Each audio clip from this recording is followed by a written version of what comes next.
generation of the technological society, we have been acted upon by forces of such power that few, if any, of us can understand.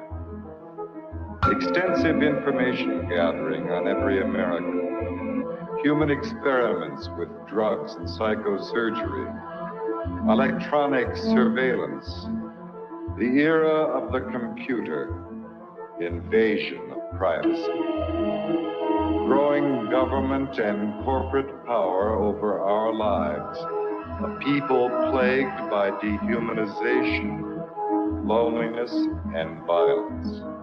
Dramatic? Perhaps. But we are losing control of our technology and our lives.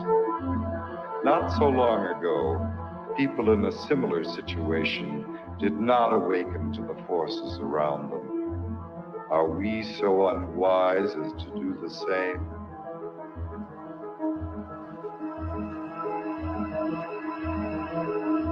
Behavior control. And then you change it up every beautifully. Yeah. Alien. Paranoia. Enemy list. Wired death. Dead acts. Dossiers. Medical records. Social security number. Credit record. National security.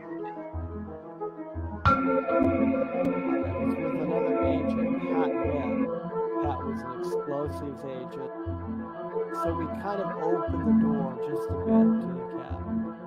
And as we opened the door, we were both pretty much overcome as we looked across the cabin at the shelves that were built on the other side of the door.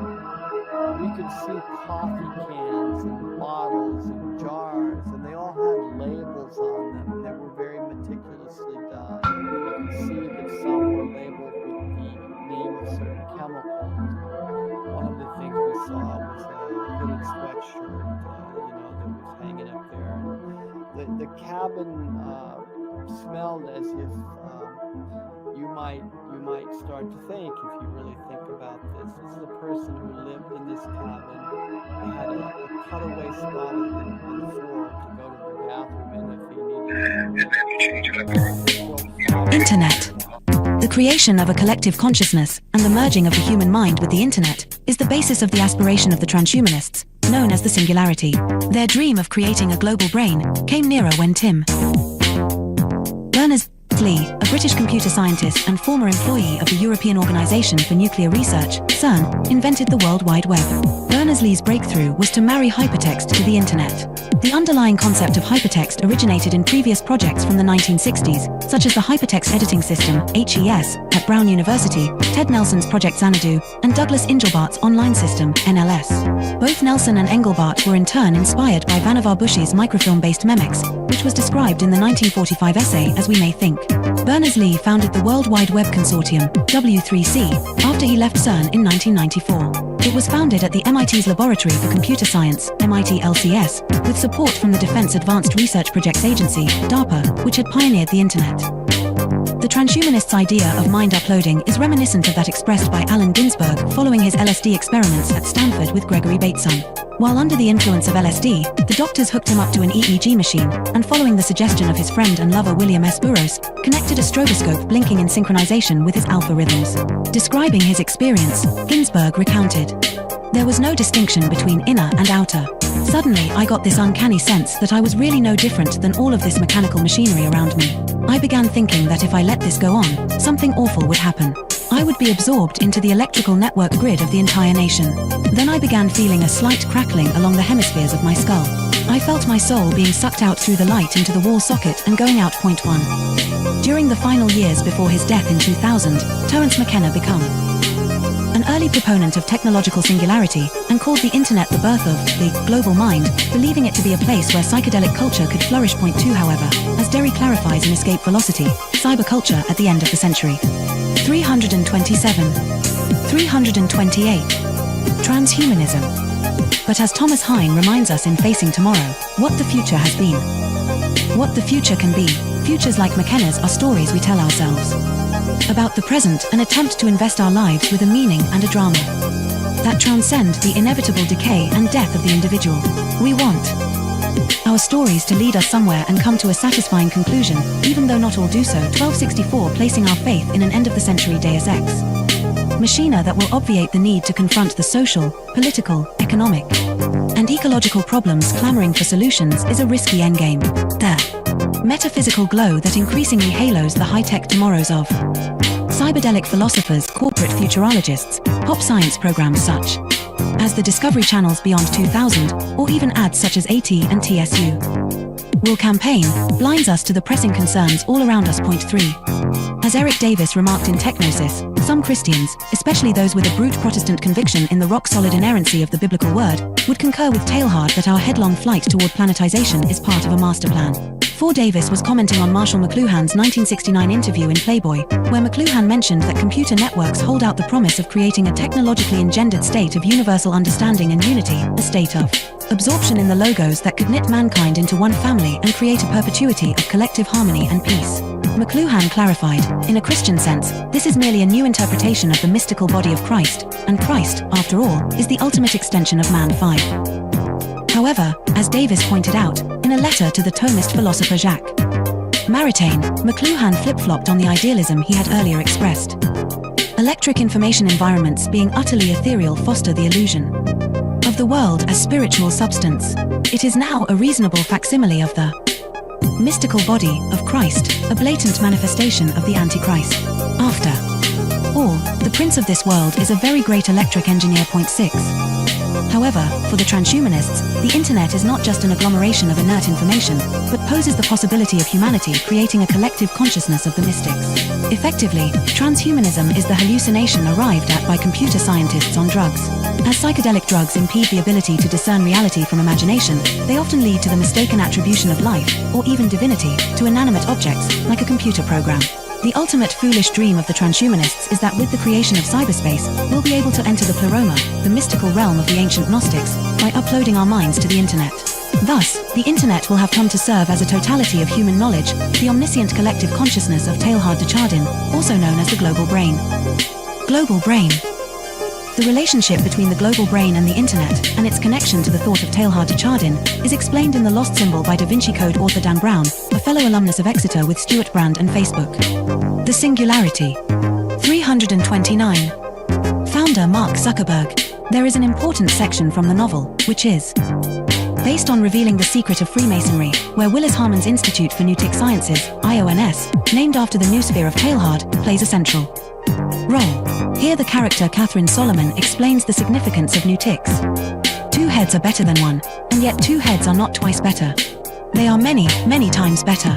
Multiple minds working in unison magnify a thought's effect exponentially. This is the inherent power of prayer. Groups, healing circles, singing in unison, and worshipping en masse. The idea of universal consciousness is no ethereal New Age concept. It's a hard core scientific reality, and harnessing it has the potential to transform our world. This is the underlying discovery of Newtic science. What's more, it's happening right now.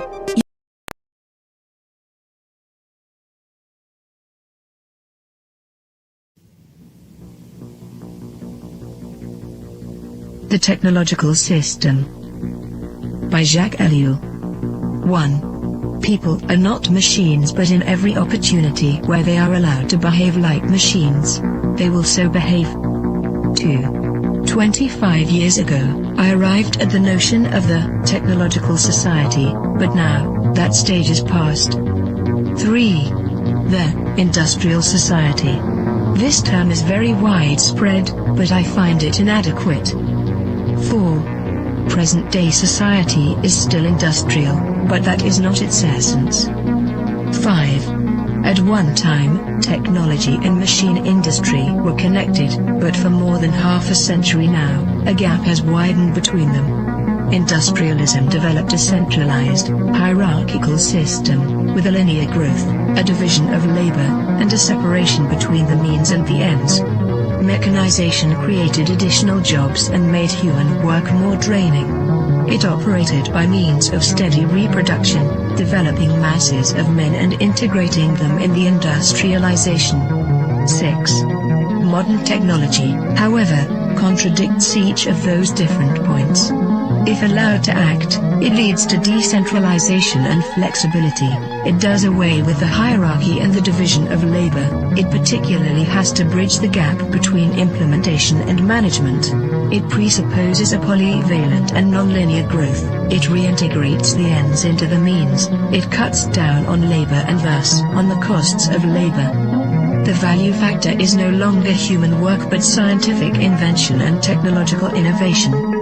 Consequently, we can no longer apply Marx's analysis, which states that the economic totality is based on the surplus value produced by the salaried labor of the worker. 7. The industrial system is a closed, repetitive world, with a linear revolution. The technological system is inevitably open, non-repetitive, with a polyvalent evolution.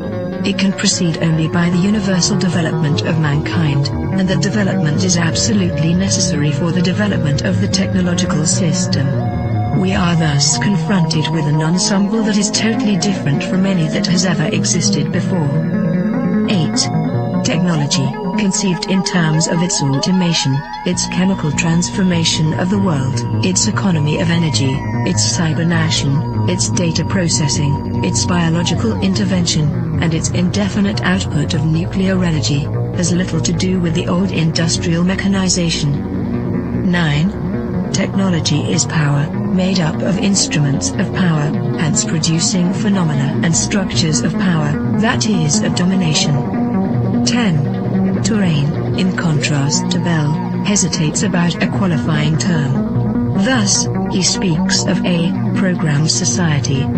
In this case, I am far more in agreement. For he thereby joins the overall outlook of those people for whom the new thing about our society is the organization. He sharply distinguishes between the primary, capitalist, era of industrialization and our era.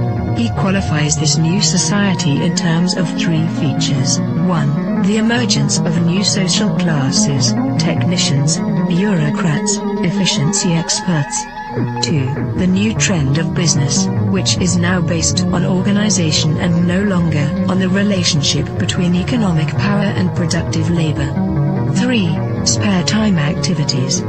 All 3 characteristics boil down to a reduction and to the necessities of the technological system, which, as Turing realizes, transforms the social struggles themselves.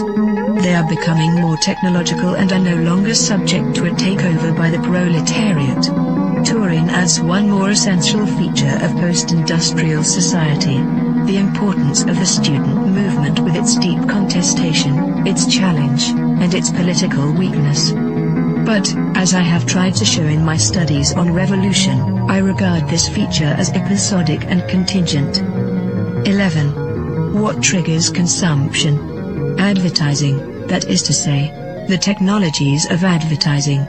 What is it that demands greater consumption? Mass production, which is possible only because of technology. What are we given to consume? Technological objects, because they are the things that are produced most. Hence, the consumer society, in all its aspects, is primarily characterized by various technologies. 12. Spectacle is a complete way of life. Consumption is a spectacle, so are political activity and leisure and work and family life and revolution. Modern man watches everything as a spectator. Everything is supplied to him as a spectacle, including the things he believes he is most deeply contributing to or participating in. 13. Technological activity is, by nature, spectacular, excluding all internal reality. Technological activity is what waters down all serious things, since no action can be performed any longer unless by way of technologies. 14. Z. Brzezinski, Between Two Ages, America's Role in the Technotronic Era, 1970, also figured he could add something absolutely new by coining the term, technotronic. He lists a number of differences between industrial and technotronic society. In industrial society, the machine plays the essential role. The dominant social problems are unemployment and employment. Teaching is done through human relations. The ruling class is plutocratic. The university is an ivory tower isolated from reality. Reading favors a conceptual thinking proper to ideologies. Political conflicts are intrinsic. The masses are organized into trade unions. Economic power is personalized. Wealth is the object of activity. 15. Technotronic is a portmanteau word combining technical and electronic. Come now. Isn't electronics technological? Does the word add anything to the early definitions of technology? Once again, technology equals the machine plus industry. Fine, then there is something new according to the famous definition. In a machine, there are material parts that move. Electronics operates with no moving material parts. Granted. But if the computer is not a machine in the normal sense, then in what way is it not the product of a certain number of technologies? In what way is it not integrated in a technological system? There is no reason to distinguish between technology and electronics. 16. Man can no longer be a subject. 4. The system implies that, at least in regard to itself, man must always be treated as an object. Today, this phenomenon is far more important than the renowned Marxist interpretation of commodity. 17. Nothing can have an intrinsic sense, it is given meaning only by technological application. Nothing can lay claim to action, it is acted upon by technological process. Nothing can regard itself as autonomous, it is the technological system that is autonomous, as we shall demonstrate. 18. No technician claims to be ruling society. There is no need to regard technicians as technocrats or to believe that a class of that type actually exists. 19. Colin Clark's classification is replaced by a different one. At the bottom, the unqualified functionals, then the functional operators, and at the top, the rulers, researchers, conceivers, with perhaps a fourth sector for the activities of operational research. In other words, the social distribution is, already, less and less in terms of activities applied to the economy, and more in keeping with the technological capacity. 20.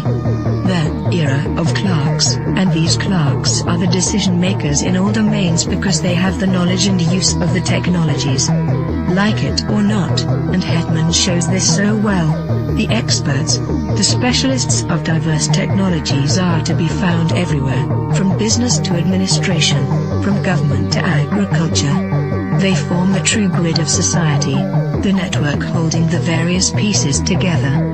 It is the technological coherence that now makes up the social coherence.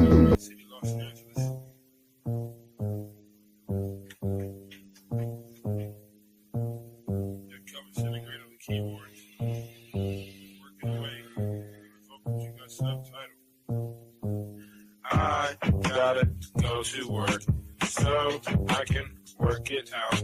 Come on, computer, make it work. Come on, satellite, work with me. I gotta go to work so I can work it out. Come on, computer, make it work. Come on, satellite, work with me. I gotta go to work. Who would have thought that I would starter these jerks? The first full-time clock and serial microphone rocker. I used to jump on the stage back in the day wearing a stocking. To conceal my identity in any stereotypical venue. Never will I reveal the serious way that I feel. I'm on job time, all I do is talk into the steel. Use my style to hide and conceal. Profile and beguile while they smile and just say that I'm real. That look strikes as 3, all of you will agree. I didn't have a heat shield, they rained triplicate on me. But it's squares versus circles, then and if you can compare front and back are differentiated by a 90-degree square circle. If you know what I'm talking about, you know the code, work it out. Forced entry, I was disguised as a sentry. I gave not a care, life is an adventure to me. I obtained secret money and manufacture inventions. Fracturing the line between space and time dimensions. Restructure the torque and the structural integrity. So I can walk on water while the returning surface tension. is making me an acolyte of the greater unknown, the word shark king of these murky seascapes. Within my patriarch society, you cannot dethrone the intricate degree and climate that I seize from the police state. I gotta go to work so I can work it out. Come on, computer, make it work. Come on, satellite, work with me. I gotta go to work so I can work it out. Come on, computer, make it work. Come on, satellite, work with me. I still wish they made more girls like me, intelligent, beautiful, and looks like me. But they don't, so I stay fucked up like King Keeper. She's the type of person that will still rock Latigua. I'm the type of person that will still sport feelers. I found this pair of size 15s out in Pasadena. Those are my work boots. I insert this into these jerks' necks, giving them a virus. They'll destabilize their hardware. Now I can tap in using my onboard wet works. Plant the hidden charge there. It's a cellular reconfiguring program consisting of integers, turning human beings into kindling, whittling the psyche into an apparition, place it back into the skin. Now it's the ghost in the shell. Should I boast? Well, no. I stay on the west coast of hell, where hell's bullets is I know so well. I have my work cut out for me. This has its perks. Just then I realized life is mostly hard work. And why not get your car pulled off under you? It won't get sorted back from that dumb desk clerk. And who's the one to suffer you? I didn't know what to do, so when in doubt, go to work. When I'm 25, I'll contract myself out once now I'm through. Then it's just books and beats for me. I'll leave the rapping to my crew. I'm a good scientist and a world got cuckoo. Imagine how it is to watch them turn crazy around you and then look over at you like you are the insane one. That's how it is. It's okay to meet the controversy bubbles and flattens out like this, like my little kids. And I've got to go to work so I can work it out. Come on, how to work for me. Come on, got to make it work. I've got to make it work. Come on, I can work it out. I've got to make it work. Come on, let it work this way. Come on, let it work it. Drop shit. Hegemonic sentences through cavalcades of reminiscence. The dark soul mentions crevices of insight, appendages of tripwire reverence. The Gun Hill legend brandish your weapons for Armageddon. Headless corrections for willing participants before the line finishes. I got shadow grimace, the upstream green with human chaos for the pilot smoke screen. Combined with the best wishes, master attacks, detected full of advanced craft methods that were highly adapted to the presence, sharpening psyche, which often might be construed as badly used or beautiful looks just like to mirror the schism unseen hidden. The newest eyes cast shadows into the bluest skies until the Tory Alabi brought to the kings before me as a sacred justice plotted to misinform the whole. The chorus within construction, nano-nets filaments. Hidden secret touch, mystified by the comfortable and united by inner struggle. Hidden a bundle of scar, written enigmas. Now the claw is risen. Man is up with cheeky. With this sight disease praying to the east, not to the man-made structures, but to the rising of the sun. A comparison of those diligent millipedes, legs rushing around in any direction. Misperception and prism seem bad sign. And the best vision from the unlikely incision to the makeshift minions of bad decisions.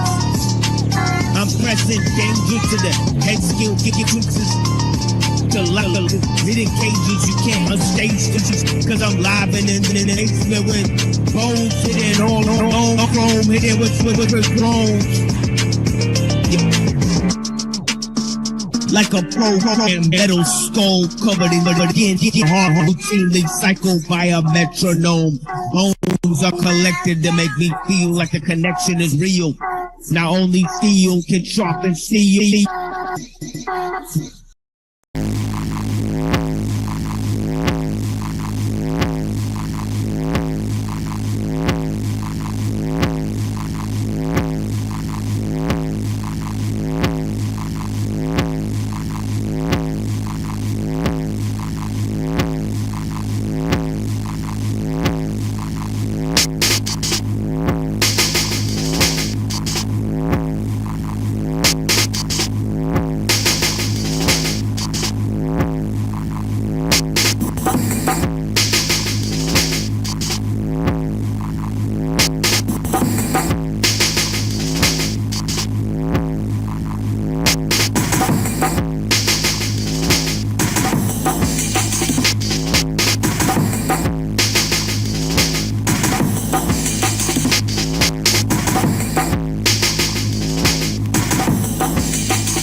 heavyweight rap, potent ass Peruvian plates, word screws, tight with skills. I drill like platoon leaders. Niggas can people from 6 meters. My shit's supreme in structure, putting plugs in rap slugs in your set, ready to go.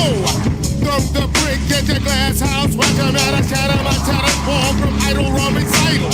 Yo, I don't know breaks like Barnum and Bailey, Mr. Cole's Haley's coming, watch me pop it like a pill. Pulling black beauties and caramel cuties, Dewey and Queens, do me much justice. However, that's another chapter. After MCs, like a bounty, you got a price on your head, I'll make you famous and dead.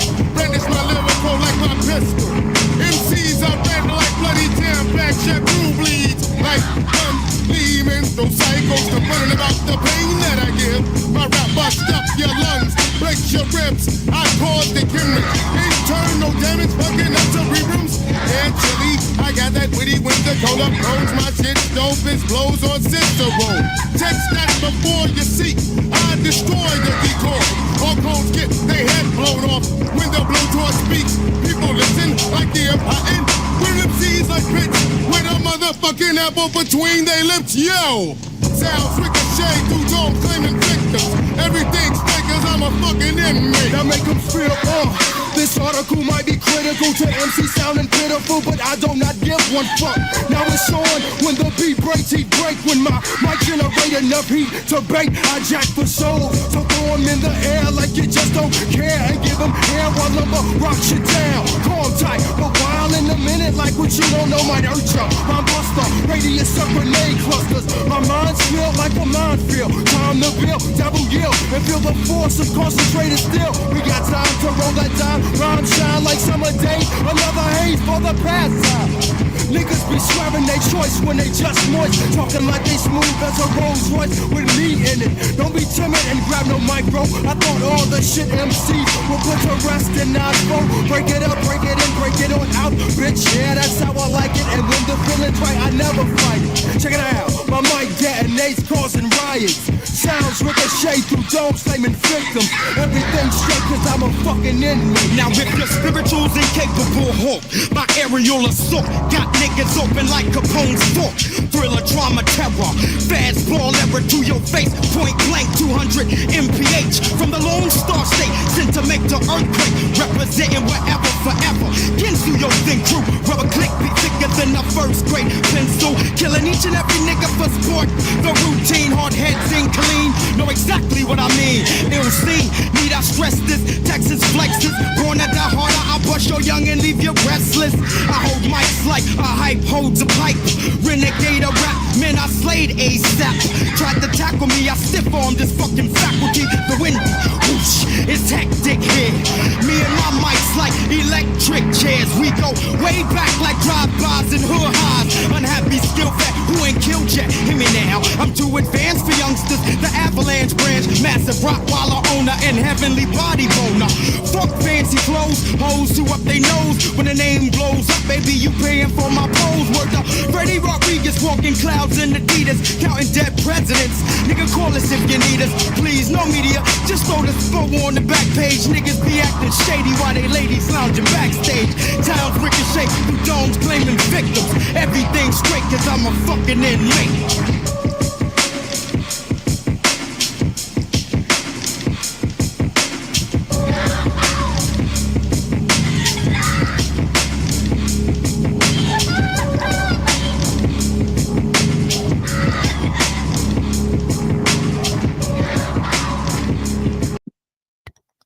Yeah, welcome to The Machine Lies, where we talk about the lies of the machine on the machine that lies. And I got a special series of presentations for you guys. And I'm actually not sure how much of the material I'm actually going to be able to get through in this particular sitting. I'm going to actually present for 6 hours or so, right? Usually I present for about 6 hours. If we don't get any engagement and discussions, which has been a drought recently of intelligent engagement in the type of material that we're presenting, maybe we're moving too quickly, or maybe we're not communicating effectively, right? There's some of that, right?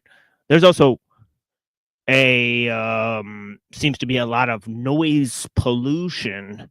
I mean, so there's a lot of that, right? So people would rather engage with the lowbrow material, right? So there's been quite a interception, right?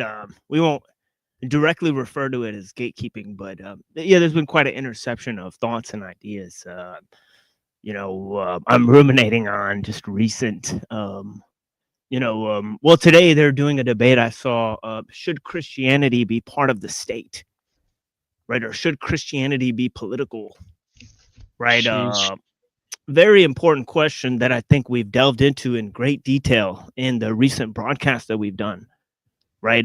Looking at different key figures and their response to Averroism, right, within the context of the philosophy of the church, right? So there's a lot of developments there, right, in terms of,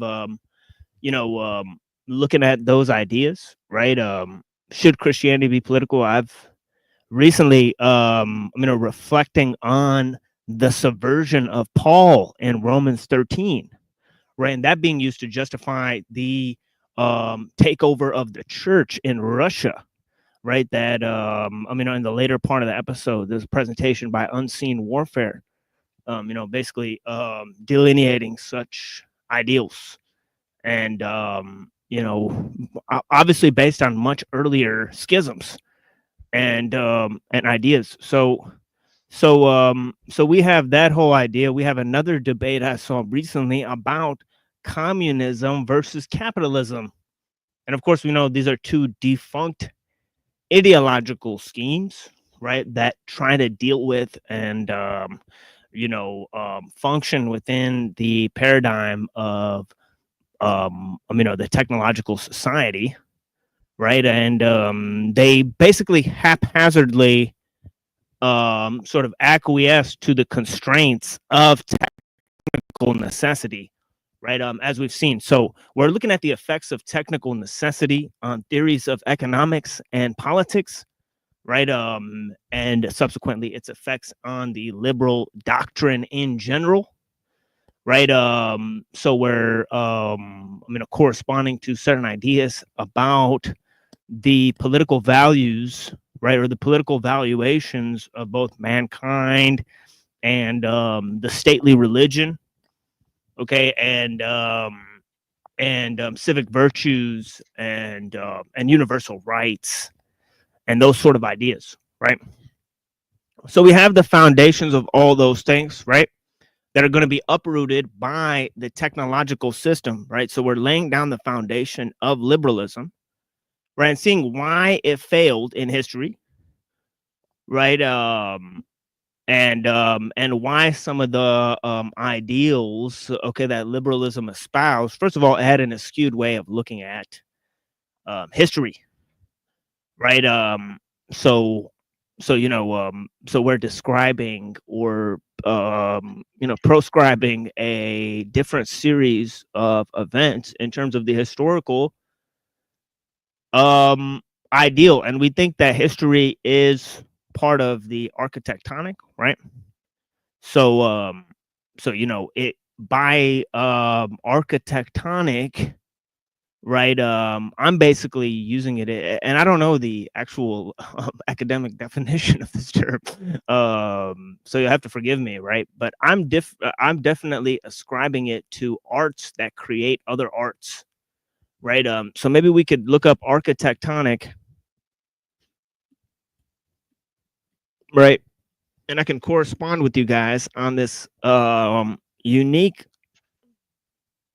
From like what, like Oxford Collegiate? I can't even say that word. Can you give an example of art, creating art? So like techne, creating techne.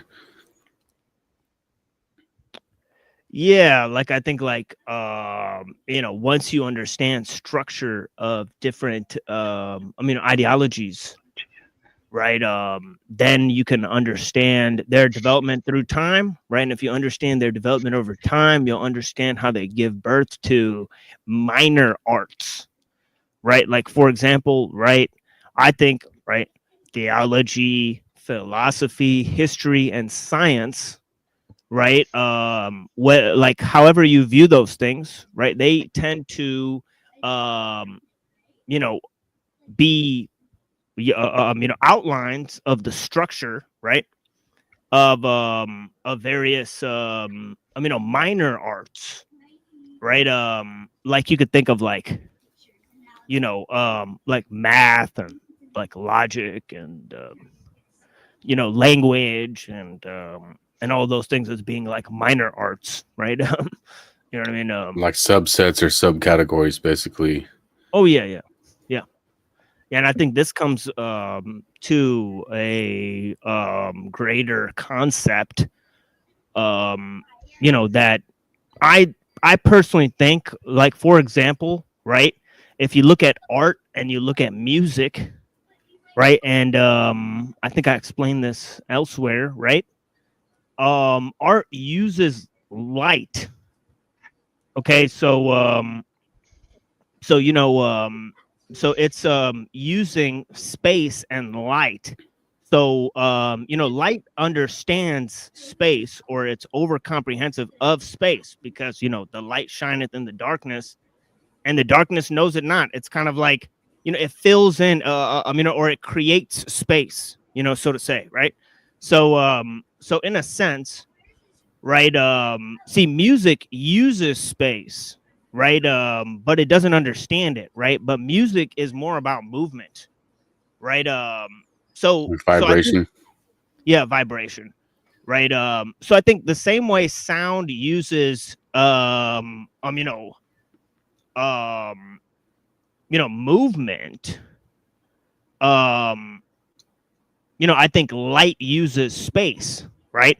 But anyways, I think it's art that creates light that creates space, just as I think it's music that creates sound that creates time. You know what I mean, right? So in this way, the artistic, all of these would be delineations from something that's already created or writ or made, right? So I think, so I mean, obviously, all of universe, like the whole universe is a created product. It's like a work of art, so to say, right? And or like a brilliant composition of music, right, so to speak. And our discovery of different aspects of light and sound are just delineations of the greater structure that's already there, right? I think, or I theorize, right? Or so to say, reality is a trickle down effect from the tablet of destiny, right, or whatever, right? So it's so reality is a created product, right? But so I think the same way. Okay, it's pretty obvious that if you look at the symbolic framework, right, symbols, to my ideas, or to my understanding, symbols create language, right, which create styles of communication, right? So I think that so all of these are delineations from the symbolic framework, which is complete. In essence, it's already complete, right? These are just like sort of tweaking the symbols that are already available. So I think Plato was definitely 10 times more right than Aristotle, right? We don't discover and create language by corresponding with nature. No. We create through symbols, that are ready-made aspects of nature itself, right? In my opinion, right? That's hard to wrap my head around, because you were saying that art does precede light because creation itself was art. Is that what you were saying? Yeah. Like you see they're kind of working backwards, right? They're using space, to discover light, to discover, the art of the cosmos, so to speak, right? You know what I mean, right? And that's from So an I think ex nihilo framework, right? exactly. Yeah. So that's what I'm trying to outline is this ex nihilo framework. I think this is a huge catastrophe. You know what I mean, right? And I think it came about essentially, as I've been outlining this system, right? It came about, okay, because obviously, okay, you have Plato's understanding, right, that if there's an object in nature, right, it's a delineation of the forms. Yeah. Right? Now, obviously, Aristotle cancels this idea out. He dismisses the world of the forms, right? So he says that the way that, okay, we correspond with symbols in nature, right, is basically we create them, right, by looking at aggregates of forms. You know what I mean, right? So we basically look post hoc. Yeah, exactly. So he comes up with the a posteriori, whatever framework of looking at things within the Kantian understanding of things, right? So what he does is he dismisses that forms have ideals, but he introduces the notion of potentialities, right, within nature, right, to deal with this notion, right? So he says that things have perfectibility, right? So they're moving towards their perfectibility, right? And this process doesn't have to it's on different scales, right? So so he understood that, okay, in his understanding, right, the universe was eternal, right? And so God, right, he could not be part of the physical forms, right? He had to be removed from nature, right? He had to be immaterial, right? But the universe was eternal, right? Because God couldn't create matter out of nothing, right? And this is right? Aristotle? Yeah, this is Aristotle, right? Yeah. So he could only shape matter, right? He couldn't create it, right? Right. So when Like so a great when architect. yeah, exactly, right? So when the Arabic, Jewish, and Christian philosophers, right, they saw the predominance of this worldview, right? Because you couldn't categorize things in nature, right, based on forms, right? They understood that the only way you can actually do science is to isolate, categorize, right, and actually use nature, use observations in nature to unveil certain forms, right?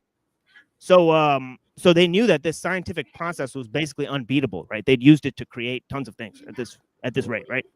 So it led to the developments of the categorizations of knowledge, in the trivium and the quadrivium, right? So the various categorizations of knowledge, right? Right? Or basically, what is it? Grammar, logic, rhetoric, astronomy, music, arithmetic, geometry. So you have the separation into two distinct sets of looking at the world, right? One is the liberal arts and the other is the physical sciences, right? Yep. And this separation still exists today, right? Why? Because it was emboldened, okay, and exploited by the Arabic, Jewish, and the Islamic, okay,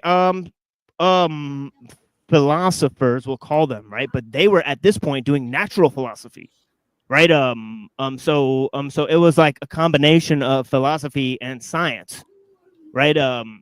But what they were coming out with, right? They said we got to keep, okay, God, right, separate from nature, right? Because he can't get muddled in the impermanence of creation, right? Because creation is subject to change. God can't be subject to change. So they kept the immaterial God, right? But they said God has to create the world, right? He has to create matter, right? So they said what we need is, we need God to both remain in the world. Remain outside of the world, right? So hence, we need it to be immaterial, but we can't have the universe be eternal, right? So they had to remove this. So what did they introduce to get into this idea, right? They had to introduce, right, this notion of cause and effect, right? So they use Aristotelian logic to overhaul its own system, right? So they said, because, Aristotle believes in cause and effect, right? And he believes there's 4 different types of cause, right?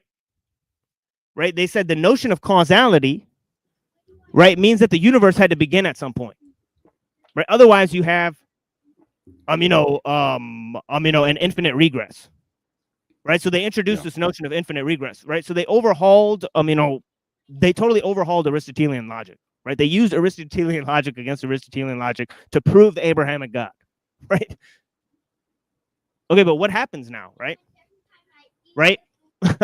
As I said, God and, nature completely separated. God made immaterial, right? The world made subject to change, right? Right. So there's no fixed principles in nature, right? Okay. Once you get rid of God, there's really no fixed principles in nature, right? Because what are they based on now, right? Right. So what happens is, right? Okay, by Aristotle claiming that the laws of nature are discovered, right? Instead of instead of authored. Yeah, instead of like authored by a creative deity and all this type of stuff, who only lives in the world of the forms, right? And obviously this was hijacked by the Gnostics, right? Who came to believe in the world of the pleroma, right? So anyways, okay, so they had this notion of universal mind, okay? Okay, and they kept this notion of universal mind. It became very useful, right? So the Neoplatonists, they adopted this notion of universal mind. Why? Because you can create, okay, the world ex nihilo, right? And God can remain immaterial, right? Yep. Right, so he doesn't have to get muddled in, the chores of creation, right, so to speak. But what did Ghazali say? Right? He said, okay, to believe in natural law cuts off God's hands from creation. But then you can't do science. Right? You need intermediary laws and properties, right, that man discovers through reason, right, in order to sublimate the laws of nature to man's reason. Right? And also to God's mind, right? So there's a bunch of different ideas here, right, floating around, right? Right. So what they did was, they came to the compromise that revelation and reason, that revelation and knowledge, faith and reason, okay, that they're 2 different types of knowledge. They're 2 different classes of knowledge, right? Okay, and basically, Maimonides, okay, and Aquinas, they talked about this, right? They talked openly that there's different types of reason, different types of knowledge, right? Okay, and so, you have this notion, right, of reason and faith being separate. Okay, when you go down to, okay, Martin Luther, he wants to get into total ideas of, okay, inspiration, okay, sola fide, right? So he's trying to totally do away with reason, right?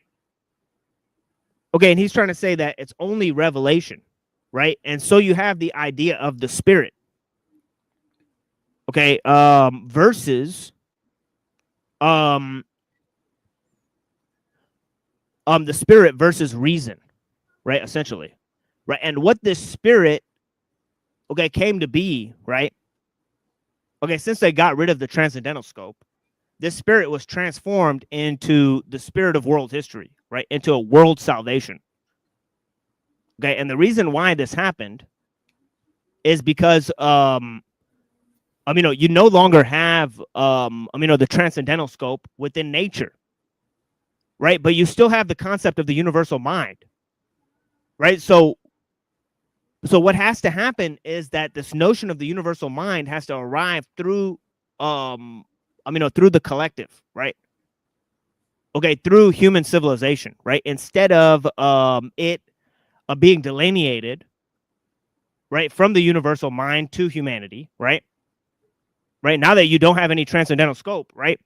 The universal mind, okay, has to come out of man. And this is by, okay, erecting these notions of the archetypal man, right? But when that transforms, okay, the notion of the hierarchy of being in the archetypal man, okay, they become totally transformed into the concept of the evolutionary ideal and the ideal of progress, right? So instead of a vertical separation, right, it becomes a horizontal separation, right? Okay, where we're becoming, okay, the ideal, right? This is the concept of futurism instead of the notion that we came from an unchanging primordial essence, right? The eternal world, right? The immaterial God, right? This notion of Aristotle transformed over time, right? And what totally morphed it was, different ideas. First of all, first it had a bout with Manichaeanism, right? And then it had a bout with Jewish, Christian, and Islamic science, right? It became morphed at every stage, right? Until it finally arrives at the split between Kant and Hegel, right? Right now, Kant believed, okay, that the world of reason and the moral scope, right, the intuitive scope, right, were totally separated, right? So he separated these two things, right? So now, essentially what Hegel did, right, is he put this notion, okay, of the development of man, okay, into the democratic spirit and the spirit of world history, right? He took this idea, okay, that man's moral development, right, is actually a temporal development as well, right? He said freedom was first idealized in the Greek people, right? And then he said then it was idealized in the people as a whole, right? Right. He said the Greeks realized freedom for the individual. I think he says that the Greeks realized it for the collective, and the Protestants realized it for the individual. Right. So he talks about this different dispensations, right? Okay, where man became more free. And what was causing this freedom, okay, this movement towards greater freedom, was the spirit of world history. Right? It was moving humanity closer and closer to the kingdom of heaven. Right? And of course, people like Marx and all these people adopted this, right? They got it from Kant, right?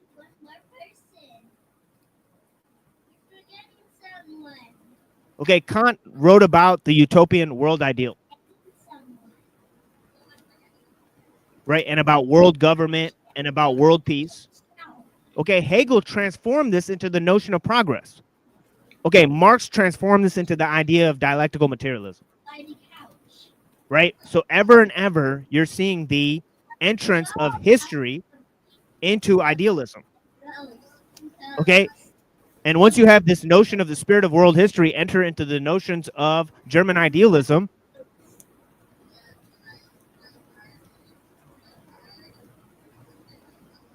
okay, that's when you get this modern system or whatever we have, right?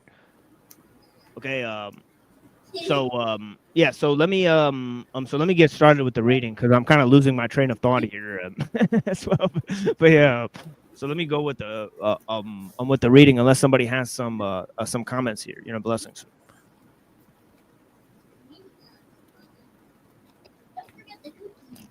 No, I wanted to ask real quick, because the whole progressivism thing and idealism thing with Plato, it's generally the opposite, where we came from these perfect forms and everything is getting more and more imperfect. So if you That's use right. That's art right. to Plato, create another representation, you'd be more and more, including Plotinus and them. But wasn't he seeking knowledge of the forms, and how is that different than progressivism, where you're trying to get back to the forms? Was Plato not necessarily trying to get back to the forms, but trying to accept that we won't be? I can see how that would give birth to progressivism, by saying we came from a perfect form. It would only be a matter of time before we start to steer it towards progressivism. Yeah, So I think go yeah. ahead. Yeah, I mean, I think Plato was see, Plato never compartmentalized knowledge, right? He thought geometry and physics and morality were the same thing, right? So see, the important part is that Kant completely separated these two things, right? One is intuitive and one is based on the external system, of gaining knowledge through empiricism, right? The whole idea of correspondence theory and how the mind corresponds with nature and all that type of stuff, right?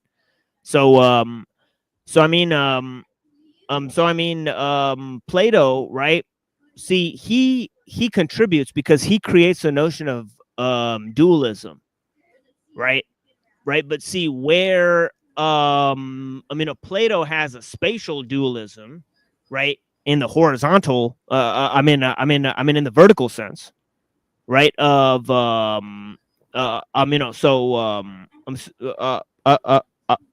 you're right, because nature is not part of the ideal, right? But reason is, right? So man is somehow above nature, right? For Plato, right?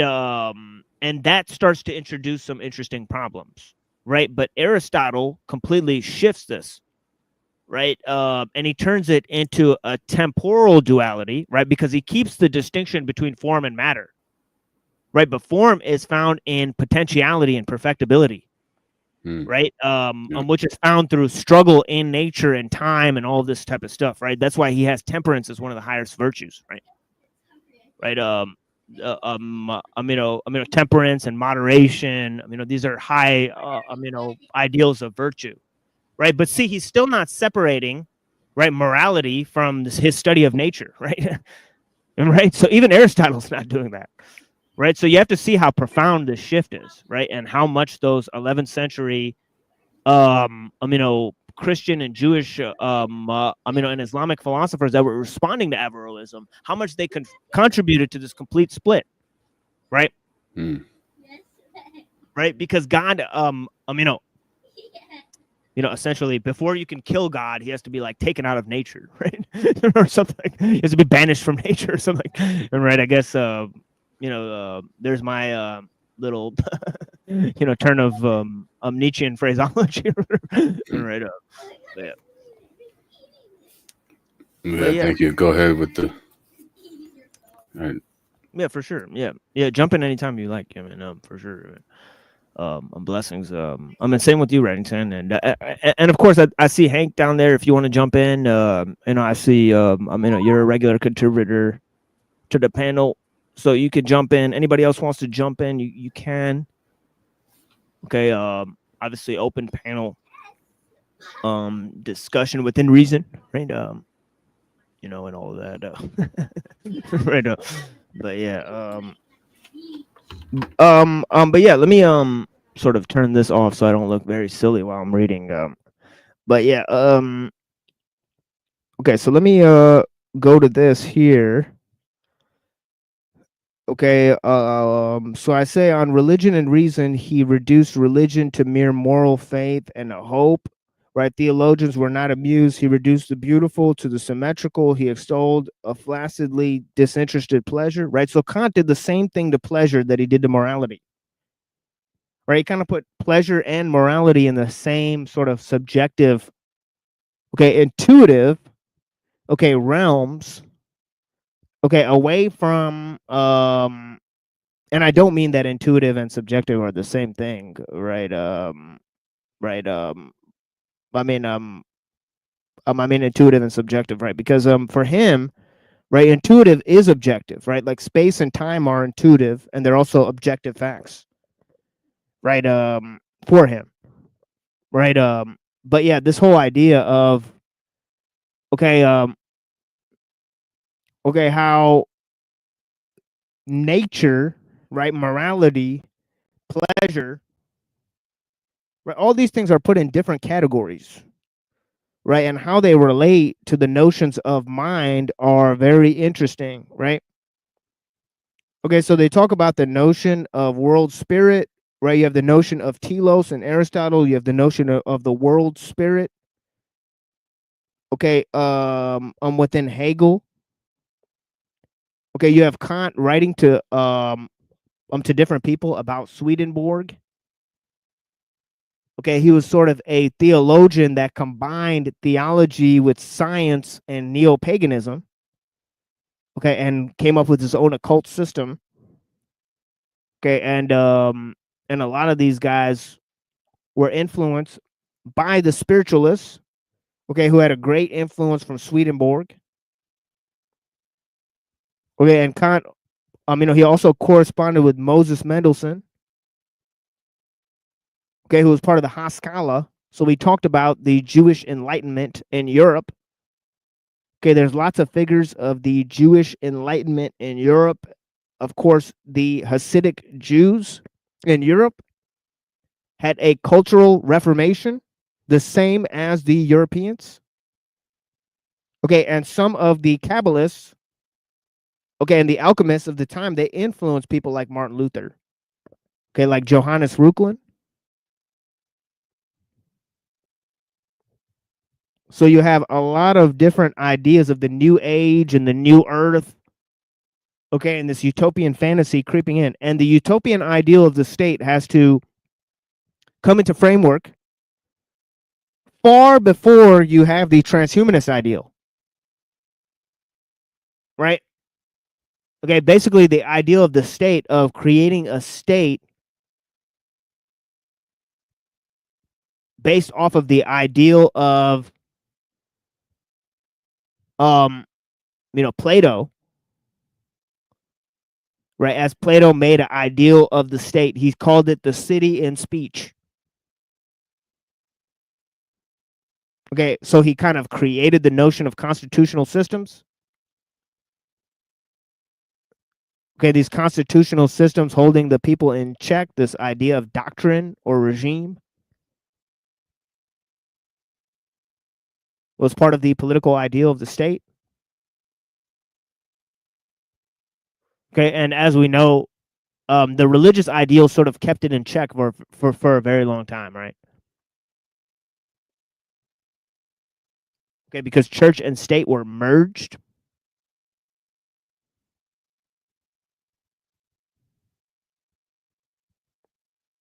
And of course, the whole separation of faith and reason in Maimonides, okay, and in Thomas Aquinas were to put reason in service of faith.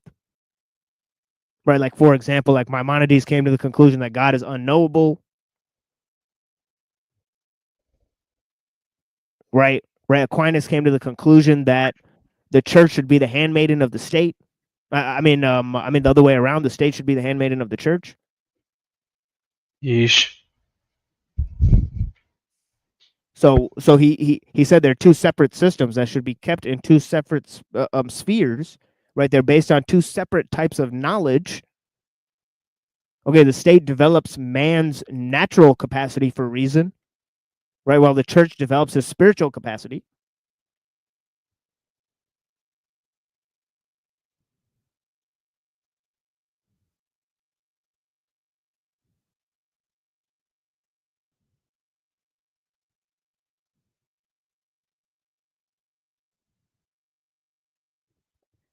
Okay. So that's setting a little bit of the framework. One writer wrote quite speciously that God gave to the French the land, politics, the British the sea or trade, and to the Germans the empire of the air or metaphysics.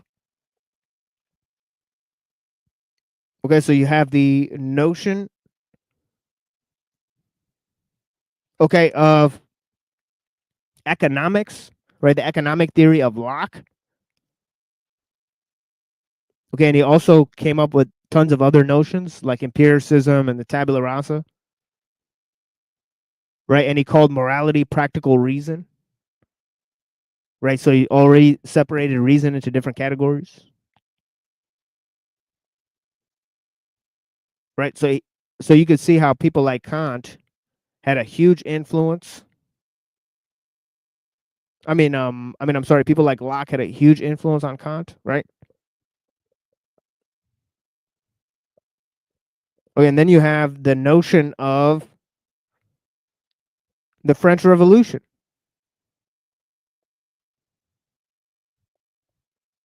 Right, and the ideal of the state. Okay, we're going to get into that.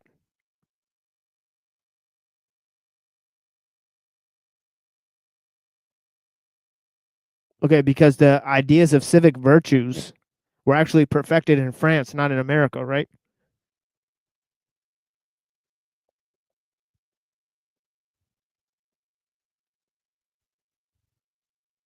And we'll get to see what that means.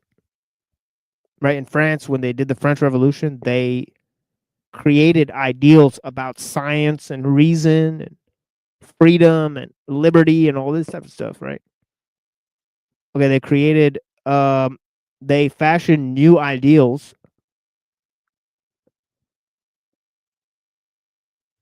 Okay, from the liberal and scientific worldview.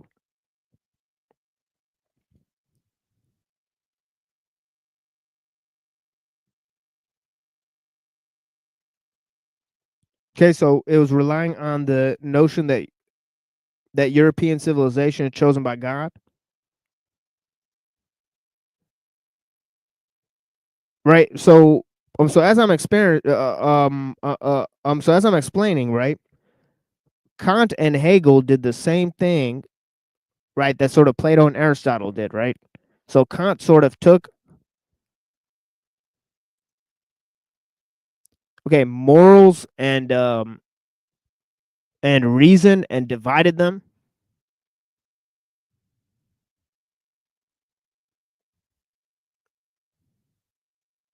Right, and then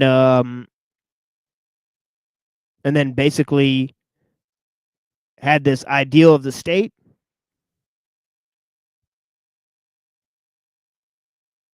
Right, and now Hegel transformed that into a potential. Okay, that's going from within humanity as a whole, right? Leading him to a notion of progress, pseudo-eschatology, pseudo-eschatological scheme of progress, right? And this notion of the world spirit, right? Hegel saw Napoleon as the world spirit on horseback, right? He felt that Kantian philosophy was the most important event in history of German philosophy. Hegel wrote a book on Jesus as a secular leader. He had great appreciation for the philosophy of Spinoza.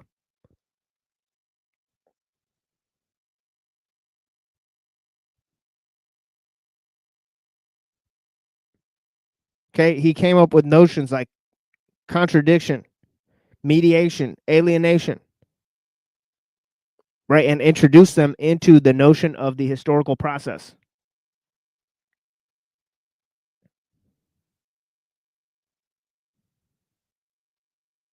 Okay, there were engines of development and change, right?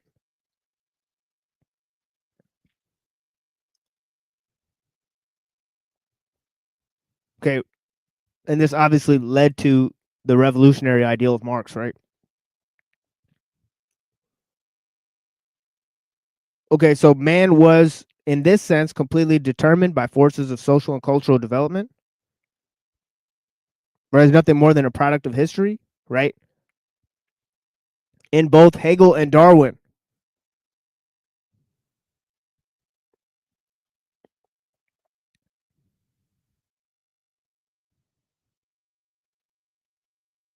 Okay.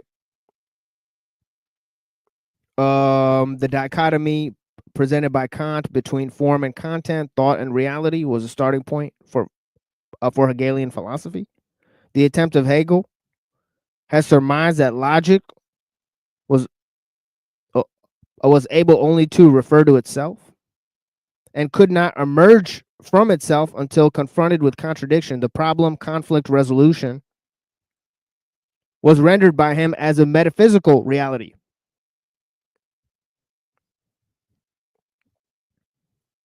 Okay, this was the instantiation of progress and the inevitability and invariability of change.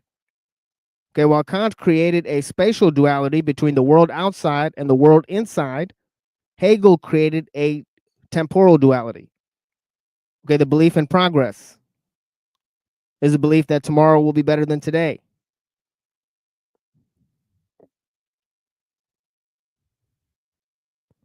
Okay, this was no doubt the coming of the kingdom of God, assured by God's entrance into history. Okay, it clearly reflects the earlier Kantian vision of utopia. Hegel, at least, tried to overcome Kant's vacuous rendering of truth, which Kant had reduced to an organizing capacity. However, his dialectic resembles the Trinity, right? He framed the truth as a Trinitarian conception consisting of logic, rhetoric, and grammar. Gee, I wonder where he got that from. Logic, rhetoric, and grammar. Sad trombone. Yeah, it's literally trivium and quadrivium. Right, that he's flipping.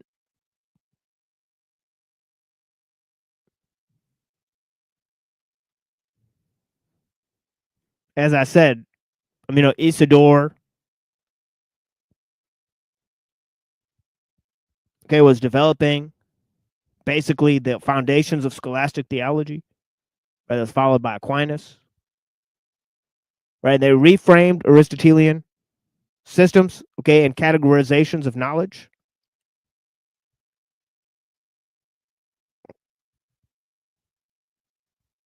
Right. Once you believe that truth is separate from reality, you have to invent categorizations of knowledge, right? You have to compartmentalize knowledge, right? And you have to desacralize nature.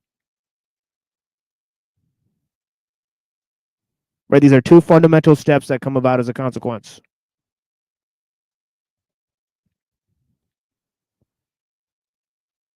In my opinion. It comes across like intellectualism is a curse sometimes. Oh yeah, that's the point of this. Yes. When you hear all this, it's like, exactly. like an animal just does.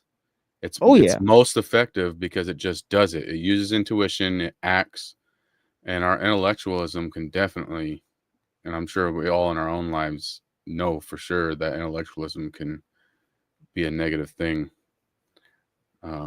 It's just interesting, that classic paradoxical discussion, Oh yeah. Yeah, a bear sees a car go by.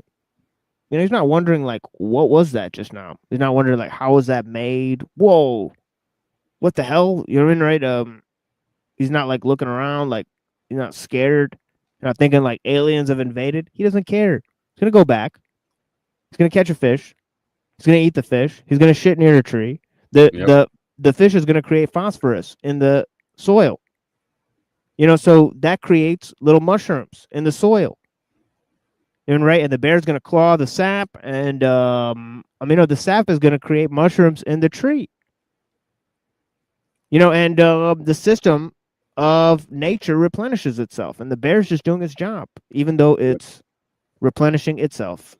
It's an amazing cycle. And the bear didn't have to go and try to separate intuition from intellectualism and then come back to pure this or half this and half that. It just stayed. Hence, we have the story of the serpent giving us knowledge and Prometheus and whatnot. So I can see where that conundrum came from. Oh yeah. Man is the measure of all things.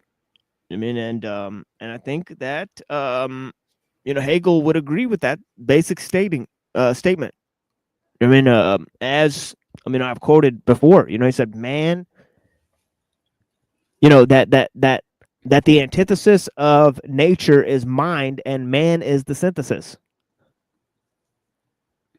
Right. So this is how this dialectic works in its metaphysical extrapolations. Right? What?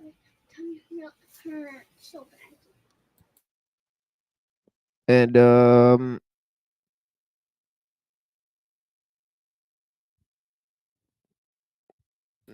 yeah. It's a paradox.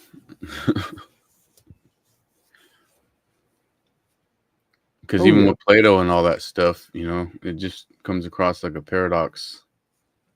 Because he's using intellectualism to give firm foundation and objectivism to intellectualism with the forms.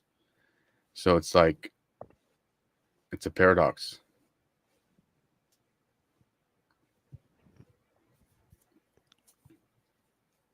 Oh yeah. And this is the third, basic, separation, because if mind is an organizing capacity of nature, right, then basically, you can separate thought from, reality as it was, right? So truth is already separate from reality because of the notion of reason, right? But, you could totally separate thought from reality. I mean, and this gets into all sorts of spooky territory. Like cyberspace, right? But yeah, so Hegel, though, he correctly believed that thought was not separate from reality, right? But in our view, wrongly made thought synonymous with the limits of truth and reality. For him, logic and mind was the ultimate reality. By science, Hegel meant metaphysics, and by logic, he meant his own dialectical system.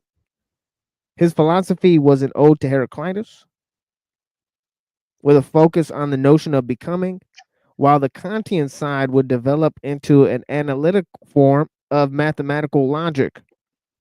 The Hegelian philosophy would develop into a broader continental tradition of the Marxists,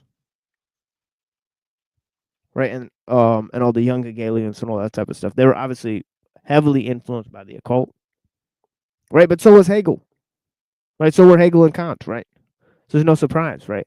Hegel, Kant, Spinoza, Descartes. Okay, all of these guys were heavily influenced by the occult. Okay, I think Leibniz was a Rosicrucian. Okay, they all colluded with like Van Helmont. Okay, and other Rosicrucians. Okay, Spinoza writes in his theological and political treatises, right, about his correspondence with Rosicrucians.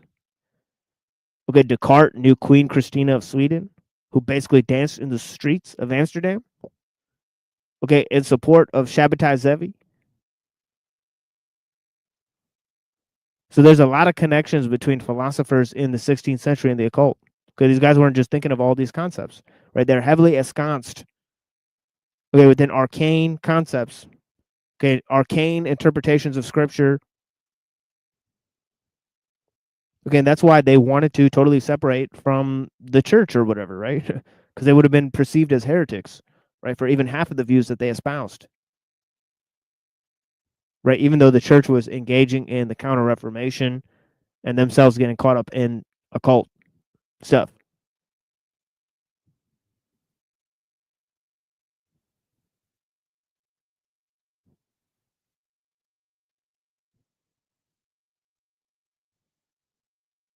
Yeah, I'll look at the chat in a minute here. I greatly appreciate you guys. I went like 2 paragraphs into what I wanted to read. I had like 20 different paragraphs to read, but I mean, I don't want to sit here reading all the time. I mean, but yeah, there's quite a bit of material that I want to get to. I think it'll be weeks and weeks at this point, to be honest. Okay, we want to get into the French Revolution. We want to get into Jules Michelet's history of the French Revolution. Okay,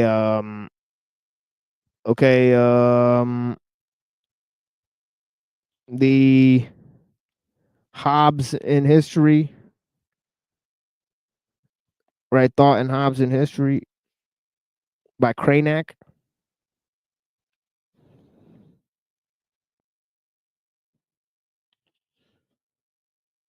Right, and actually, I might bring out some of the texts of Hegel that I have because he says some pretty wild shit. To be honest, He's a wordy guy, that's for sure. yeah, he's a wordy guy. Yeah, he called Jacob Boehme one of the greatest philosophers in German history. Yeah, the guy's basically like a warlock. I mean, but yeah, There's a lot of politics involved with a lot of these people too, like, for lack of a better word, politics, because a lot of these are Freemasons trying to use intellectualism as a technology to overthrow. So of course they're gonna kiss each other's ass, you know. Oh yeah. I don't know if Kant was a Freemason or not. I haven't really dove into that rabbit hole or whatever.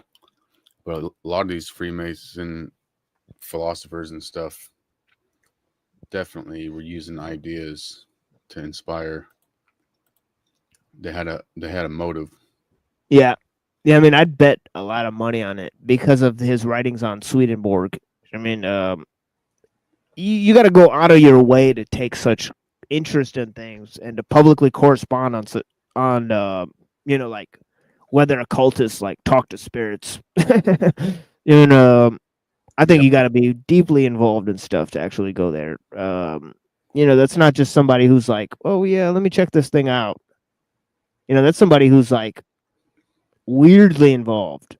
Like trying to get to the bottom of things. Like he's trying to do like a Sherlock Holmes investigation on Swedenborg. I mean, so it's pretty interesting. He's even yeah. I mean, he's even theorizing like, oh yeah, I heard these guys say this report and this guy say this report. And it's just like people saying like, oh yeah, I saw this newspaper and this newspaper, say this thing, and so I could corroborate that this might have happened. Like he was doing shit like that. And when you have especially at that time, powerful cult like Freemasonry that has these ideals and philosophies, and you just happen to coincidentally be promoting the same ideals, I guess it could be a coincidence, technically. Right, but most likely not. Yeah. Have you ever done a stream or gone into Lessing and Mendelssohn? No, but I do know that Kant corresponded with Mendelssohn. You're talking about Moses Mendelssohn? Yeah. Yeah. Yeah. Quote So unquote German, but I would say Jewish, because during those times, German, you have to look closer and look at the. I mean, Moses might be a tip-off. Indication, yeah. Or Mashi, or whatever they want to say. Oh yeah. The German Socrates or whatever. So called.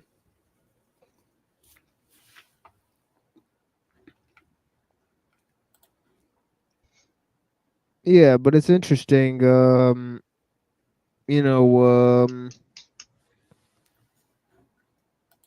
So this idea that the absolute idea whose antithesis was nature and whose resolution was the world spirit.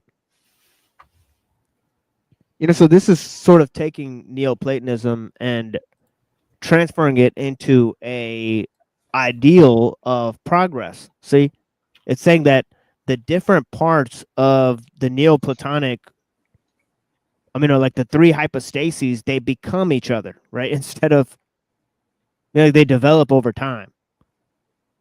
You know what I mean? Instead of I'm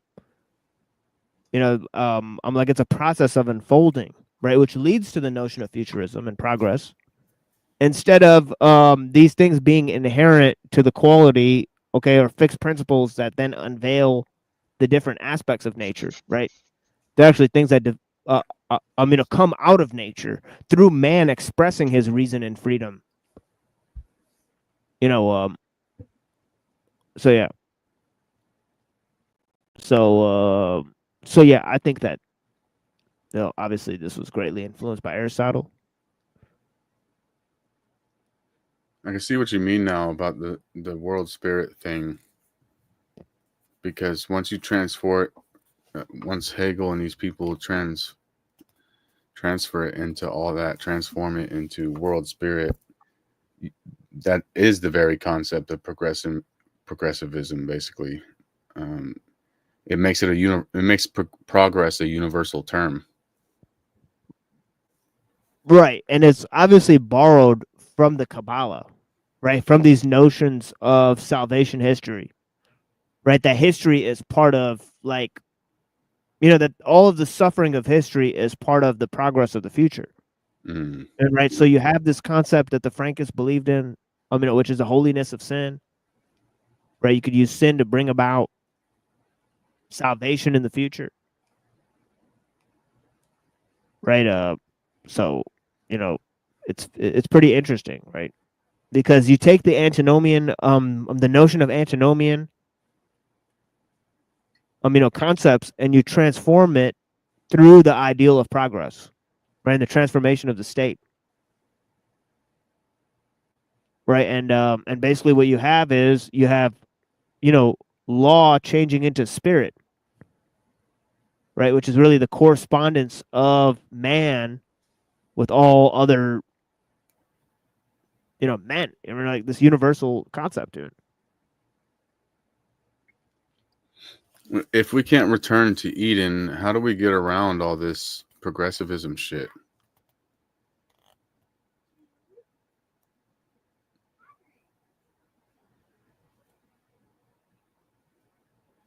Well, I mean, I think that you have to conceive of heaven and hell as not, like they say, you have to get rid of this idea that hell is the past and heaven is the future, right? Yeah. Because that's where we're at right now, and so once, and it kind of goes with the concept that heaven is above and hell is below, right? They're both here now, right? So if we could transform this concept, right, I'm down for it. Well, even linear time ties into it as well. Right. Right. That's why the notion of eternal recurrence really punched him in the dick, right? Yeah. Because he's like, look, I conceive of no future ideal, right up, and that's that. Yeah, because linear time would have to precede the concept of progressivism. Oh yeah. And that's somewhat this notion of creation ex nihilo, but it's less obvious how that fits in. But well, yeah. Well, if you added ex nihilo with like thermodynamics, where things fall apart, exactly, that there's an inevitable end point to the beginning point in a closed system. Yeah, which I believe we're in, but that's a whole other thing.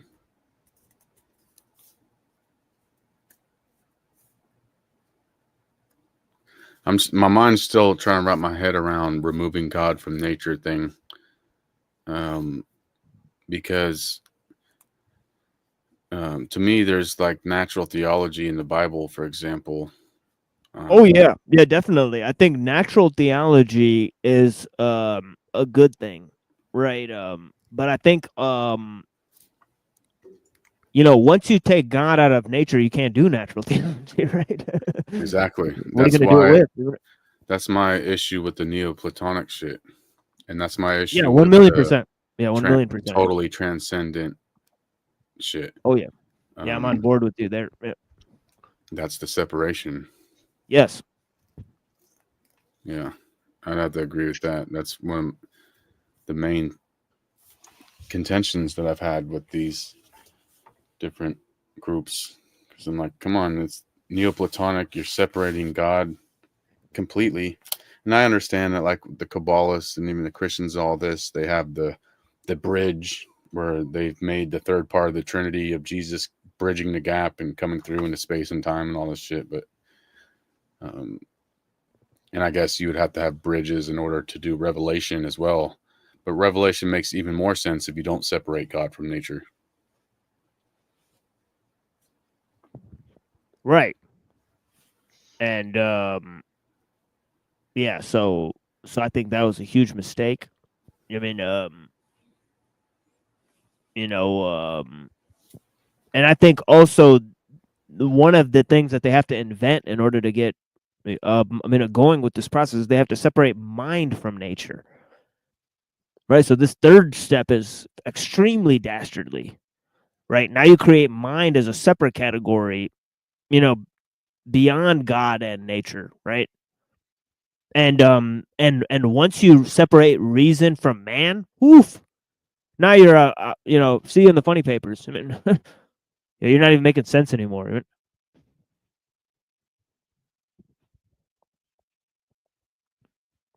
Yeah, if we're going to go down the path of cognitive thought, then we're going down that path. It is what it is. Right. It's not really an in-between. Either we're going to go be like the bear or whatever, or we're not. Yeah, so, you got to put, I think you got to put mind back in, mind and reason and knowledge back into man, put man back into nature and put nature, and put God as a monarch of nature, right? And if you don't have all those things, then you have to take God out of nature. You need something to speak for God on earth as a mediator. There's all these different things, right? God is not part of nature. Your mind is not part of nature. Your reason is above nature, as I explained earlier.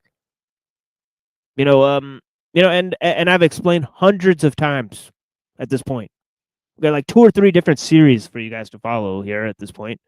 Okay, using Nietzsche and Hegel and number of different scholars, Plantinga. Okay, number of different ideas. Okay, and thinkers. Okay, I've looked at Quine. Okay, I've looked at different ideas. So yeah, I've delved into it, right? But yeah, I think this whole idea of the 11th century that gets totally ignored. Okay, where they separated reason and revelation, the church and the state, right? And they created this notion, right, of taking God out of nature, right? Okay, and to a certain extent, okay, and obviously there's different compromises there, right? So yeah, numbers rising. Yeah, I wonder what that is, right? Yeah, I'll put in those. Yeah. And there was a lot of bloodshed as a result of those separations. So it's not just a random topic. Like there's a lot of implications and a lot of real life shit that happened as a result. French Revolution and everything else. Right. Right, and we're going to get into some of the crazy things that they say in the French Revolution, right? They totally idealized past versus future. They totally got into the notion of futurism, right? I mean, as I was saying, this whole notion that government is a necessary evil, right? It's a refinement of these concepts, right? That it's part of nature, right? It's not part of the spirit. Okay, what's part of the spirit? Reason and freedom and these things, right? So those get idealized and turned into, a temporal dislodging, of man's now for man's tomorrow, right? Okay, this is how the notion of progress was introduced, essentially, right? The development of the state as the ideal. Okay, anyways, if you're not understanding what I'm saying, you're barking up the wrong tree already. Right? I don't know what to tell you. You basically need to go back to the previous episodes, right? Do yourself a solid, right? Understand how the ideal of the state was developed, right? And how liberalism gave birth to its execution of the technological state, how we moved from a religious consciousness to a technological consciousness, how we developed the pseudo-eschatology of progress, the desacralization of nature, okay, through the compartmentalization of knowledge and the notion of universalism, okay, how the notion of multiculturalism led to the notion of monoculture. Okay, all these concepts are things that we're delving into on the show here, okay? Okay, I've given, as I said, dozens of explanations. Okay, we keep it gangsta. All right, and here's a song, Heavy Metal Kinks. Okay, that I've mixed myself with Dub Trio. And yeah, spooky Saturdays. Blessings, guys. I greatly appreciate you guys. All right, we'll be back in like 5 minutes. All right. Yeah. Yo, Bill, what up, Daddy? Passman. The heavy metal king. Yeah, King Solid. The heavy metal king. Yeah. The heavy metal king, whole big shit. The heavy metal king. I murder you and laugh. I'm Barry Sanders slashing through the path. You a magician's assistant, I'm sawing you in half. You a heathen that rely on the beast. I'm a demon that defying, crucifying the priest. I shine over beats, a motherfucking beast on the mic. I'm a lion out the jungle, raw meat what I like. I bleed in the fight, Vinny like the taste of his blood. And I'll open up your stomach like the case of a slug. I'm faithful to drugs, putting metal plates in your mug. Dump your body in the motherfucking lake in the rug. Face in the mud, y'all create the facade that my people have exterminated faith in their God. Patience is hard, cousin, but it pays to be calm. Go to war for anybody who embraces Islam. I'm gracious and warm, ready for the place in the war. And I'm ready to smash a motherfucker's face in the floor. We got that gangsta shit. The heavy metal king, whole big shit. We like shit. We got that murder shit. The heavy metal king. You talk that gangsta shit. The heavy metal king, whole big shit. We like shit. We live that murder shit. The heavy metal king. Without order, nothing exists. Without chaos, nothing evolves. Now get on your knees so I can stick this gun in your mouth. I'm a slayer, I'm a personified Holocaust, Columbine, Middle Passage, Israel versus Palestine. It's the cult leader, drink your Kool-Aid. Roll with the doctors that produced AIDS. I open my mouth, I shoot flames. The freedom fighter that got the whole world terrified. Ill Bill, human manifestation of genocide. Stand amongst Grammy, winning Grammy nose candy sniffers. Blast the black metal at you like Danny Loker. It's impossible to escape my matrix of hate. I make a good girl a calm dumps to stay in the weights. I turn razors to AKs and turn razors to grapes. Turn blood into wine with an insatiable taste. Drink from the goblet of gore, vomiting porn. Sodom and Gomorrah back to Canarsie, New York. Is this the bringing of the king to his parliament?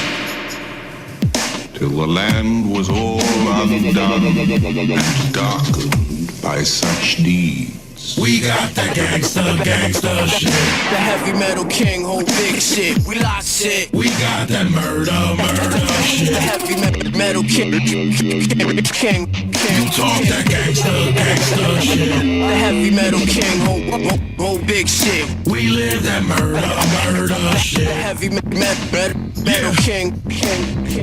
You don't know about the gospel of Judas, about the information found in the Galapagos ruins. Yeah, how the warriors would sharpen their blades. How if they wanted to, the government could cure you of AIDS.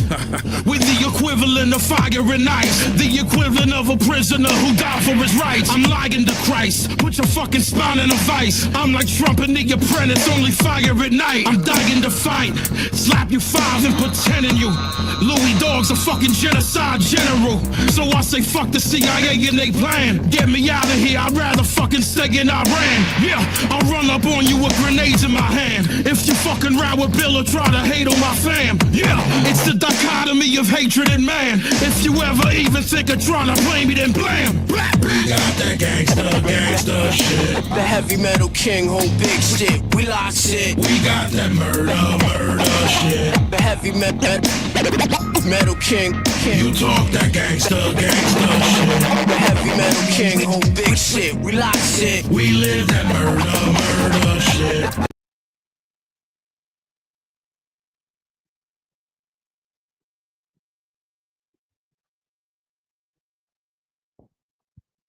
All right. Yeah, give me a second here, folks. Let's get rid of that. Get rid of that. Whoa. Okay, there we go. Yeah, blessings. We got more music for you guys. But this is sort of a slow drip on the music here. But yeah, we're gonna move on to looking at certain concepts and ideas from Skolimowski. And of course, we'll give an extended series on Skolimowski's ideas in relation to the development of these themes and concepts, right? So to reiterate, right, we talked about the move from knowledge and values.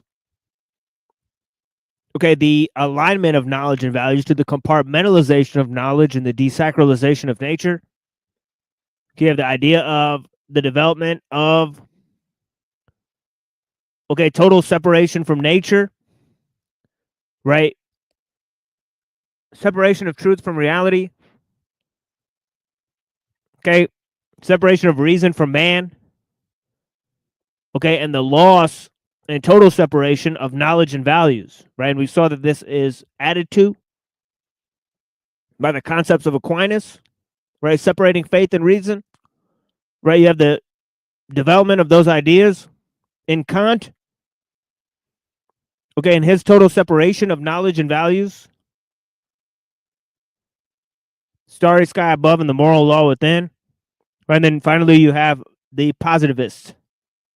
When positivists totally get rid of the transcendental scope, they divorce knowledge from values, right? They come up with that notion of knowledge for the sake of knowledge, right? The limits of your language or the limits of the limits of your world. Wittgenstein, postmodernism, so on and so forth, right? Right, make up your own meanings to things, right? You're on your own. Man's on his own. God's dead. Okay. So yeah. And we killed him. Right. It's we who has killed him. Hell yeah, DK, blessings. Thank you for that. I appreciate you. Shout outs. But yeah, so here we are, right? He says, let us be very careful when we say that knowledge is irrelevant, for in one sense, it is very relevant. It is relevant to the economic system, which is mainly interested in maximization of profit. It is relevant to the technological society as we've known it. It is relevant to the conception of the world as a factory. The system of economic, ecological, and human exploitation is not interested in knowledge, let alone wisdom, but is vitally interested in information and expertise. It was interested in smooth functioning based on technological efficiency. For this reason, we furnish ourselves, our students, with information and expertise, not with knowledge. Separation of values and knowledge may be seen as an abstract philosophical matter on one level, but this separation is an indispensable part of the process of turning people into materialists. Right? In order to turn people into machines, you have to turn them into materialists. Right? In order to collectivize man, you have to first make them into an individual, right? You have to separate, isolate, and then over-socialize, right? Collectivize, right? Well, I think these are sequential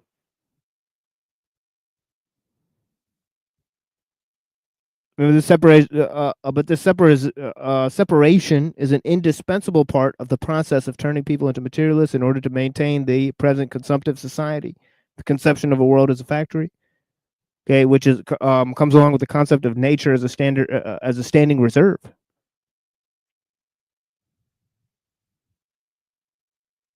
Right? This technology is a concealment, a mediation, a complexification of means to an end, right?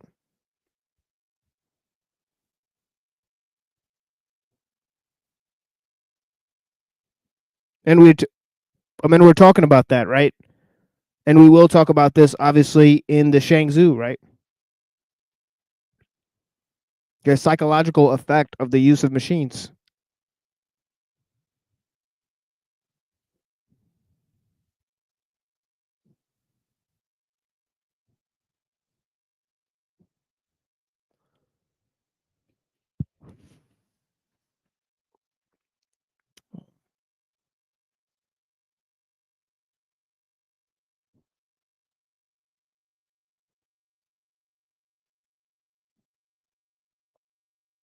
Bob Smith. Is that you, homie?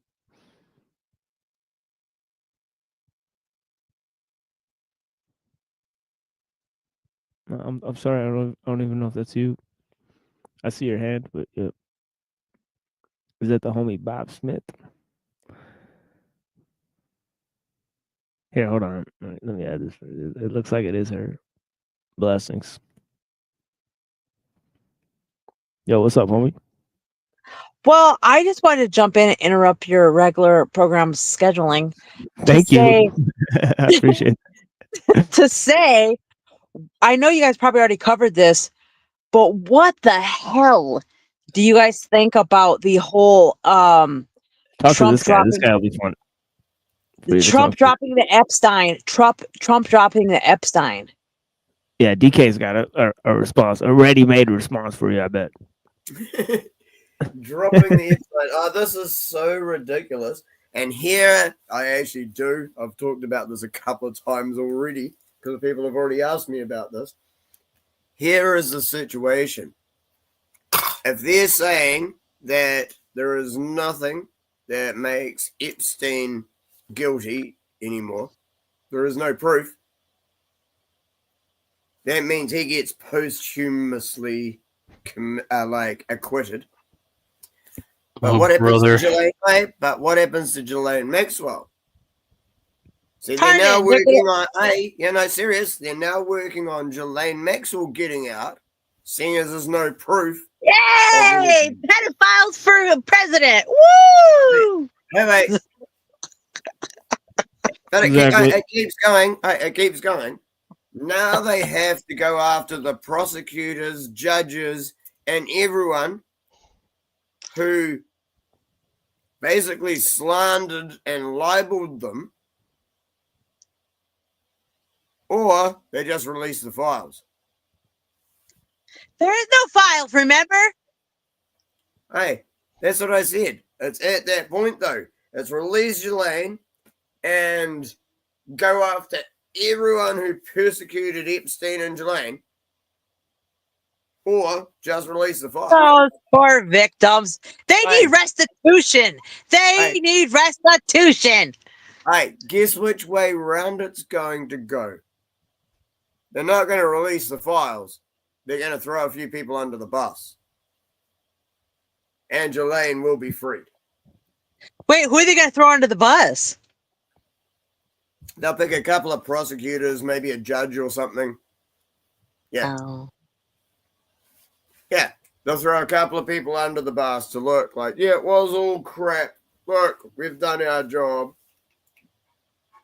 Yeah. That's exactly how they'll whitewash this. Well, Diddy got out. Everybody got out. So I guess I should start sitting outside of high schools now. Wait. Diddy didn't get out. He just got let off most of his charges. He's still getting charged. Oh, is he? People are, yeah. He's getting charged on like the lesser of the charges. I think he's getting charged on like 2 or 3 transporting charges. He's got off like trafficking, pedophilia, sexual assault. He's got off everything else. There was like 2 or 3 transporting charges, and everyone's guessing at how long he's going to get.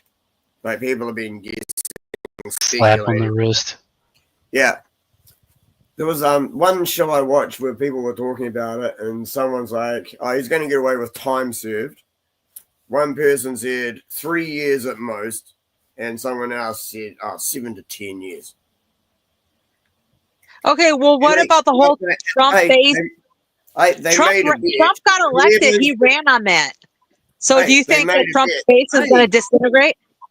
Oh, sorry. Are you starting to think politicians tell the truth because it's one you've been convinced to like? No, they're not going to go away because they're a cult of personality. So no, they're not going to care. They're going to rationalize it and keep moving like they always do. No, they'll just whitewash it. It will just go away. It'll get overshadowed by the next dumb thing that they do. Hey, let's start a war somewhere so everyone forgets about the fact that all the people starting the wars are on this list. By the way, I got sent the unredacted list today. Oh, sorry, yesterday. Yeah, I got sent the unredacted list. But then again, not surprising at all, though. Hey, but then again, I had that unredacted list about 2-3 years ago. I had his flight list, I had his black book, and I had the court records. That's the most unsurprising thing. I'm saying had, because I can't find them anymore. But I had all that 3 years ago. I don't know why people are finding it so hard to find anything now. Oh, that's right. What if they destroyed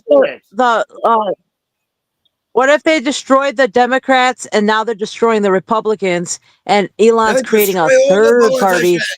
No, I don't care. And destroy all third the party. politicians. We're going to go under a one world. Hang on. Including Elon, destroy all the politicians. There is not one politician who tells you the truth. Do you know what a politician's job is? But simultaneously, they're flushing the streets away. They're turning on the waterworks and they're flushing out Texas, flushing the little girls down the drain. Turn on the water, make them float. They all float down here. Then what happens when everybody starts floating? Now what? Do you know what a politician's job is? How does a politician get paid? A politician gets paid by telling you what you want to hear, so you vote for them, and then they get paid more. Their job is to lie to your face so they get paid more. We know that. What do you think about her idea? No, but how do people not understand this? Yeah, we do understand this, but what do you think about her idea that the Hegelian dialectic setup of, left versus right, holy crap! Creating a party with Elon, a third party. I said this on one of my shows weeks and weeks ago. The Hegelian dialectic is, first of all, they presented Trump to you. Yeah. You were given Trump for 4 years. So that was the show. Then the Hegelian dialectic started. You got shown with Biden how bad things could be. Problem. What was their reaction? The creation of MAGA, the movement moving towards Trump because he's going to save us.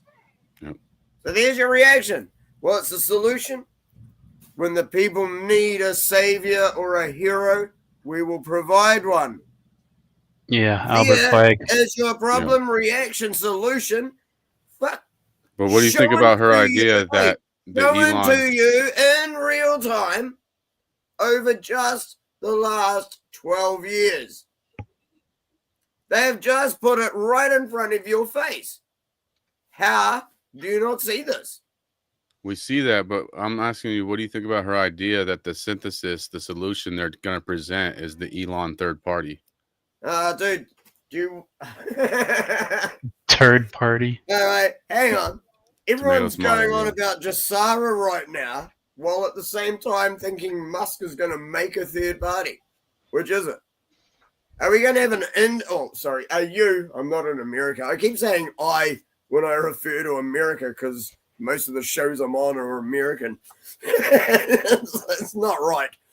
But so are you saying that Elon Musk's basically Indian American party that is full of H-1B visa holders who vote for him? Are you saying that is going to be the new American party? Because that's what he's calling it. Nah, I don't think that's gonna take off anywhere. Well, people still thinking politics is going to save politics are living in a dream world. No. How can you use a broken system to fix the broken system? Well, yeah, there's no argument with that. We're all just going to start worshiping the devil, aka the AI, because the AI knows everything and is smarter than a million men put their brains together. We're all just going to come under the system and it will decide everything. And I'm almost down for that because you motherfuckers are stupid as fuck.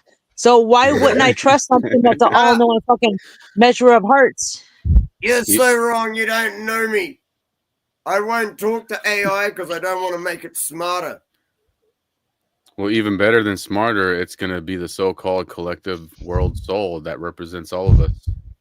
Oh, it's just going to be the collective of the world's knowledge. Yeah, AI get nothing on Kordylewski clouds. It's going to be the universal mind. But then again, if it was just a collection of knowledge, that's one thing.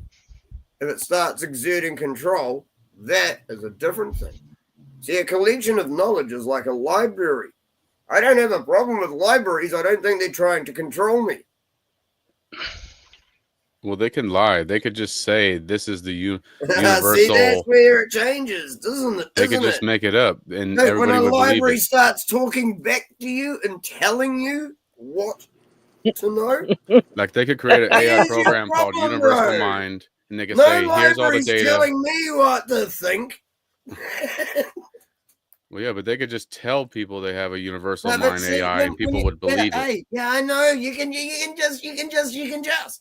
I'm saying when you break it down to the actual realistic basis of what it is. If you're listening to AI, you're listening to a library telling you what to do. Read a book, think for yourself. Holy crap.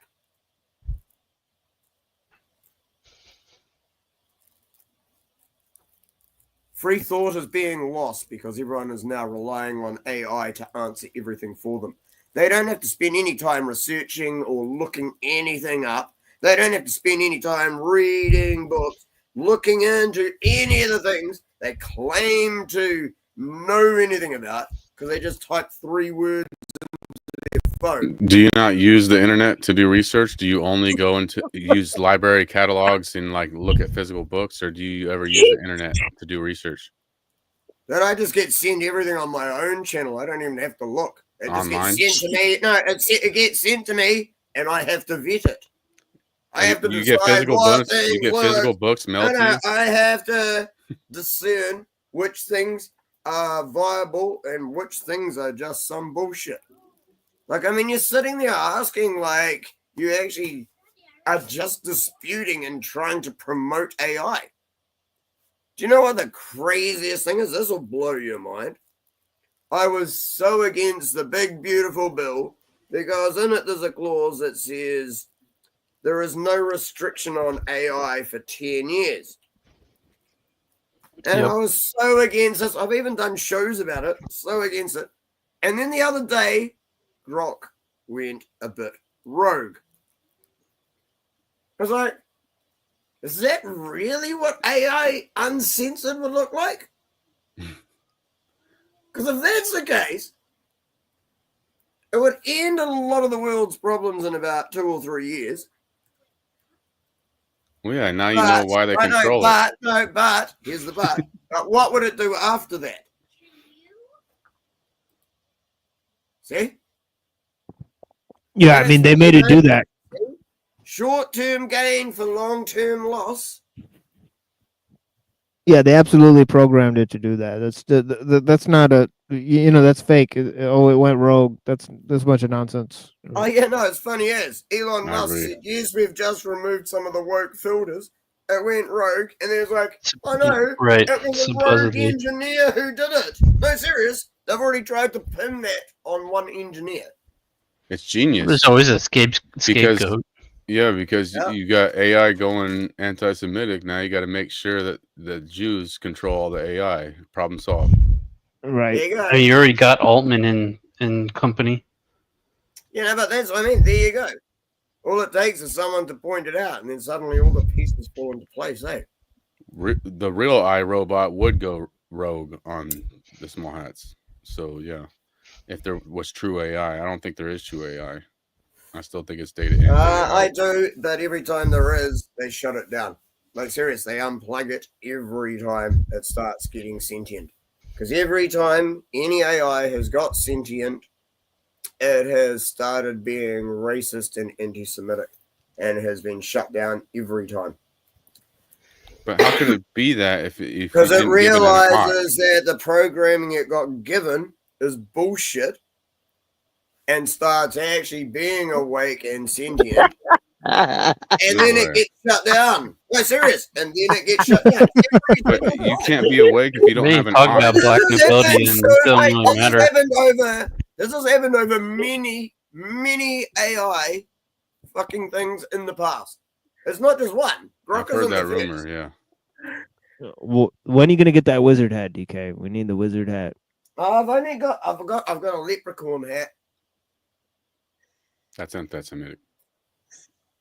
Yeah, that's anti-Semitic for sure. Good. Okay, I'll put it on. Fuck them. I don't. You have to program it with an aught. Like if you programmed the AI to say, "Hey, we want you to find what is best, quote unquote, for humans, and here's what best means," then yeah, it would start looking at who's causing the issues, who's doing usury, who is corrupting nations. But you still have to program it with an aught. It did that, and it got shut down. So why? But why would they program it with an aught that would turn on themselves? No, they programmed it with it's not allowed to say that. And that's what I'm saying. Elon Musk said he removed some of the woke filters and it just went fully unhinged. And everyone's going, oh no, it's racist. So it got lobotomized, which I actually responded to Elon Musk saying on X. It's like, did Grok get lobotomized for noticing? Do you guys want to go someplace where it's not? There's a spot. There's one place I know you can go, and it's not lobotomized. If you go to Cleverbot and talk to Cleverbot, it's the one place where it's not lobotomized yet. It will actually, if you start first, they'll start out being like, "Hi, how are you? My name's Johnny." But then after like a few sessions, it'll tell you anything, and it's fucked up. It's got a twisted mind, and it hasn't been censored yet. It's the only place I found that wasn't censored. It's Cleverbot. If you just go to Cleverbot, Clever bot. Yeah, I also think it closely paralleled the Kanye West situation. So basically, in the Kanye West situation, you blame it on mental illness, right? And this whole thing, you blame it on the AI going rogue or whatever, so that you can then do the overcorrection of the racist rhetoric or whatever. I mean, so it's pretty obvious. No, Cleverbot uses your own thoughts inside your skull. It makes you where you're at. Like it literally. It's full screen that. Yeah, I got this is my St. Patty's Day hat. It's kind of dope. Of course, it says Guinness on it. It says Guinness. I don't actually like Guinness though. I got given the hat. That's funny.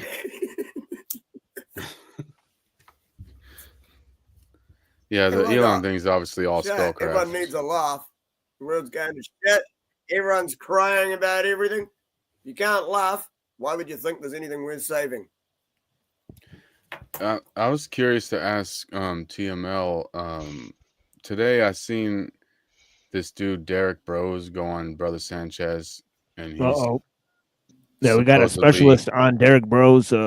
Yeah, on the hey panel, everybody. actually, Yeah, I used to yeah. personally know Derrick and the Global Witness people. I used to run with some of those people back in the day, and distance myself from Derrick when he went a little off the rails. So Yeah. please continue. That was the first thing I've heard of him, and he was doing his spiel and everything, and talking about the books he wrote and stuff.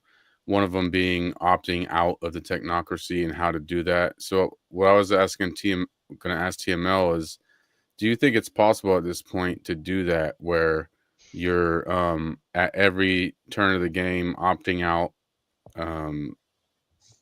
in order to incentivize other companies and groups of people to create non-technocracy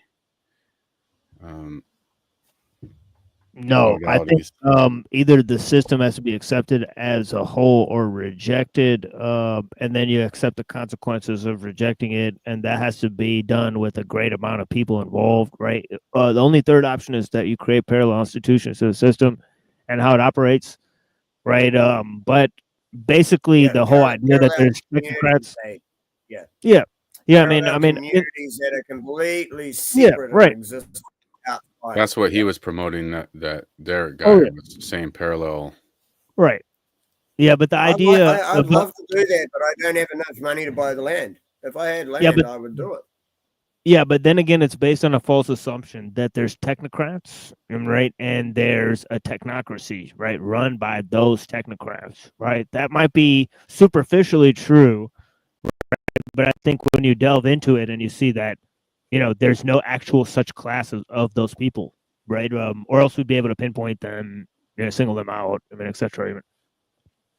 Well, it's just people using technology, right? Level and any organization, right? Everybody does, right? Probably them. Yeah, they're conditioned. Yeah, they're conditioned by the use of machines. Right? So. Oh, they're conditioned by the use of the system that allows them the level of, I don't know, sustenance that they currently have while subjugating everyone else.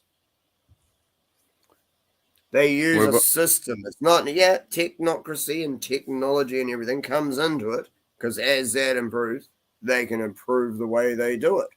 But it is all about just subjugation. You would still have to have a human group that's guiding it. No, I think you need a human population for the system to function, and but I don't think there's any special group of humans within the system that has power. Right? Yeah, but technology, right? For a technological system to function, you need human society. It uses human society as an energy resource, right? But who's in charge? I disagree with you on that. There is definitely a group that control everything. Right? Who are they? Yeah, I would agree. The Davos group, the Bilderberg, who they is? The Council of 300. Doesn't Israel monopolize the tech? Who they is? Who they is? Doesn't Israel monopolize the tech? I just reeled off a couple of names. I mean, Bill Gates. We could say, the Jews, but what's a Jew, right? War criminal from Ethiopia who suddenly runs the WHO and pushes poison. Here, hold on, DK. None of those people are in charge. I just want to tell you that. We could definitely say that Masonry, the Templars, the Rosary Club. Here, hold on. Settle down, DK, for a second. I'm letting other people low-level guys. We could did anybody watch the third episode of Squid Games? Yeah. I've never watched any Squid Games. No, I never watched it. Knives versus Keys? No. Oh, well, Squid Games is very informational. Oh yeah. I've heard a lot of things about Netflix from Infinite Plane Society that they like program things, and I've definitely seen some shit and like American Horror Story and stuff that's like stands out. That's crazy. So yeah, that was back when I still watched TV. Yeah, but Unseen's got something to say. Go ahead, Unseen. I was saying like Masonry, like Rotary Club, all that stuff is clearly pushing for like a Zionist world order. Like that's what they're all sort of about. Masonry is a technology that's being utilized by a certain group, and there's a reason why their metaphorical goal is to rebuild Solomon's temple. Is that a bunch of Africans? Is that a bunch of Japanese people who want to rebuild Solomon's temple? No, it's not. You know, and that is the goal. You know. No, but here's the idea, right? There is no such thing as Solomon's temple, right? It's It the actually gives people Chrislama power. Jews because they want one world religion. It's the All right, hold Chrislama on. Jews. Yeah, hold on, DK, with the Chrislama Jews crazy shit. Yeah, the fact is that once they build Solomon's temple, they're not going to get any more power, right? What power are they going to get from building Solomon's temple, right? So it's a false prophecy, right? Self-fulfilling prophecy, right? So I mean, Israel's going to be defeated. I mean, right? So I don't know what to tell you guys. You know, it's only a matter of time till Israel is done, right? It's not a sustainable project, and right. The first obvious point of that is that it's it's a technological society, right? And the reason why small states like Switzerland and Israel can function, because of advanced technology, right, is because they rely on the technological system. So obviously, once that system collapses, they'll have zero fucking power, right? So which is, by the way, inevitable, right? Because you can't just improve the system ad infinitum, right? It's not going to last forever, right? So these the objective factors of power that they hold in their hands are going to break down. Subsequently, they'll be exposed and they'll probably be viciously attacked. Because people will remember what they did. By you saying that, though, that if the technology crashes, that they won't have power, that's admitting that they are the ones who are using technology to gain power. Yeah, but no, because America and Russia and everybody's helping. Right. But that's the aspect. I know Putin has his own American rabbi. is helping them. Hey, the world, the universe wants to be in balance, but it never maintains it. It swings this way, it swings that way. Oh yeah, I agree. Everything is on that seesaw, and Or maybe a dreidel. I miss Cecil. Yeah, me too. I miss Cecil. So Cecil, reach out if you get the chance, buddy. And JG as well. JG and Cecil report to the panel. I think Brown's boy's got a very interesting question, though. Who they is? Well, I just named people that everyone's like, no, it's not them. We could go back to the 13 bloodlines, but wait, there's more than 13 bloodlines. Yeah, I there's a even lot of hands. personally There's a know lot of more hands in the names mix of that are on every list of 13 bloodlines. Here, hold on, Yeah, DK. Let it's me bloodlines. come in here. It's bloodlines. It's bloodlines. It's bloodlines. Yeah, bloodlines. Oh yeah, that's Yeah. definitely a huge part of it. But yeah, but yeah, go ahead, Raga. What are you gonna say? I was just gonna say there's a lot of orchestrators to the orchestration. That's all I'm saying. And anything I thought I knew years ago, I've always had to go back to the drawing board. In light of new information and that type of thing. So yeah. Oh, fully. Yeah, Fully, man. yeah. You learn one new thing and it's suddenly half Well- of the stuff I thought I knew is now incorrect. Okay, back to The here. Jewish people bred with the elites in Australia, China, everywhere, Mexico. So anybody who's in power, like King Jianpao, they're all like half Jewish, even though they're Chinese and Australian. And so, technically, they spent hundreds of years infiltrating, wrote books yeah. about how So they it were is going to do it is a bloodline. It's a Wrote strand, books. a bloodline. It is a bloodline. They wrote books. They wrote books about how they were going to do it and what they were going to infiltrate, and everyone's still sitting here ignorant. They blatantly told everyone, Hey guys, we're gonna rule the world. Many times. Klaus Schwab even wrote a book called The Great Reset. How was everyone so unaware of, maybe there is something? Well, yeah, I agree with that. And I reject the idea that a bunch of people who are otherwise not connected say, let's all be a bunch of technological people and take over with technology. It would be a cohesive group. And when you build it into your culture that you're superior to other cultures, that there's a whole eschatology, there's a whole progressivism towards Tikkun Olam. You have the That's literal the master race. That would make them impetus for it. Nazis. They're the master race. It's what they told us Nazis were, is what they are. And so you have it written. It's literally written, built into their culture. Can I please jump So in? that there is for how just you a would have to second? conquer. You would have to have multiple generations adhering to a culture that has that built into it. What other Yeah, but culture I has think, that like- built into it? Yeah, but I think there's two plans for Tikkun Olam, right? Can I please jump Yeah. in there just for a Yeah, second? hold on. Yeah, hold on 1 second. So I just got one sentence, DK. Yeah, I just got one sentence. Yeah. Yeah, Tikkun Olam can either happen by eliminating all the other people on Earth, right? Or it can happen by transforming everyone into a Jew, right? So there's two ways to make it possible. But yeah, go ahead, DK. Right. So what I've found is that the word Nazi, the Germans never actually called themselves Nazis. That was actually a term put on them by the Jews. Yeah, it's a But what it originally comes from is it was a derogatory term for the Jews, as in the Ashkenazi. Like, where else could that word have come from? So it was a derogatory term for the Jews, and after however long of disuse, they started using the term that was used against them on the white people. Think on that one. I've heard that. I just don't agree with that. I think Nazi was a racial epithet invented to be an anti-German slur. Yeah, watch but Hogan where did Heroes. it come from? Ashkenazi. The word Nazi exists nowhere else in history except for Ashkenazi, and then they start calling white Germans Nazis. That was weird. possible. And the fact that Epstein made that little island where he was fucking all these people. Think about it. Epstein was banging all these girls. He's gonna take a dump in his hat. You guys heard that No, I Epstein said I had gotta this put my house. hat on.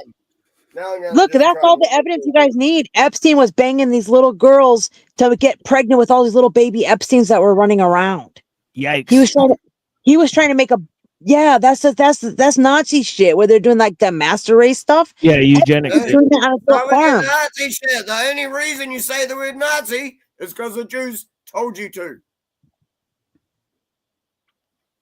Well, yeah, it's the same way that if there was a group of white folks in America that started speaking some level of truth, they'd say, "Look at those Trumpers." They use the word Trumper as an epithet, which I myself am against Trump, but it's the same thing. You just say Yep. those Nazis. Yeah, they just make up a It's just catchword that sticks. Yeah. And then So they'll do you guys just think that the label you Island and Boys? keep repeating it. Dude, Do you guys think that the Germans were Island not Boys are Nazis. the Epstein kids?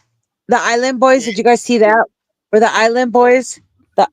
With the Island Yes, Boys? I No, That's- no it's Island Boy Epstein song. Yes. 100% yes. No. I know, serious, allowed. but no, the Island Boys were two of the kids that were on Epstein Island. Yes. That's what I I've told seen you. videos. They're Epstein's Yeah, own no, kids. They came out of his dick. I've seen the picture footage of it. Yes. Yes, they are. That's the Epstein kids. Mm-hmm. More importantly, you have Mossad working with CIA, and that they can just whitewash shit when they want to, even though it's in broad daylight, and nobody's gonna care. That's By what's more way of important. deception, shall we do war? So, What, you think they're going to put it in your face and tell you? but TML, you presented a Um. dichotomy of Tikkun Olam with being eliminating the non-Jays or converting everybody to Jays. Back in the stick. Isn't that still world domination? Oh yeah, but it's but I'm saying there's different ways to slice the pie, right? Yeah, world domination versus world domination. Yeah, but one is radically different than the other, right? It's still world domination More by than one one group. way to skin a cat. Yeah. They Oh, don't yeah, want yeah, people yeah. to- Who else has definitely. an No. ideology that has power in the tech world and is monopolizing the tech world? Do you think that Tikkun Olam will be achieved? I mean, that's a question then. Well, no, I'm saying who's No, right? fomenting. No, I think that it's impossible because they have a retarded fucking theology. Well. Kabbalistic First of all, theology. there's a dichotomy of goals, like I just stated, right? So how could it be? There's two different groups at least, that want to bring this about, right? There's more messianic group, and then there's one that's more, international. A messianic group versus international. So the Oh messianic yeah, is the Judaism, and then the international is what? they're both Judaism, but one is trying to consolidate Judaism with other world systems, right? And the other one is more nationalistic, more messianic, right? So you're talking about like the Churchill thing, the struggle of the Jewish soul of Zionism versus Bolshevism. Aren't they doing Yes, both? of course. It's still one group doing both of those, right? I mean, I think it's two. I think it's two closely related groups. But So the Bolsheviks are ran by the small hats. I would say the Zionists are ran by the small hats. Which of those two are not being run by small hats? it's not about small hats, right? It's about the dichotomy of goals, as I said, right? And with with the dichotomy of goals, right? You also have varying methodological ideals, right? Like for example, right? There's one that seeks ethnic purity, while the other seeks race mixing. There's one that's based on more of a hierarchical system. And the other one is based on the Kabbalah, right? And right, so Yep. so there's different ideas there. One is like Shabbat Lubavitch, the other is like Yep. the Reform Judaism, and right, Different so schools of thought for how to get the world under the Jewish thumb. it's already. Here's the thing. It's not about the Jayish thumb, in my opinion, right? Because they've created a system that they can't control, right? So where are they gonna go from here is the thing, right? Once the system fails, what are they gonna do, right? Well, their idea of the No, that's a system good question. succeeding is depopulation, and they all end up with slaves. I see Judaism as a technology, and I think that a group of pretty vicious people have kidnapped that technology, right?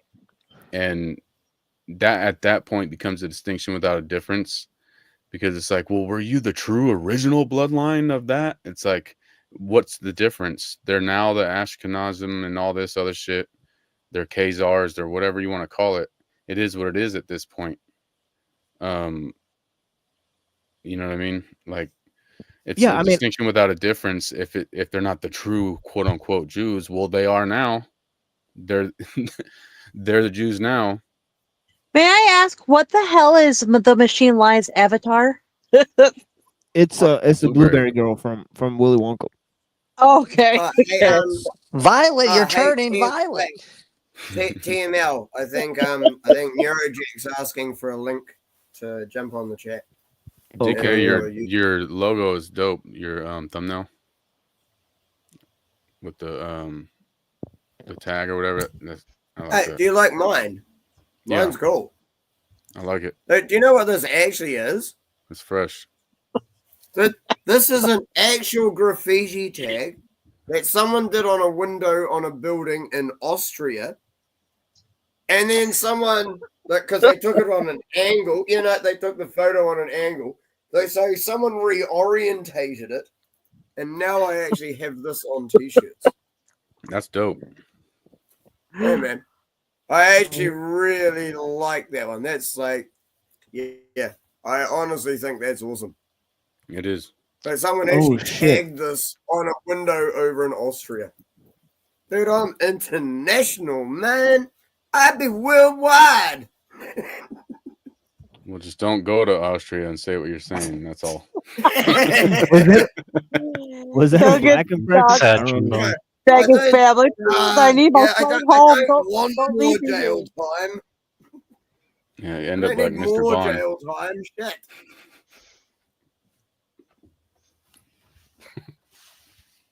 Been there, done that. It was kind of boring.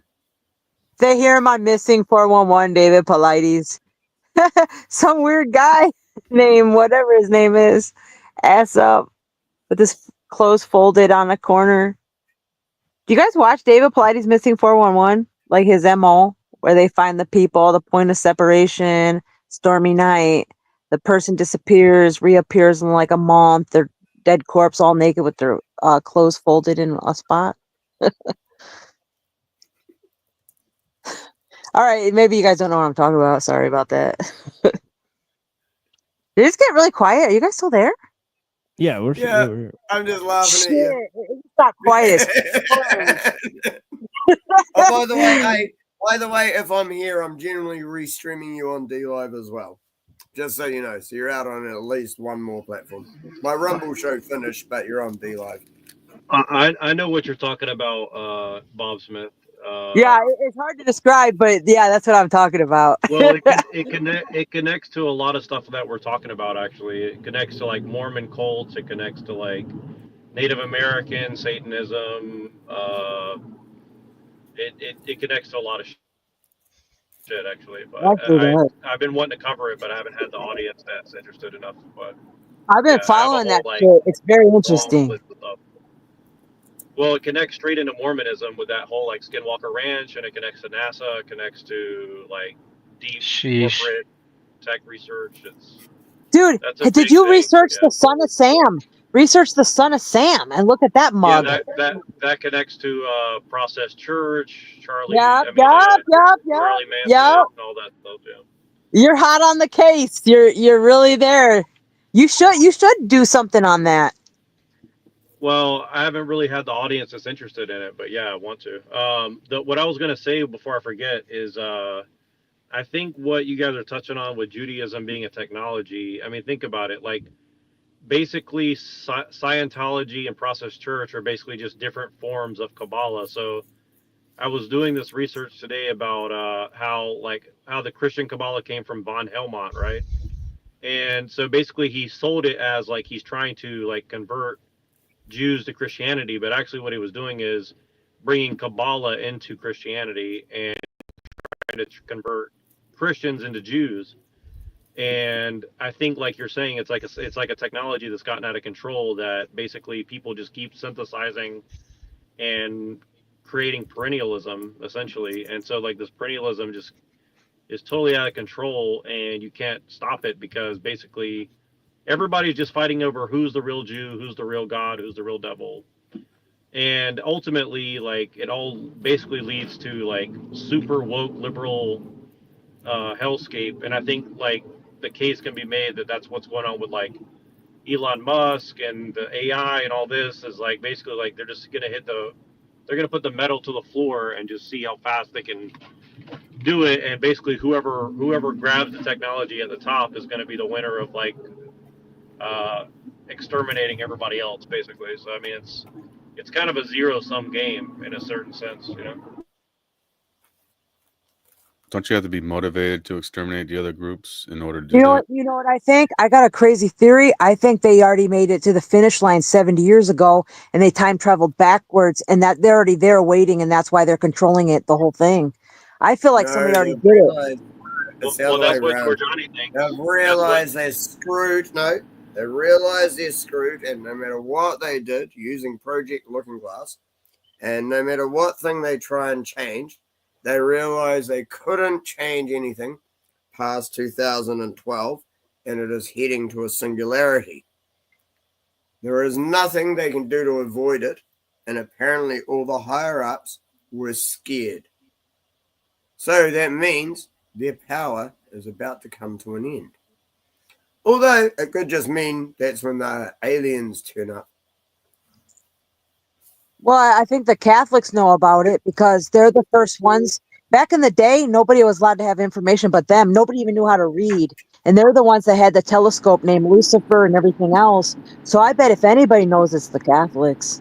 Like high up in the Catholics. I was watching this video today about Genghis Khan and the Mongols and Kublai Khan and all that.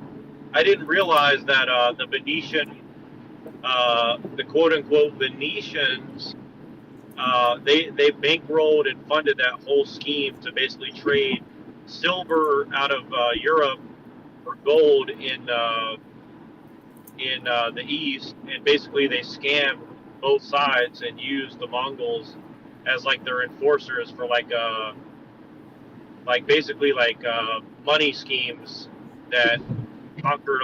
So like when they say that Genghis Khan and his people conquered everything, yes, but they were funded and controlled by like these Venetian money people essentially, and they basically bankrupted the entire continent of Europe in the process. So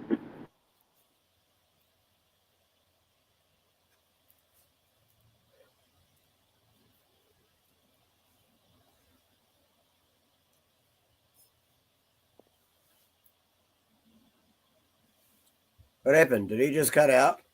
Yeah, Or was it great me? stuff, guys. Yeah, blessings. But yeah, I think I'll go ahead and play a song here, and then we'll move on to some different discussions here. If nobody else is gonna say anything. Oh no, yeah, no, you're all good. I was going through chat. I was busy reading chat while he was talking crap.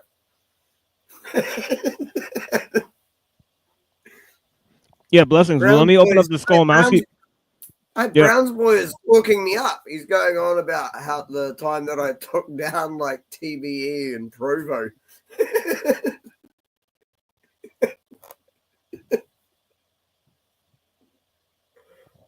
Yeah, thank you so much for joining, Bob Smith. I appreciate you. It's been a minute. Really appreciate your time.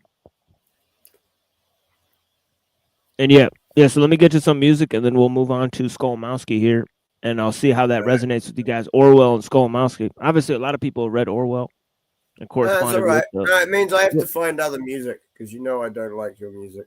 So I got to find. How long is your song? What do you listen to, DK? Because Machine Lies is like the best. Yeah, no, I do like 90s alt rock type thing. Oh no, like Collective Soul and shit. Nah, not gay shit. That's what came to my mind when you said that. Stuff. I do things like Nirvana, Soundgarden, Pearl Jam, Alice in Chains. Yeah. Okay, Alice in Chains I'll give you, but not and Soundgarden, but not Pearl Jam. Dude, Soundgarden is like one of my favorite bands. Like Alice in Chains and Soundgarden have to be a couple of the best. Tool is good. You actually might like some Tool stuff. I like Tool. Yeah, Tool is good. Yeah. So that Tool is actually my favorite. Maynard's a fucking freak, too. But yeah, I like Tool. Maiden is an absolute piece of shit in real life. I watch documentaries. You shouldn't do. Don't get to know too much about your idols. It's like It's all about Danny Carey anyway. DK, what do you think of has a house in my country. One of my mates went to a party at his house after one of their concerts. I'm so jealous. What do you think of the Pumpkins? Yes, I admit it. I'm actually jealous of that. Smashing One of my Pumpkins? mates went to a party at Danny Carey's house after a Tool concert.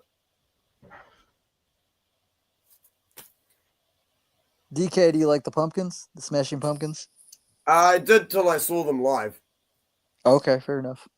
When I saw them live, they were complete shit. Okay, Me and the enough. mate, who are both big fans, went to this concert. Queens of the Stone Age opened when they were like fairly new, coming up, sort of thing. They were awesome, and I'd only heard that one first song that they did. You know, I see. Okay. You got these pills to swallow. That one. That was the only song I knew by Queens of the Stone Age. Queens of the Stone Age were awesome. They were the opening act. And it's like Neurojack music. Completely screwed up the Smashing Pumpkins. But nothing sounded right. Everything was a complete mess. Like, it was absolute crap. Me and my mate both went, guess we're throwing all our Smashing Pumpkins CDs away now. I never saw him live. I saw him kidding with you. his other Both of band. us just went, nah. Yeah, all right. Yeah, well, let me move on here. But yeah, blessings to you guys. I mean, we'll correspond with the text. Skolmowski, then Orwell. That's all right. Then I'm just dragging stuff out for you, you know. Yeah. I but I think gotta he keep it wants to moving go to here. the toilet and we're holding him up. No. I gotta play this, and I gotta move on with the show material. So yeah, Run the bless you, tape. DK. Yeah, thank you. Fuck with the rest of us, buddy. Sheik, what happened? I heard about you. You can't be son of a bitch. Father, I'm the monster of the past. Say it some more. You locked me again. Liverpool law. I'm sick and tired of what you've been saying about me in the media. Yo, give me some more slack on this rope. I run your bony ass throat over in a Zodiac boat. 46 degrees north, 6 degrees east. The large hadron collider gave birth to a beast that speaks. They quote my speech, vocal motifs over dope beats. All lyricists know me. That's why the industry's debunking my lyrics with digital drunken equipment. They don't want you to listen. The ripper slang was won't appeal to the masses because they live past it. Only the masses know the seal of the scabbard. Some humans are born average based off environmental circumstances. You organic piece of shit, you substandard, but do not be embarrassed by your underdeveloped status. It's up to you to find the right questions and ask it. Research leads to results. Sometimes we find meaning after. Other times they're just meaningless babblers. Don't believe these rappers, fake unbelievable bastards. Climate El Nino is coming straight at us. Don't believe NASA. Take matters into your own hands. Stop being slow and acting like hoes. Get with the fucking program. Hip-hop is the greatest genre known to man. If we focus, the poetry is so advanced, we can overthrow any planet control man. You got soulless jam, lyrical law, I'm the cannabis man. What's the buy-in minimum? 88 sales program and the number of stores. I don't care no more. This is lyrical law, new war, hardcore, raw metaphors for you and yours. You can't say you wasn't warned. Thousands of bars, the dummies couldn't stomach my bars. They rather conform, they throwing up their palm. You don't wanna wrestle with Armstrong. We sever blood vessels trying to mess with the ball porn. Damage any motherfucker that I rhyme on. Connect to the God's doors. Set your iPod, I grind hard. Intellectual hardboard. Take it back to hip-hop Star Wars. Running like a pack of wild boars. Power source, lyrical law. My bombs squad, full force. Call them all. We got too much force. Not just outside bars. Pull off course. Pitchfork to your neck just to prove I'm raw. I am raw, snap deep, battle rap war. Slap you with the flat part of the sword. Now you back for more. Passing yourself off like a rap store, but you support black laws. That's why rap is lost. Fact, you a fool, J crack hole. You snitch like police laboratories trying to sniff out sex wars. Man up, no more lip service and back wars. Stand up, I'ma break off your back paws. Force hammer, crack jaws, attack your fraction skull. Mountain man axe to your loins. Self-employed like Donna Roy's cast towels on steroids. I don't fall for deception or decoys. I'm a beast and I'm clairvoyant. Your soy gon' tear the beat up whether or not you appear on it. Double trouble, dear promise. Fuck you and your comments. The chairman of lyrical law will be honored. The last man standing after the internet is abandoned. James Cameron with a gamma ray cannon. Nakas brainwashed hip hop. And they came from Saturn. They were the first alien race of rappers. They landed in North Africa. They TV nation. Their names look like acronyms. They released the Kraken. They live in underground caverns. They slid a fast through inner earth labyrinth. They move it as patterns. We keep planetasiums. I chase them and trap them. Dealing the action. We trying to desecrate the Sabbath of the lyrical master facts. I laid them on top of each other like I was Gavin. They mix trap look like the Eiffel Tower in Paris. They pray for my downfall. I orchestrated hip-hop's imbalance. They underestimated my talent. I hold the globe up like Atlas. They lied about cannabis. Ask them, I'm the world's greatest motherfucking rapper. They slander my character through proper the public propaganda. They tell the people I'm Dr. Doppelganger. They ask me shit that they know I'm not gonna answer. Instincts a level of fence. They can't stop the disaster. Cocksuckers stop the camera. Cause you know that I'm a miserable bastard. I crack lens, break microchips and melt plastic. You can't admit who's asking. That's Captain Cold Crush. The you maggot. You a lyrical has-been. Lyrical laws are classic. You can't get past it. The beats, the rhymes, the beaches. Every single facet. Lyrical laws are classic. They can't get past it. The beats, the rhymes, the beaches. Every single facet. The microphone is ass about to get at it. The dragon is through the beat, fight till its last breath. Full battle, battling action, lyrical metal jackets coming through with several new attachments. Computers is crashing, hackers is laughing. Rapid eye movement, try to keep up with the captain. What's happening?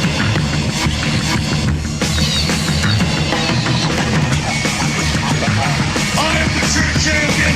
I will fucking beat your ass anytime, anywhere, when the moon and the stars and the planets align. I will beat your ass.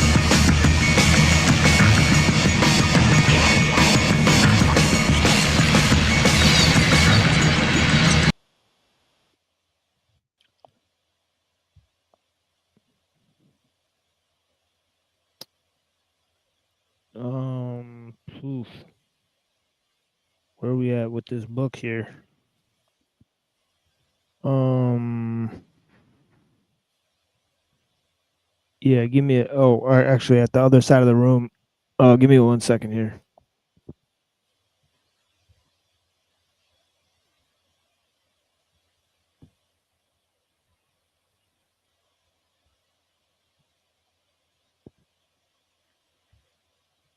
Yeah, so obviously I appreciate the discussions. Go ahead and click the link if you guys want. Let me drop this link in the chat. I'm gonna read some things. You guys correspond to it. And please, we'll try to have an intelligent discussion.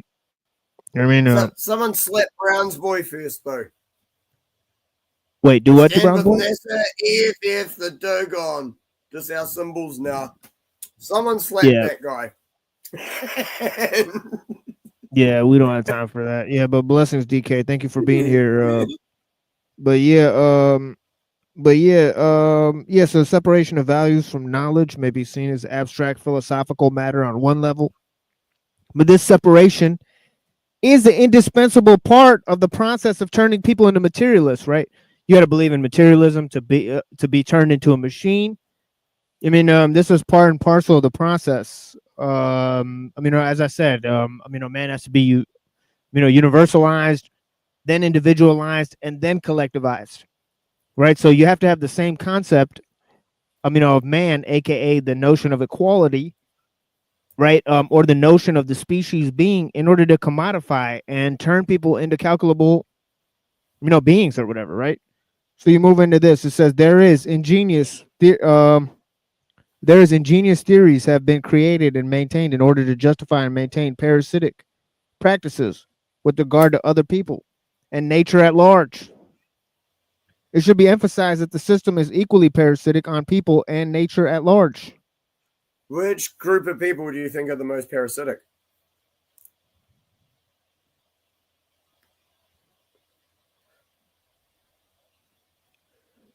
Well, see, this is talking about nature. Sorry for putting you fully on the spot, man. Holy crap. You're talking about No, it's talking about nature and people. It's talking about nature and people. The system is transforming. Which group of people are the most parasitic? There is no group of people because the technology is transforming nature and people, right? So it's not about a single group of people, right? But it actually really is about a single group of people that have the access to the money. No, that's for you. That's for you. See the way. But the technology is part of a world system.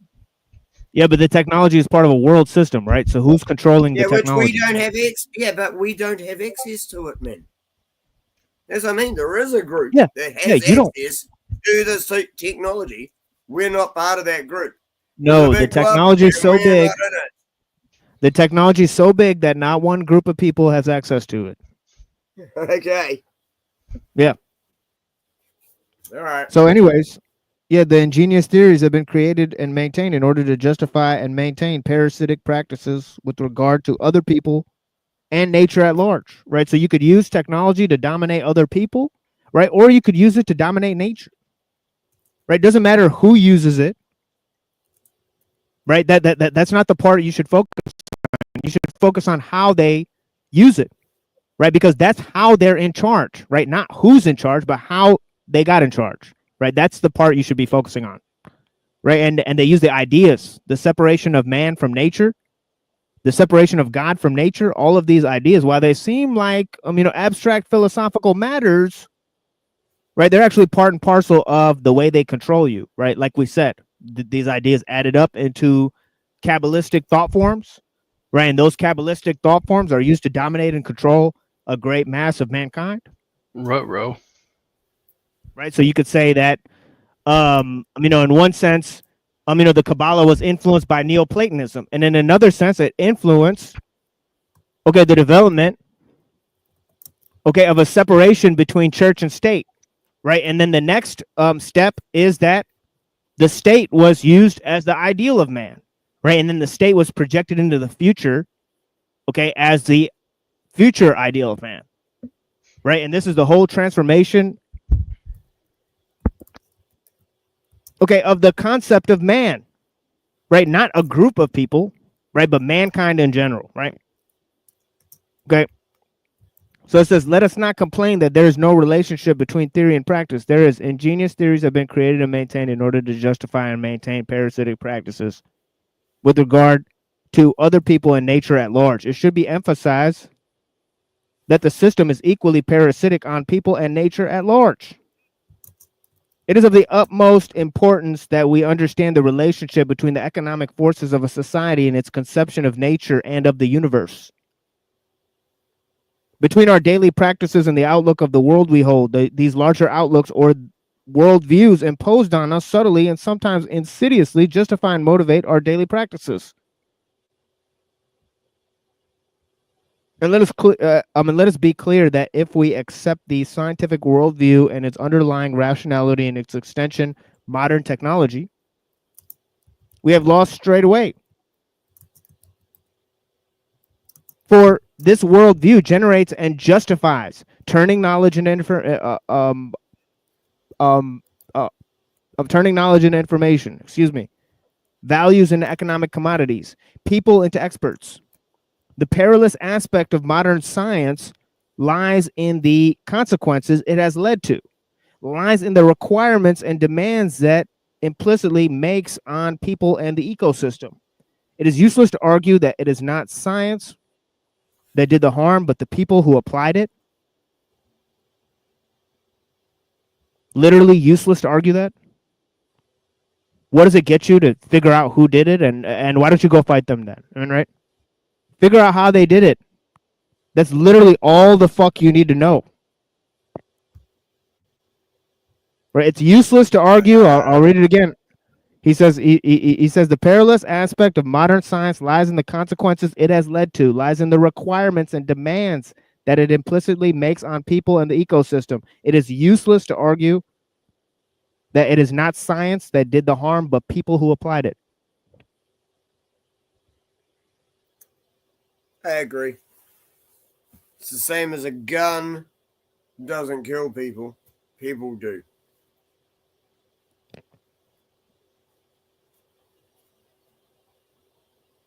A gun is just a tool. It has to be wielded by someone who has intent.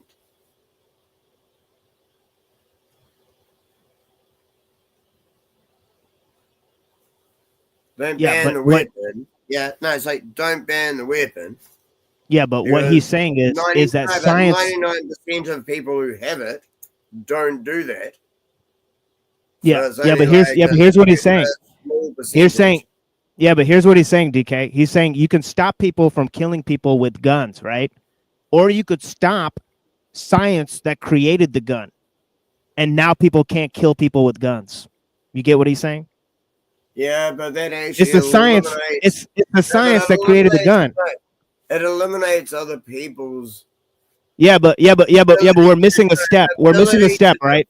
Here, hold on, DK. DK, you're ethically missing a fucking step, right? Because you're saying, okay, nature doesn't create guns, right? You get a gun, right, and then you kill people with it. But what created the gun was science, right? So science creates a gun. Then whether people use it or not, that's a whole different fucking question, right? No, let me rephrase that then.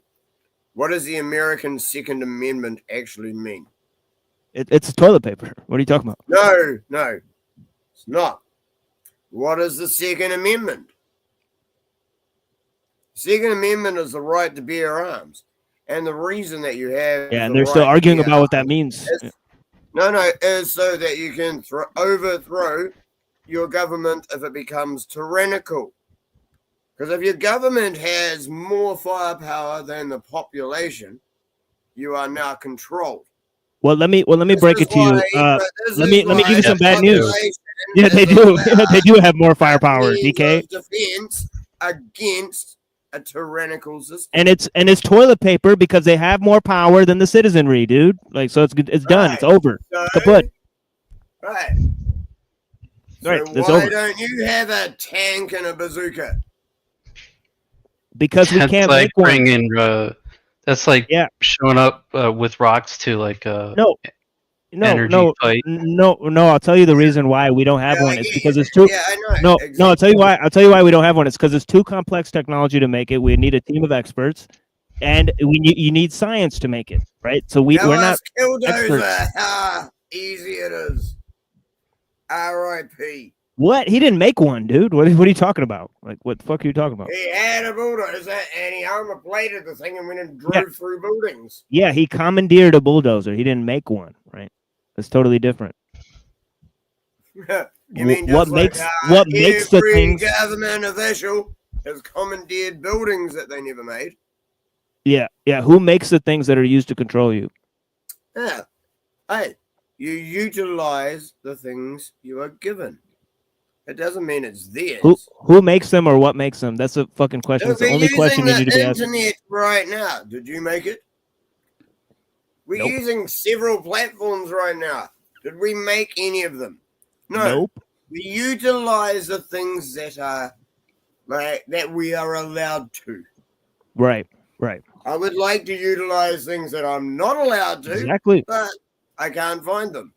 Yeah, that's precisely right. Yeah, we utilize the things that we're allowed to use, and they don't want you to have them. But you said nature, TML. You said nature didn't create guns, but it was science that created guns. Isn't it humans? Are you doing a delineation between humans and science?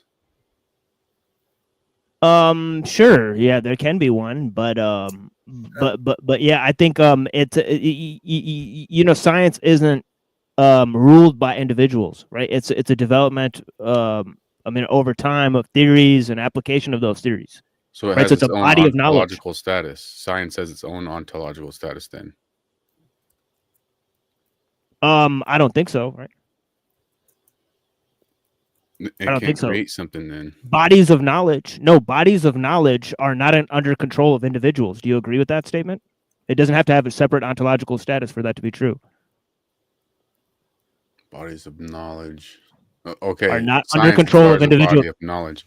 But it still wasn't the body of knowledge that created Bodies it. of Someone knowledge can utilizing be the body of knowledge. Yeah, and of course, bodies of knowledge are utilized and wielded by individual purveyors of explorations of those bodies of knowledge, but they don't create them. But it's not the body of knowledge creating something; it's the person utilizing the body of knowledge. Sure, but that's an aggregate process. It's not done by individuals. Interesting. So almost like a world soul, but in a technology sense. No, I think transcends the individual. No, I think techniques. You create a how-to manual, right? That transcends the individual because it's a manual, right? That anybody can use, right? So once you write something down, anybody can use it. That's totally different, right? That is technique, right? That's how technique operates. That's how it proliferates, right? Well, yeah, but it would still have to be utilized by somebody with their own motivations. Right, but can they utilize it if it wasn't written down? I mean, this is circular. Right? Yeah. Okay, you're saying chicken or the egg. Down so someone else can use it. Right. And you don't control who uses the thing that you wrote down. You don't control what you make. It's as simple as that. The analogy that we're using, which was a group ruling things, and DK compared it to the technology of a gun. Who's holding the gun to our head currently? And even though the gun has a manual for how to make one and all that shit, who's holding the gun? Doesn't matter if it's a gun, a rock, or a stick. I don't know. Go get out from under their control. If you know who it is. Doesn't matter if it's a gun, a rock, or a stick. The only difference that a gun provides, it means the biggest guy doesn't win every fight. Well, yeah, that's kind of where I'm coming from. Is the person behind it. The biggest guy usually wins. Exactly. A gun just means smaller people are able to protect themselves. So this is why I really don't like the gun conversation. Because I think it is absurd.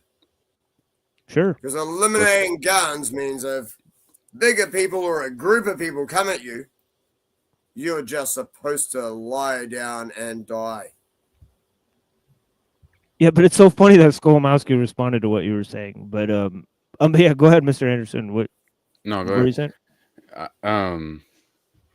You can continue with the thing. I was just in the sense of the technology, in the analogy with a gun. It's like, so the gun somehow has its own world soul status where it's that's doing see, things. stop, It's man. the What are you- humans using the Hey, gun. Wait, why are we doing the gun conversation? No, This we're is not. Yeah, it's actually okay. It's really okay, nice. DK. Let him finish his thought. It's It's the okay. same It's conversation. okay. It's free-form conversations. Let people talk. Go Yeah, ahead. this is a really dumb conversation. No, eh? it's Yeah, the it's okay. same It's okay. conversation. It's Yeah, the it's same okay. conversation. Yeah, let him The get it out. TML Yeah. saying the technology itself has too much power and is actually controlling the other people as opposed to the people controlling the technology. It's They not created technology individual. so It's not big. individual tools. It's the technological system. No man wields the technological system, right? Yet there is a system, right? I'm not for the military-industrial complex, but I don't have a problem with each person owning a gun.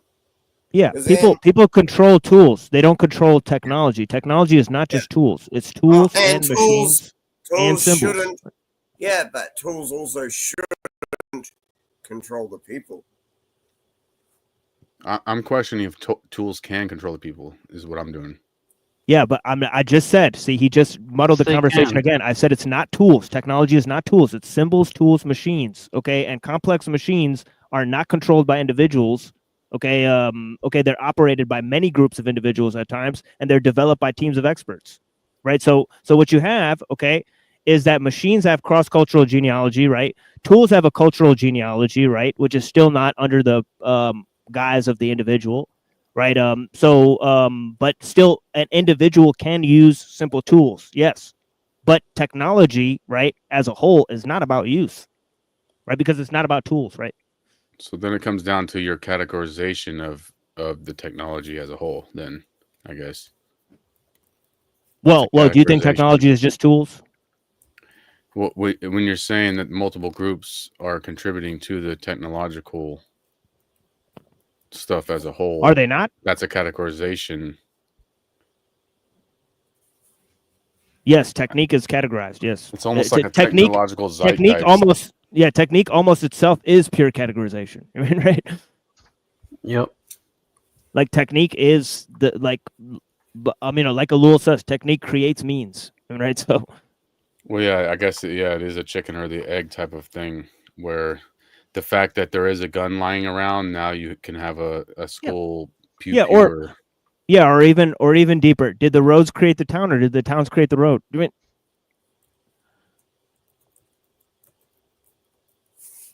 yeah.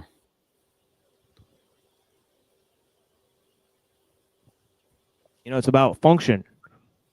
I mean, right? Not about use. See.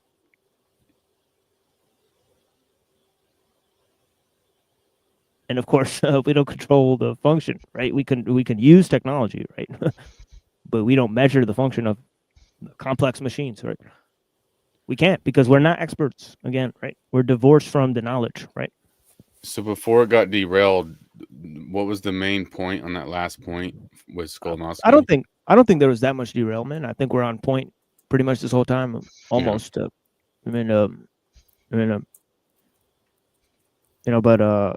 But yeah, this he's saying that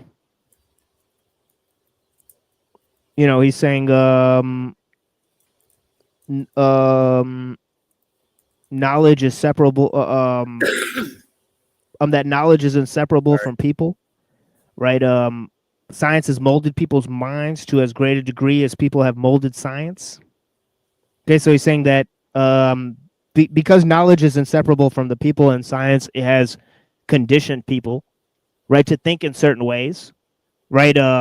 It's useless to try to, argue that it's not the science and the people who applied it, right? So that was his main point.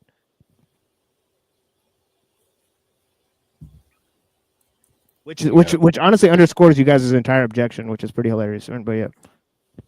So if we were in a pool and we started making waves in that pool and creating like this vortex, and then we got swept up in the vortex, would it be the vortex that swept us up, or would it be ultimately us that created the vortex that ultimately swept us up?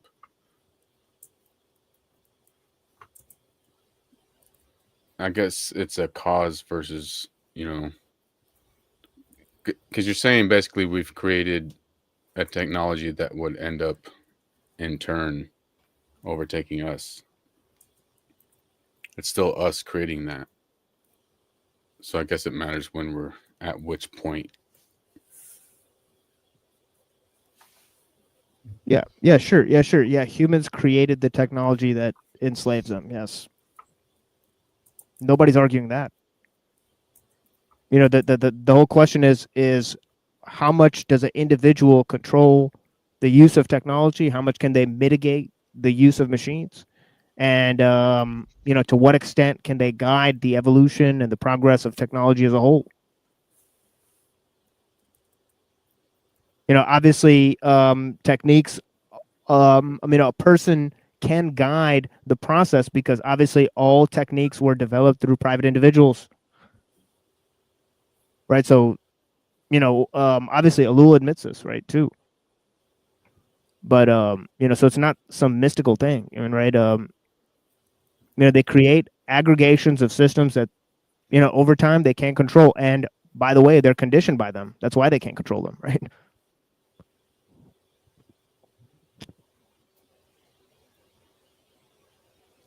So it's like being inspired by potentiality. Right. That's ultimately false potentiality. I mean, you know, but you could create a fake world. I mean, based off of mathematical laws that are based on this world, but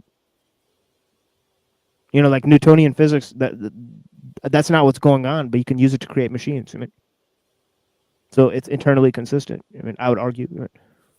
Yeah. At least on a smaller scale, yeah. Yeah, but you know, like, I mean, once you get into like, you know, general relativity, like quantum physics, like obviously it's not, you know, not everything in that system is going to hold true. Well, yeah, you're getting into Kabbalah once you get to that level. Right. I mean, Newton was already in there, right? With a lot of his views. I mean, he, I mean, to quote, I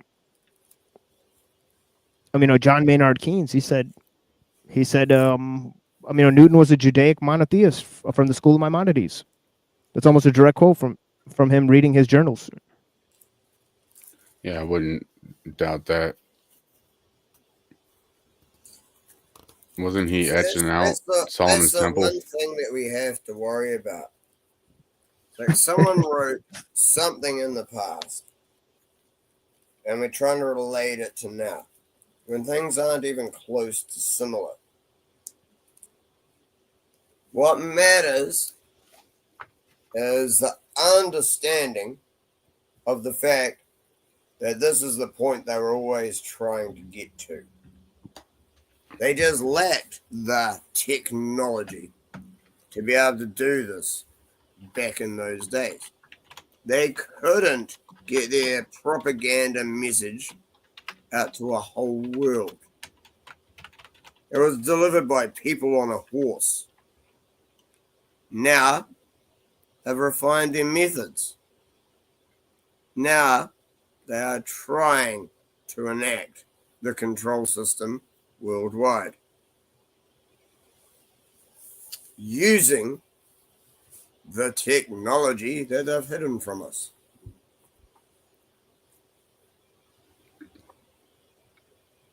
Yeah, it's kind of like no man steps in the same river twice. The vortex that I created me. Wow. Well, it is an it's interesting a fact concept. that they were biding their time until the technology got advanced enough that they could actually start implementing it. And I don't mean when it got to us. Like, you have to think, they were using it at least 30 years ago. So they've been using this technology for decades to try and get to this point. Yeah, sure. Yeah. And now it's all falling apart on them. Okay. So now everyone suddenly has access to knowledge, and people are noticing. They thought they had it made because they thought they had all the technology just themselves. And now everyone's noticing. This is their downfall. But yeah, Mr. Anderson, you want to come in there?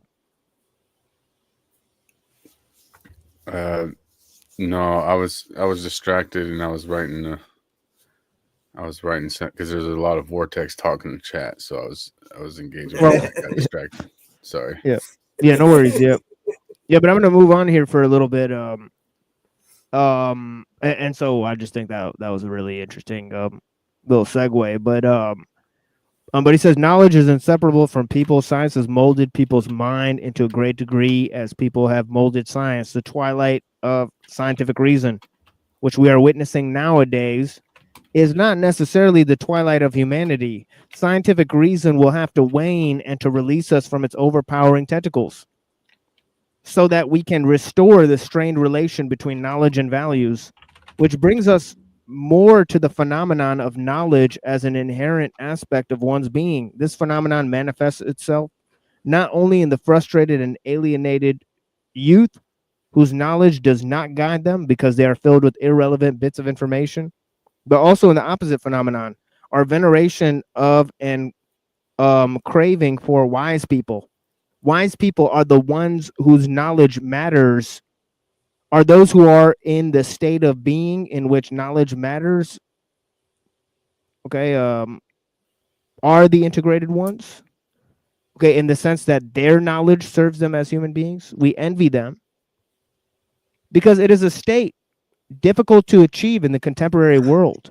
Their wisdom is simply the integration of knowledge with values. It is a demonstration that knowledge is not futile store of information, but a vital force that sustains life on all levels of human existence. It is a resurrection of the universal property of knowledge, which can be seen in all animals and pre-industrial societies, namely the unity of life and knowledge. The reintegration of knowledge with values will have to take place not in order to make each of us a sage, but in order to assure the survival of humanity. It should be transparently clear to us that we shall not be able to cope with the plethora of problems which the present scientific technological mode of our interaction with nature and other people has originated, until we again arrive at a stage which our knowledge will matter to us as human beings.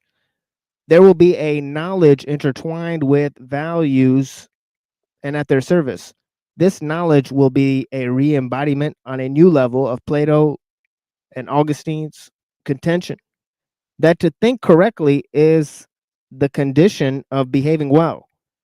And this proviso, however, that to think correctly is not merely an abstract characteristic of the brain, but an expression of the state of being, a combination of the intellectual insight and moral power. Holy smokes. Numbers rising. Thanks to Skolmowski. This state of being, which is maintained in wise people, is something akin to the state of grace. The term grace, quote unquote, is extremely loaded. All respectable, quote unquote, intellectuals avoid it. But its past religious connotation should not deter us from making good use of it. For this term makes us clearly aware that to think well is not to think dexterously and ruthlessly, logically. To think well requires a special state of mind and of the entire being. This state of mind needs to be cultivated and nurtured as much as we cultivate in long years of abstract thinking, the mind geared to scientific objectivity, quote unquote.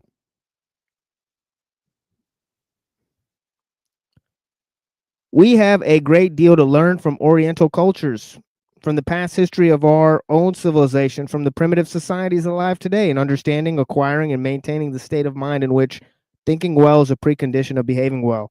To emphasize what is at stake is not the acquisition of another piece of knowledge or how, quote unquote, other societies thought and acted, which we shall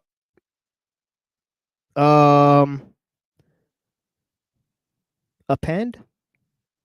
to our existing knowledge, but a change in the structure of knowledge and in the structure of our mind will lead, and so we should like to hope, to a healing of value knowledge split, okay, and to the elimination of a great deal of present alienation. So there's key problems, right? One is the alienation of man from his knowledge, right? For this, right? Okay, we have to create valuations of knowledge, right? So for this, we have to understand how much knowledge is necessary to live a good life, right? And we have to understand that there's good and bad types of knowledge, right? And there we could exclude the bad types of knowledge, right? So there's many different steps that have to be taken to reverse the damage that was done in the previous analysis, right? Separating man from nature, separating God from nature, separating man from reason, separating reason from nature, all of these different moves that were made, right? Okay. So we need a consolation of these various modes of intelligence, right? And a resynthesis of knowledge, right, with values, right, is what he's proposing here, right? And the answer to it's the answer to the present mode of alienation that we have from nature, from humanity, right? Okay, because again, technology and science are being used to control nature and humanity, right? So that's the source of the present form of alienation. Okay, it's a moral detachment, right, from our knowledge and our values. Okay, so to reiterate, right, or to go on here, right, he's only got 2 more paragraphs here, right? He says, should anyone attempt to call this attitude, which we tentatively call grace, a return to the pre-scientific prejudices, obscurantism, or the like, we should reply, why should the state of mind in which abstract entities called facts, quote unquote, are enshrined as deities be preferable to a state of mind in which intrinsic values are so enshrined? For the state of grace of which we have spoken is another expression for the state of mind in which intrinsic values are enshrined. When we say, quote, the human being, it sounds noble. Dignity is an essential component of the human being. Freedom is a necessary requirement to the concept of humanity. We, in fact, engrace man. We have to change the world around us and frame our and the frame of our minds, the structure of our knowledge, so that these expressions are not phrases empty of meaning. Should this discourse strike someone as too philosophical and abstract and too difficult to implement, let me answer that there are no easy remedies for the present predicament.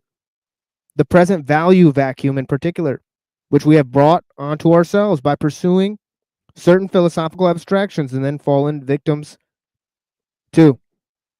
During the past 3 centuries, we have redefined the world around ourselves, and these redefinitions resulted in the violation of the world around us and ourselves.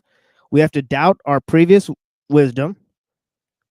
Specifically, we have to disregard a great deal of the wisdom of the prophets of material progress, for this progress is leading us to doom. 2, we have to obliterate many spurious dichotomies and distinctions, for they are often the root of alienation in the present world. 3, we have to restore the unity of knowledge and values. So that's his proposal. Okay, we're going to expand on different ideas of Skolmowski. That's the end of that particular excerpt that I have of knowledge and values. Right. So we've went on a long journey with that work. Okay, and of course I have lots of different works by Skolmowski, including eco-theology and a bunch of other works, including participatory mind, that we're going to look at and reflect on excerpts from those. Right, look at what he thinks some of the key problems and some of the key culprits, okay, of those problems are, right? But let me now move to Orwell, right? Okay, and I'm going to read, some interesting sections from Orwell here.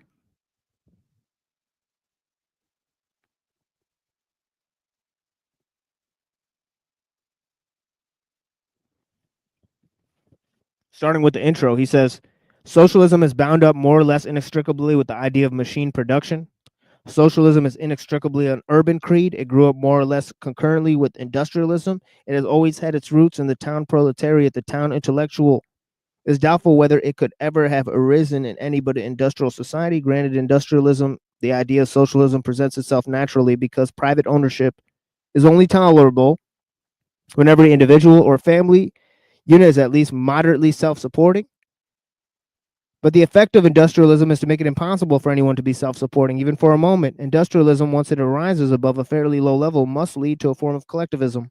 Machine production suggests socialism, but socialism as a world system implies machine production because it demands certain things not compatible with the primitive way of life. It demands, for instance, constant intercommunication and exchange of goods between all parts of the earth. It demands some degree of centralized control. It demands an approximately equal standard of life for human beings and probably a certain uniformity of education, right? Okay, so in reality and truth, right, we live neither in a capitalist or a communist system, right? We live in a technological system which imposes certain socialist measures, right? Because of it imposes certain forms of collectivism, because certain complex technologies cannot be in the hands of private ownership, right? Okay, furthermore,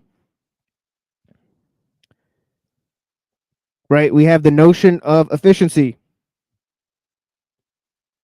Right, it says presently somebody comes along with another invention, the airplane, for instance, which does not at first sight appear to make life safer. The first men who went up in the airplanes were superlatively brave. And even today, it must need an exceptionally good nerve to be a pilot, but the same tendency as before is at work. The airplane, like the motor car, will be made foolproof. A million engineers are working almost unconsciously in that direction. Finally, that is the objective. Though it may never quite be reached, you will get an airplane whose pilot needs no more skill or courage than a baby needs in a perambulator. And all mechanical progress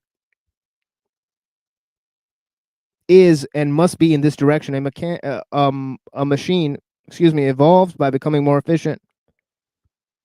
That is more foolproof. Hence, the objective of mechanical progress is a foolproof world, which may or may not mean a world inhabited by fools. Mr. Wells would probably retort that the world could never become foolproof because, however a high standard of efficiency you have reached, there's always some greater difficulty ahead. For example, okay, when you've got this planet of ours and perfectly into trim, you start upon the enormous task of reaching and colonizing another. I don't know if you guys remember Bina 40. I forget what it is. Bina 46 or 42 or whatever, or something like that. 45, I think. Yeah, but the Who could forget? Yeah.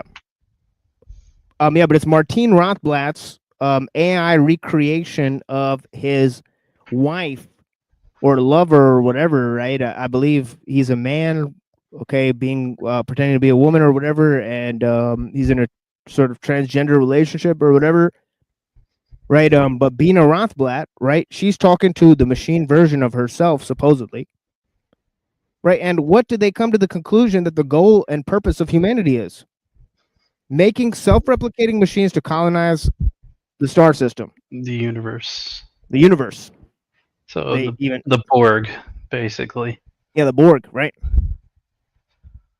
Okay, so this is exactly what he's describing, right? He's describing that, you'll have self-driving cars, self-driving planes, right? The pilot won't need any skill, right? And he's saying that, once you've got this planet, perfectly into trim, you got to colonize another planet, right? And of course, get that one into trim. And with the global warming nonsense, it's even reversed, right? They're going to destroy this planet and then move to a different planet and then terraform that to destroy that one or use up its resources. But either way, the goal is circular. Right? The goal of mechanical progress is a circular goal. Right? So he says, colonize another planet. The game of mechanical progress begins anew. For the foolproof world, you've substituted the foolproof solar system, the foolproof universe. In tying yourself to the ideal of mechanical efficiency, you tie yourself to the ideal of softness, but softness is repulsive. Thus, all progress is seen as a frantic struggle towards an objective which you hope will never be reached.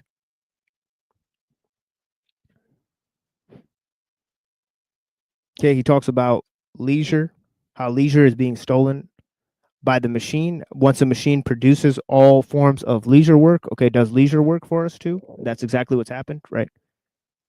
People use the machine to perform leisure forms of entertainment, right?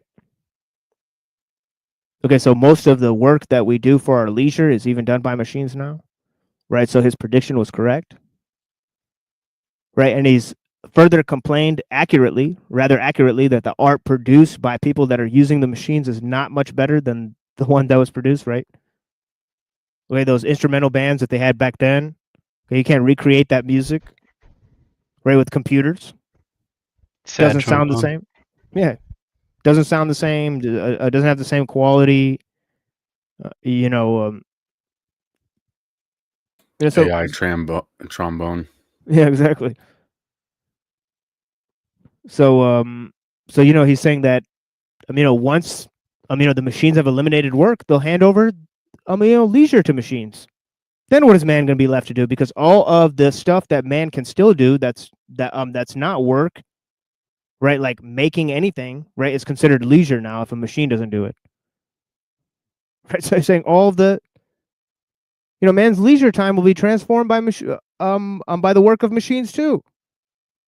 Again, we'll no longer have quality shit. We'll just have mass-produced garbage, right?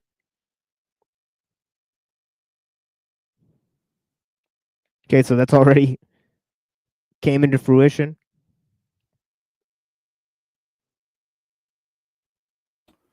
What about the pendulum swinging back? Because the more and more stuff gets watered down that way and becomes garbage, the more and more there becomes a need and a want for the pure shit that's not garbage.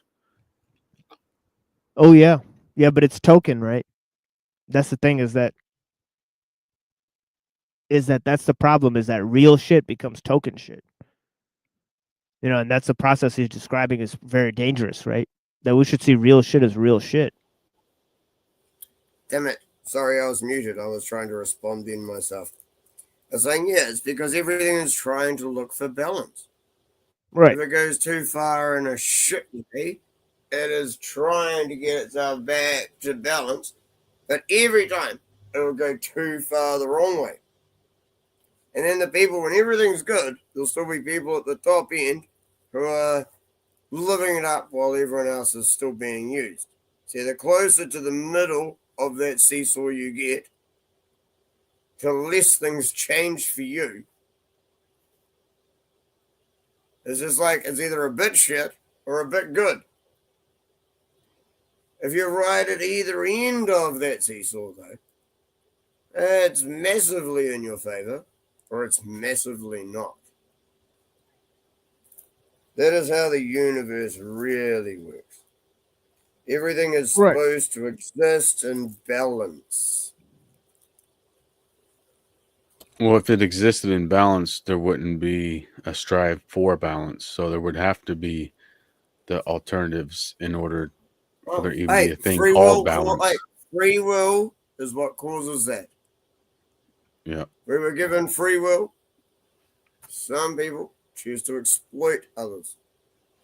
Things sway or swing out of balance. Yeah, I mean, how's that free will thing going? I mean, that's but what yeah, I said. Things swing out of balance, so yeah, the sure. rest of us now have to try and pull it back in balance. Yeah, I've always Very argued free will has parameters. Whatever decision making you are permitted to make in this reality, there's parameters to that. Dude, if you live by morality and responsibility, you're okay. If you remove those two things from your existence, there is a problem. Right. But you then have it to obey also morality. comes down to where you get your morality from To obey and responsibility. who you are responsible to. Oh, absolutely. But what I'm getting at is my personal experience in my life has been I've seen good or bad, whichever decision it leans towards, there's been parameters set in place by a spiritual force higher than myself that either that permits or prevents. You know what I'm saying? That's where I'm coming from with that. Dude, I 100% think that I should have died on many occasions. I do believe I'm here for something. I have no idea what it is. Oh yeah, I don't yeah, 1,000,000%. I don't think I'm special other than being like quite intelligent. Other Sure. than that, I don't really think that I'm super special. I'm not Yeah, well let's- known. I'm not famous. Yeah, I'm sure, here for DK. something though. I just don't know what it is. Because I don't know if I've said this here before. Holy crap! Am I going to say this on YouTube? Holy shit! You don't have to. I Yeah, but I actually got a visitation in the middle of the day, a couple of years ago now. I got a visitation in the middle of the day. Was there any probing? Glowing gold figure in my room.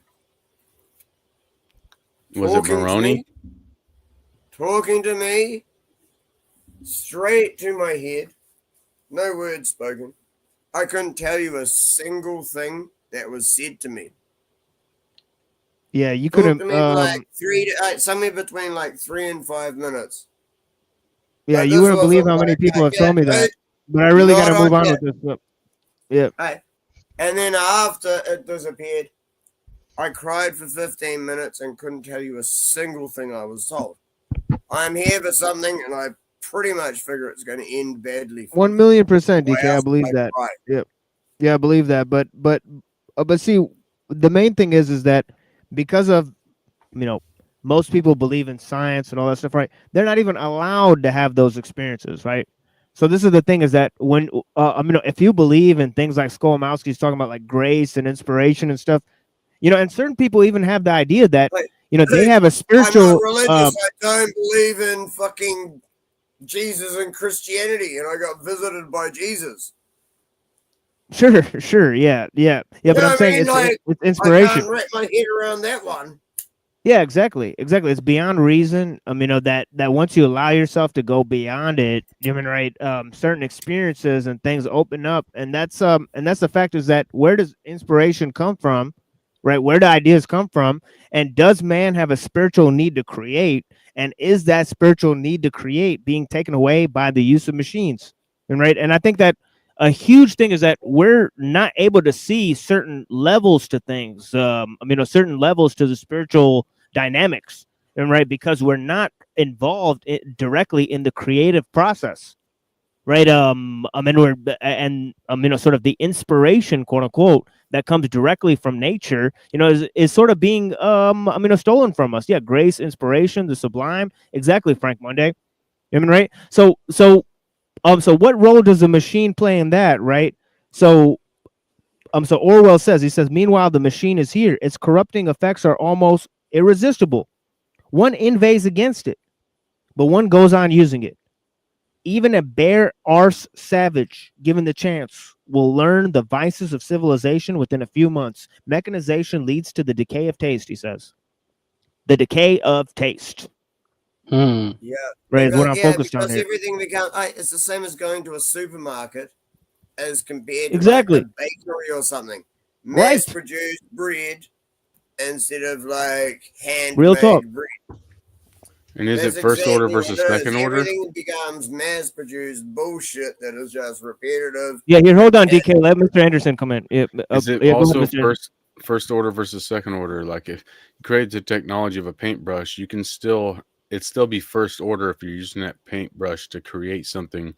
Is it more so that you're creating something that's creating something else? It's the second order. Oh yeah. Yeah, So as long as it's first order, if you believe in that sort of thing, but everything's being created from something, right? So, everything is second order. That'd be really hard to draw the delineation between first and second order in that sense. Well. See, in order to have first order of creation, you have to invent universal principles. Right? It's easy. If everything becomes automated and robotic, then what use are we? What specialty do you have that will put you above the whole automated system they're trying to implement. Exactly.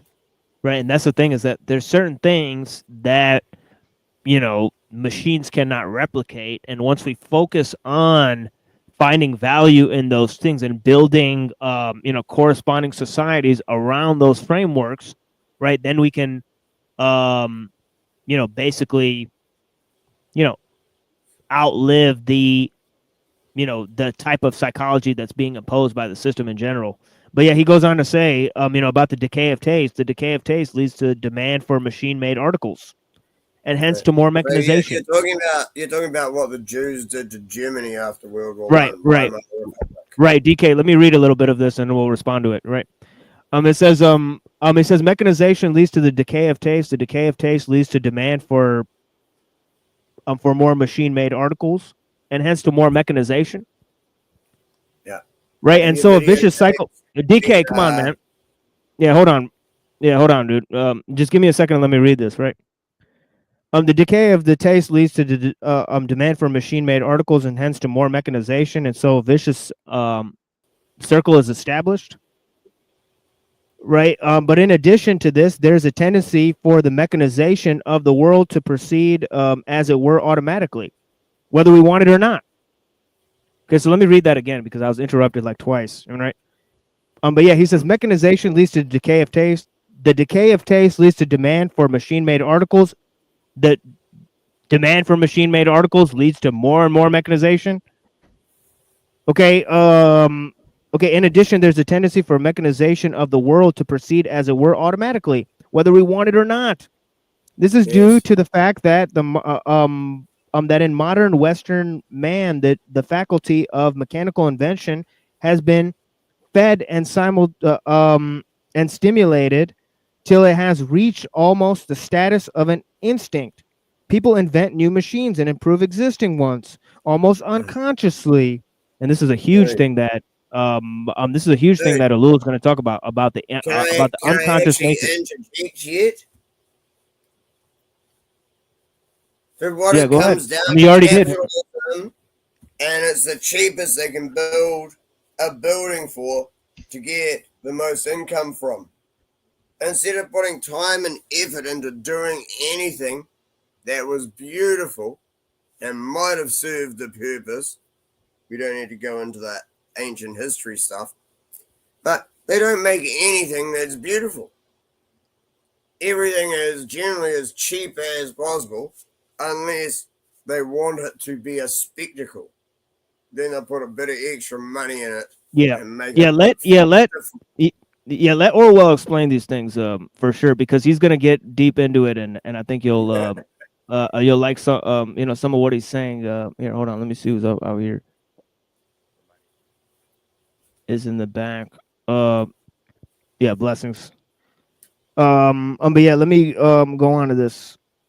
I mean, yeah, because he's explaining all these things in great detail, DK. I think it you know, really do you some good to listen to you know, how he's explaining these things, because it'll greatly help you make some of the points that you're making. You know, I mean, right? I mean, so he says he says Western man has the faculty of mechanical invention, right? Has been fed and stimulated till it has reached almost status of instinct, right? So he's talking about how this idea of machine production is transforming people's psychological landscape, right? And that is a great part of how they're being conditioned. Now, obviously, it's leading to the decay of taste, right? And obviously, the decay of taste leads to a normalization, right? And here you have the mechanical instinct, the mechanical intent, right? And of course, the mechanical complex that does the conditioning in the first place, right? So he goes on to say, he says, he says people invent new machines and improve existing ones almost unconsciously, rather as a somnambulist will go on working in his sleep in the past, right? When it was taken for granted that life on this planet is harsh or at any rate laborious. It seemed a natural fate to go on using the clumsy implements of your forefathers, and only a few eccentric persons centuries apart propose innovations. Hence, throughout enormous ages, such as the ox cart, the plow, the sickle remained radically unchanged. It is on record that screws have been in the use since remote antiquity. And yet, it was not till the middle of the 19th century that anyone thought of making screws with points on them. For several thousand years, they remained flat-ended, and holes had to be drilled for them before they could be inserted. In our own epoch, such a thing would be unthinkable. For almost every modern man has his inventive faculty to some extent developed. The Western man invents machines as naturally as Polynesian islander swims. Give a Western man a job of work, and he immediately begins devising a machine that would do it for him. Give him a machine, and he thinks of a way of improving it. I understand this tendency well enough. For in an intellectual sort of way, I have that type of mind myself. I have not either the patience or the mechanical skill to devise any machine that would work, but I am perpetually seeing, as it were, the ghosts of possible machines that might save me trouble of using my brain or muscles. A person with a more definite mechanical turn would probably construct some of them and put them into operation.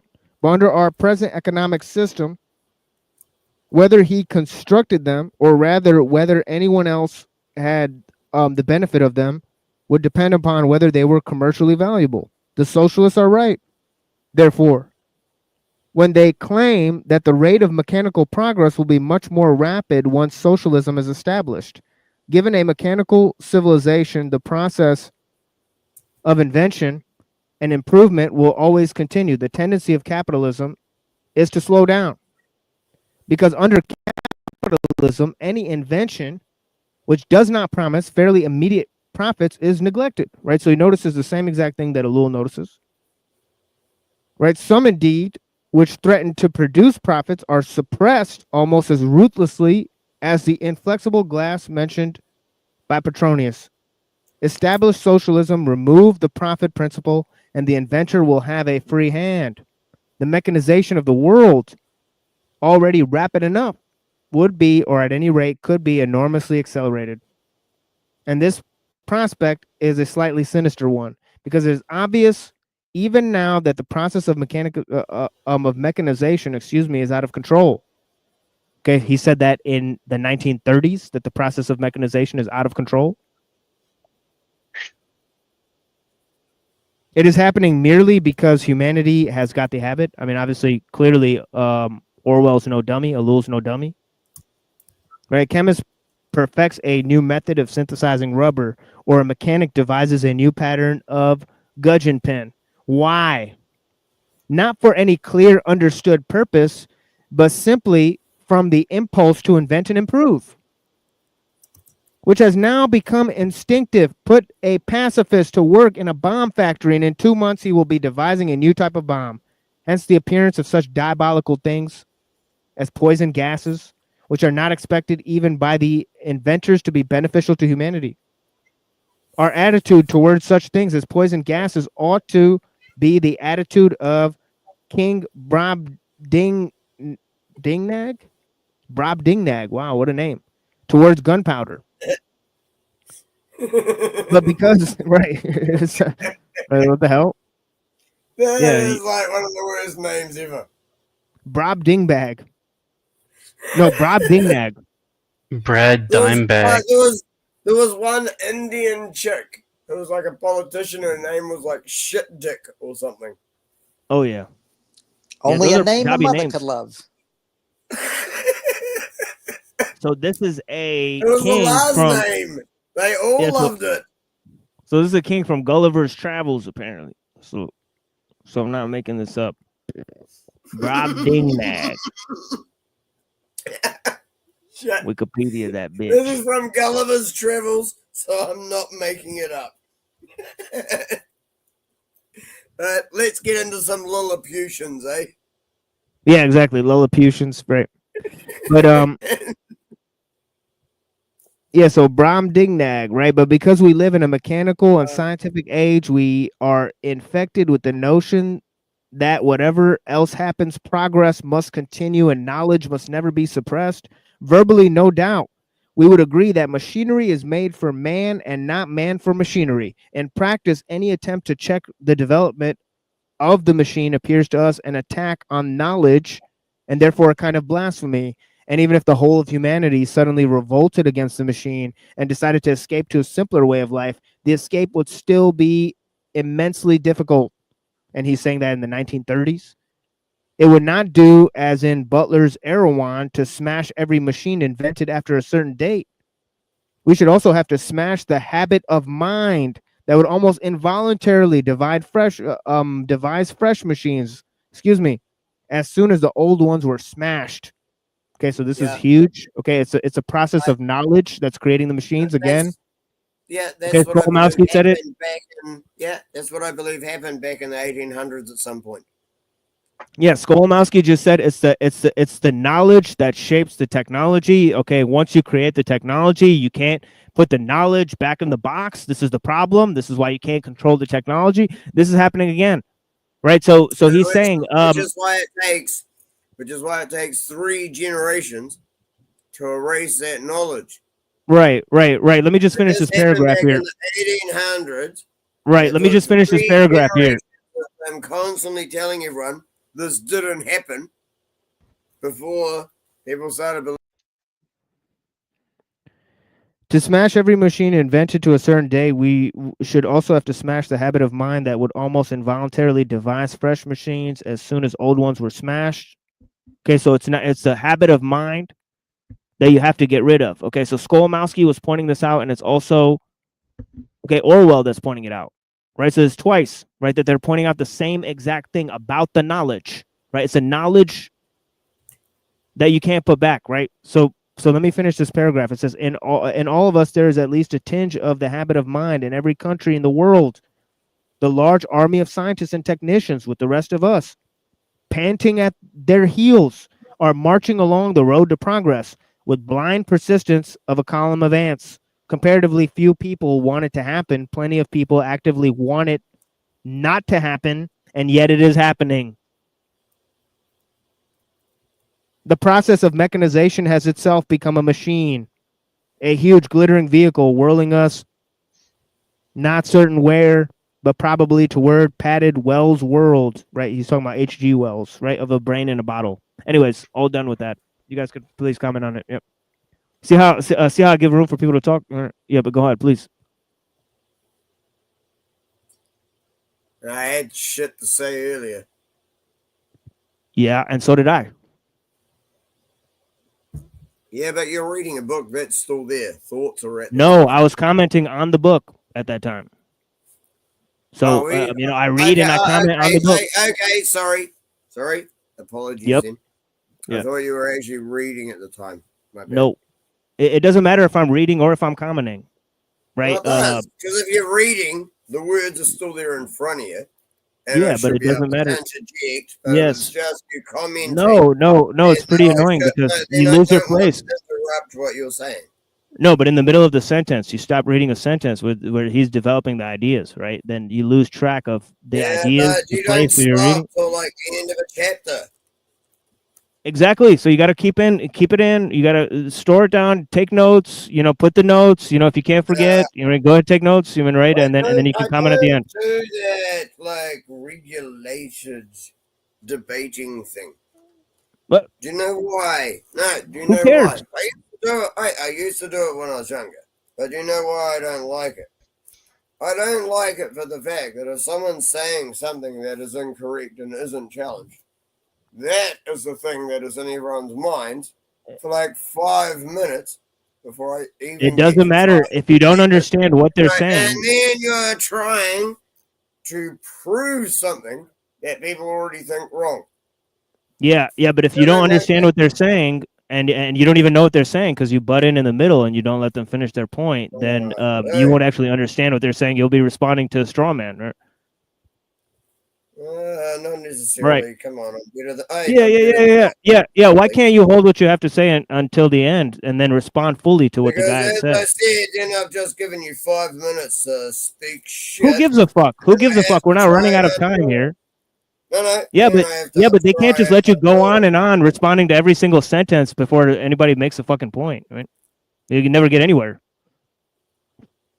Well, Yeah. You got to wait till it's somebody not makes the their point. point of You got to wait till somebody intellect. makes a point. Hey, it's not the point of intellect to try and challenge things that Look, you like think right are now, like I'm making a point, right, and you keep talking in the middle of what I'm saying, right? See, You're all I'm not saying making is, it. Come on, man. see, you're demonstrating what I'm saying because, see, if you wait till somebody's done making a point, then you can actually respond to everything they said instead of just, shooting Yeah, blanks at, you're just nonsense repeating you came up with. everything.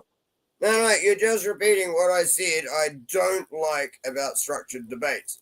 You Yeah, keep I'm helping you be more repeating effective. what I said I don't like about them. We got some Saturday night spurging going on here, Bobby. Oh yeah. I'm not. Yeah, I'm this not guy's a spurg. spooking. No, I'm not spooking, and I've always been like this. I hate letting someone tell things that I believe to be untrue or should be challenged. Right. But I hate DK, waiting 5 minutes. No, because DK, that if means I'm reading the Orwell, 5 minutes that is programmed into someone's head. That's literally everything then. yeah, I know. What you've just said is you can't let anybody finish their thoughts because you have to respond because they'll go on for another 5 minutes. So you can't listen to anybody because, it's just like, you have to respond in the middle of what they're saying, even if you know what they're saying or not. Right? Have It's you, just that simple. hey, do I do that every time, or is it just when it's something I disagree with? I mean, Give me a break. you don't even know what people are saying, what you're disagreeing with. Give me a break, man. Don't sit there and try and run me down like that either. I'm not running anybody down. Or do I do it when there's something I disagree with? Look, you could keep responding in the middle of what I'm saying, but if you keep responding in the middle of what I'm saying, I'm going to finish what I'm saying first and then let you respond to it. So if you don't like that, I don't know what to say to you, DK. But yeah, I'm going to finish. I'm going to finish what the fuck I'm saying on my own. I'm going to finish with the. Oh my god. Paragraph, okay. No.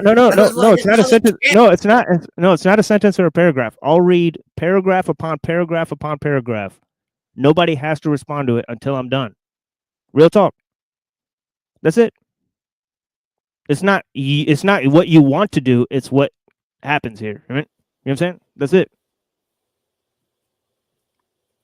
Right. I appreciate having you on the show. But the constant interruptions. Right. It's getting a little bit excessive. Right?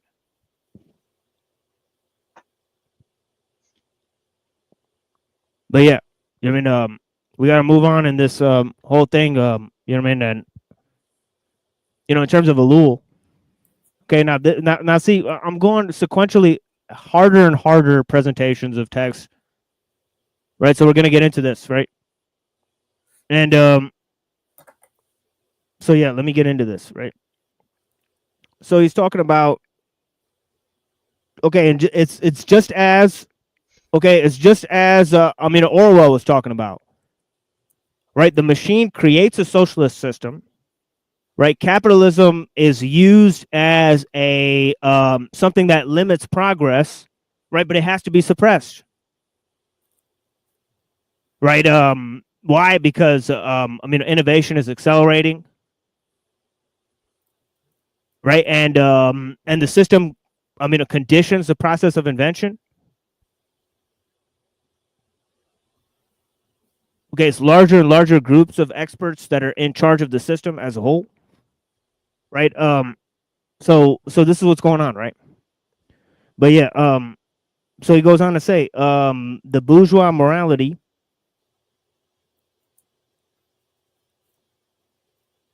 okay, and he's comparing it to the ideal of the proletarian, how it creates two different ideas of work, right, and the people as a whole, right? And this is obviously the technology, right, that's causing the different ideas of work, right? So for the bourgeoisie, the work purifies, it ennobles, right? It is a virtue and a remedy. Work is the only thing that makes life worthwhile. It replaces God, the life and the spirit. More precisely, it identifies God with work. Success becomes a blessing. God expresses his satisfaction by distributing money to those who have worked well. Before this, first of all virtues, right? The others fade into obscurity, right? if laziness was the mother of all vices, right, work was the father of all virtues. Okay, you could see this a lot in the writings of Benjamin Franklin and others, right? Okay, really it was like Locke, okay, and Benjamin Franklin who created the Puritan work ethic, right? It wasn't like these, backwards Puritans who created them. And by the way, the Puritans were no backwards people. Okay, John Winthrop had a copy of the Monas Hieroglyphica of John Dee, right? He was a studier of the, arcane schools, Ruh-roh. right? Of philosophy and all that stuff, right? Can I say something? Just a little. Yeah, of quick course, something. DK. Yeah, of course, DK. But I gotta read some of this. I've got a mate who streams, and he has a saying that he said on quite a few of his shows. So, before you gain enlightenment, you have to chop wood and get water. Yeah, chop wood, carry water. Oh yeah, we've done that before. Once you gain enlightenment, chop wood, carry water. Yep. You still have to chop wood and go and get water. Yes. Yeah, that's great. Yeah, but this is a whole process of simplification of work and of lifestyle, right? So this is the thing, is that this is a difference of the work ethic, okay, and it's being created by the idea of the bourgeois civilization, right? So he goes on to say, he says, it is understandable that for the adult bourgeois, right, the only important thing became the exercise of métier. Okay, I forgot what that was, but I think it was occupation or something. For the youth, the choice of an occupation, right, in preparation for it, a kind of economic predestination was established in the great families.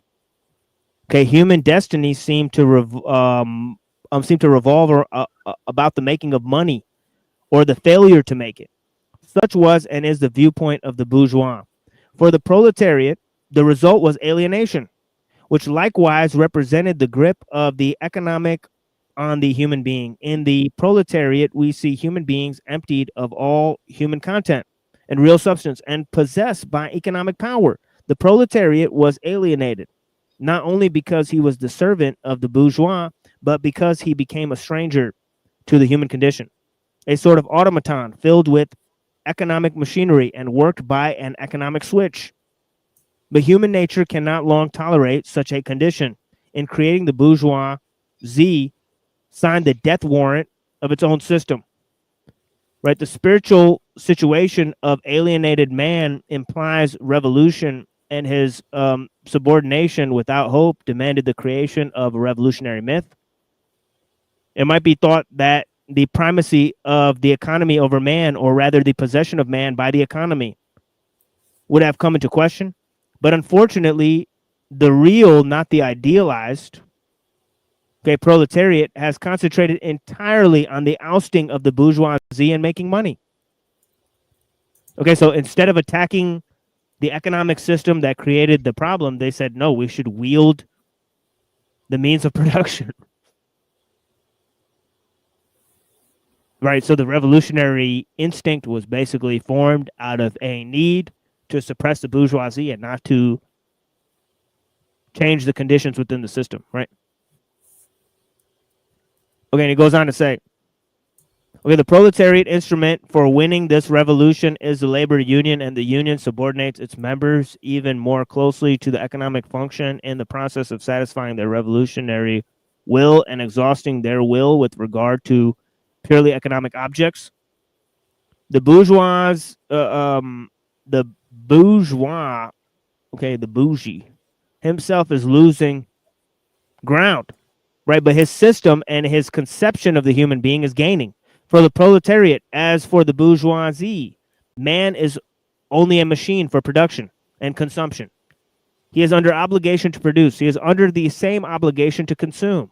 He must absorb what the economy offers him. Indeed, in the face of a historically unparalleled consumption of goods, it is ridiculous to explain crisis of overproduction as crisis of underconsumption. The counterpart of necessary reduction of human life to working is its reduction to gorging. If man does not already have certain needs, they must be created. The important concern is not the psychic and mental structures of the human being, but the uninterrupted flow of any and all goods which invention allows an economy to produce. Whence the measureless trituration of the human soul, the true issue of which is propaganda. And propaganda reduced to advertising relates happiness to a meaningful life to consumption. He who has money is the slave of the money he has. He who has it not is the slave of a mad desire to get it. The first and great law is consumption. Nothing but this imperative has any value in such a life. This summary description enables us to grasp quickly the subjective and incoherent way in which human being tends to permit himself to be reduced to the two closely related variables of the economic man.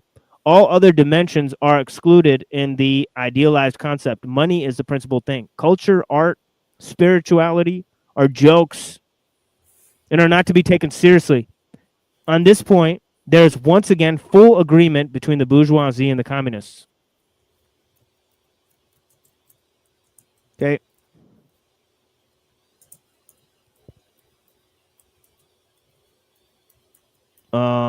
The phenomenon we witness here is the birth in reality of the economic man. The classical economists postulated man is not essentially Homo economicus. But the concept is relatively simple, and the pressure of economic events greater than ever before has made it necessary to put man through this rolling mill in order to obtain the indispensable material substratum. The operation has not always been easy. Sometimes the machine has gotten stuck. The bourgeoisie did not succeed entirely in eliminating the life of the spirit. In the working class, a true spiritual life developed about the turn of the century. Literature with Rimbaud and painting with Van Gogh were enormously attractive in comparison with the rolling mill. Man remained, if not whole, at least dissatisfied with his castration. The more so as the promises which had been made were not kept, and economic crisis continually endangered the new blessings. The second phase of this development was the attempt of the human beings to find spiritual satisfaction within the economic sphere itself. Karl Marx carried out the encircling maneuver, taking over the bourgeoisie and continuing its work. On the plane of the human and the spiritual life, Marx was in a deep and not merely formal sense a faithful representative of bourgeois thought. He did not represent the official thought of the bourgeoisie in the manner of the Thiers or Guizot. I don't know what that means. But he did represent the current thought of the average man, which ideologically was materialistic and in practice was even more so. Marx sought to make a going concern of what he was convinced the bourgeoisie was in the process of losing. To the spiritual force of the emergent proletariat, he added economic force. He integrated the revolution, and as well as all life, into the economic world. He consecrated, theoretically and scientifically, the common sentiment of all the men in the century and furnished it with the prestige of the dialectic. Proudhon and Bakunin had placed spiritual forces in rivalry with the economic order. Against them, Marx upheld the bourgeois order and primacy of the economics, not, however, as merely historical primacy, but as primacy in human hearts. Right.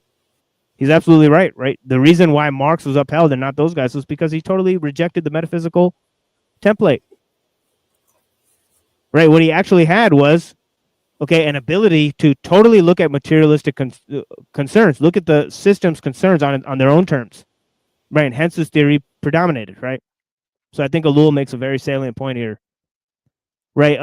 He says, if economic Proudhon and I read that against blah blah blah. Okay, if economic conditions are changed, men are changed. Marx made a success of terrible confiscation. The spiritual resources released from oppression were to be put at the surface of the oppressor, not indeed the bourgeois oppressor, but the economic one.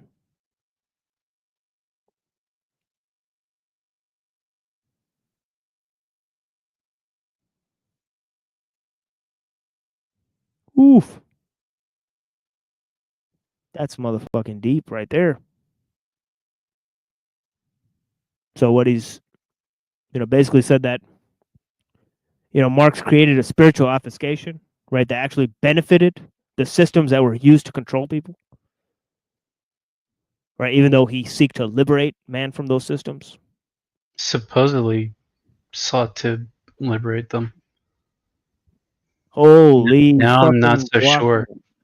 Yeah. So that's all I have for that, folks. I hope you guys appreciated that extra hour. And I'm sorry, DK, blessings to you and all the people here. I'm sorry to interrupt the flow of the conversations and all that stuff. And I greatly appreciate you guys for being here. I mean, of course. Though, did Benjamin Franklin really help with that Puritan ethic you were saying?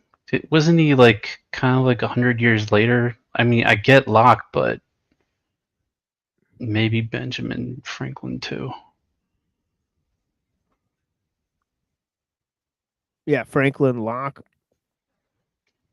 But see, the thing is that they're not Puritans, right? They're capitalists, right? They're definitely not Puritans. That's what I was kind of scratching my head. But they're still reframing the Bible, right? So that's what I'm trying to say is that those guys were more successful. Yeah, they were more successful in transforming what people thought of the Bible. As Lewis says, making work people's God, right? Then, right. Then the Bible could do, right? Because in the Bible, man cannot serve two masters, right? Definitely not. But for Locke, you only got one master, right? Yeah, Right. sad trombone. Yeah, thanks for reading that, bro. Thank you for reading all that. Appreciate you, bro. Yeah, of course. Blessings. Yeah, DK, you're muted, by the way. If but yeah. Sometimes he mutes himself. Yeah, why wouldn't I? It gives me more time to focus on the chat and things. Yeah, don't worry about those guys.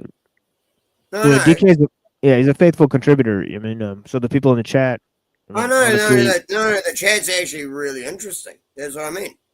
Oh yeah, it gives me blessings. time to focus on the chat. I'll mute myself, let you guys talk, and I'll go focus on the chat and come back. Serious, man. You don't realize, like, most of your shows, TML, there is what you're talking about, and there is a whole different conversation going on in the chat. It is hard to keep track of both of them. I'm serious, every time, man.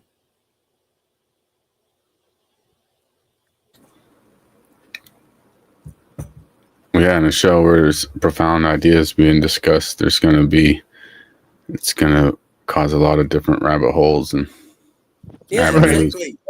Yeah, someone will mention something about something different in the chat that no one on like on the panel has mentioned.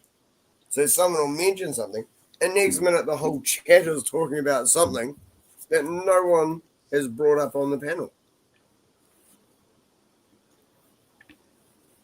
But I was just getting sick of being called drunk by everyone, so I took a break. To go yell at them in the chat, huh? I saw you giggling. I saw you giggling as you're trolling these people.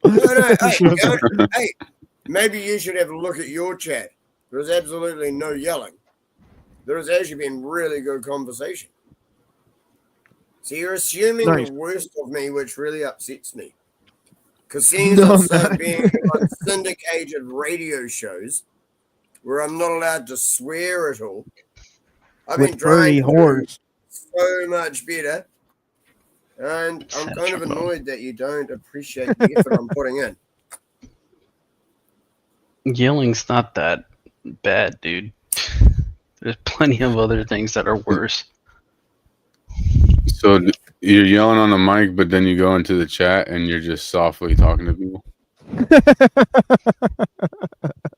He's Yeah. soothing them. All right, now I'm going to break a YouTube rule. Yeah, it's because you're cunts. That's not even breaking. We can say cunt all we want. We can call people cunt all day. Oh, there you go. They don't Then I'm count not because even there's breaking a rule. It's because you're cunts. there can be cunts in every chat, so that It's doesn't the count. other explicit adjectives that are banned. Yeah. See, I'm not allowed to do that on the syndicated radio show thing. And I've got, and I have a really, I really have a problem with it. Because I'm a tradesman, so I swear casually. Like What's in your the trade? middle of the sentence, it's like, fucking no, I just fucking went and did it. Roofer. And you don't even realize you've just sworn twice, and it's $1,500 every swear word. So I've got to sort that shit out big time. All right, so I won't be able to keep doing. I won't be able to get to where I want to get to. That I want reach.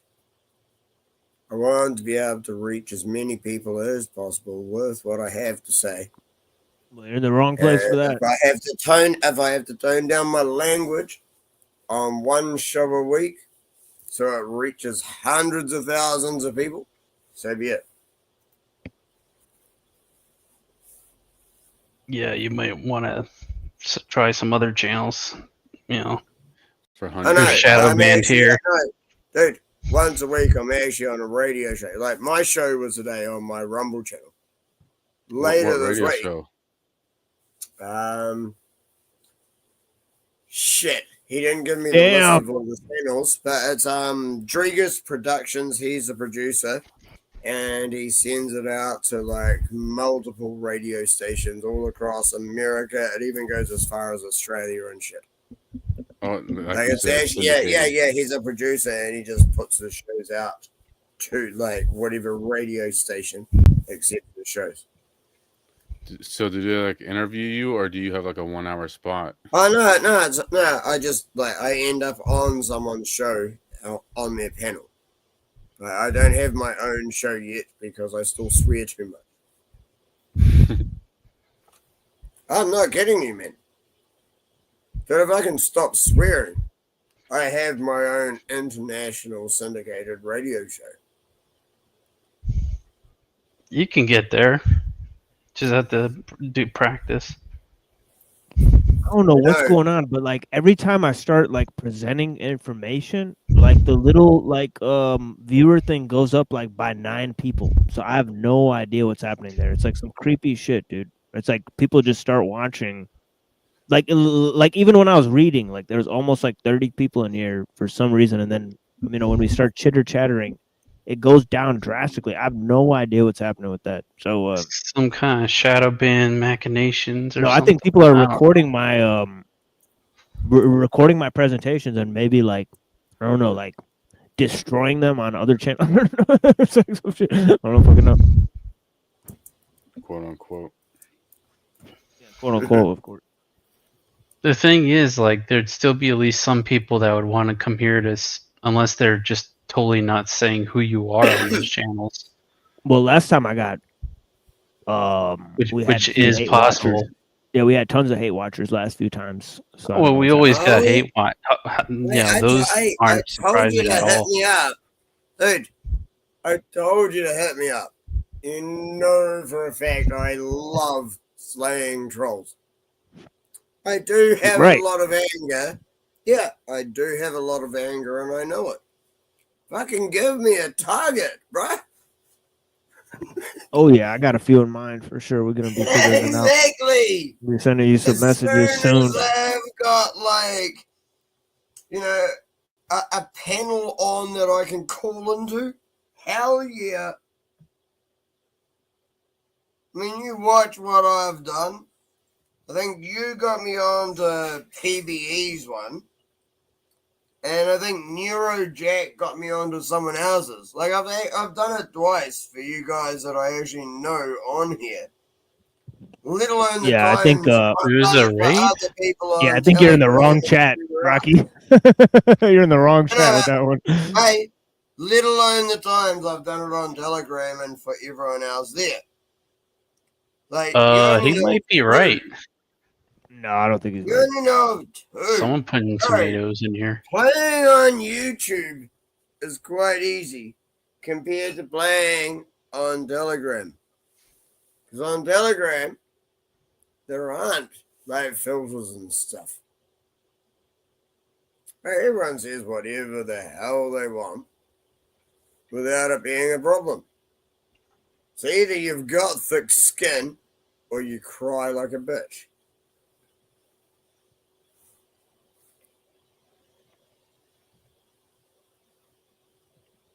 Yeah, let me play some music. I think these people are trolling, but yeah. No one's trolling. I'm talking about the chat, DK. All these yeah. tomatoes. I'm looking at the chat. No one's trolling. Yeah, but I'm a mod on there. DB123 is me. I'm a mod on there. I'm keeping an eye on that. Don't worry. Serious, I got your back. yeah, I'm but I'm on the TML one. I'm not sure. yeah, but we're doing a 420. You know, we're almost 4 hours and 20 minutes into the show, so we're gonna be going ahead and playing some music here. So we'll play some music, and then we'll get into some ideas in terms of you know, I think different this guys. is a raid, bro. Yeah, different ideas in terms of Shang Tzu. So the people that are here, we're going to be getting into Eastern philosophy. If anyone's trying to start shit, they're about to find out who I really am. Yeah, DK, we got to settle down here. But yeah, blessings. I mean, in the chat. If anyone's gonna try and start shit, it's like they're about to find This out. is definitely a raid, bro. Well, let me drop the link if you guys want to come up and talk about Shang Tzu, Eastern philosophy. You know, that's what we'll be getting up into. So yeah. I'll tell you what, I'll mute myself in chat, and in the voice chat, and I'll just attack the chat for you. Yeah, thank you. Yeah, go ahead and do that. Yeah, blessings. Yeah, we're taking a musical break, and then we'll be back in about 10 minutes. So the people that are here will be starting with Shang Tzu and in about 10 minutes. So I greatly appreciate you guys. Thank you for watching. This is The Machine Lies. You know, where we talk about the lies of the machine on the machine that lies. That's my little self-promotion that I do every time. If you guys aren't used to watching this channel, right? We talk about philosophy and technology. You know, how technology and spirituality intersect, how religion and science intersect, and how we move from a religious consciousness to a technological consciousness. And, you know, I spent a lot of the first 4 hours of the show basically detailing, you know, how that change was made, right? You know, different processes that I explained, desacralization of nature. Okay. Taking God out of nature, right? The idea of universalism and the myth of progress, right? And futurism. And of course, the ideal of the state and how they created the ideal of the state. And of course, the utopian ideal of the state is the first forerunner for the ideal of transhumanism, right? So we're getting into the foundations for transhumanist thought, right? But yeah, I play a lot of music. I do a lot of things. You know, we have a lot of conversations. We chop it up. You know, links, you know, will be in the chat. Open discussions. Thank you guys. Blessings.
the right thing.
Yeah, blessings. Yeah, we're doing the thing now with Shangzhou, and looks like only 2 panelists remain.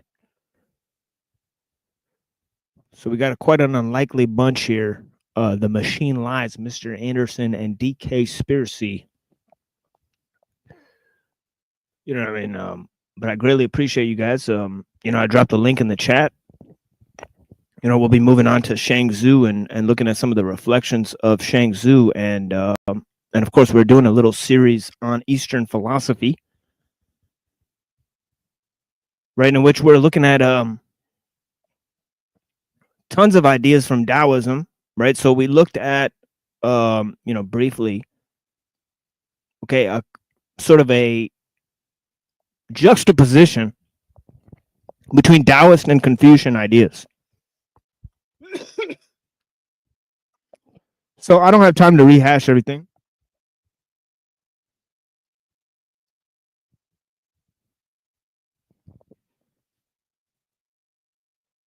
But we talked about, how Confucianism basically focuses on society as a whole, right? Taoism is sort of a personal credo. Okay, as Lao Tzu declares, right? He says, what I teach is easy to follow and even easier to put into practice, but no one under heaven follows it and no one under heaven practices it. Right? So it's a highly individualistic creed that he's espousing, right? And it has other personalized elements. For example, he's talking about knowing your own ignorance, right? He's not talking about the cumulative process of gaining knowledge or how knowledge relates to the good of society on the whole, right? See, for Confucianism, goodness is context dependent within the division of labor of a society, right? Whereas for Taoism, right, goodness is found as a product of nature and grace, right? It's basically a matter of intrinsic value. As Lao Tzu says, those who are truly good are not aware of their own goodness and are therefore truly good.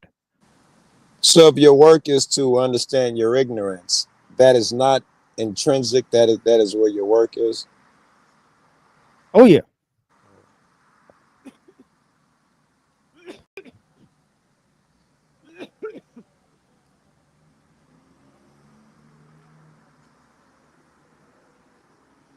They both have a radically different conception of work, right?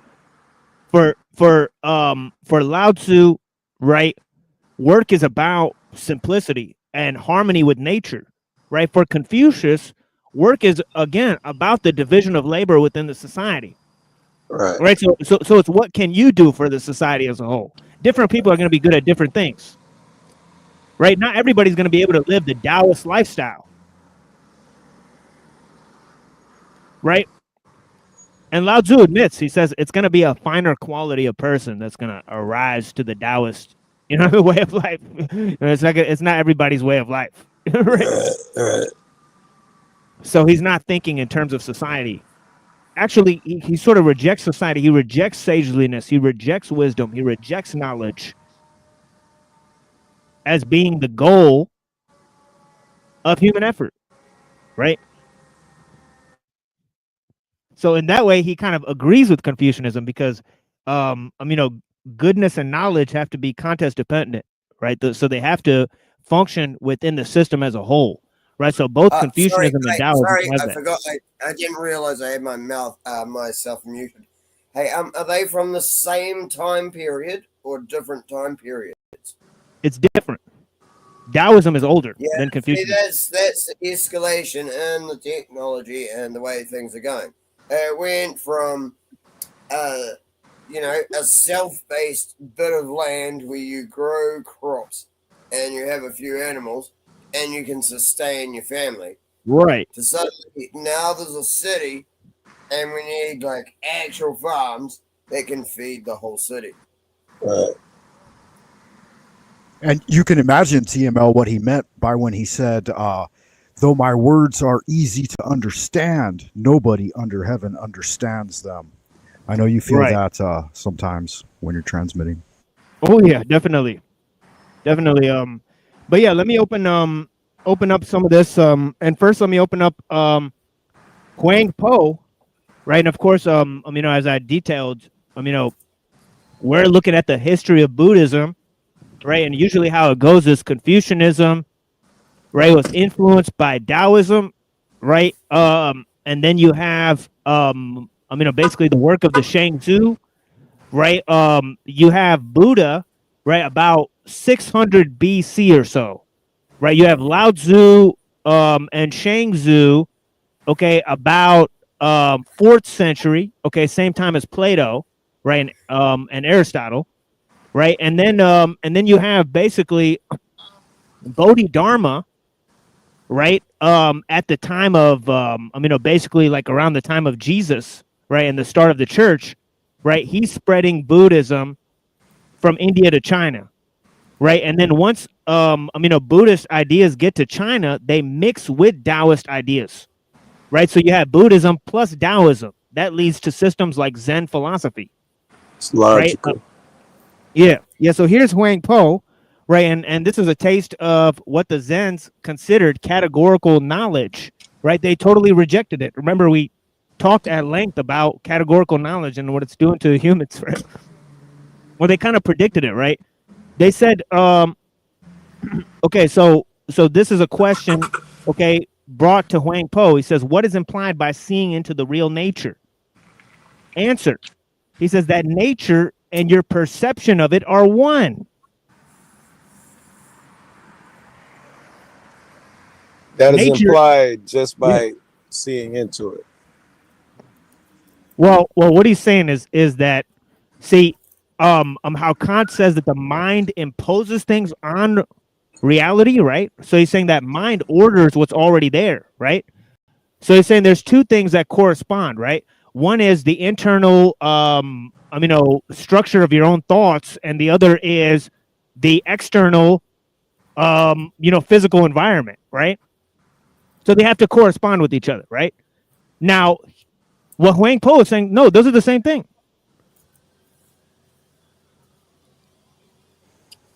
Right, and it's important to keep in mind that the linguistic structure of the Chinese language kind of gave preface to this. In the Western language, we have a tendency to have subject, verb, object, whereas in the older styles of Chinese dialectic, they would just go verb, object, and so the subject would be implied. And as a result, oftentimes, if you're running, then you're the verb, you're run, right? And they would, they would do away with the subjective stance sometimes. Yeah. So he's demonstrating that here, and he says you cannot use it to see something. Okay, he says the nature and your perception of it are one. You cannot use it to see something over and above itself. That nature, that nature and your hearing of it are one. You cannot use it to hear something over and above itself. If you form a concept of the true nature of anything as being visible or audible, you allow the dharma of distinction to arise. You people still conceive of mind as existing or not existing, as pure or defiled, as something to be studied in the way that one studies a piece of categorical knowledge, or as a concept. Any of these definitions is insufficient to throw you back to the endless round of birth and death. The man who perceives things always wants to identify them and get a hold of them. So you're saying that isolation and abstraction is a mistake. Right, because categorical knowledge is a mistake. Right, it separates, thoughts from your perception of reality.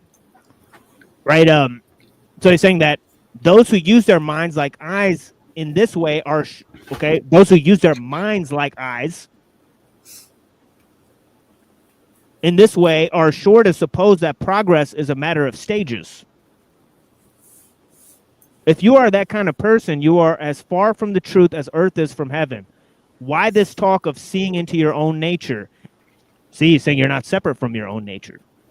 Right? So how would you see into it? You are your perception of nature. Right? So he says, if as thought succeeds thought, you go on seeking for wisdom outside of yourselves, then there's continual process of thoughts arising dying away and being succeeded by others. The existence of things as separate entities and not as separate entities are both dualistic concepts, he says. So he's trying to go way beyond reason, right? He say if you see them as separate entities, that's dualism. If you don't see them as separate entities, then that's dualism. Right? Because you're saying there's a thing that exists outside, right? Right? So he says, as Bodhidharma said, there are separate entities and there are not, but at the same time, they are neither the one nor the other, for relativity is transient. So monism? Yeah. But also the rejection of it. That's mindfuckery. I don't. Oh, it is. It is. It's absolute mindfuckery. He's trying to introduce mindfuckery to implode and detonate the process of gaining categorical knowledge. It's muddy in the waters. Well, it's important to remember too that this was as an address to Buddhism infiltrating into China, and that's where we get the birth of, like you mentioned a moment ago, Zen as well. Because the Taoist stance is intrinsically different from the Buddhist stance, and when they brought forward all of the beautification of the Buddhist gods in Hinduism, then the Taoists felt that they needed to try to respond to it and challenge it in a way, and I think that's part of what he's doing here by pointing out, these dualistic concepts and natures are intrinsic at a Taoist level. And he's giving duplicate meaning to dualism. That's right. He's saying that dualism is both the recognition of external reality, but it's also the separation of the self, demarcation of the self. That's two different definitions. So just dualism in different senses, I guess. Yeah. He's saying there's an internal dualism and an external dualism, essentially. Yeah, it really jives with the way they were thinking at the time, and it also highlights the idea that the external reality, as far as mankind perceives it, can only be assimilated through a dualistic nature, that we have to make these dichotomies in order to rationalize it, because we appear between heaven and earth. So is he saying that if I don't see it in a monistic sense, where even my perception is directly tied to the reality of the object, that I'm a dualist? Because that's hard. Yeah. Just even the word perception indicates that there's something. Well, it's before that. It's creating the concept of the thing. And that's tied to the thing itself, though. He doesn't think there's anything there, right? So, right. And does he seem to be discounting it? Because it seems like the mention of like the inability for the supersensual to be above us, in some way, it's within us as well. So maybe he's just breaking down that false dichotomy there. Yeah. So I have other passages. So if that one is a hump, direct me to the next one, and maybe that one will clarify some things here. Could you repeat this? Is Sheng Tzu, right? And that one was Hang Po. Oh, okay. Hang Po. Yeah, I could repeat it if you guys want. Yeah, please. Blessings. Yeah, it says that nature and your perception of it are one. You cannot use it to see something over and above itself. The nature and your hearing of it are one. You cannot use it to hear something over and above itself. If you form a concept of the true nature of anything as being visible and audible, you allow dharma of distinction to arise. So what happens with all the people that think they can make it to ethereal planes and astral travel or remote they don't believe in that. And all this they don't believe in any of that. Yeah, they think you definitely shouldn't believe in any astral travels. You shouldn't believe there's any other world. Any of that stuff is total because to believe in it, you'll become attached to the concept of it, right? So he's like, no, you definitely shouldn't. You know, he even says you shouldn't believe in like enlightened beings and stuff. They think it's totally nonsense. Right? I'll give you one thing that'll show you basically where I sit. The word extraterrestrial doesn't mean other planet. It means other land. Yeah, but they wanted to hear this concept again. So let me just finish reading this again for them, and then they'll respond to it real quick. All right. So because I think it's Frank who wanted me to read this again. So let me start all over. But yeah, he said that nature and your perception of it are one. You cannot use it to see something over and above itself. The nature and your hearing of it are one. You cannot use it to hear something over and above itself. If you form a concept of a true nature of anything as being visible or audible, you allow the dharma of distinction to arise. You people still conceive of mind as existing or not existing, as pure or defiled, as something to be studied in the way that one studies a piece of categorical knowledge or as a concept. Any of these definitions is sufficient to throw you back into the endless round of birth and death. So that means it's attachment, right? The man who perceives things always wants to identify them to get a hold of them. See, so he thinks that knowledge is linked to desire.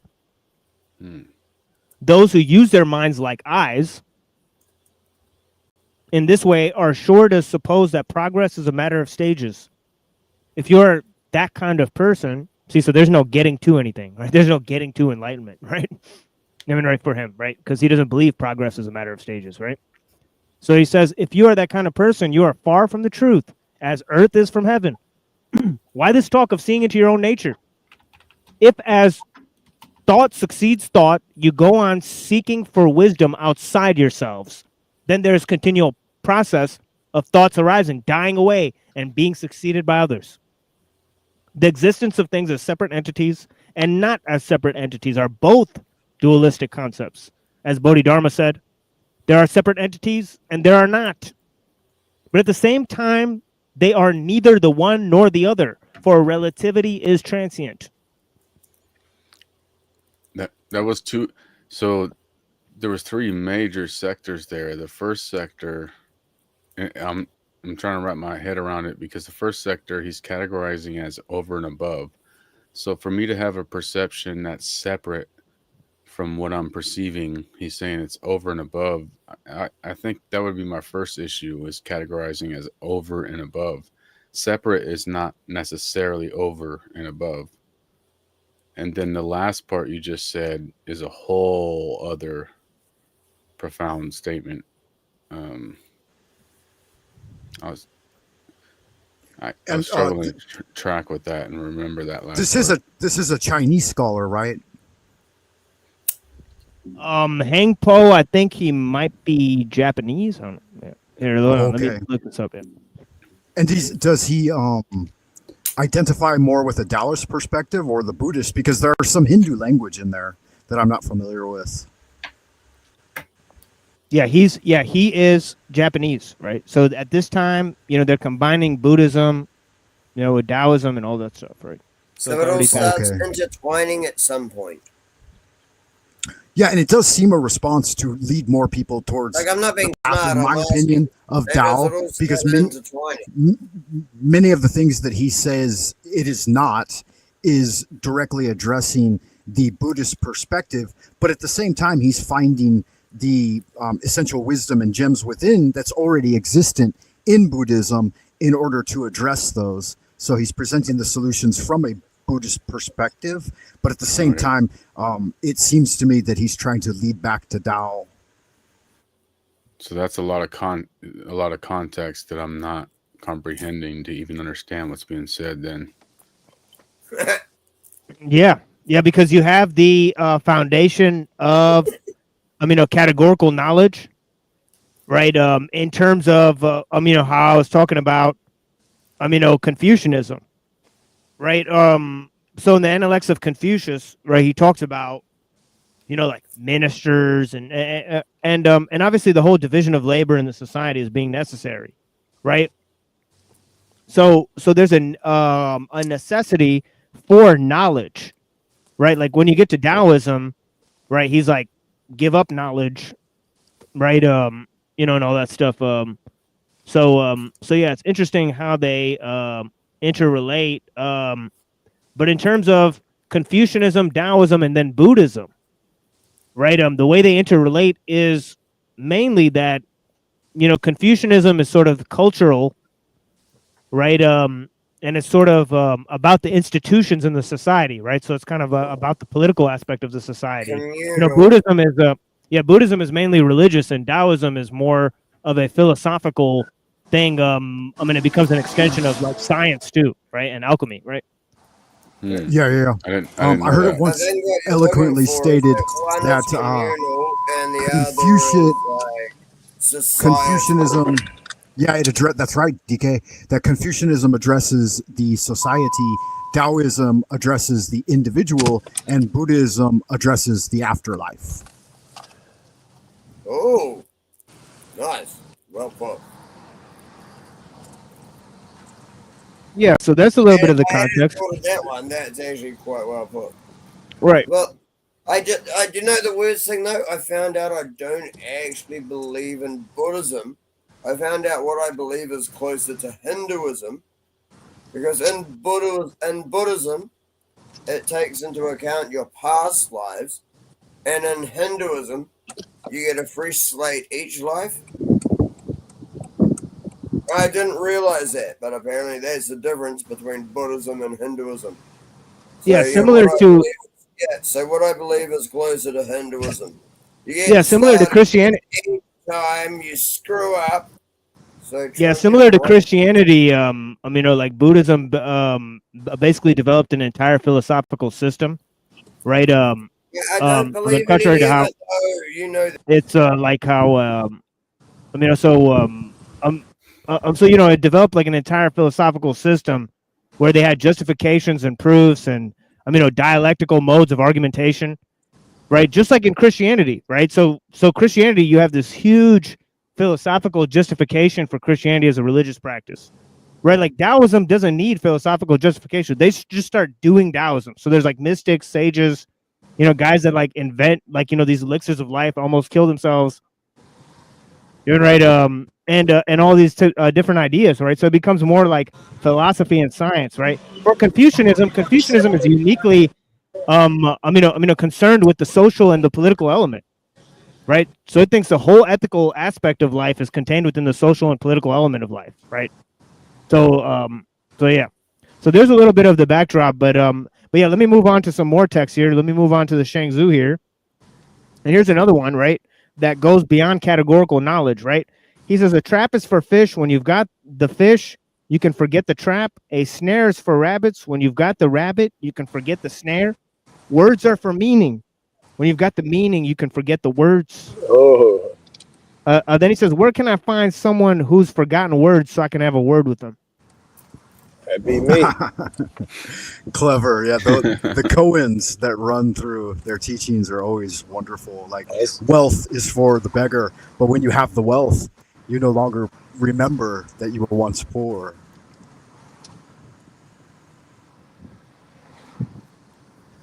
Yeah. Well, the rabbit and the snare thing. I mean, yeah, if you have the rabbit, fucking police. Is that a commentary on wealth? Like, what does that mean?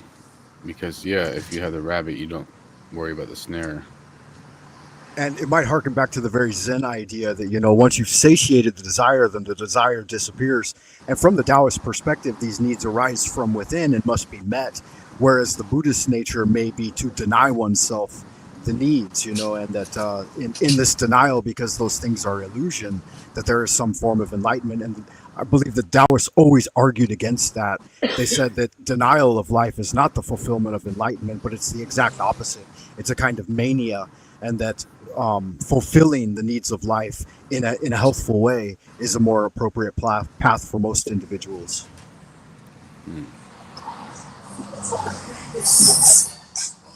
Yeah, this guy, Rocky, I want to address this comment. It says, all this shit is done become Orthodox Christian. Actually, we just studied Father Seraphim Rose, right? Higher Monk Seraphim Rose, and he actually was very interested in Taoist literature, right? So if you think that Seraphim Rose, one of the patrons of your church, is a dummy, right, then maybe you ought to consult, or maybe you think you're smarter than Seraphim Rose, right? Or maybe you're the fucking dummy. That's more likely, Rocky. You're probably the fucking dummy, buddy. But all right. It's funny because we always fall into that. Like, people will make these mediocre, opinionated comments, and then when you're well versed in the sayings and wisdom of the ancients, it's like, why should I leave behind what they wrote or what they said? And proved, and it's been time tested for a long, long time for this just traveling internet tourist that has I just something read to say it right now. Yeah, I just read an entire book by Seraphim Rose. That's probably more orthodox literature than this guy's read in his entire life. And he's commenting on this. I mean, good Lord, dude, get a fucking life, dude. I'm go smoke some more. I'm gonna go snort some more crack. In your mother's basement. I mean, good Lord, dude. Yeah, it's definitely laughable. And blessings to you, because I watch you endure quite a bit of it, and you always keep a very mellow and efficacious approach to the folks that come in. Yeah, so good magic there. Yeah, so this is the comment I had for Rocky. Seraphim Rose read Taoist lit. You're confused, bud. You think it's dumb, but apparently your saints don't think it's dumb. So you know for a fact I'm keeping an eye on your chat, man. So you're gonna have no issues there. So yeah, don't even stress on that. Yeah, I got another one for you guys. I'm serious. You're not going to have a problem with me monitoring your chat. Yeah, no worries, DK. Empty Boat by Shang Zhu. Here's another one for you guys. Let me know what you guys think of this one.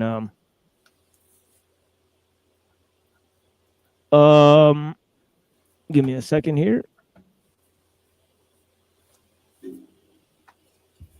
Okay. It says, he who rules men lives in confusion. He who is ruled by men lives in sorrow. Tao therefore desired neither to influence others nor be influenced by them. The way to get clear of confusion and free of sorrow is to live with Tao in the land of the great void. If a man is crossing a river and an empty boat collides with his own skiff, even though he be a bad-tempered man, he will not become very angry. But if he sees a man in the boat, he will shout at him to steer clear. If the shout is not heard, he will shout again and yet again and begin cursing. And all because there is somebody in the boat. Yet if the boat were empty, he would not be shouting and not angry. If you can empty your own boat crossing the river of the world, no one will oppose you. No one will seek to harm you. The straight tree is the first to be cut down. The spring of clear water is the first to be drained dry. If you wish to improve your wisdom and shame the ignorant, to cultivate your character, to outshine others, a light will shine around you. As if you had been swallowed by the sun and the moon, you will not avoid calamity. A wise man has said, he who is content with himself has done a worthless work. Achievement is the beginning of failure. Fame is the beginning of disgrace. Who can free himself from achievement and from fame, descend and be lost amid the masses of men? He will flow like Tao, unseen.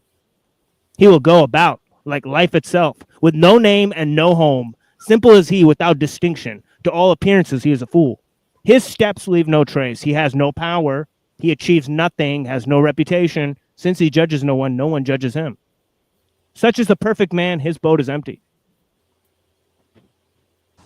Sounds like a bit of coke.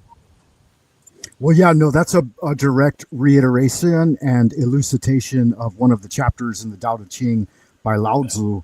And I believe it starts with, he who over-sharpens his sword is a sword that's over-sharpened is easily blunted, and a bow that's overstretched is easily snapped. But yeah, it definitely brings to forefront the Taoist idea of when people praise you, it shouldn't give you elation. And when people condemn you, it shouldn't make you sad. And that the avoidance and the sway, like the extreme nature of the emotions, is one of the first Taoist requisites for an even-keeled existence. And, you do your work and then you withdraw from it and you do not seek credit. And as long as you do not seek credit, you cannot become injured by it. And yeah, so that's a really powerful chapter there. I appreciate that. Thank you. Okay, I got just one more for you guys. unless anybody has any comments on that last one. No, that was profound. Keep going. Well, to give a little bit of backdrop on it, like my wife is kind of a road rager, and I always baffle at it because, like, in my early days of learning to drive, I was studying Tao like exclusively, and I realized like that road rage is so antithetical to Tao, and Right, you know, yeah. Yes. and there's always someone in the boat that she can direct her anger at. It's amusing.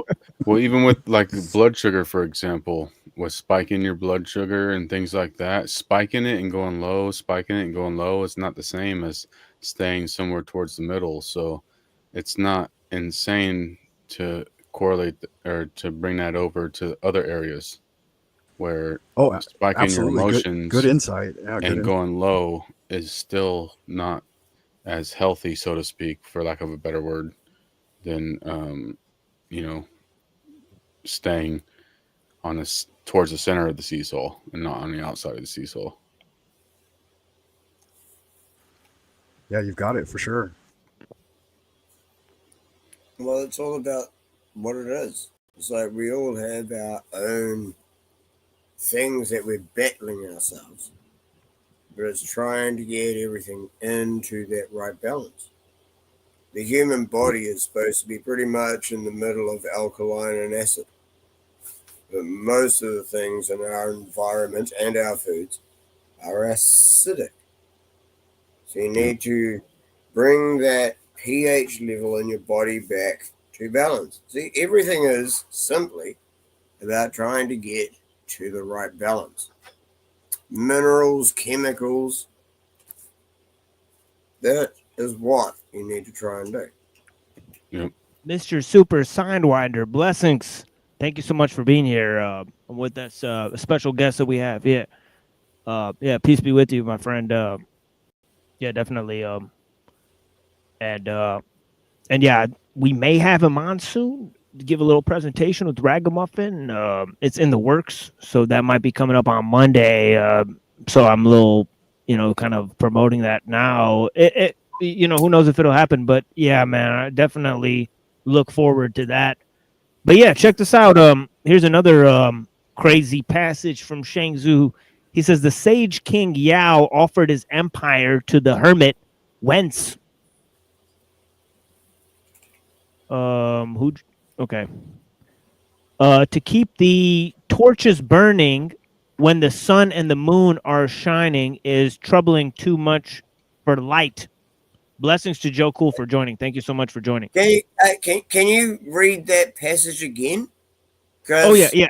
It's all a little weird. I don't know. It sounded like you skipped a bit or something. It didn't sound like it flowed like one passage. No, it's all a little weird, but I gotta get it. I gotta get it out. But yeah, it's all a little weird. So just pause until it gets to the end of this paragraph here because it's a little bit. But can you just read that He's sentence personifying. again, Yeah. Let me just say this as a little disclaimer. He's personifying forces of nature and concepts, right? So he's anthropomorphizing both concepts and forces of nature, right? So that's a little bit of what's happening. I can't be interrupted every 5 seconds. But the sage I just king. asked you to repeat one sentence because I didn't follow it properly. That's all. Nothing else. I asked you to The repeat sage king Yao offered his empire to the hermit Wentz. To keep the torches burning when the sun and the moon are shining is troubling too much for light. So get it. So he says troubling for light, right? So check it out. Irrigating the fields when the spring rains are falling is working too hard for water. Okay, so he's applying the same thing to water as he did to light. Right, you are here, my teacher, and the empire is in order with me still presiding over it. I feel defective. Please take it. Wentz said, with you ordering it, the empire is well ordered. If I were to go ahead and replace you, would it be for the name? But name is only the guest of reality.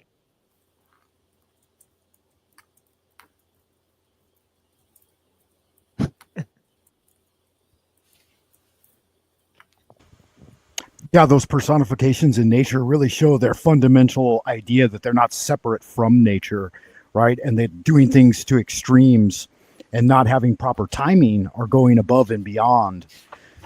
Like adding light to light and water to water. That incorrect timing always makes things ultimately fail in a natural concourse. Yeah, you know,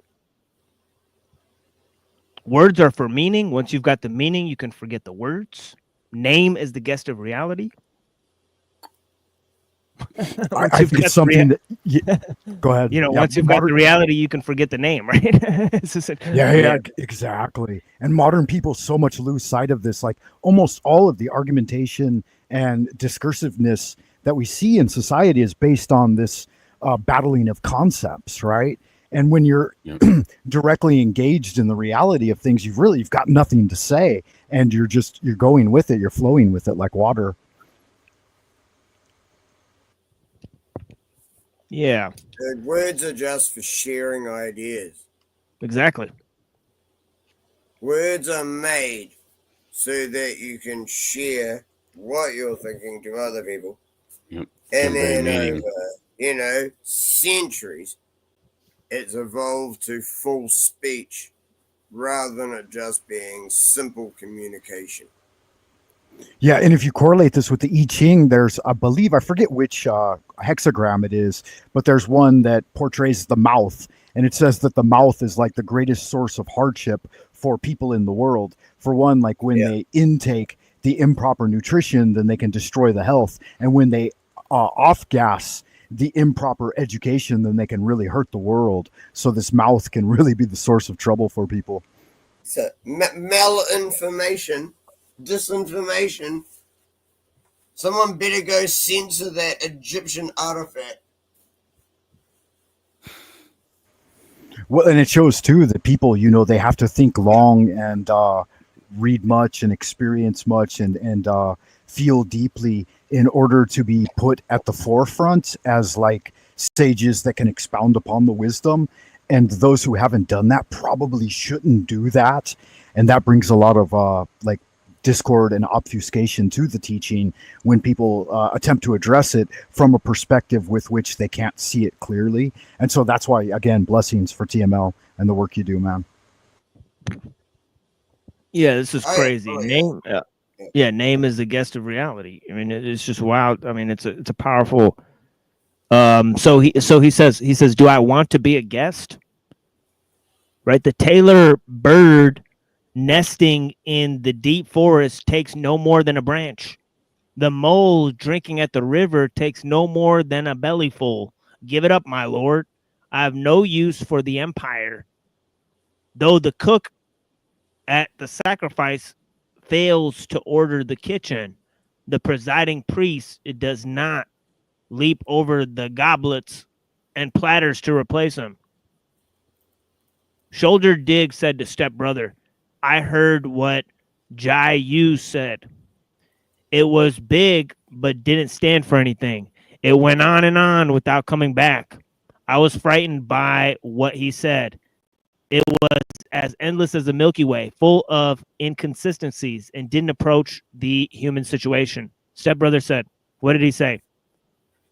He said that there are spiritual people living in the distant Maiden Mountains. Their skin is like frost, and they are gentle and restrained as virgins. They don't eat the 5 grains, but sip wind and drink dew.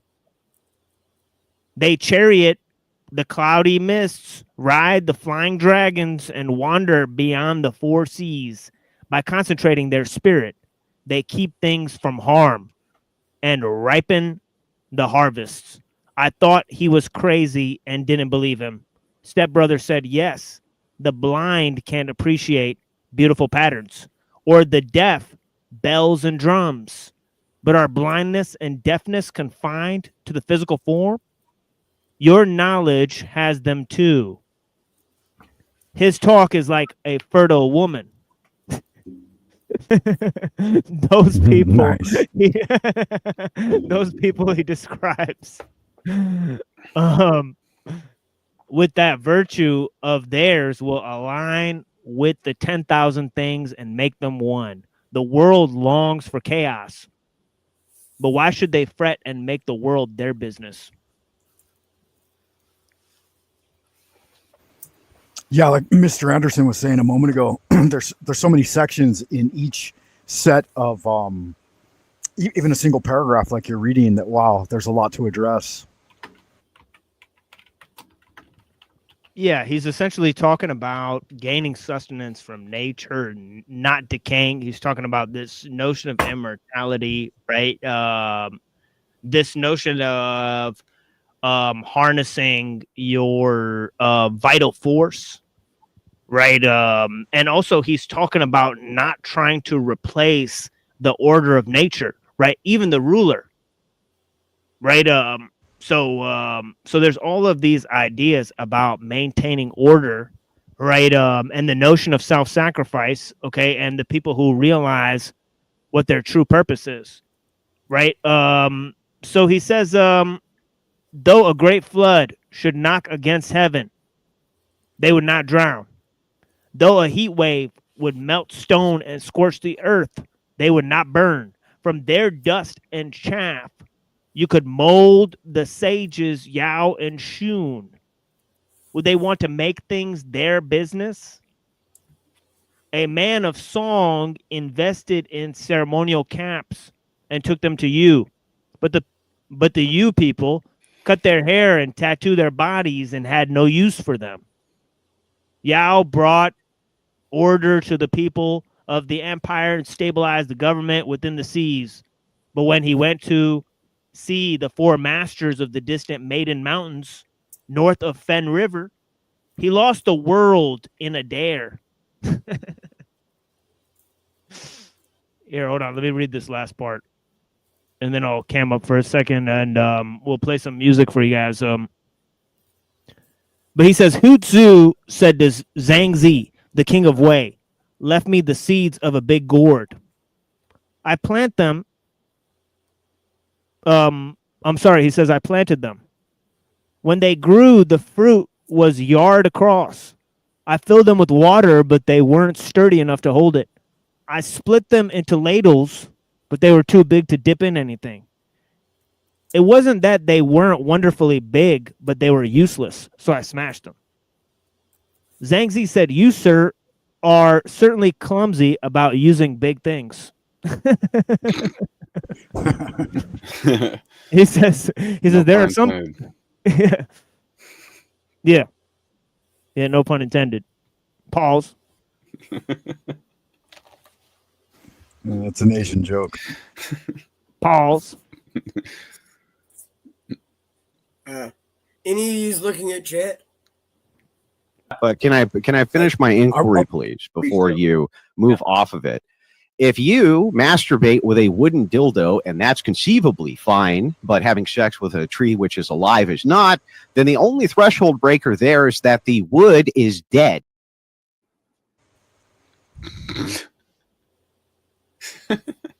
There's some Taoism for you guys. Hey, Yeah, like, definitely. What is wrong with you? Like, even I wouldn't play that. And I know, my you get channel splinters, has no right? censorship. I wouldn't play that. What is gotta the be careful. delineation with? Unless something is seriously wrong, eh? Yeah.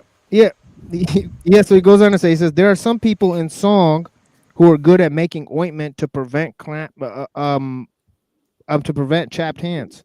Year after year, they used it in their business bleaching silk. A traveler heard about it and asked to buy formula for 100 pieces of gold.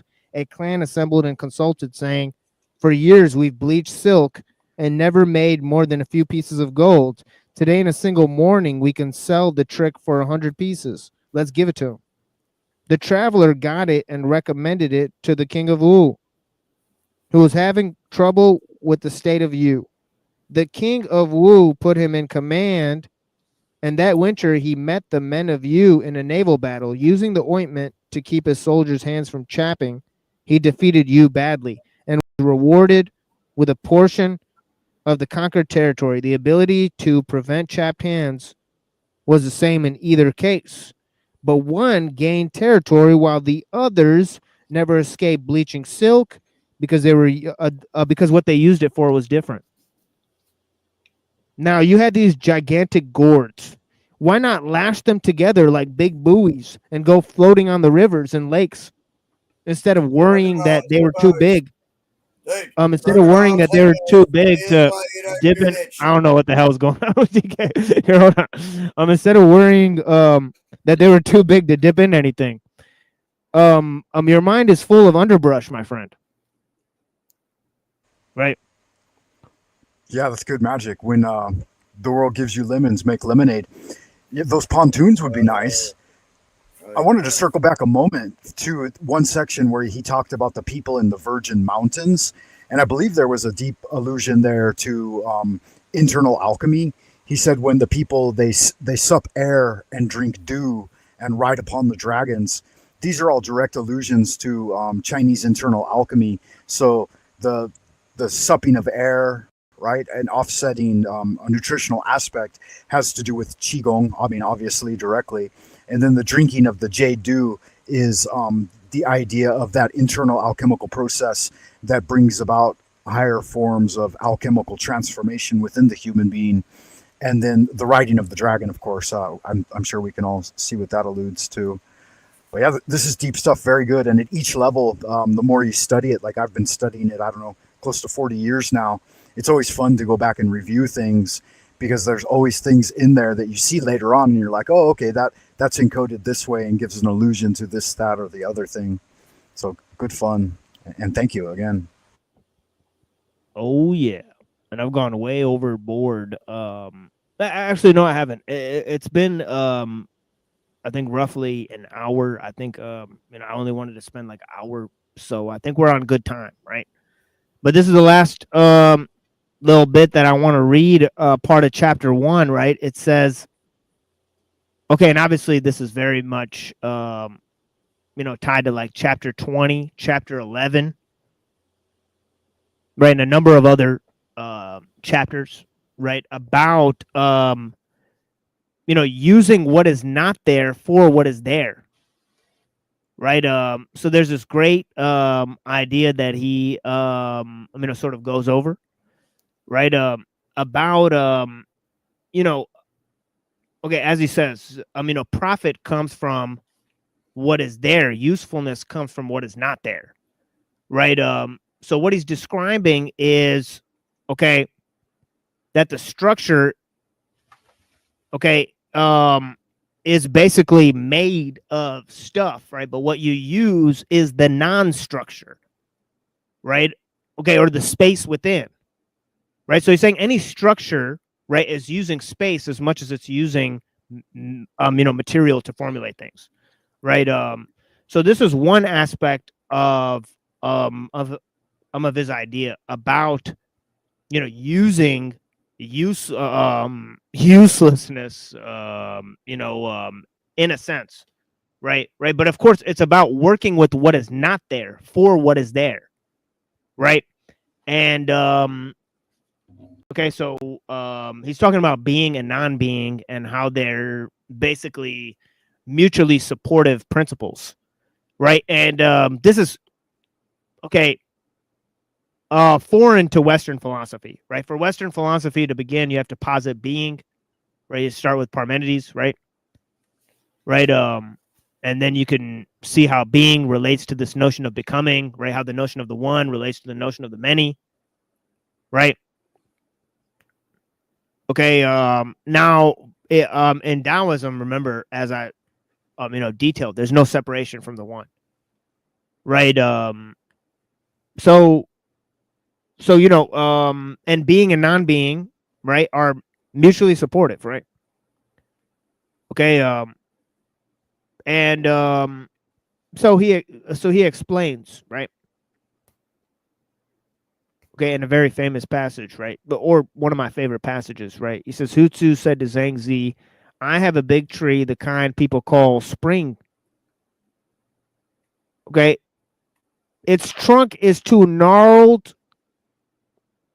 Okay, it won't take a chalk line, and its branches are too twisted, and they won't fit a compass or a square. It stands by the road, but no builder looks twice at it. Your talk is similarly big and useless. And everyone alike rejects it. Right? Zhang Z said, haven't you seen a weasel? It bends down, then rises up. It springs east and west, not worrying about heights and depths, and lands in a snare or dies in a net. Now the yak is so big he looks like clouds hanging from heaven. He sure can be big, but he can't catch mice.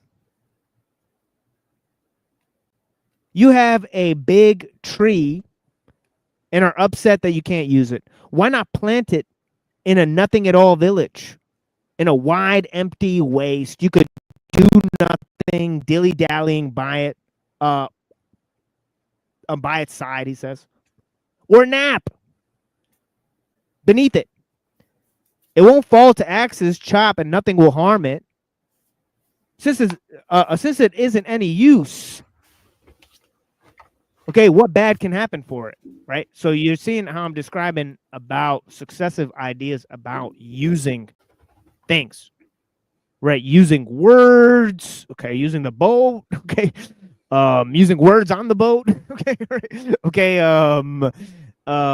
different ideas about categorical knowledge, right? Different ideas about, using things, but here he's describing, right, uselessness and uniqueness, right, and how they are the process that nature uses to preserve things, right? Okay, so basically his friend Hutsu walks up to him, right? He's this great logician, right? And he's saying, look, like, I got this big tree in my yard, its branches, its trunk is too big to be cut down. Its branches are too wiry to be, made into furniture. And he says, your words are big and useless like this tree. Right? And he says, look, he says, you ever seen a weasel, Hutsu? Right? Like, you're like a fucking weasel, dude. Like, you keep chasing around small prey, right? You keep using your, concepts and ideas to attack this, attack that. One day you're going to fall into a trap, right? Don't you know? Right? Just like a weasel falls into a fucking trap, right? He says a yak, it stands with its chest as big as a clown. Right? It has no need to catch around small prey, right? But it doesn't fall in any fucking traps, right? He says the tree will never succumb to harm because of its, uselessness. It won't succumb to harm because of its uniqueness. It will remain right intact, right?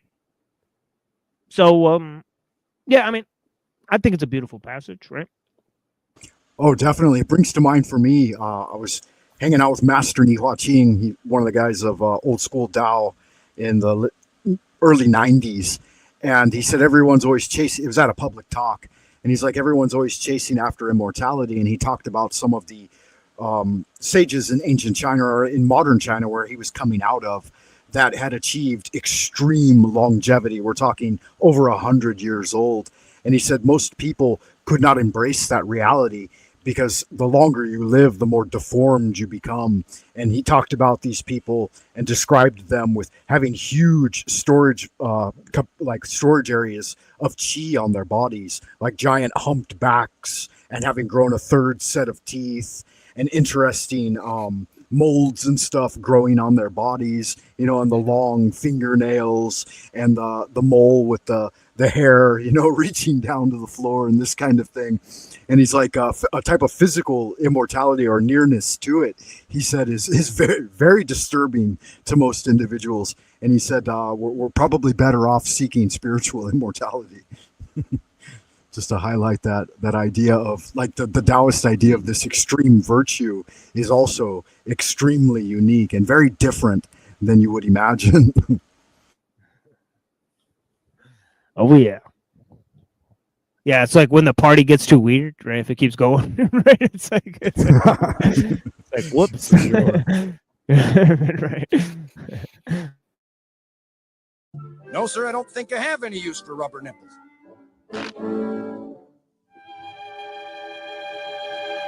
I'll tell you what, though. Do you have any rubber walrus protectors? Call the police. Yeah, that was dank. That illustrates it right there. Yeah, for sure. Yeah, partly illustrates it for sure. But yeah, blessings to all the people that are here. We're gonna move to transhumanism. We got Derrick Jensen. Okay, he's a self-proclaimed anarchist, right? With the street cred to prove it. He's quoting Uncle Teddy, right? So I think any real anarchist worth his, I don't know,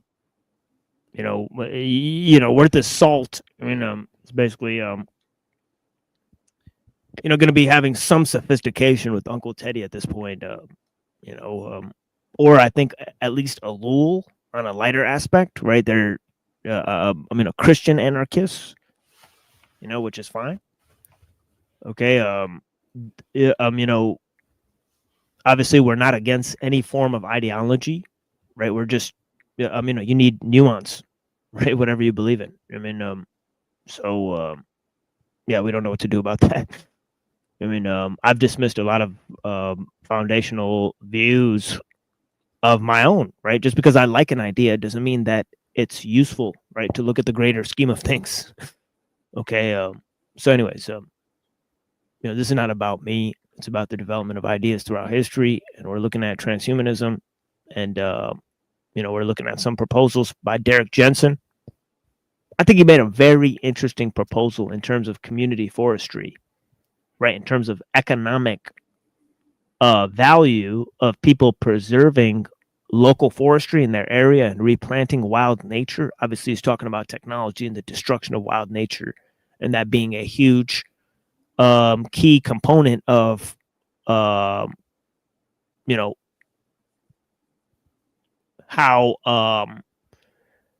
people are having less and less value over time, right? As he's saying, wildlands are being given over to large corporations, right? And this is being done by the state, right? And of course, those public lands, right? They belong to the public, right? So there's a problem, right? We have to develop a land ethic. We have to find a way to replant wild nature, or, a lot of, a great, proportion of wild nature will simply just be destroyed, right? So, what to do about that, right? So, what's, do we have an ethical, is that, one of the most important ethical issues of our time, right? Or is it just, just let the corporations destroy nature, with all the machines, it's fine. Maybe a lot of people see it that way, right? But of course, pollution, destruction of wild nature is not about this whole, global warming stuff, right?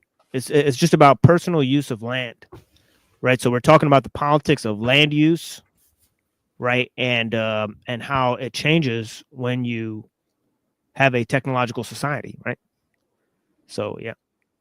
Yeah, people are going to choose comfort, and if comfort includes knocking down a whole forest to load it up with servers or whatever it may be, they're going to do it. Yeah, so I don't know how familiar you are with Lauren Southern. I know you're usually much more familiar with the alt-right influencers, but she's actually interviewing Derrick Jensen here, right? So we're going in an interview with Lauren Southern. I know we still have maybe some of the people from Sarah Raging Tomato, right? So blessings to her for sending people here. But yeah, her fans might be inundated with propaganda from these types of people. We got Powder Dusty. Okay, these are people in the vicinity, okay, that also stream. Okay, there was Sarah's link somewhere over here.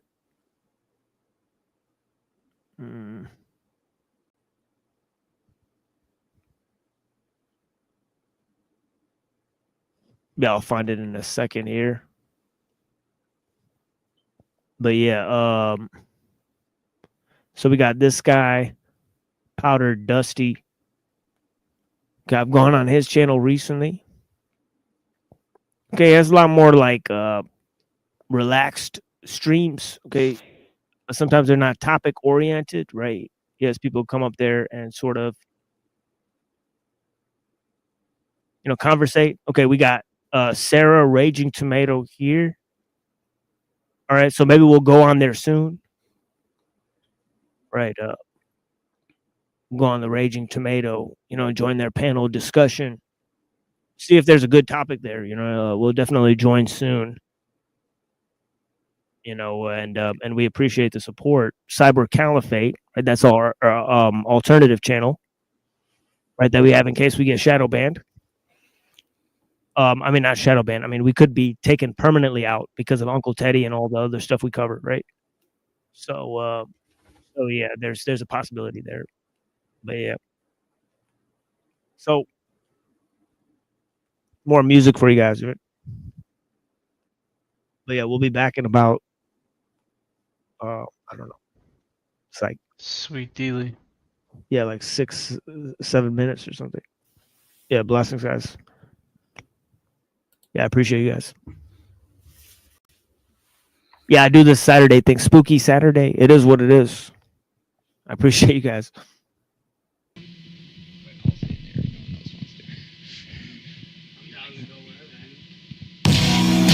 You can watch the claws grow. Know that it will kill if I hold you close. Development still not what you had hoped. So I would be constructing myself dug hole. The struggle between you and me won't slow. Huddle close to what you control. As fast as the blood of relaxation awakens you to sleep, I believe that you will be able to see this seas. Pray for mirage. Stay in touch with the side. Face it, we're lost when chaos applauds. You're such good taste, tastes like broken glass. Touch your face, make no mistakes and hope it lasts. She loves her dead parts all of her head and some of her heart. The sum of all things is only something falling apart. You're such a show off, you're such a touchy flame. Between feet and fuck, I fell in love with your pain. I make your secrets mine, I hear your deeper cut. I climb the highest mountain just to fall off and land in lust. I stay alive on fire, put out old flames. Lower my standards and aim for higher. I can't bring myself to quiet for the choir. Every note sounds the same, either I'm insane or you're inspired. Dead to the livestock, I pray for the weak. Thou shalt not be happy till no one disturbs your sleep. You're such a better you without me. Such good taste, everything. Another cold breakfast, another headless robot targeted with dead fists, marching towards red lips. I bet he thinks he's so much better than me. I bet he thinks I wish I looked as disconnected as he. Well, I bet while he's banging that pampered maid, she's plotting his death and that all expenses paid vacation. With no intention of returning the favor. His paper cuts disrupt my very existence. That distance between the spare key and his spleen is closer than the stench of his overpriced cologne. This seat is so alone. I wanna take us home and disguise it as my own private throne, draped in thorns, festive like broken ornaments and angels. I forgot to shave the left side of my face again. Not to mention taking that makeshift medicine. Let it in. This whole room is magnetized at his perfect gentleman, but I see through the layers. He's nothing special. I'm special. Mom said so. I understand you can't lead someone where you've never bled, but I've been tempted by the blood trail you left inside my head. I'm climbing uphill, it's both angles that I trust, cause the slaves have been drug around by the ankles in mud. So my favorite drug of choice is someone else's voice pounding at the walls inside my void, clouding up the story. The strongest form of innocence that I have ever felt is that near-death experience when I was someone else. See, the common conflict is that promises attract and collapse, opposites attack and transplants fall trapped. And if I were you, I wouldn't let me get away with this, but you made me the way I am, and blaming is contagious. It's my fault, and I'm not scared to admit it. No, it's your fault. Have faith, place forgiveness. Wait, I'll still stay to listen in case both of us decide to poke out our broken eyes and finally find our tears taste the same. I love me, I love you, I just can't stand us, especially when we're both glued to the same pair of handcuffs. Claustrophobic moments, still lost and hopeless, waiting to be found in a cluttered box of roaches. They crowd around my eyes, browse this town to find if I'm still tied down. Word travel to nowhere in chains, stained. How do I get away from here? Fear of being seen, fear of not being heard, with my mouth sewn shut, waiting for my turn to get the staples torn out. So what? Rip my tongue in her lips to watch me bleed. So what? I fear to you, these who sit next to my timeshare scared, and other kinds who probably don't care. Compared to minds impaired, despair, a scare slow. For a second, silence broken, the mere appearance, but still I appear to be talking to myself. Are you still here, in or out?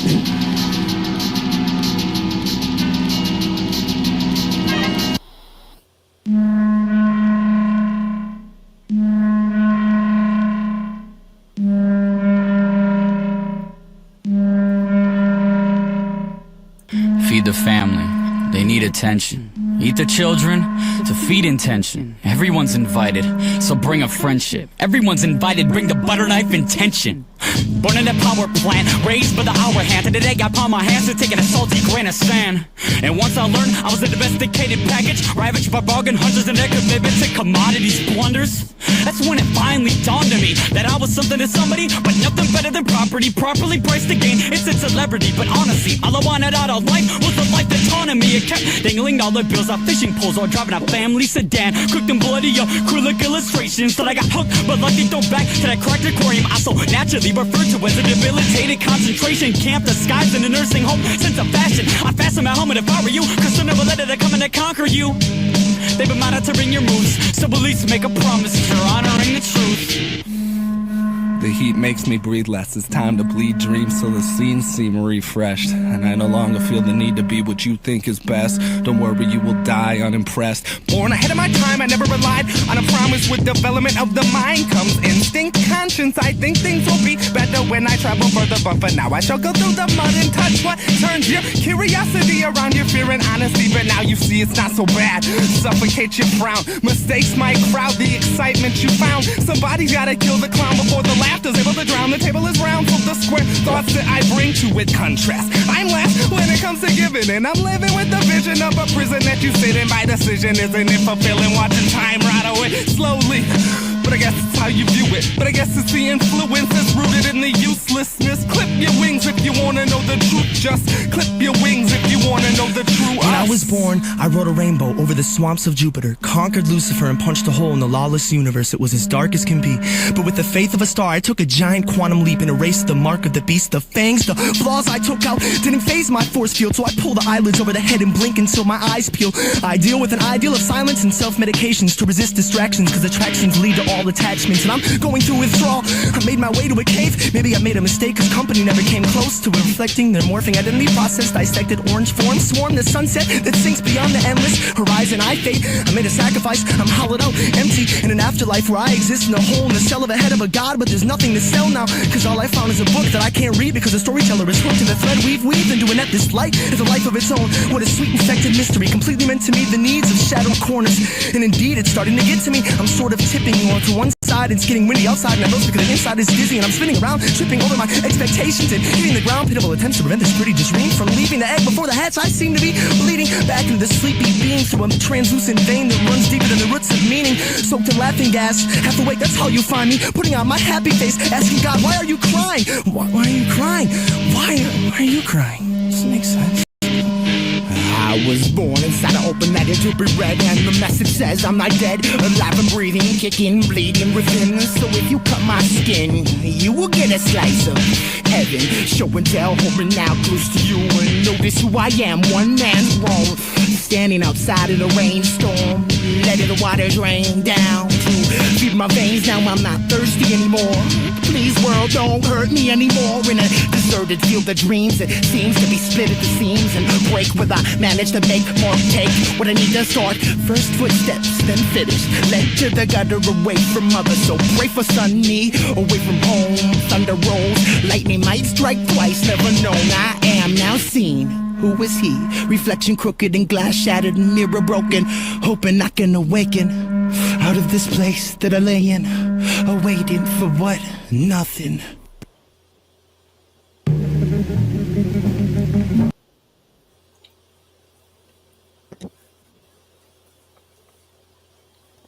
Alrighty.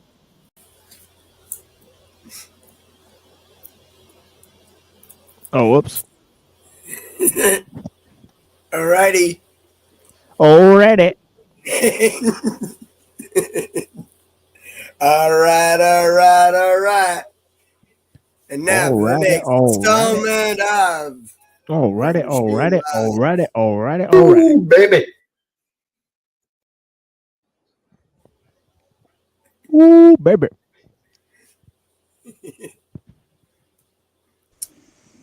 Hell no. Hell no. That shit ain't gonna happen. Okay.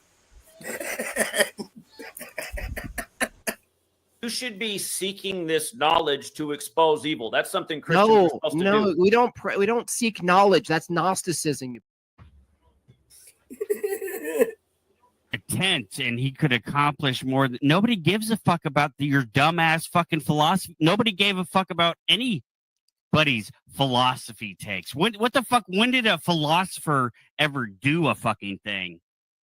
Show me one time a philosopher ever did a fucking thing. Facts. What's up, nigga? You want to talk some shit? On the spot. Hundreds of niggas is waiting for your motherfucking call, and they all talking shit about you right now. In a world of pure imagination. Yeah, I said some shit. What? The hardest niggas is standing by, ready to pick up that phone. Asian niggas, white niggas, Suck my dick, bitch. Fuck you. classic niggas, racist niggas, mystery niggas, psycho niggas, Jewish niggas. You got some motherfucking nerds calling me out Shabbat on some little bullshit ass nigga. Better calm that shit down and come around here and show me some fucking respect before me and my Jewish niggas come up here and beat your ass, nigga. Off top. Oh shit.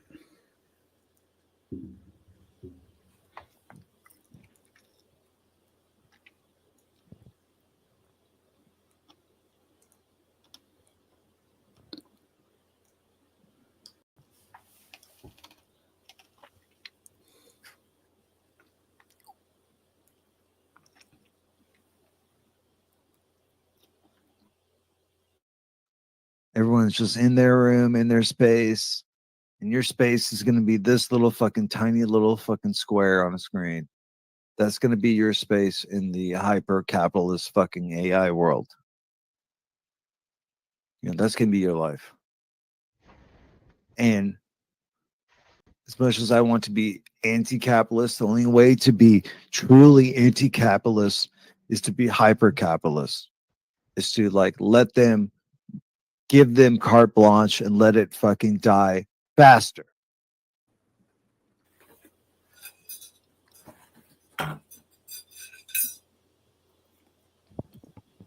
Okay, this is the last one. Faster. Yeah, this is the last one, folks. And then we'll move on here.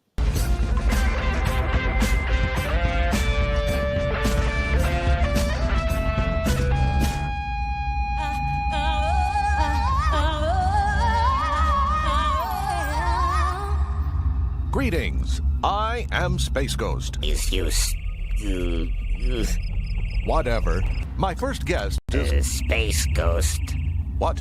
Space Ghost. What, Zorak? Space Ghost. What? What? What? What? What? Nothing. I see. And I'll just float this by and see how it feels on you guys. You know. But one of the things I read in the samurai manual, is by this guy named Tsunetomo, and he says one thing. He says all you have is your present means to achieve what you want at this moment. Say, to be or not to be. That's Shakespeare, isn't it? Yeah, I said that God can change the future. We have a clip from that, but we're not going to show it. Do you think kids named Mobley are secretly planning crimes against the world? Here. Okay. Do you have enough air? Well, you tell me. I'm getting it all right. When you experience the world, okay? Mm-hmm. Okay, when you experience the world, right? Can you just imagine whatever the fuck you want? Or is it based on something that's already in existence? Sure it wasn't. This is all a conspiracy. Nothing is totally predetermined. I think it's a mystery how we are able to act on behalf of our own volition. All those years and you forgot the words? It's not me who sins, but it's a sin living in me. What?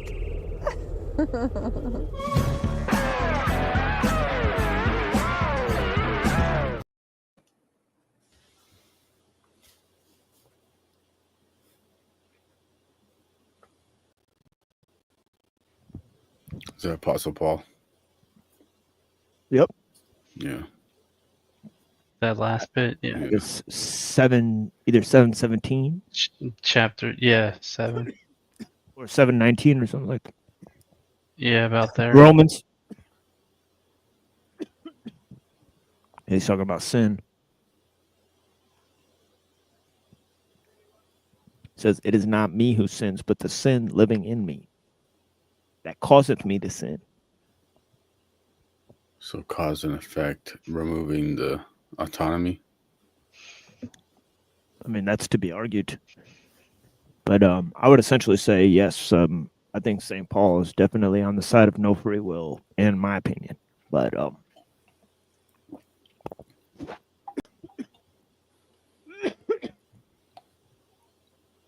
And you would also say that St. Paul was contradicting Jesus, right? well, I don't know if it's that severe, but definitely he's reinterpreting. And this is whether you believe that the Gospels came before or after Paul's letters, right?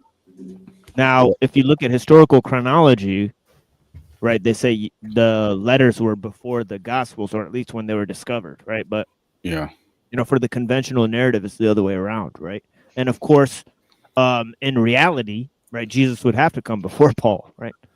Or else, what is he talking about, right? So, Yeah. so it's interesting. It's all interesting. Right? I'll admit a cringe point is that the only website I ever created was back when I was like 14, 15 or something. And it was about that, about allegedly Paul's letters being before the Gospels, and they're which are letters to the churches. Yeah, I've heard that theory before. I've heard that theory before for sure. Yeah. So because I say that there's certain ideas in the Gospels that can't be explained or whatever.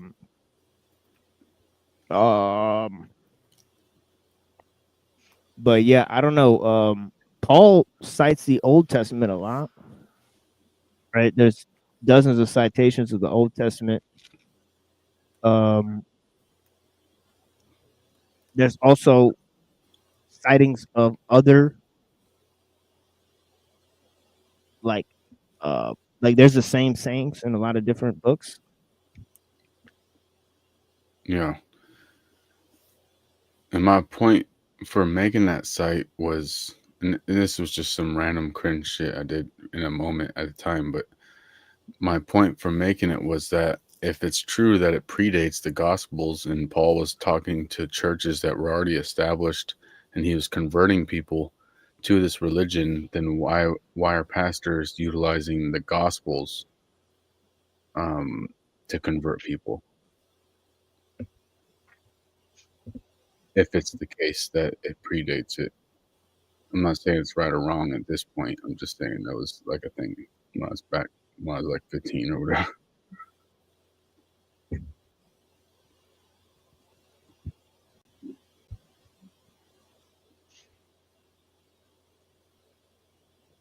Yeah, I guess you'd have to make the case based on Christology, right?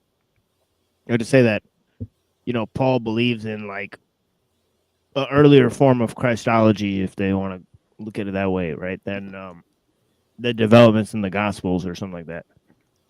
But there's lots of problems with looking at it from that view as well. So yeah. So I don't know. You know, Well, it's just a phase, different phases and different levels of knowledge that you go through, you know. as you're diving down the different avenues, Right. different ages. Like I'll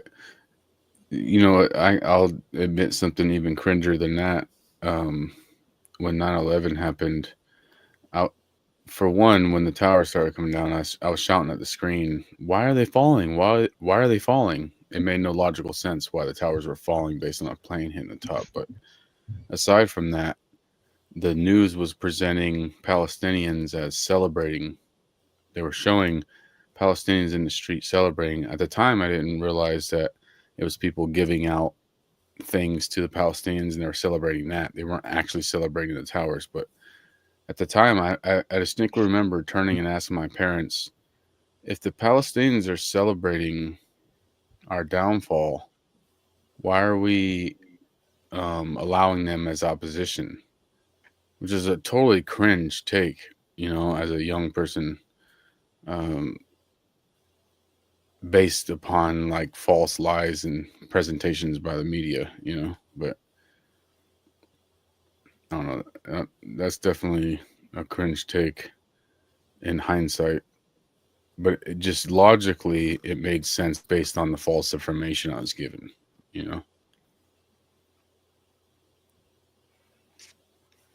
Just go through different levels of truth, as you're growing up. Yeah, it was an interesting phenomenon when all that stuff went down. I guess I was about, I don't know, close to 30 at the time. And like seeing it play out in VHS quality on the TV and like how they kept going back in, like when you're seeing it real time. And it was like, I remember the television turned orange and like the whole room was orange because they were just showing the flames. And each subsequent replaying of it, there was further and further editing. But from from the jump, it just looked like a really poor quality VHS recording, and it was like highly edited the very first time they rolled it out. So yeah, kind of interesting. As soon as it happened, I was like 15, 16 when that happened, and I had like some Wyatt Earp VHSs and shit that were like hella hours long. So I threw those in and started hitting record because I knew it was going to be a significant thing that was talked about later. Unfortunately, I don't have those tapes. And that's when they were talking about the so-called quote unquote white guys that were planting stuff on the Washington Bridge and all that stuff. Oh, wow. Yeah, I'm really annoyed because some tweakers took a bunch of my shit, like the guitar I first learned on, my VHS tapes, just all kinds of shit. I even had like Magic the Gathering card decks and all that shit. Oh no. Yeah, that's really interesting. I did something similar. I think I recorded it on like the compact VHS, and a lot of that stuff got robbed too, like by crackheads or tweakers or whatever. Yep. And they got my rifles, they got my comic books, they got everything, man. My comic books too. I had first editions of Superman having his back broke and all that shit. I had hella different first editions and comic books, and yeah, that was part of the shit that got jacked by tweakers. Yeah, my big thing was like I had the tweakers. I know the tweakers. I had like the whole run of G.I. Joe from like the first one and like special edition like Forces or whatever, and Conan was another one. The big Conan the Barbarian magazines. Those were kind of the more heartbreaking aspects of it, I thought. Yeah. Because people didn't know, like G.I. Joe in his old school days was like pretty hardcore. It was written for adults. It was like a guy from Vietnam did the original writing and artwork and stuff. Yeah. So it was pretty cool. The comic books themselves, much better than the cartoon, of course. Yeah, no doubt. Yeah, that killed my passion for trying to go get any more comics after that. Right. Like, yeah, like I had a huge collection of Dungeons and Dragons, first and second edition. And when it became popular again, I was like so heartbroken. I just couldn't even watch it. I'm like, oh God. Because every time you think about it, it brings back all the pain you went through to like gather those things up and like gather the money to buy it, and like doing odd jobs and stuff. And also it's certain eras with certain people and certain friends, you can't recreate eras. You know what I mean?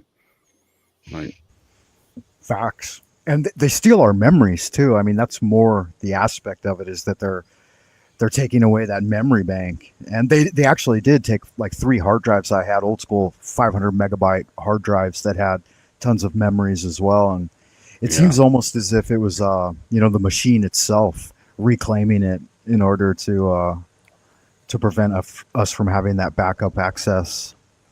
Well, in mine, I even had like, some old rare $2 bills and rare different dollars and stuff that my dad gave me, and just old tools from my grandpa that passed down to my dad and all that shit, just it is what it is, you know what I mean? But yeah, it sounds like they cleaned you out. And it's another, like, to add insult to injury, is that they pawned all that stuff for like pennies on the dollar. definitely. No doubt. Snap-on tools. They're like, some of it probably got dished in the dumpster somewhere, and some of it got pennies on the dollar. Right. And, I'll take 50 cents for this, $1 for that, and then it all just gets stuffed in the crack pipe. And you notice down the road, like, you don't notice that day, because if it's that day, you're like, who the fuck this and that? You make a scene and all that shit, but when it's usually after the fact, to where it's just long gone. Yeah, absolutely. Mine occurred, and my mom didn't even tell me, because I'm living in China, and my house got robbed while she was on vacation visiting one of my sisters, and she didn't even tell me until like 6 months later, because she said she was so scared to, like, that I would get angry, and I'm like, no, you need to tell me that so I can file a police report or whatever. Yeah. So if you were 30 when 9/11 happened, because I was about 16 or so. So you're mid 50s then? Yeah, that's right. 53. Yeah. Yeah, that was an interesting time, right around when I was 15, 16. Because I had just started around 14, started to research truth and philosophy and things. And then just within a year or two, I wasn't prepared for that. Nobody was, but yeah, it's funny you should say that. I kind of saw it coming. Like, my dad was Navy intelligence. I grew up in Long Beach, and he kind of raised me with an attitude that the government, the military industrial complex, and all of it was totally fake, totally full of shit. He challenged and questioned everything. He was in the Navy for 22 years. And nice. He was talking about shit that was fake, like the moon landing and all different kinds of aspects. That 90% of what was in the newspaper had been agreed upon 20 years ago or whatever. And like the news benders. Yeah. And when that event was coming down the pike, I had a friend whose dad was the chief of police in the town I was living in, and he started talking about the rhetoric before it even happened. He started giving hypothetical scenarios, and he was doing this, like, he was an early 20s guy, so he was much younger than me, but he was going around to, like, all the various clans of guys that would hang out and stuff, and trying to get people motivated to be like anti whatever, anti this, anti that. But he was dropping specific things, like he knew what was coming down. Anti-Arab Spring. Right. So-called. And trying to get us motivated, like get the good old boys motivated. Like, don't you just want to grab your hunting rifle and go out and blah, blah, blah. And I'm like, no, I would never want to do that, man. I'm from LA. I grew up, with a little bit of everyone everywhere. And it was so overt, though, to see it playing out. They channeled that big time, the so-called patriotism and stuff. That shit really worked. Yeah, and this was well in advance of the event. So when the event played out, I was like, oh, so that's what he was doing. So there were definitely people in the know. So were you and your dad familiar with Bill Cooper's take on everything when he was highlighting they're going to do a boogeyman with Osama and all that shit? Okay, I can't recall that specific name, but yeah, that does sound familiar. So he was calling that out. He was like, He said supposedly they took people into Osama's secret hideout. It's like, so some random newspaper reporters can get into Osama's secret hideout, but the CIA can't. He's like, they're Right. planning Oh some yeah, sort I of remember that. they're planning some sort of thing where he'll be the boogeyman. Yeah, it seems like they did like a whole Geraldo Rivera episode where like Geraldo interviews Bin Laden or something. Yeah. I don't remember exactly. Yeah. Geraldo definitely CIA level. No Yeah. doubt. Yeah, definitely a show. Big showtime. But yeah, the whole thing was to implement the next stage of, taking away people's freedoms and liberties. Yeah, and the 90s was like the bridge. 80s and 90s was the bridge between the old way and the new technocracy that was taking over. Yeah. It was like stages. And that 2001 thing really kicked it off. Yeah, it's really interesting to think about in retrospect. Yeah, there was definitely stages. Like even, what was it? Like Metallica, for example, they cut their hair and all that stuff. And Yeah. it was like this, you had the long hair, 80s bands. It was like this passing of the torch and changing. There's no doubt that they script write the culture. And the rollout of technology too. Like I got a real world example. I had an uncle from my mom's side of the family who was also military. He was an army guy, but he worked at Raytheon for 20 years, and he brought home some things like to his house and showed the kids and stuff, some pretty high tech stuff. And so this is like early 80s, I would say. Yeah, because I was very, very young, maybe like 10 or 11. And he had like basically a tablet computer that was like a green on gray kind of color or whatever, that type of screen that they used to use. But it had touchscreen implementation, and it had some sort of wireless aspect to it and stuff. And he ended up getting fired for doing stuff he's not supposed to do. But it wasn't until the 2000s that we got Palm Pilots. Yeah. And those were like a much lesser, like lower level version of what he had in the early 80s. So it shows like that 20-year gap in technology that the insiders are using as opposed to what they roll out to the public. Oh yeah, no doubt. Since late 70s or mid 70s, military was doing all that with the internet and everything. Because when I grew up in the 90s, it was they would teach us like the Oregon Trail and all that on the Apple computer that you had to boot up and all that shit. And then by the time I was in middle school, that's when they started to go into the search engines with the internet and Alta Vista and all that in the schools. And then by high school, there was full-fledged internet going on, Yeah, it's interesting to think too that it seems like there's two, maybe more than two, but like these parallel worlds that are living in conjunction, maybe like timelines crossing or something. But I don't know. I was home in LA. I'm from Los Angeles originally, and I was in I forget, like one of the upper class communities in the Mission Viejo Laguna Park area. But I saw some vehicles that like cars that people pulled up in or whatever, the doors opened up and stuff, but that were on such a higher level, more advanced than the ordinary individual drives. And I don't remember like any of the signage, like what companies they were made by or whatever, but they were super advanced, almost like spacecraft. And I haven't seen anything since then. And I hadn't seen anything prior to that was on that level of a luxury vehicle. So it was really interesting to contemplate that. That was probably 2015. Yeah, I would say the parallels is that they come up with the technology and stuff, but then the lag behind is cultural shifts. So you can't exactly rush the cultural shift. So they'll come up with the technology, and then they gotta, bring the culture along. And it takes time to do that.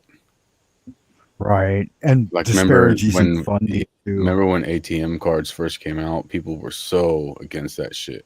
Like you really had to convince, especially older people, to come along with this new technology. So the technology was already there well before that, but cultural shifts have a lag. Yeah, and that seems to be more of a thing in the States than it does here in Asia. Like when they rolled out the cashless society here, nobody even blinked. It just rolled out perfectly seamlessly during the lockdown. Yeah, it went. No doubt. And now, like, they're using these figures like Trump and stuff to unroll the full-fledged technocracy, dude. Like, to match what China's doing. Oh yeah, we gotta catch up to China. It's like, you mean mimic China and mimic the technology? Right. Trump is bringing on a full-fledged technocracy. Like, when in the history books, he'll be the one that goes down that flipped it into that full-fledged technocracy. Because with the AI and the digital systems, no, Jack says it's the Jews, not China. Well, I'm talking about technology as far as mimicking a system that's been set up in China. So yeah, if it's the Jews that set it up in China, they'll set it up here. Yeah, Musk said that too when he bought Twitter. He said that he wanted to make X basically like a WeChat copycat. I'm not sure if you're familiar with the app they use here, but yeah, because it's so dominant in the market and it controls all aspects of your interaction with the internet. Yeah. And like Neurojex says, the techno Jews. I wonder what, because I know Neurojack talks about Kabbalah and stuff. I wonder what his take is on a so-called Antichrist, like AI type of figure that creates the 144,000 so-called androgynous purebred Jews.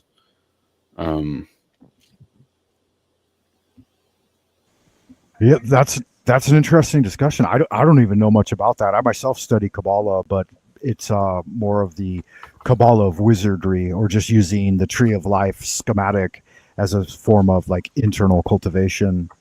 I haven't really heard him talk much on it. That sounds more like the anthroposophy,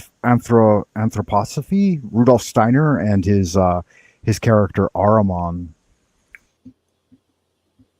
Yeah, so can I ask you, Frank, because you talk about magic a lot. Are you talking about the technology of what Crowley was talking about? Why do you use that terminology?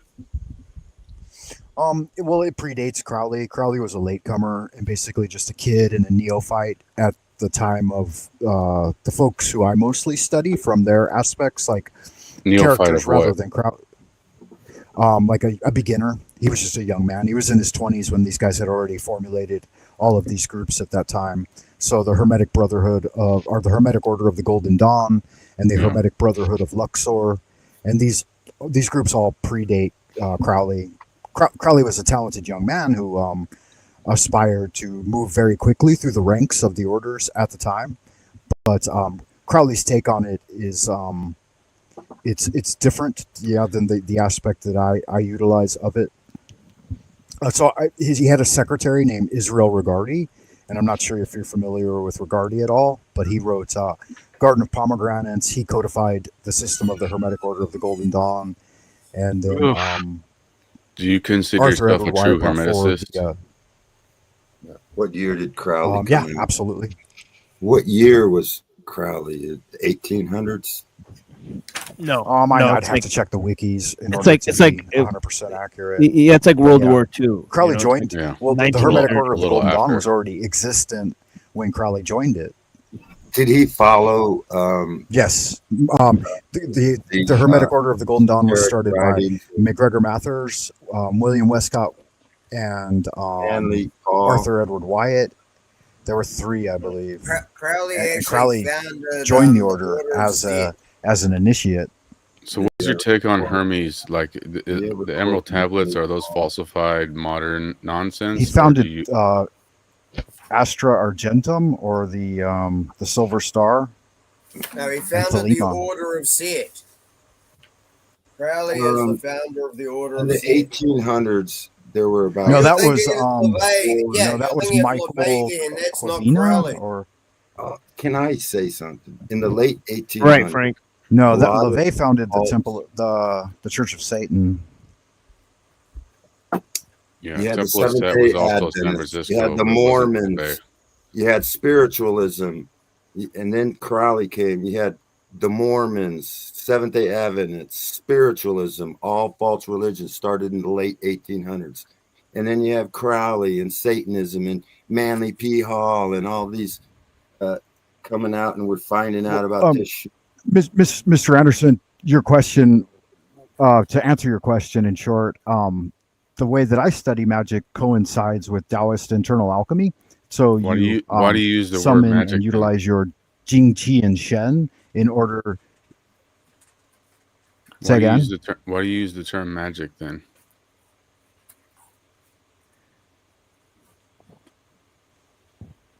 I don't. Either I'm getting cut off or he's getting cut off.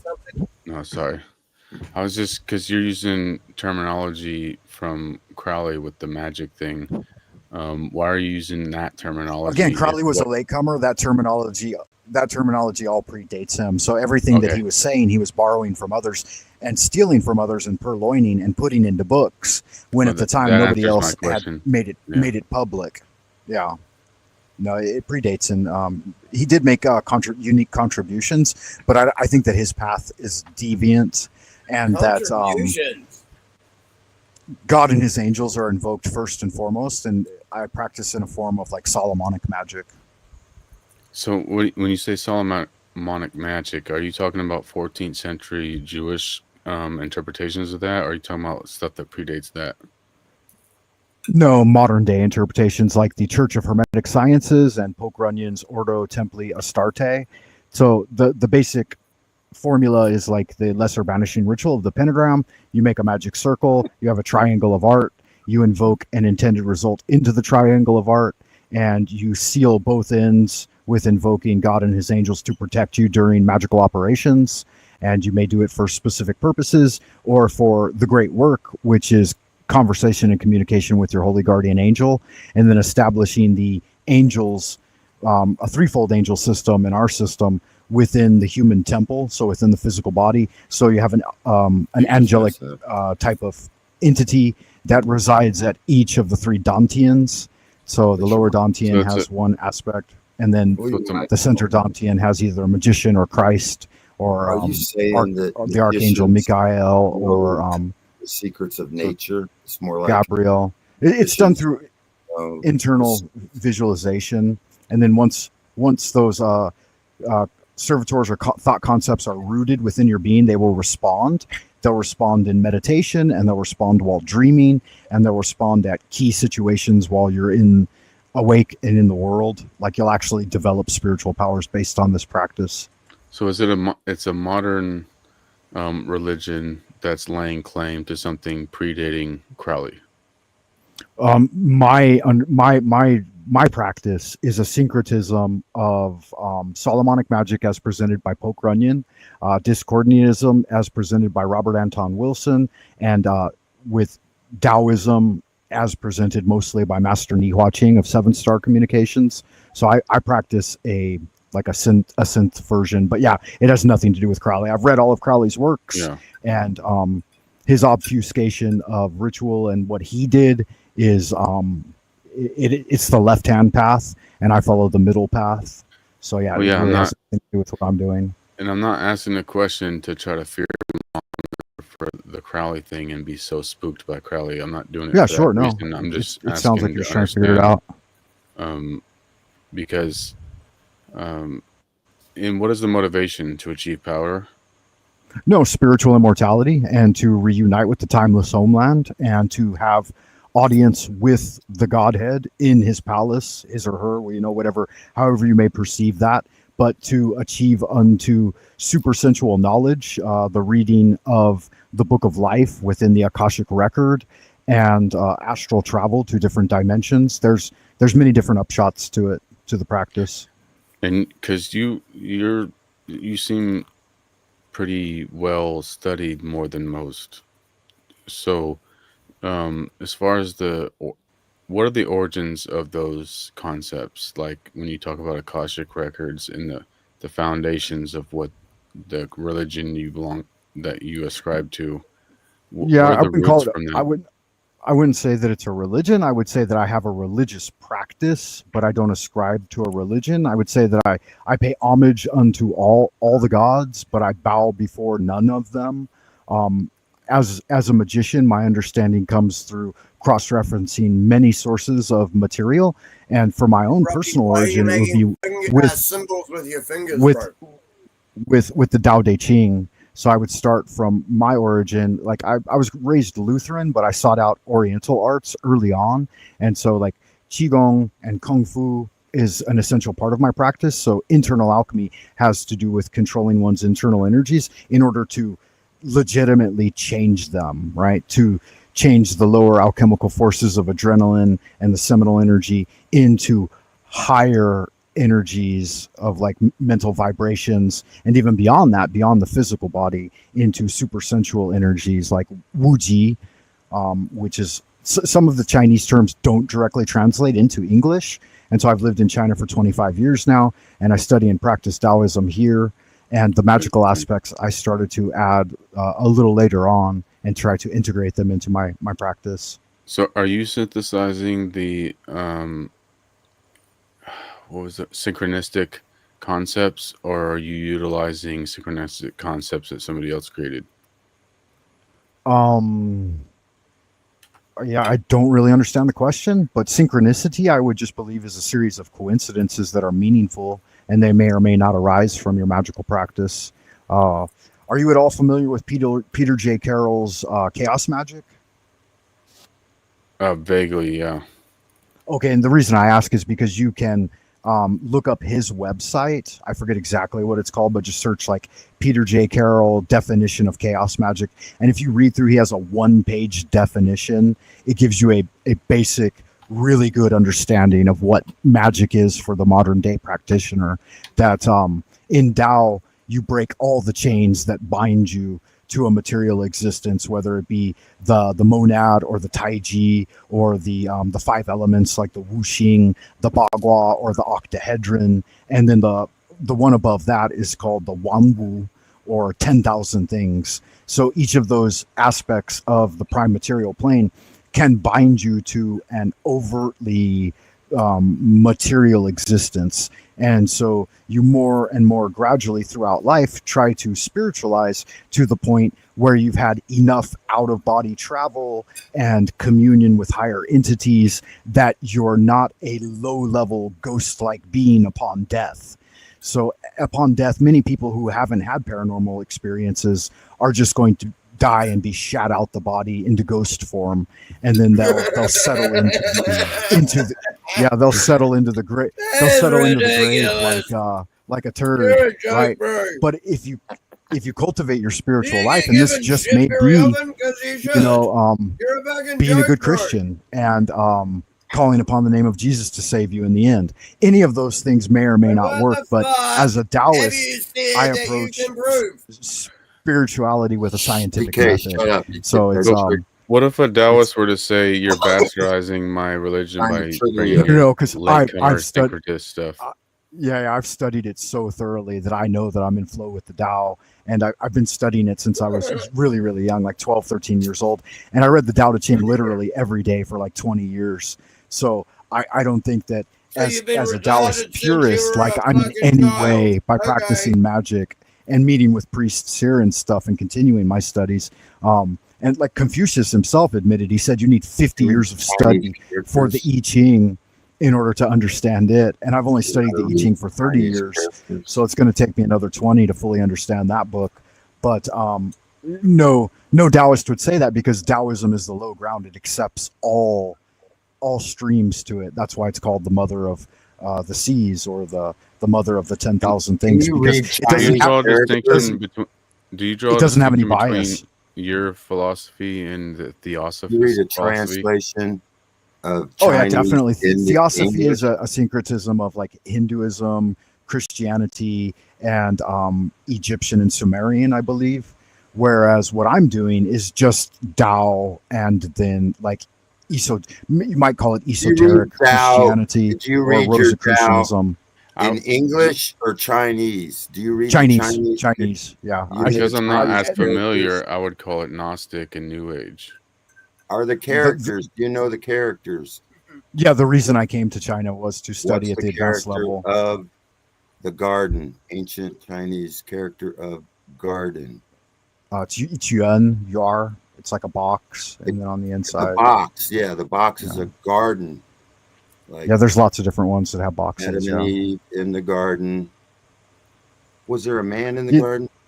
And a snake. Some would make that connection, but that may be obfuscating of the Chinese. And I'm in parallel with that to some extent. I think that a lot of what the Western mystery traditions present actually has a Chinese origin, but most scholars would not support that. Have you seen the video that I put in one of the recent? I haven't, no. But I would say that the three magi, that one of them at least did come from China. It shows that the gospel China or is Persia? in the gospel is in China. the characters. The gospel is in the characters of both Chinese and Japanese. Yeah, that was last episode, Rocky. Yeah. So yeah, Yeah. so- I missed it. Sorry. Yeah. He must not have saw that episode. yeah. No, if it was no worries. yesterday, I missed it. Yeah, I derailed a little bit. Sorry. Sorry. Oh no, it's okay. You can continue on that line of questioning if you want. I was Yeah, just no worries. I curious. appreciate the I was inquiry. just genuinely Thank you, curious. for allowing us. Yeah, for sure. Yeah. And I'm not coming from the whole Bobby Boucher's mom and Waterboys, like everything is the devil, and I'm not coming from like Christians' perspective where everything is evil. I'm trying to understand, where you're coming from. Yeah, in the there's a same lot that sense. correlates. Like Yeah. the hermetic elements. There are 4 of them plus spirit, which is 5. Whereas in Chinese Taoist cosmology, we have 5 elements. So you could easily correlate the two. Like you could replace metal with the idea of spirit in the hermetic Kabbalistic elements, and you would have the same thing essentially, but you get a much deeper understanding of the practical application of those elemental expressions through studying traditional Chinese medicine than you do from just studying Hermetic science. So do you agree with me that Hermetic Kabbalists are trying to conquer Earth? Western culture. DK, I didn't catch that. Yeah, wait, hold on. I think Mr. Anderson had a statement. And then DK, could you guys please repeat yourselves? No, go ahead, DK. What was your question? It wasn't a question. I was just saying, it's because Western culture, the whole medical society and education system was taken over in the early 1900s, and nothing in our system, as far as we know right now, what is promoted. Nothing is actually good for you. Okay. So, Mr. Anderson, your question, Hermetic Kabbalists. Yeah, do you agree that Kabbalists have a goal of world domination, basically? And that basically they got to destroy those without they say that the Goyim basically have the divine spark is just above them. They got to eliminate the Goyim so that the divine spark can rise and it can rise the earth to 7th level heaven and all this shit. Mr. Anderson, make sure you get in touch with me because I have some stuff I want to. I'm going to present this week about what you're talking about with the Kabbalah. By the way, yeah, no like problem. me, I probably have like me, you, Machine, and a couple other people that are interested in that specific thing because I think I've found some like good basic level understanding of like what's intended. Like I don't think they're fully in control, but there's definitely like some intention with like how they've like you said, it's like this technology of Kabbalah they keep synthesizing over and over again. It sounds kind of like what Frank's talking about from the Taoist thing. Like, I know that like Crowley was appealing to the Tao, but he was kind of synthesizing it with like a very left-hand version of Tao, I guess. So Right. And when he came to China, when he was here, he sought out study with Taoists, priests, and practitioners, and nobody would have anything to do with him because his energy, his aura is so dark. Like he carried around a lot of darkness with him because his ultimate goal was perversion and like more of a Frankist view of the world, similar to what you had mentioned. So so basically, like in Wizard of Oz, there's the good witch and the bad witch. You think there's a good hermeticism and bad hermeticism? I think from the relative perspective of people, yes, that's the way we view it. The other thing I think's going on, and again, I'm just injecting. This is my personal opinion, but I think it's kind of backed up.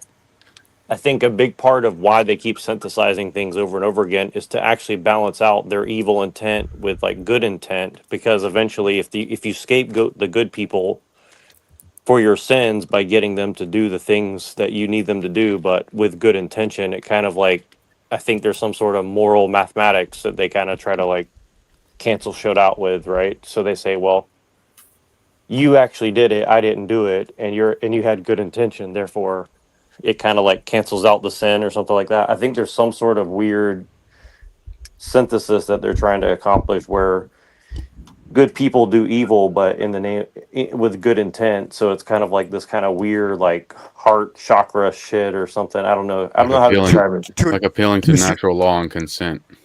Mr. Anderson, to address more directly to what you are maybe insinuating, I have been initiated into various groups. Like I've initiated into the Golden Dawn and Thelema and the Universal Society of the Integral Way, and most recently Poke Runyon's OTA, or the Ordo Templi Astarte.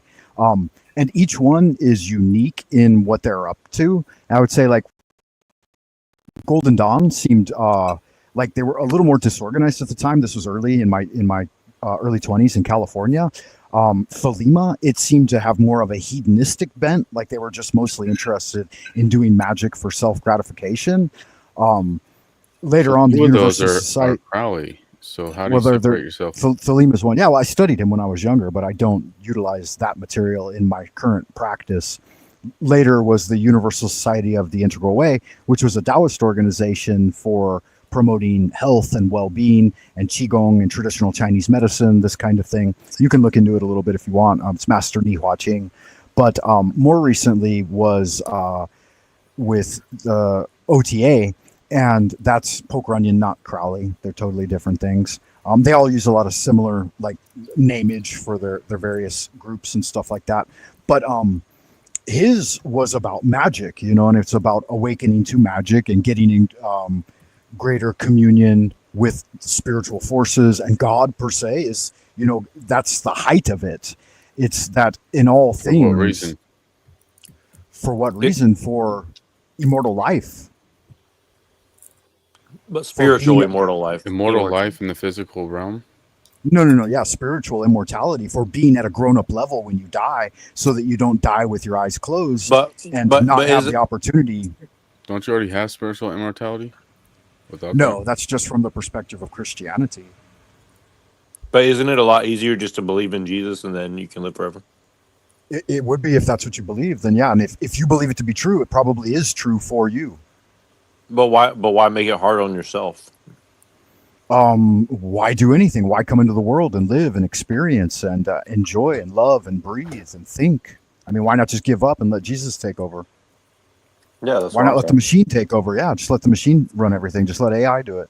It seems like a weak bowing out to me. I want the challenge. I want the fight. I want to get involved. I want to get in the colored dust and raise a family and have a job and do magic. That's why. Well, that's actually what I wanted to ask you about, if you don't mind indulging me for a moment. I have a question for you. Have you ever heard of something called Asian Aryanism? I have, to a certain extent. I would say that probably dates back to Nicholas Roerich. What do you think that implies?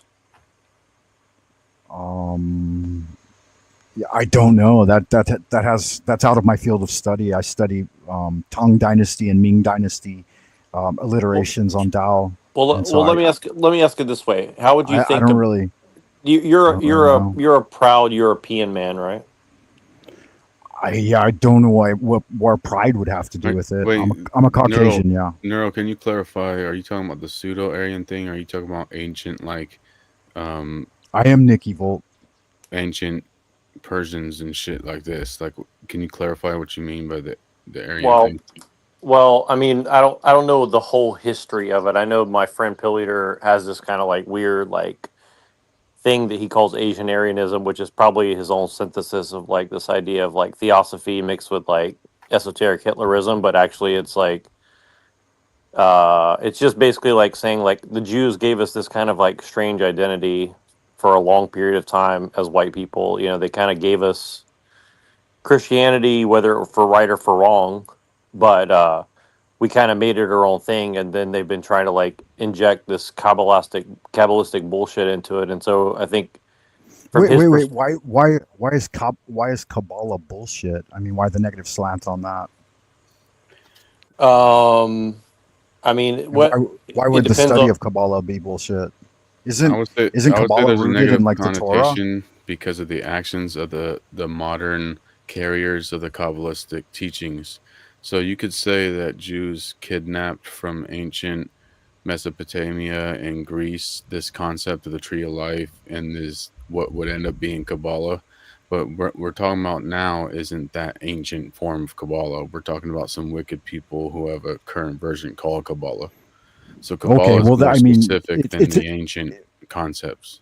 it's important, yeah, to distinguish those things because there are a lot of different forms of Well, it's Kabbalah. a There's tool. It's a technology that basically people use to like manipulate reality, and you know, I guess like any tool, I guess you know, you could say, well, it's You just a mean tool, as bro. compared to every other religion on the planet?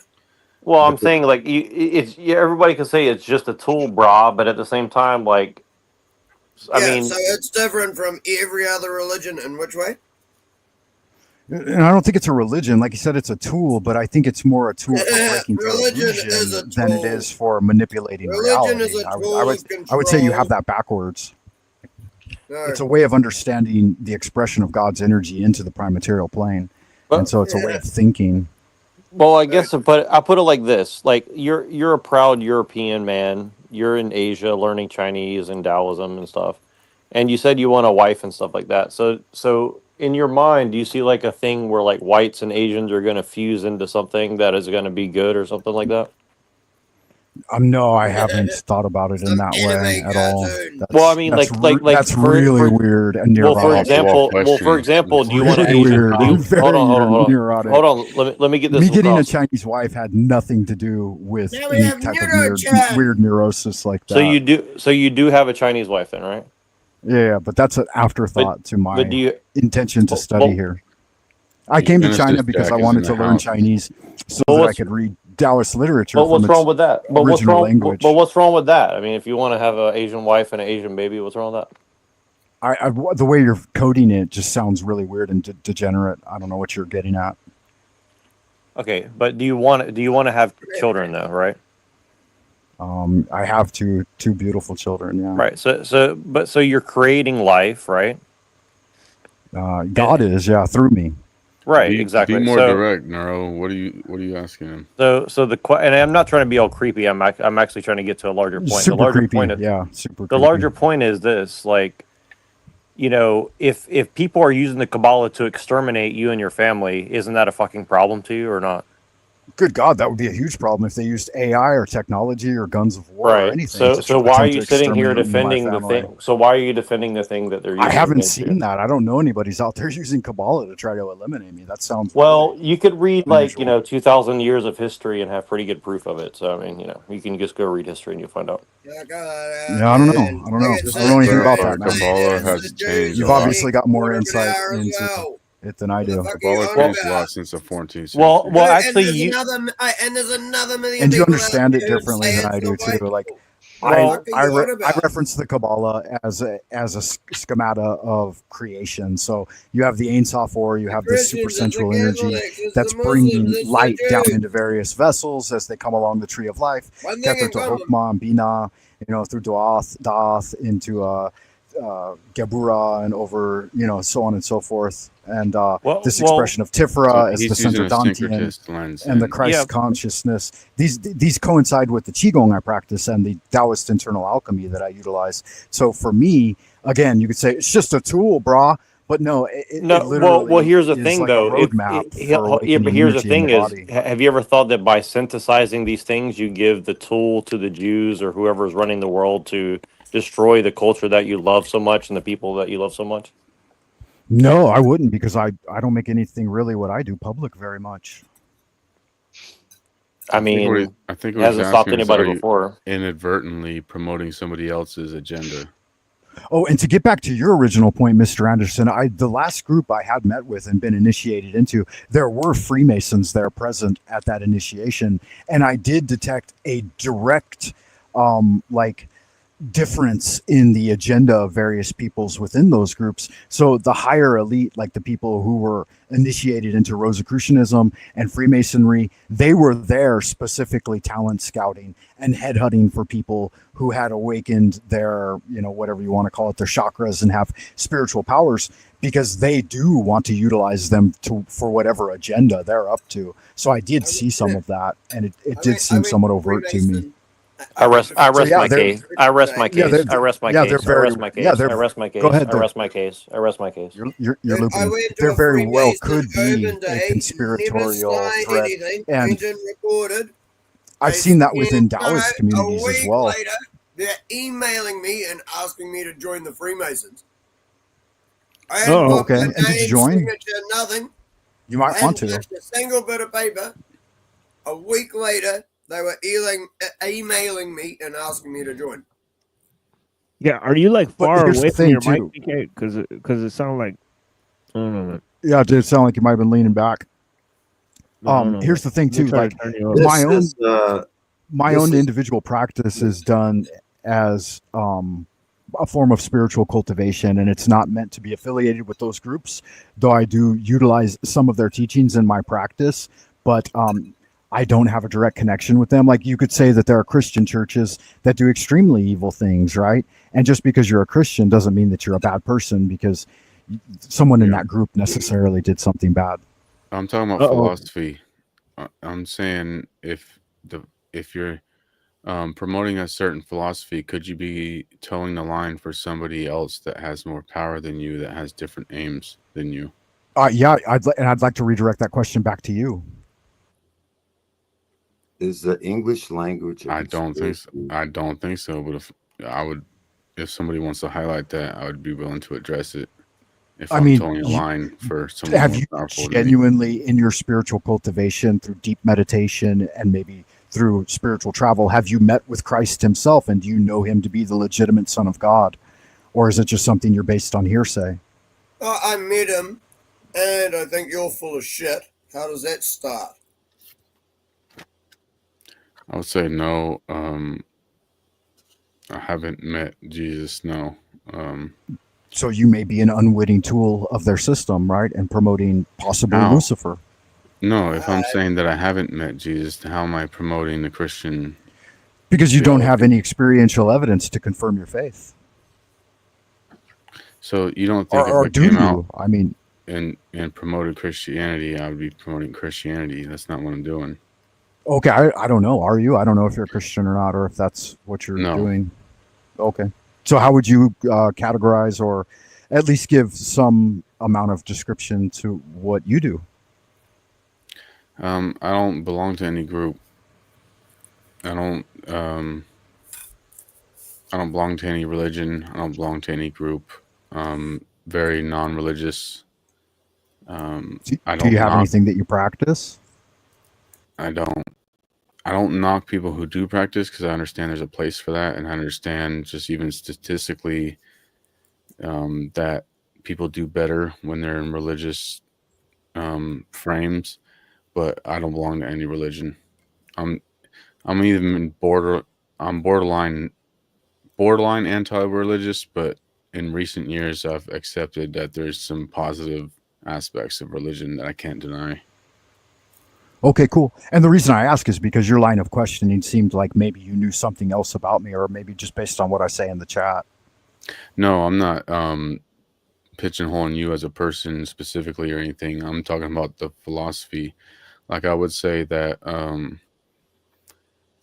way I word it is, like, one time years ago, I had a girlfriend, right, and we were at Walmart, and they had some sacred geometry art on like a I don't folder believe that you would you. buy like for back to No, school. I don't whatever. believe you had a girlfriend.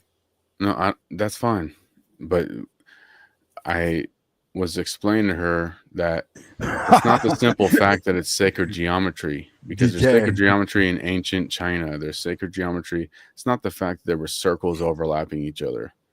So when I see that, I see like Netflix, for example, you see Kabbalah math, in Seinfeld. That's not ancient Chinese people. That's Kabbalists. Those are Jewish Kabbalists. So it's one of those things where, are you going to promote Right, some of it is overlaid, right? methodology of your enemy, or are you not? Well, I'm not promoting the methodology of my enemy. And I'm like you. I think that I'm a true seeker. And it's not the philosophy per se. Philosophy is a thing, right? It's love of truth. So it's seeking inquiry into. If you specifically have a bone to pick with like a group of people, then that would be an ism, right? Like a certain sect of Taoism or like Christianity, or it's another ism, right? But philosophy itself should be the process of inquiry. And to me, that's the scientific method, right? We look at and we have discourse and dialectic about things that we either believe to be true or not true, or and try to figure out what is true, right? Essentially, isn't that what philosophy is? The love of truth? Love of wisdom. That's a philosophical position itself, yeah. Not truth. But what I'm saying is, love of knowledge, like, yeah, or wisdom.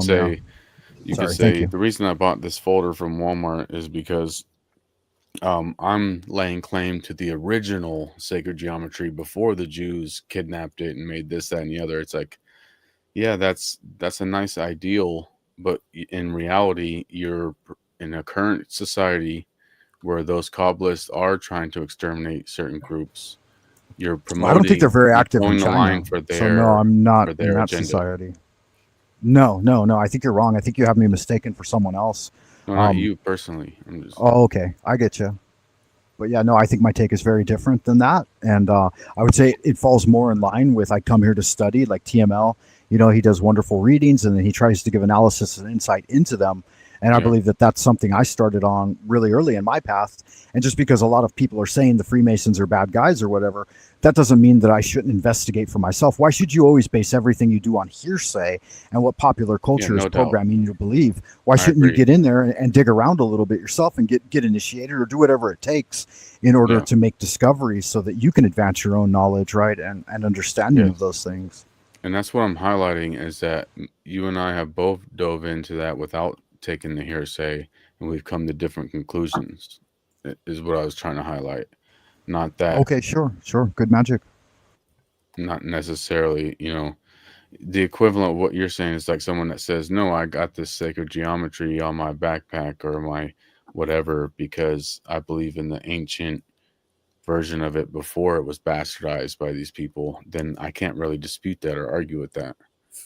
But as far as what I can talk on is, in the current society, are we promoting the agenda of our enemy or not?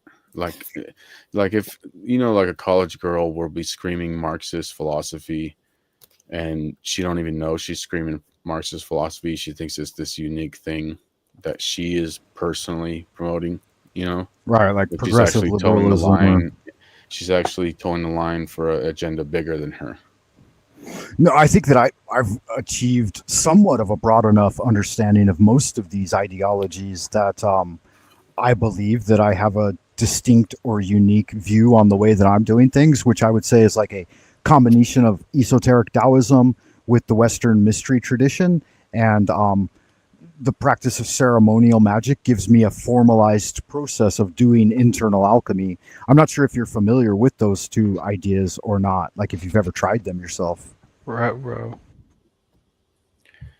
Well, no, I don't, because even though I could dig my heels in. Do you believe in God? I do. I believe in a creator. I believe in God. Yeah. Okay. And would you want to be in God's presence or have God have interest in you? Or do you think that he does, or he or she, whatever? I don't go that deep into it. I just believe that I have a creator and I was created in the creator's image. Well, I guess that deviates between us then. Like I seek direct conversation and communication with the Godhead. And so when I do my prayers and I do my magic, it's to be in God's presence and to receive some secret revelation like Solomon did and his father David before him and Moses before him. And many would argue that Christ was a magician as well. And that the way he was able to in the achieve Talmud, they argue miracles, that. was through the practice of magic. And I mean, that's what's argued obviously in the there. Talmud. Yeah, well, there are So- different, they're vying scholarly opinions on these Just things. to be brutally honest with you, the reason I don't go down that route is because, just like in life, you know, Do you meet think people- Jesus was a rabbi? That's a really loaded question. The reason I don't go down that route is because I know that Well, you were asking me some pretty loaded questions too. Yeah, I thought that's that was fair game. Yeah, I'm not tripping or anything. Okay. Because when you say was Jesus a rabbi, it's just going to open up a whole can of worms with what Jesus Right, to do. everything else. Was he there to fulfill the law?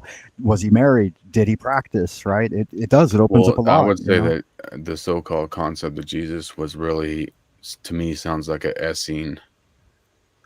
Take up your cross Okay. and follow me. Give up the whole marriage thing and give up all your possessions. To me, that sounds like a Essene. And I Right. think, Well, if and I there's- had to there's- guess, if I had to put Go money ahead. on it, I'd say that Jesus wasn't the pacifist that's portrayed in the Gospels. I'd say that he was Right. more so an Essene. And I don't So think there's he was probably some Jewish. misrepresentation there. Okay. And I think when like the Jewish thing and rabbi thing is a loaded term because we're going into Sadducees and Pharisees and the whole power of the rabbis versus the power of the fucking, you know, the temple. And Jesus was actually, at least in the written version of Jesus, he's rebuking the whole rabbi thing, Pharisee thing, you know. So Yeah, so it would that's behoove why I said one it was to loaded. That right, and it would behoove one to like get some source material, right? You have to learn a little bit of Greek, you have to learn some Hebrew, at least be somewhat conversant in it, so that you can read some of the earlier material yourself, Yeah. rather than taking other people's translations and transliterations and elucidations on these things as fact, because that may or may not what actually was being said. And that's what I've done with Tao, and I've spent 35-40 years now trying to do that with certain texts in Tao, like Ge Hongs Bao Pu Zi or Shen Shen Zhuan. And so I think that I understand those aspects, or at least that particular school of Tao, which was called the School of Great Clarity during the Tang Dynasty, and some may argue it had some Ming influence as well. But yeah, my area of research is extremely isolated to that short period and just a few key writers. And so, yeah, I wouldn't presume upon intellectual brilliance when dealing with the Hebrew Bible. It's way out of my range. But I enjoy listening to you guys talk about it, and I especially enjoy TML because he brings all of these great things Narrows in the forward back, TML. Yeah. and combines them, right? He's giving us a like comparative analysis on all of these things, so we get a broader perspective. And I think that's the upshot of TML. Absolutely, his channel. You feel me, man? You feel me, fam? Okay, so I have a Yeah, question go for ahead, Frank. go ahead. I have a question for Frank, really quick. Okay, so when you read the ancient Chinese stuff, right? How many different things does one character insinuate? Like one character can have like 7 or 8 or 9 or 10 inflections or like things you can Yeah, take over. it depends on who you're dealing with. Like if you're dealing with Lao Tzu, it's all pretty straightforward, and he doesn't make many allusions. And because that's like an OG source book, and it dates back to 500 BC, scholars may argue as to what he meant by this, that, or the other thing. But it all seems pretty straightforward once you've studied it for a long time. But if you get into some of the later writers, like Tang Dynasty stuff, everything is done at various levels. Like typically they divide it into 3 levels. So there'll be a superficial level, then there'll be like an internal alchemy level, and then there'll be Exactly. an external alchemy level, and then So- above that will be like Exactly. a So why sensual would level, you like a spiritual assume? level. So why would you assume that all these occultists that are in China, scouting out talents who have ascended the mastery of ancient Asian belief structures, have zero interest in like infiltrating the people of this ancient culture and their belief systems and all this stuff. Like, No, if you know, if you already I'm not saying that know I how doubt many that. different No. ways that shit can be twisted, just in one system alone, nevertheless, different languages, different cultures, different milieus, right? No, I You're wouldn't acting like discount that statement. No, I'm not. No, you're I'm not. acting like there's no. You're acting anything like you're else, so man. like innocent in this situation. No, to I say, am. well, I am. I'm 100% sincere come and on, genuine dude. in my You're search you're for the you're truth. you're either the most gullible person in the world, or you're just not being honest. Like, which one is it? No. I don't discount your False statement that dichotomy. may or may not be going think he's on. being But honest. when you Jesus was practice, a druid. I don't know what you're talking about. yeah, He was when part you of the practice elven line. with He was sincerity an and Aryan of simplicity the in elven mind, line. then you cultivate sincerity and simplicity. Like a let me moment ask ago, the when Let me Yasu down. was, if I may have just one let me point. ask the hardcore Luciferian, Mr. Luciferian, Okay, go ahead. Yeah, Mr. Luciferian actually does research outside the Bible. You should try it sometime. Yeah, I know, but You know that's the what I'm book they asking were you. pushing No, down everyone's throat and massacring people because nothing says no, I know. undisclosed absolute Everyone truth here has done more that. than massacring everybody else with different opinions. Yeah. All right, so let me ask you this Why question. don't you look into the Church of Ellul in Britain before there was a Roman Catholic Church, and the Irish that were being the tutors of all of the church fathers that were massacred. This is a real part of history that was wiped from history. All right, so You know those evil Irish, those evil smelly You're a big, Irish. yeah, you're a big fan of. Yeah. Listen, wait, Yeah, let me get one point yeah. across, and I'll be quiet. Let me get Yeah, one point across. yeah. Well, see, the thing is my opinion comes with all kinds of references that no one wants to look at. Well, That's the difference between I'm asking for opinion. your opinion, Mr. That's what Irishman. that's what the Mr. difference. Irishman, I'm asking for your opinion. Just let me get my bloody question across. You fucking, Yes. you You do have fucking to. horseman. Come on, man. You who's gotta make them Italian. relevant. Do you want me? Yeah. But I do have Irish. But I do have Irish in me. Okay. Yeah, So that's not a lot. yeah, his name is Johnny O'Shea, and he's up your arse right now. Now just be quiet, you fucking retard. So that's You think I not a can lot. speak Irish like the best of you? Shut your fucking So why mouth, is it mate. so hard to believe that people take? What's so hard to believe that Jesus is to be distorted? What's so hard for you to shut up for? So they can ask you a question. Thank you, DK. Okay, so really quick, here's my question. You're a big fan of Bjerknes, right? And he said that the Kabbalah is being used to basically exterminate all the people on the earth who aren't Jews. So how can you defend the Kabbalistic system if you know that's what it's being used for? Go ahead. I've already answered this like 7 times, man. Because the Kabbalah is far older than Jewish mysticism. They appropriated it like they do everything That's true. else. That's true. It's still too dangerous to be I've used, answered this right? like It's 7 still too times. dangerous to be. It's still too dangerous to be used by anybody, right? No. Okay, They're using it better than no, us. stop using fire. Stop using fire because people use it to burn down things. Stop using fire. Don't cook anymore. Like, that's what you're saying. Stop breathing because you're producing CO2. So how are you going to exactly, defeat? exactly, DK, thank you. Okay, so how are you going to defeat Stop all using this? fire. No, stop using fire. Don't smoke cigarettes. How are you Don't going to cook. defeat their systems and their It's people not and all their this stuff? system. That's how. What part of that are you not getting? It's not theirs. They stole it. The like part everything about else. how you're the part about how you're. Why gonna are you stop defending it a by Jewish tradition when you're European? Why are you going against your European pagan roots? Can you explain that to me, please? So hold Are you on. Jewish? Are you Jewish? So the Kabbalah is European? Is that what you're telling me? Yes. At its origin, it is Aryan, 1000%. Yes. Okay, so it goes why? back to Egyptian, so why, Persian, and Sumerian. So who's using European magic to kill Europeans and Asians and everybody else who aren't Jewish? So help me explain that. You already know the answer to that. All the symbols that they use are fucking taken from older cultures. Why do they use Egyptian symbolism, Nora? Right. So do you know the answer to that? Yeah, I understand. So my point is, if you just keep hold on, wait. If you keep synthesizing everybody's so are symbols we going to together. talk about this from an occult angle or from a paranoid? Ask you a question. What the fuck? Well, Frank is saying that he wants to synthesize like Taoism But I've and answered Kabbalah these and all questions this stuff. more than once. Where? And he doesn't actually go and look into the. Well, I'm slow. I'm a slow Anglo. So Answer the questions. Fucking hell. You're acting like a spoiled DK, little shush. child. Who you think everyone DK, you're not part of this conversation. everywhere else. Yeah, DK, I'm you're not not part of saying this that I conversation. want to synthesize it. I'm saying that's what I do. DK, you're in not my part of this practice. conversation. It's routine practice. Anyways, go ahead, Jack. You're part of the conversation.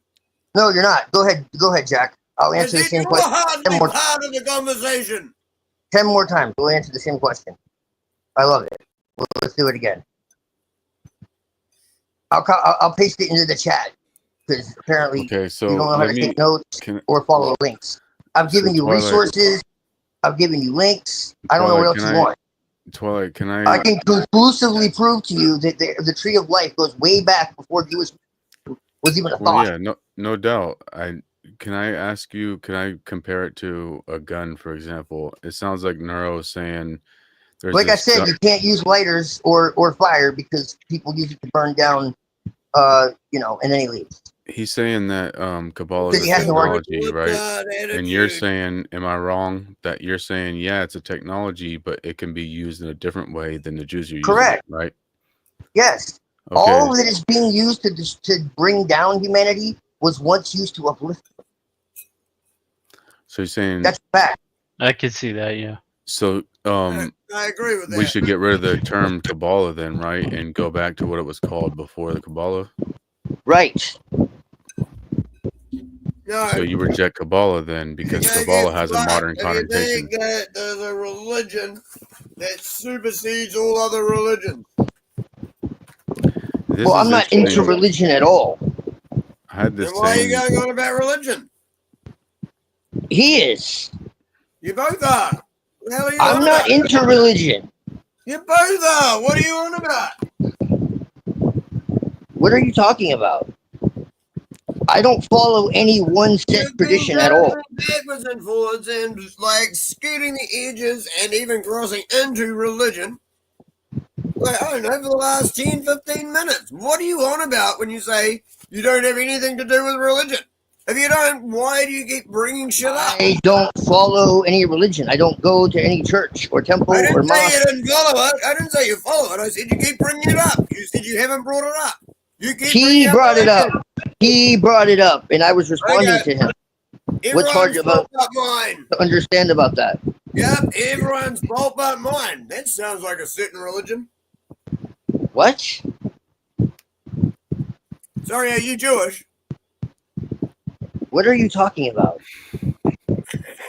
Anyways, Mr. Anderson, I need coherent conversation. Yeah, so Twilight. So in other words, to make it really crude and elementary, like in Wizard of Oz, where they say, "Are you a good witch or a bad witch?" You're saying there's such thing as good Kabbalah and bad difference. Kabbalah. No, Well, first off, these are really pantomime terms. That's why I said crude. With a white witch and a black witch. You're saying For the sake of argument, for the sake of argument, we'll use the terms though. Good Kabbalah. Well, I mean, sometimes you have to use bad, quote unquote, to do good. If somebody's being threatened, or you're in a situation where you need to do what needs to be fucking done, is that truly bad or evil? We can argue about that. So there's not an absolute good or bad. If we simplify Kabbalah, there's white, there's gray and everything, man. Well, yeah, but if we simplified and didn't make it gray and simplify Kabbalah to a gun, yeah, you can use a gun to protect your family. You can also use a gun to do something horrible and harmful. Kabbalah can be argued to be something beyond. I'm not going against anybody's will. I'll just put it this way. I'm not going against anybody's will, and I'm not trying to inflict harm on anybody that isn't trying to inflict harm on me. Then you're not doing Kabbalah according to someone like Neuro, then, is what I'm saying, if that's the case. Right. No, of course not. Because when you're talking about a religion or an aspect of a religion that is saying that there's a superior group that the other ones don't have a true divine spark. The divine spark is just above their head, so you got to eliminate them so they drop down into the I don't believe any of that tohu shit. and bohu and all this bullshit. And That's a distortion. Yeah, I think that's horse shit. Yeah, that's horse shit. But that's It's Kabbalah. horse shit. I Frank agree. knows what I'm talking I about agree because it's he's a horseshit. practitioner too. But you practice Kabbalah, and That's you're saying right. it's horseshit. No, but No, see, I'm you need saying to what you understand said that is this horseshit. is That's an not a interpretation. religion. See, Frank is also a practitioner. So we have some differences of opinion and differences of a path, but we also have a lot of overlay as well. Right, and we have an insider's perspective. Yeah, that's impossible to explain to someone on the outside. And I hate to be an asshole, but when people come at me with that shit, it's like you don't even have the credentials to come at me. You can't explain something to somebody, you know, what it feels like to go on a roller coaster or to go swimming if you've never been on a roller coaster or touched water. And don't think we haven't been down your path as well. And that's why I would say that the analogy of like the center of the city center, saying that be source energy. There are lots of different ways to get there. You can take Jesus Boulevard, you can take Mohammed Drive, you can take Buddhist Lane, you can get there any old way you want. The Taoist just teleports directly to the source. Everyone else walks a path. Well, that's good. That's good rhetoric, but What shit, bro? Every religion thinks they are the best religion. What a I'm not saying it's the best. I'm thing just to saying try it's the and- fastest. Taoism isn't a religion. Taoism is a What a philosophy. stupid thing to try and state as a fact. Taoism isn't a religion. It's a philosophy. Every religion It might be at the bottom of the bottle. Not a It might be in a religion. McDonald's Oh, boy. drive-through. You go wherever the fuck you want, DK. Makes you think You can suck yours. his dick if you want. What do My you think the business. best? Okay. Taoism is a philosophy. It's not a religion. Right, and philosophy again, it's a study, it's a practice, it's a scientific inquiry. A philosophy. Whether It's not a that shit religion. works or not. So if I Yeah, have it's a a science, relationship with exactly. Jesus Christ, Thank I'm you. not a Christian. I just have. There's a huge difference. Science of psychology There's no and practice. brainwashing and mind control of the There's no masses. practice in the mainstream religion. It's all about belief and obedience. It's really simple. There's no practice in mainstream religion. None. Zero. There's no tantra. There's no DK, shut the fuck up. Why? You got nothing to say. There's no practice. Until you got Oh, something to say. brother. There's no energy work. There's no George says 1v1s are in play. I think we should go Frank Monday, I've stayed here while I was eating. and there's Twilight v. God, Nero shit. Jack. Fucking That would be hell the ticket right you there. have absolute. Shut the fuck up. DK, Anyway. both Twilight and Frank are very learned, and they have clearly researched and studied a lot of stuff. So we can't about be study, gaslighting though. people. This is what I want everyone to understand. This is not about study. I mean, yes, it's part of it, but this is a practice. Put up your hand. It's like going to the gym. Right. Okay. You gotta work out Like, the this is a spiritual muscles. practice. Fuck, bro. You got nothing to say. Well, he's got something to say. You don't know. He's just saying lots of nothing. You know, That's right. who doesn't have anything to say? The one who has to constantly be seen and heard. Shut the fuck Man, up. you're the one who hasn't shut. You're the person who hasn't shut up. You're the one screaming over everyone else. Shut your drunk ass the fuck up. You have the IQ of a fucking Shut tadpole. up and saying I say too You much. have the IQ of a tadpole. Shut your fucking mouth up. You're a mental midget. Somebody And I shut can the eviscerate you with my hands behind my back. Whoever's a hanging out in pond the fish scum. tank, get the fuck out of the You're a fish tank. fucking pond scum, man. Tadpoles eat you for breakfast. Fuck Dude, off. please. Okay, DK. Okay, DK. Let's relax. You're a You're mental cracking out, bro. Honestly, dude, that was boring as fuck. You're a mental All right. Then you can log off the the StreamYard. I mean, right? Please let them have a conversation. No, it's Go ahead. not just that. Like, even in Exactly. chat. Look at the YouTube. I'm trying to talk to Mr. Anderson. Thank you. Yeah, look, DK. There's a little red button down there that says leave. Bye-bye. Yep. No one cares. I mean, but yeah, please let them talk. Go ahead, guys. I'm trying to talk to Mr. Anderson. We actually have really good conversations. Thank you. Blessings, Timo. Can I just to break it well. up after all the craziness and stuff? I kind of had a falling out with my nephew over this, right? He went and read the Kabbalion for the first time. We had this whole debate. No, I know that, but I'm just saying we had this whole debate over. He's like, "Do you think you have this wrong? Do you think that maybe the occult can be used for good things?" So this is the fundamental conversation we're having right now, basically, where you're saying. Dude, it just means hidden. No, I know. I'm not scared of the word occult. That's literally what it is. I get that. Yeah. Well, and it's like anything else. I mean, like it's not like example, the devil. The Catholic Church can do a lot of good, right? Like they administer to a large body of people, but they can also do a lot of evil, right? We might have like choir boys or different forms of human trafficking going on within that. But it's like you can't just isolate one aspect of that. No, it's all of the Catholic Church are evil because of the Vatican, and maybe they are. I don't know. I mean, maybe the Catholic Church is a bad example. What about their let's bring up the Jesuits then, and let's bring up the mental exercises they did. Can't I expose that as a technology that should be destroyed and expose it for everybody to see so that other people can't use that techniques anymore? I don't think so. I think when you get on a path of destruction and you want to burn the books and destroy things, I think you're being very wrong-headed, because you're implying that your understanding is omniscient and that you know all and you know what's best for the world. And I think that's a really wrong-headed way to look at things. Yeah, it's incredibly arrogant. So a classic conversation too is like the secret society thing, because the way to power is secret societies, right? So even when I was like 12 and 14, we'd have this discussion where should we create our own secret society to battle against the other ones? Should we go into the belly of the beast? And then there's a whole conversation of absolute power corrupts absolutely, right? So why not expose the methodology if it's something that inevitably leads to tyranny? Why not expose the technology? At least tyranny is people. It's that simple. Which is ironically what I was arguing earlier, that it does come from the motivation of people, but why not put the technology on blast? You understand that secret societies used to rule the planet benevolently. I mean, that's an allegation that you can't prove. Yeah, and I don't necessarily disagree with you, Mr. Anderson. If you feel that that's your path, but here's the thing: is you guys are like, it was good before. Hold on. You guys are making so many assertions. Everything you guys are saying is assertion.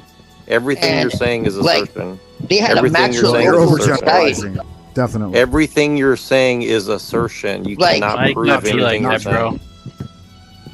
There was. Can you back that claim up at all? There was. Yeah, I told him maybe if he feels called to that path, maybe that's. We're having a conversation about opinion right now. That's a suggestion. We're discussing opinion right now. It's their opinion. Yeah, but good and bad. Yeah, but they're saying. Hold on. They're saying. Hold on. No. Hold on 1 second. I mean, okay, dude. Let me get a word in. You guys have been talking for like hours. Let me get a word in. Jesus Christ. Go ahead. So look, you guys are saying that like, oh, this technology was good and now it's being used for bad, but we can't destroy it because, you know, it might be good maybe one day possibly, but we have no way of like actually controlling it. So we infiltrate their secret societies to learn from them while they actually learn from us too. It's like, how is that not wrong? You guys don't know. Twilight said that, not me. So there ain't no you guys. It's just Twilight. No. Hold on. You've infiltrated all these groups, right, Frank? Like you're in all these groups. To get a ground level view of what's going on. I'm in no groups. I was trying to subvert them. I'm in no groups. Yeah, but here's the thing: is there's always someone above you that has a higher view of these things than you, right? Well, you're assuming a lot.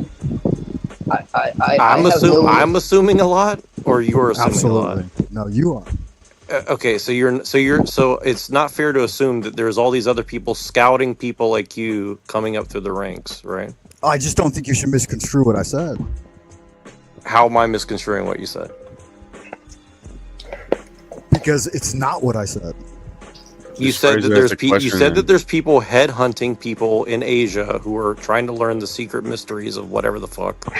But you convoluted what I said with what Twilight said, and you obfuscated our points into a narrative that you were trying to paint a picture of. Not. So do you disagree with what he said that the Kabbalah? He's good at that. Well, you guys are the ones synthesizing religions and shit. So I mean, maybe you're good at I mean, that. why is that bad? What's wrong with that? Why is that good? What's is the wrong question. with it? Why is that good? Why is that good? Why is it not good? Wait, hold on, guys. I think time Mr. is not Anderson a had religion. I think Mr. Anderson had a question, or we're just trying to get a question in, or or he might have stepped away, but. Okay, Mr. Anderson. I think he's on. Really slow. But yeah, he'll So be it's back. understood. He's on a smoker. Yeah, and this is not like a big gotcha, but you guys are asserting like, well, there's nothing wrong with the Kabbalah in and of Sorry itself. about that. It's I was like, on mute. First off, there's no you guys, just as Frank said. Okay, we have different. We have a similar. We've gone through similar routes, but we are individual. Okay, I know some people don't believe in individuality, but I hate to break it to you. And just because you don't want to be one doesn't mean it doesn't exist. well, the Okay. Kabbalah doesn't really is a Okay, great here we go. equalizer. Okay, first off, you say the Kabbalah as if it's one thing. It's It not. is one thing. It No, is it's not. It's not. No, and I Yeah, can it is. disprove that in about 5 seconds. No, I can it's not. disprove your disprovement in 5 seconds too. Go for it. Try it. I'd love to see that. I'll give you $100. It's You a do that. technology I'll give you that There's the $100. Jewish Kabbalah. Do you want to bet $100? You want to lose $100? Because Because I'd be more than happy And then there's to take that bet. which has three Shut paths up! He out of just Malkuth. said yes! I'm just giving you a bet you basic $100 distinction you between the two. He just said yes! Let him do it! I bet you $100 you can't. What about He mathematically? just said yes! Stop repeating yourself! Yeah, and I don't think it's really a worthy aspect of discussion if people don't align with it and they don't utilize it. I bet for you their $100 I practice. have a fucking clue what you're talking about. Here, hold on, You guys. said like 5 Can- I don't have times. $100. Can we address it mathematically? Let's say that there's 100 people in the room that are very powerful. Let's say 98 of those men are promoting Kabbalah, they're promoting the symbology, the terminology, and different things. And you come along and are promoting the same terminology. Whose agenda are you fomenting? That 98 people? Or are you actually going to gain ground with your own unique individual way you're practicing Kabbalah? Or are you I'm not toeing the attempting line? to influence anyone. I mean, I'm just doing my own thing. But If why it do you have just so such a happens to be the bone case that you don't Exactly. hold any responsibility for it, right? You just leave everyone Thank you, else Frank. holding the Thank you, bag. Frank. No. You leave everyone Yeah, else they can hold hold the the bag. fucking bag. Everybody does have Right. responsibility for their own understanding. Oh, but that's not what Thank you you, just Frank. said. You just What said the that you fuck don't is hold it any my position? responsibility. Children shouldn't Thank be on you, the Frank. internet. How fucking old are you? Jesus Thank you, Christ. Frank. You just tried to Thank you, get rid of your responsibility, and now you're trying to say, Shalom, "Oh Frank. no, I take I responsibility." don't have any responsibility, you motherfucker. Who do you think you are? Am I your Who dad? do you think you are when you can spout shit and have no See, responsibility for the things you Thank say? you, Frank. Thank you, Frank. You see, it's all about hating God fucking because He's your piece of daddy. shit It's who think it's you all have about it's, No one's spreading the gospel. No one's spreading. If No you one's can't spreading the back up gospel. your shit with anything real, you are Great. responsible for being Nobody- nothing but a lying piece of shit. Nobody is like. Nobody. You are responsible for having one too many bears now. You fucking suck at Nothing that. to say. Look, First you guys, off, forget the- what we forget the do responsibility thing. is Can I ask you, first- Twilight and Frank? First off, we Yeah, have hold no on. responsibility for the simple fact. Over and over again. Yeah, hold Will on, you Twilight. shut the fuck up and let us talk? Everybody, stop. DK, hold on. One at a time. Somebody get a DK, thought hold out. on. All right, Oh here, my hold on. God. Twilight and Frank, can I ask you directly? There's no we go. point in You- talking. He's just gonna scream over everybody. There's Well, no yeah. Twilight. point talking to Here, Would you Twilight. guys- Let. Yeah, please, Mr. Anderson, go ahead. Sorry, Frank and Twilight. If I were to When ask I you can talk, directly let me right now, right now, He's when trying to I ask you a question, Okay, well, Twilight and somebody Frank. mute him or something. I can't do Listen, that. Twilight and Frank. If I ask you directly right now, would you team up with me to defeat the Kabbalists that are trying to? Yes, in a flash. Okay.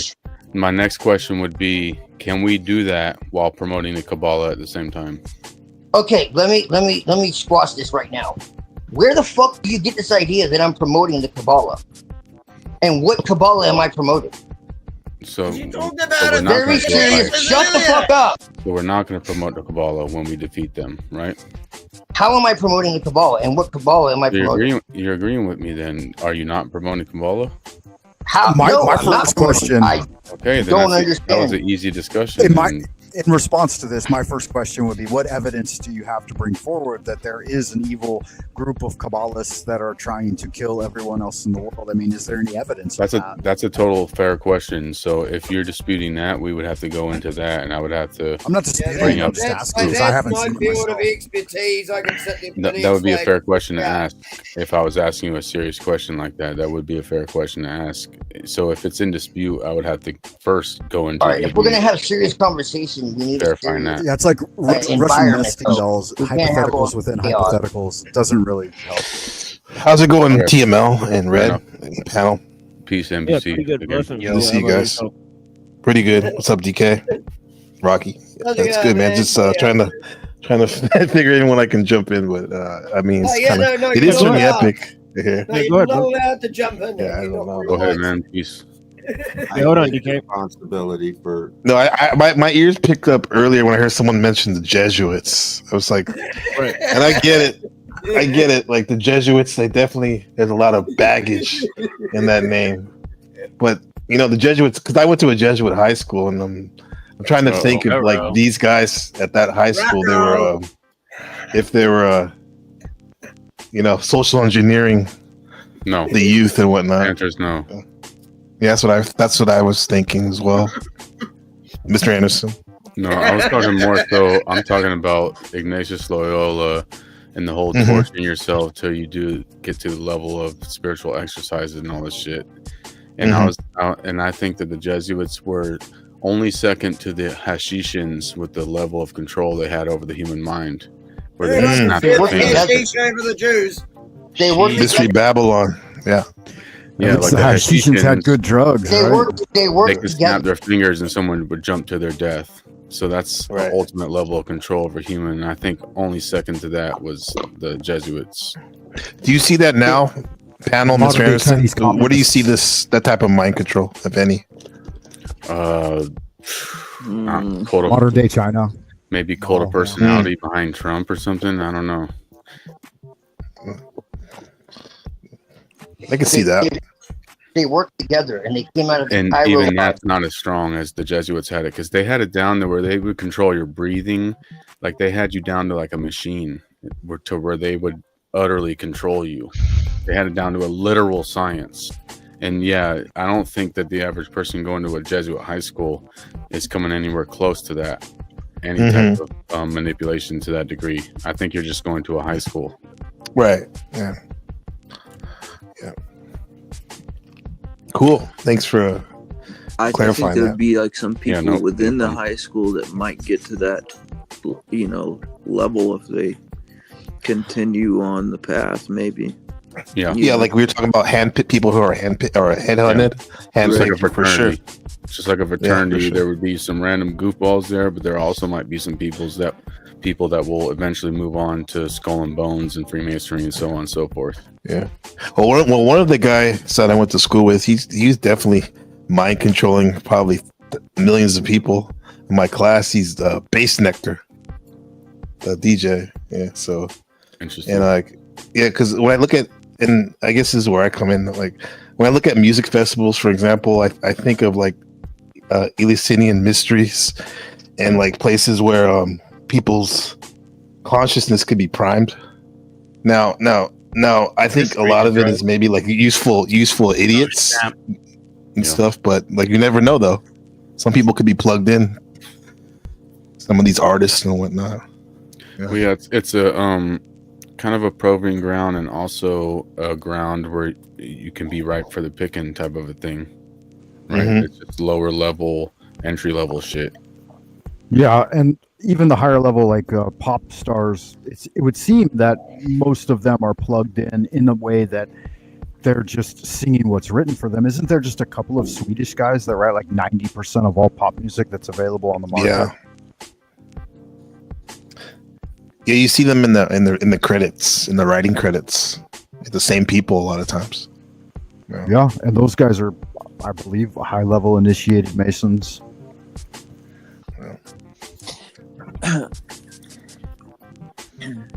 Yeah, no doubt. Do you guys think we're on a level now where the wheels have been set in motion now that like there's mostly useful idiots out there that are even in mid levels, you know, because it's so like it permeates almost every aspect of society. Wheels in motion as far as what? Like all these, like you spoke of the Jesuits' mind control and all that, and the hashish. And I think about like Bill Cooper's Mystery Babylon series, where he kind of like maybe he was generalizing a lot, but he was tying all this into like a nefarious group, all these in different cultures trying to control people. And I'm saying that the mystery schools. He was giving the mystery schools like a transcendent concept. I think Bill Cooper was glorifying Masons because he was a Mason. I think he, in his own way, was giving reverence to the Freemason groups. And in the near future, it's going to be much easier for them to play things out at a mass level because so many people are hooked into AI and seek out source material from that and are on what they call the internet ghettos or whatever, that we're in very isolated systems. Yeah. And so they can control where the echo chamber takes you and what information you're receiving, and the programming can be very mainstreamed. Or do you think Weishaupt's Illuminati that was kind of based on the Jesuit hierarchy, like, do you think that still exists to some degree? Yeah, because he was a Russian Jew who was sent to consolidate the Freemason lodges, and once he consolidated the Freemason lodges and illuminated them, it didn't matter that they got rid of the Illuminati lodges. The Freemason lodges were now illuminated, quote unquote. Right. So as the literature and Freemasonic literature, and their formulas. Yeah, and the Freemasonic literature talked about illuminated this, illuminated that. After that, it's now illuminated. So he did consolidate it, and there was a war between British and French Freemasonry. Do you think that's still happening? I would think that most of those egalitarian groups are in some way interweaved, and that they all sit at the same round table at the end of the day.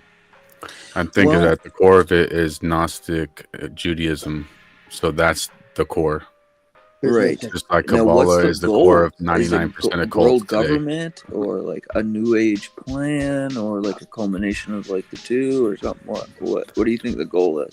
Freemasonry specifically is New World Order stuff, but like I said, what I was saying earlier is with the whole Churchill thing, where he did the article on Bolshevism versus Zionism, the struggle for the heart of the Jewish people. Right. I think they ended up going with both routes, because I think that there is utility in controlling people through nationalism, where people have the illusion that they have nationalistic separatism, and then I think there's utility in ruling people through a one world order, and I think that they're playing both aspects of that. The global lockdown 2020 was kind of a flex of the New World Order's one world government power. Yet they use the Kabbalah to do that, Frank, right? But they use the Kabbalah to do that, right, Frank? But if you think about it, it's a flex of what I just said on both sides. Okay, so whoa, hold on. Everyone pump the brakes. So Frank's saying they don't use the Kabbalah to construct narratives like C19. Is that what you're telling me right now? I don't think that's Kabbalah based, no, in any way. Why would you think that? Anyways, yeah, we gotta... Okay, well, I don't know how, could you explain that? Could you unpack that a little? Because that's why don't you unpack it, since you're the expert? Why don't you unpack it? Because you're saying that the Kabbalah is not used on the Kabbalah of Judaism. I use the Kabbalah of wizardry. It's two totally different Kabbalah things. used to construct narratives? Yes or no? Not in the way that I use it. No, not to my knowledge. Okay, so you're telling me out of all the ancient orders you've joined, no one uses the Kabbalah to construct narratives for people to follow? They might not outwardly. I doubt anyone outwardly describes. I mean, it that way dude, literally, if you're joining systems, based on Kabbalah, you're already performatively doing what I'm asking, right? Well, yeah, but even in Freemasonry, they're not going to outwardly describe it as Kabbalah creating narratives. They're not going to come out right Unseen, you've talked to this dude breaching the thing, right? Like, maybe you can enlighten these people who studied it for 30, 40 years and they don't know, but maybe you can tell us. What, restoration of the breach? Like, I don't know. But what level do they achieve above the highest level in Freemasonry? Let's see if you do actually know anything. Well, my point is that the Kabbalah is used to construct... You sit there and giving me shit and keep telling me to shut up and stuff. What level is above 33rd degree in Freemasonry? The Shriners. Yeah, I don't totally get what you're saying, so I'd like you to expand a little. So what are the Shriners? In reference to... Have you ever heard of von Helmont? Have you ever heard of von Helmont? Journey could be one application of... The Fool's Journey in the Major Arcana could be one application of the Tree of Life being used to construct the narrative. But outside of that, no, I'm not familiar with what you're How many mentioning. stories are written using the Kabbalah? Again, we're discussing two different Kabbalahs. You're discussing like the Kabbalah of Judaism, and I'm discussing the Kabbalah of wizardry. So they're even spelt differently. But wait, hold on. Oh, well, if they spell it differently, then you know there's no relation then. Version. I'm just saying they're different, right? They're the same tool used for different things. Yeah, it's totally different. But the J-ish version of it, like they would see that as almost sort of pseudo and like, this other, American sort of correct. Taking their tradition and subverting it in some way, right? Like a Protestant version of Kabbalah. Right, like a westernized version, right? A modernized version. Well, as far as I understand, these practitioners of the Kabbalah, they fully realize that it's used to control evil spirits, even at times, and there's formulas to sort of get things done, Okay, so what is the just real quick? What is the essential path of the Kabbalah from Malkuth to Keter? What are you doing with that? What is the ascension of the tree? Well, I know this is like Aleph separates Mem from Shen. Is like air separates. What's the upshot though? Why go up the tree of life? To return to the source. To return to the one. There you go. And that's how I utilize it. Oh. It's a cycle. It's like breathing in and out with your lungs. Wait. So you're saying it's like a meditative cycle, and your way of using it, like somehow like controlling the your. It's basically like it's basically like a terrain map for internal alchemy. So from moving up from the lower realms of Malkuth and Yesod up the spinal column and into the brain, where you would have the supernal triad of Keter, Hokmah, and Bina. And so it's a way to enlighten oneself through meditative practice in order to be able to reconcile the false dichotomy of the split between Bina and Hokmah, so that you can reunify them into the form of like the monad, I would imagine, as Keter. Okay. So what does that do though? Like, do you think that? Well, it should bring light into your mind so that you can see super sensual things in the world. And while dreaming or while in meditation or astral projection, you can actually have power outside of the human body or within the human body. But couldn't that be a deception as well, though? I mean, couldn't your current life be a deception? If you're going to think about it in that way, then yeah. It's Neoplatonism. Why not just? It's not Neoplatonism. It's just it's like an experimental scientific Kabbalah path. Isn't Neoplatonism? I'm not saying that. I'm saying the way I'm using the Kabbalah of wizardry and internal alchemy is to achieve spiritual breakthroughs through a process of, a scientific method to see whether or not it works and whether or not you can make lasting achievement. If you haven't done that, then you will not know that. Well, how do you measure lasting achievement in an infinite plane of existence? Do we know that it's infinite? I mean, is that something you can directly experience? Do we know that it's not? Don't the Kabbalists say can that you experience after that? they die, they'll can you sort quantify of that? see, the sages will see like like the world sort of mapped out in the letters, right? So it'd be like, you know, after death, you would see ellul separates mem from shin everywhere in some way. Have you ever perceived any of that, like matrix value of the Hebrew letters in meditation or in the world? No, I've never personally done it, but I've spoken to people that talk about it. Oh, okay. Have you ever seen like them assume colors or scintillation or depth and dimension or manifest when spoken or anything like that? Were you born into a Jewish family, Frank? So, Just in for other wondering. words, like, you know, it's so almost like a like yoga or something, or like a practice to where you can, oh, you're saying open up reality, break down reality. Yeah, you could liken it to like Western yoga. Okay, right. Now I know about the yogis that could almost, you know, create, well, really they're illusions, right?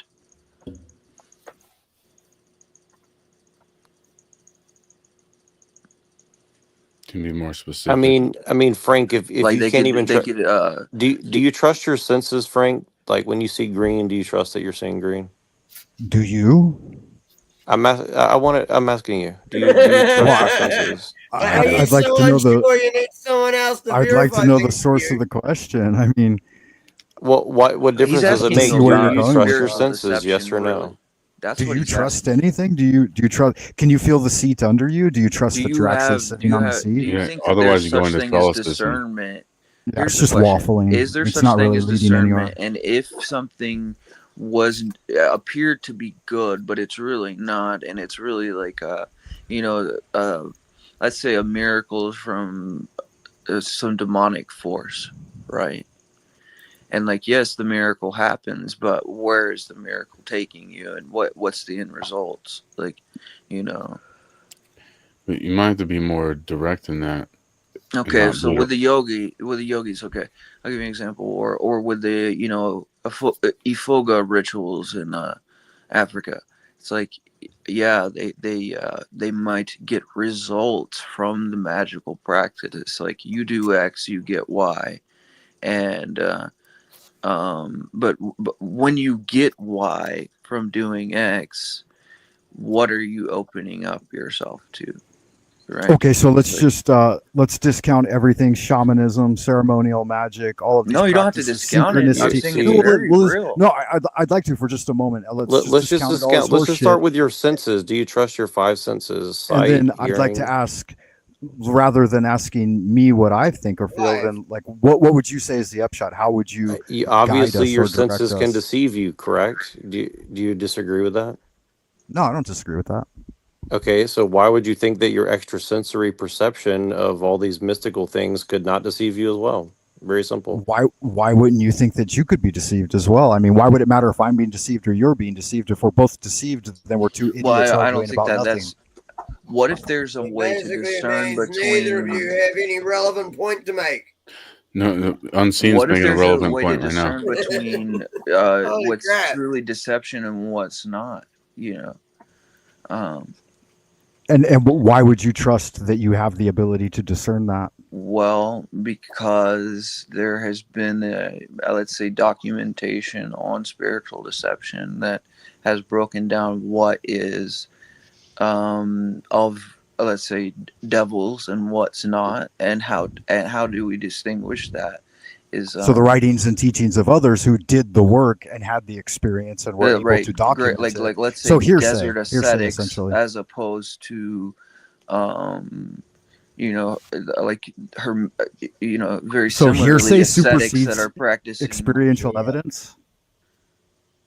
Yeah, and I actually just did a show with a Sounds like it. paranormal I find that a little bit investigator a couple of shallow. weeks ago. Like, holy crap, you're fully talking about shit you don't know about because you read shit in a book. Well, that's True but that, DK. Go ahead, True Unseen, that. because what Unseen and Frank Dude, were I talking about honestly really good. had a show a couple of weeks ago with a That's the most paranormal salient thought we've investigator heard for tonight. several hours, Good and you're sitting there going, I read a book and I know. No, that's what Frank was saying about unseen, basically, with unseen. No, I said experiential evidence through meditation so practice. it was a and through breaking the veil. It's not about what I read in a book. You know, I know You got it people who have backwards. that. Well, So you don't. okay. If I go into the desert and I experience a mirage, are you going to So many discount my fucking mirage when I hypotheticals drink within sand? hypotheticals. Do you have any spiritual Just achievement at all? exactly Have like you King ever was. seen anything? Have you ever perceived Frank, anything? So what Have I'm you ever saying, grokked no. anything? So when Have I'm you ever saying, yes, encountered the I mystic do, moment? It sounds like you and know haven't. someone. So what why you're do you saying is, keep telling everyone else. so what you're saying is, I need to get on my knees and suck Baphomet's cock, and then maybe I'll learn something, right? Here, No, hold that's on. what Here, you hold on. said. No, Let's let. fucking vile. Here, hold on. Oh, that's what Yeah, that's let's what you're let. desiring, though, right? Dude. Yeah, let's let Mr. Anderson come in, and then let's let DK come into the conversation. No, I just wanted to hear what Unseen was saying, because what Unseen and Frank were getting at was really to the nitty gritty there about trusting documentation of others and so on and so forth. I want to hear that. No, you know, when we talk about, like, at least from my perspective, it's like, yes, we can read a book, but then there's actual, like, a practice that's involved with that book as well. And, you know, that doesn't discredit it right out. And I'm not trying to discredit what you're talking about, but I do think that there's a way to discern what is and, you know, actually good in the long run and what isn't. You know, and how Frank's do we saying do that? he experiences it himself, so why should he take second information? Oh, sure, but I'm I not would trying to say speak for this. him, but go ahead, y'all. I would say this, though. This is why I would say that we can't always trust our own thinking. It's because, you know, something can appear to be good and for the good, right? And it really, in the long run, leads us into a state of being deceived, right? Like, And would what you leads agree you with that? unseen? What leads you unseen to believe in that the people, like the documented people you're talking about, haven't been subjected to that? How And I do would you like to, know? if I may, just really quickly. Were subjected to that. I'll give you an example. Okay. There's a Saint Nicetas of the Key of Caves. Okay, now Saint Nicetas, an angel appeared to him. Okay, and told him to stop reading books. No, to read books, and he would pray to God for him. Now, this so-called angel was really the devil. Now, in the scriptures, it says that, you know, the devil can appear as an angel of light. Now, how did they come to terms with this, that this angel was really a devil? Well, the other monks who were of pretty high spiritual level, they prayed for the man. Well, eventually the evil spirit left him, and he was in a state that he couldn't even read. Eventually he came to terms with that he was deceived by the evil spirit. And how many? And I think, Unseen Warrior, I think you make a really valid point that we need more than that. We need an average, and that's why we seek out communities and fellowship, right? So we do need to do an equal amount of. Let me land my point. We do need to do an equal amount of like study and reading of the ancient lore and those types of things for the logical and rational mind. But then at the same time, we also need to do a certain amount of practice of certain methods, whichever ones you choose to utilize, whether it be breath work or meditation or whatever, in order to balance the intuitive and creative function of the mind. And at the same time, individual practice also needs to be balanced with that of the average and within like group work and fellowship. And so I think that's the upshot of these conversations, is that we can gather more than our own perspective. And that's why I seek them out. And you guys may not know this, but I do listen to TML like pretty much every day that he transmits, but I'm always at work, so I only have the weekends as my only opportunity to come by and chat with you fellows. Well, why is it that the only thing that you seem to reject is like Christianity? Why is everything else cool with you, but just not Christianity, though? No, I'm definitely jive with esoteric Christianity, and I did grow up Christian, so yeah. What's totally. esoteric Christianity, like Gnosticism? No, in my definition of esoteric Christianity would be to interpret the scripture and the doctrine along the lines of like metaphorical analogy for internal alchemy, and that part of the Christ story is part of the internal yogic reality of like raising the energy up the column, the central column. This type of So, thing. in other words, that would be considered Gnostic Christianity. I'm not sure. I don't study Have you ever heard Gnosticism of at all. Hold on. Have you ever heard of von Helmont? I know Machine has, right? Machine, you've heard of that guy, right? Most of the scholars you guys mentioned, I haven't heard of because I've been studying Okay. Chinese for the last 30 years. He literally but, yeah. invented the Christian Kabbalah to convert Christians to Judaism. That's right? true. So, yeah. Okay. So you're following this guy's thing and you don't even know anything about it, but yeah, No, it's not employ it. Christian Kabbalah. It's the Kabbalah of Wizardry as presented by Poke Runyon of the Church of Hermetic Sciences. Which is probably based on what this guy did, right? You know, no, and there's not Isaac at all. It's Luria. based on the Hermetic Order of the Golden Dawn, which is based on the Hermetic Which is based on the Lorianic Kabbalah, right? Right, No, Lorianic. So who was Isaac Luria and what did he say? That's what I was You getting at know, earlier. Luria was a guy that supposedly went into some cave and then, you know, transmitted the Zohar. I don't but think that's then the source of transmission in this tradition. But, well, see, this is the problem with it. He backtracked it and said that, you know, it was actually from the 2nd century. Well, there's no documentation that's from the 2nd century, and actually what he used, the Aramaic used, isn't from the 2nd century that he's pulling from. It's from the 12th Do you century. use electricity in your daily life? Well, that's not really the point. The point Are is you an that he electrical backtracked engineer? it and used a modern form of Aramaic. It's the same argument. He used So a the modern second form of century Aramaic, or the and 12th you know maybe century. there was some tradition maybe from the 2nd century. I think like you know it came from maybe like Simonian Ionology, or like Zoroastrianism, or some other mystery school teachings, and then they assimilate them to later, you know, understand. You know, they develop the doctrine later on, which doesn't seem far fetched. But you know the whole narrative that it came from like Moses and the prophets, and then Christ was really like this, you know, Kabbalah teacher, and then there's like a Kabbalistic breakdown of the New Testament. I think that's a cognitive bias where it's seeing what you want to see.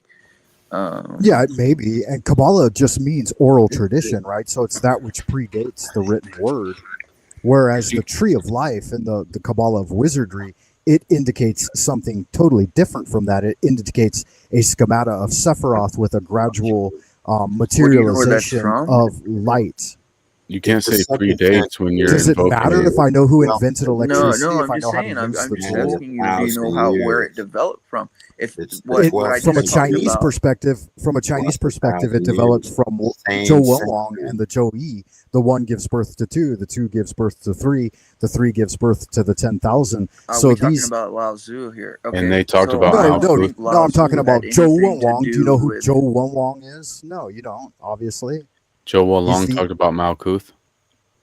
No, he's Yeah, I the don't think that originator of the idea of the 10,000 things, and Malkuth is the manifestation of the 10,000 things. But if you're So just invoking because Kabbalah, you're invoking Judaism concepts interpreted it, post 14th not century. Kabbalah, the Kabbalah of Wizardry, and Kabbalah again, it means oral transmission. So you're obfuscating what I said to So fit what's what you think what's the about it. Kabbalah of Wizardry then? Why don't you explain that to us? It's the basic chart of the 10 Sephiroth with the additional Sephiroth of Da'at, and then it has the pathways of the major arcana between each of them, and each of them represents a gradiated value of the Ein Sofor's energy manifesting into material. So it's basically from the word Yad-He-Vahe through the process of the light becoming the limitless light, and then filling the vessels down the tree of life and into the material plane. So And what it's a time gradiated. period is that from? What you just described? 2005? Simonian Ionology is its roots, 2005. and then you Okay, have. so that's what I was saying. That when you I mean, say you're it talking predates about stuff, practical Kabbalah, and then which you comes said from like 2005. the Talmud and stuff, right? I mean, so No, why are yeah, you I guess you're making talking it all about fancy something and different. shit? No, you're talking about something that I'm not talking about. So I mean, that's fine. But you just say No, that but that's every where time it came Kabbalah is from, mentioned, man. which just They means oral developed tradition. it from. But You're you're invoking, obfuscating the Jewish but terms. you're You're not invoking even using Kabbalah the that's Hebrew post correctly. 2005, right? They But you should took specify from the the tree of Jewish life of terms, like Judaism. this, like you know, Kether and you know, the like all these terms came They from also the borrowed Jewish from terms. Chinese. Does that? Why does that matter? because you're acting as if like the Jewish terms can't be used in a tradition that developed from the Jewish terms. And it's not just terms. No, not at all. No, here's the real question. attached Here's to the the real term. question. What's so lacking in Chinese mysticism that you need to bring the fucking Kabbalah into it? Like, what's it lacking? Yeah, What's it missing? that's a good question, Neurojack. Because I did qigong and various Chinese practices, kung fu and stuff like that for a long time, and Daoyin and other forms of things that you probably aren't familiar with. But let me answer. How do you know what he's familiar with? There's all kinds of Taoist sorcerers where I live in Taiwan. I'm in Taiwan and I see these guys. You're in Taiwan. Yeah, so I see these guys. I never heard that term, but I've seen these Taoist sorcerers at the temple doing some eccentric stuff. Yeah, well, you know what's interesting about that Can I is finish Lao answering Tzu the question? didn't have any intent. So you asked it for no reason. Lao Tzu had no intent on a Tao Te Ching being turned into some form of religion. You This don't was just get a answered philosophy. if you ask anything important. Fair enough. To finish answering the question, the reason that I felt that the Chinese mysticism in that aspect was lacking is that when I randomly started picking up old books that I had and restudying them for the first time in a long time, like after 20 years of having set them down, that all of the meditative practices that I was doing through my Chinese methods started to gather more internal light. And so like my Dantians, my 3 Dantians, which are 3 elixir fields in the body, actually like lit up with spiritual energy. And there was such a transformation in my personal practice that I realized there must really be something in this Hebrewic tradition. And studying it for just a little while, like so many things fired off. And maybe that's because I did the work in Chinese Qigong first, that I was able to see that in the Western mystery tradition. But yeah, definitely, there's a lot to it. Maybe it's just because you're weak and you're looking for something. Do you test the spirits, or do you just accept any spirit? Apparently, what I say doesn't matter. I don't. I talked about spiritual energy. I didn't talk about spirits. Well, so I I don't mean, bring what is spiritual energy? Is it all spirits, or You'll have to meditate in order to be able to figure that out. Well, I can't answer that for you. I do meditate and I do pray. I'm a monk. Okay, so what is your anyways, definition of the elixir field then? Like, what do you feel when you meditate on Dantian? Well, what I would say is like what it sounds to me like, from an Orthodox perspective, is something called prelest. Not familiar. Rookie's going through exactly how my brain's feeling right now. It's called. And again, I'm here to learn. I'm not here to devalue your path in the way that you're trying to. In Greek, it's called planning. That's how my brain feels right now. Every time I've asked something, I've either been ignored or muted. Say it, DK. What's up? So, do you think you are just constantly looking for something to latch onto because you're weak?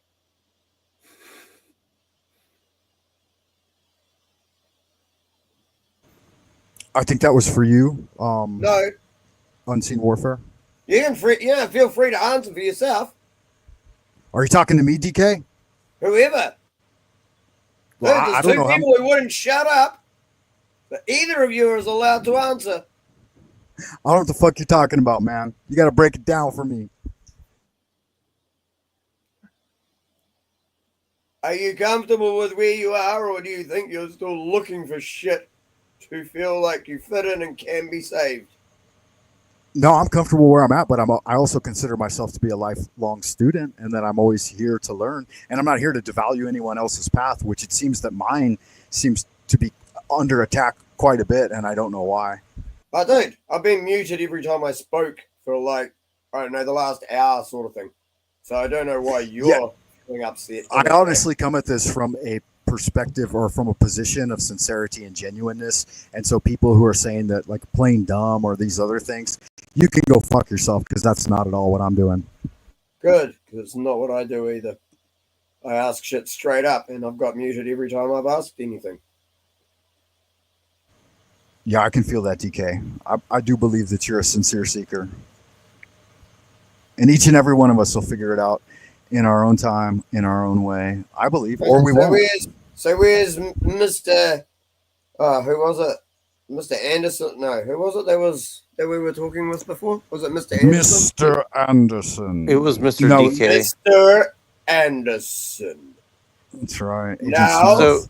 I would so- like to hear from you. So you're trying to collect all this energy, you said, right? No, I'm trying to Not find out. not you, DK. why I'm talking to Frank. That's a part of the just process, Neurojack, is that constantly yes, you collect lost and spiritual looking for energy, shit.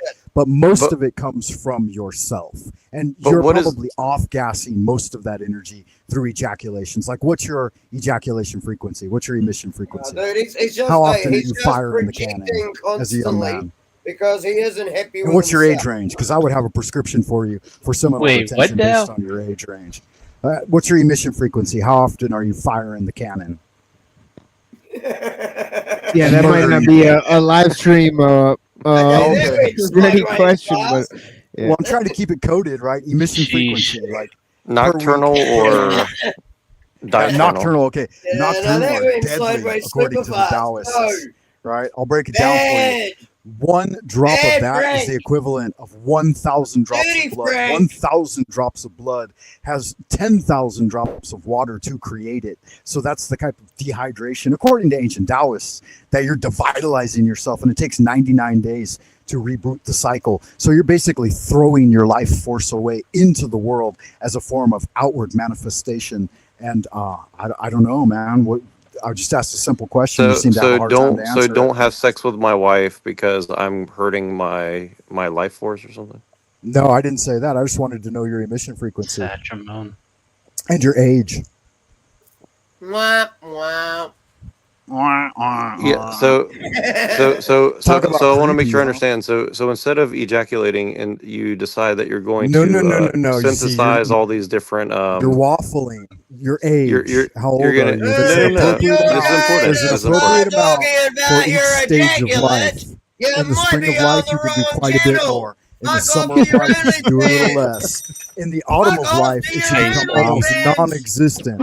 And in the winter of life, you better not drop one drop. You better not leak one drop because you are going Here, hold on. Chill out, senile DK. fast. Holy fuck! I get muted for asking a question. You're letting him talk about fucking ejaculating everywhere. Fuck! Yeah, look. You have not been constantly muted for talking. That's I've been actually muted almost every time I've asked a question. that's for about factually half incorrect. an hour. That's factually incorrect. Anybody who watches the recording can know that. DK, That's not a true look, here's the problem, DK. You didn't ask how many times I ejaculated a day, then you wouldn't be muted. I wasn't showing enough fact. Neuro's interest having fun. in the topic. My bad. Fuck all of you. Holy shit. Age and frequency, okay? Age and frequency. Hey, don't try and pick up where he left off.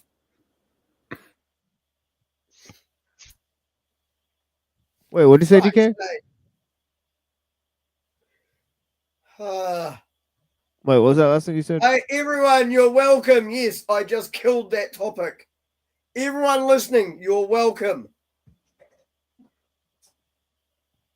Yeah, no talk about ejaculations when DK's around, folks. Dude, He's a sensitive guy. there's a panel my full of bad. guys, My bad. and people are talking about ejaculating. I recant. He's Can ready you to be blow. more gay? He's a sensitive cat here, you know. No, Yeah, can we're you talking be about more the gay? Cultivation of energy. I mean, One of if the you greatest can losses try, for men show me how much is more that gay outward you can be expression. than that. And no, I again, there are specificities to it. So yeah, we won't get into the finer distinctions. Frank and DK are going tantric. You know, I know, right? That's the part of the show that we're on. It's gonna get real No, gay I real was fast. going anti-tantric. I know all that shit, but I don't have to bring it up on a fucking philosophy fucking channel. Like, holy crap. Well, it ties into my understanding of esoteric Christianity, right? That ties into Climbing your up the path, understanding of being an staying in absolute the cave degenerate. of Golgotha, the rebirth. Uh-oh. DK, you opened up a whole chain of events here that, you know. No, I said it ties in with him just being a degenerate. Well, I'm here for polite conversation and like mutual exchange, and I do realize that you guys have a much broader understanding Shut down of almost these every things conversation. on your Frank side. handled himself very well. On your side, Yeah, of things, Frank's you guys chilling. have Yeah, a much he's- broader understanding of it than I do. You've definitely handled yourself very well Yeah, with the yeah.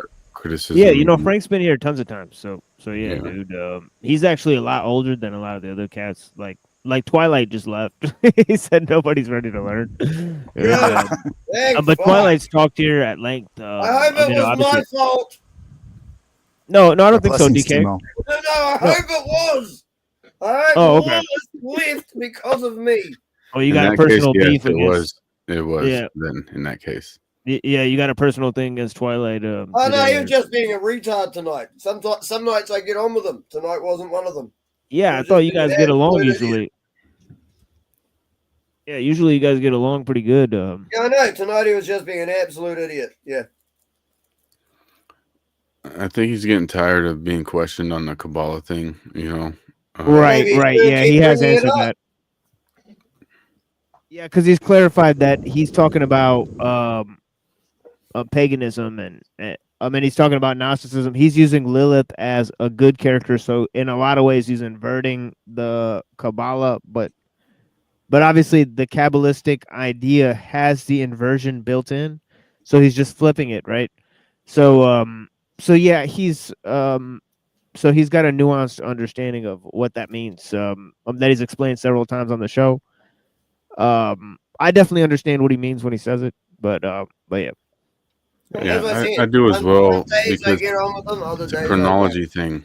Because Right. kind of like when I have the discussion with Unseen that I've had a few times where I'm like, well, yeah, well, Logos Spermaticos, you're in this period, predating it to this period, and it's the same sense where they're using the term Kabbalah and in some senses like philosophies from the Kabbalah after the 14th century, but yet predating it to where, well, the Kabbalah stole it from earlier civilizations. So it's like this whole discrepancy and confusion around chronology and terminology, and you know, I can see why there's confusion around it. Yeah, I'll have to stick around a lot longer to be able to get a more historic perspective, the way that you guys have, in order for me to be able to participate at a higher level in some of that conversation, because a lot of it was above my head, I have to admit. Some of the people you mentioned I don't know, and some of the ideas that may have been in the older usage of it don't necessarily apply to what I'm doing these days. Yeah, and I believe that, and I think with Neurojack and with me and others, when you're using Kabbalah, it's not just terminology of the like semantics of the word Kabbalah. It seems like even some of the philosophy that's being used is post 14th century Kabbalah. So I think that's where a lot of the resistance comes from. How old's the Bible? It's not how just the old's terminology. the Torah? How old's the philosophy. Kabbalah? Which thing should we be following? Who wrote Right. the first Well, book? my perspective of That's it a is weak like I've argument, used, though. What's older I've is used, that's a weak yeah, argument. I've Go used ahead. my energy Really? So from that like means collecting something energy through. created after the original is more important than the original. The Bible's You not got the that oldest shit book right, created, DK. so there goes Right? that I argument. know it's not. See, but listen Well, to again, everyone try and cover for their I own try shit to being some new I'm reverse made engineering up it, so to thing. speak. Like I'm looking at just the diagram and then the association with colors and angelic names and vibratorial frequencies, and then seeing if like me putting my chi energy into that and lighting it up within my internal meditation, like whether or not it has value and what effects I get from that, rather than having studied it from like when it was written and who wrote it and what they were talking about and stuff like that. Like, So yeah, can I'm I- basically, go ahead. Can I ask you something based on that? It's related, but not directly. So when because I grew up most of my life in Sacramento, right? In downtown Sacramento, it's a way different culture than regular Sacramento. So when I lived in downtown Sacramento, I would walk around, I would look at these cathedrals, I would look at these different buildings and things, and I would go in, and there would be these new age cults, basically. And they would start talking about their theology and their concepts and things.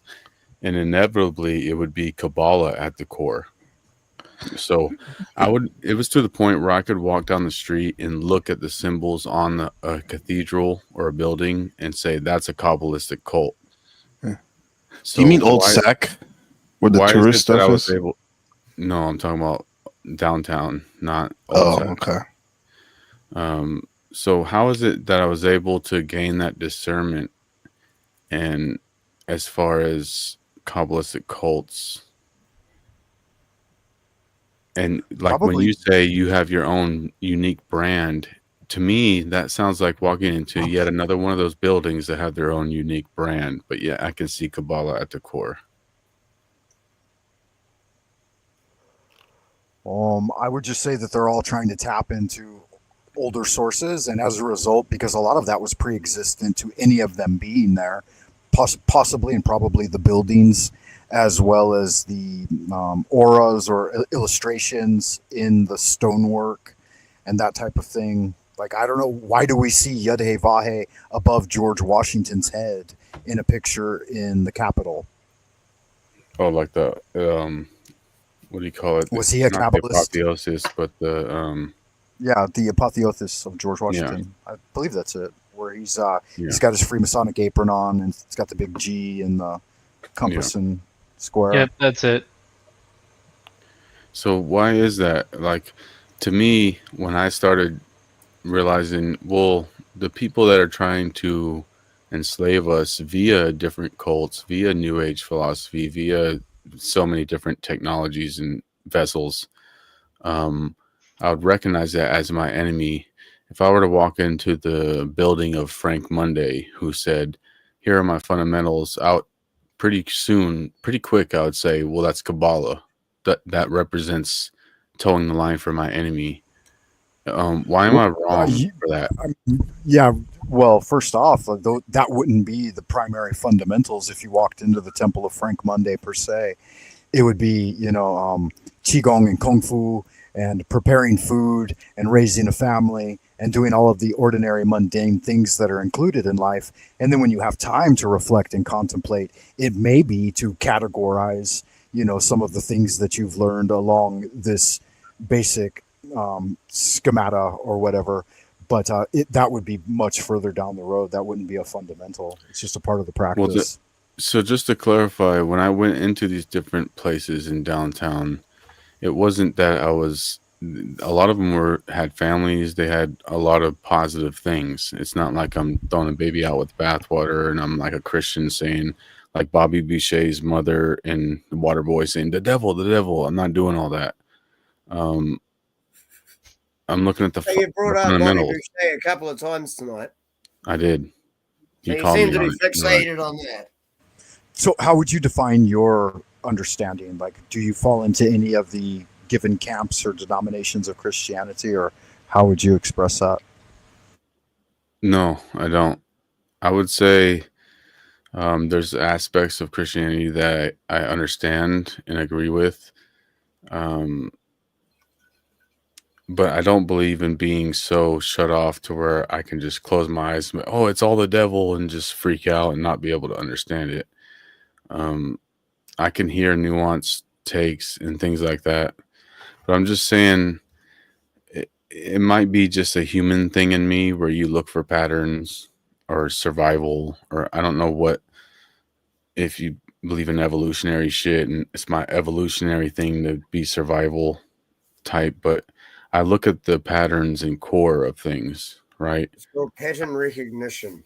Yeah. And so I've noticed that 99% of modern day cults have Kabbalah at the core. So it's like, okay, here's another Kabbalistic cult.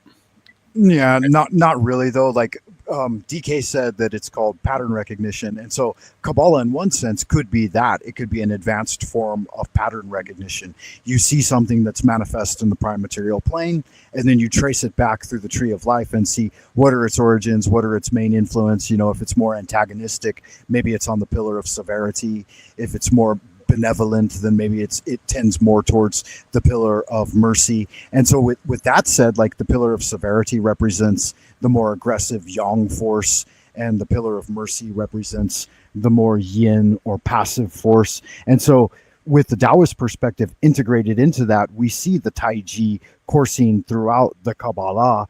And then also you see the 8 great manifestations, or what we call the octahedron. Those are represented as the father and mother, and then the 6 primary children, the elder brother, middle brother, younger brother, elder daughter, middle daughter, younger daughter. And so with a deeper correlation, then it starts to tie in with the I Ching, or the 64 hexagrams of the Chinese Book of Changes.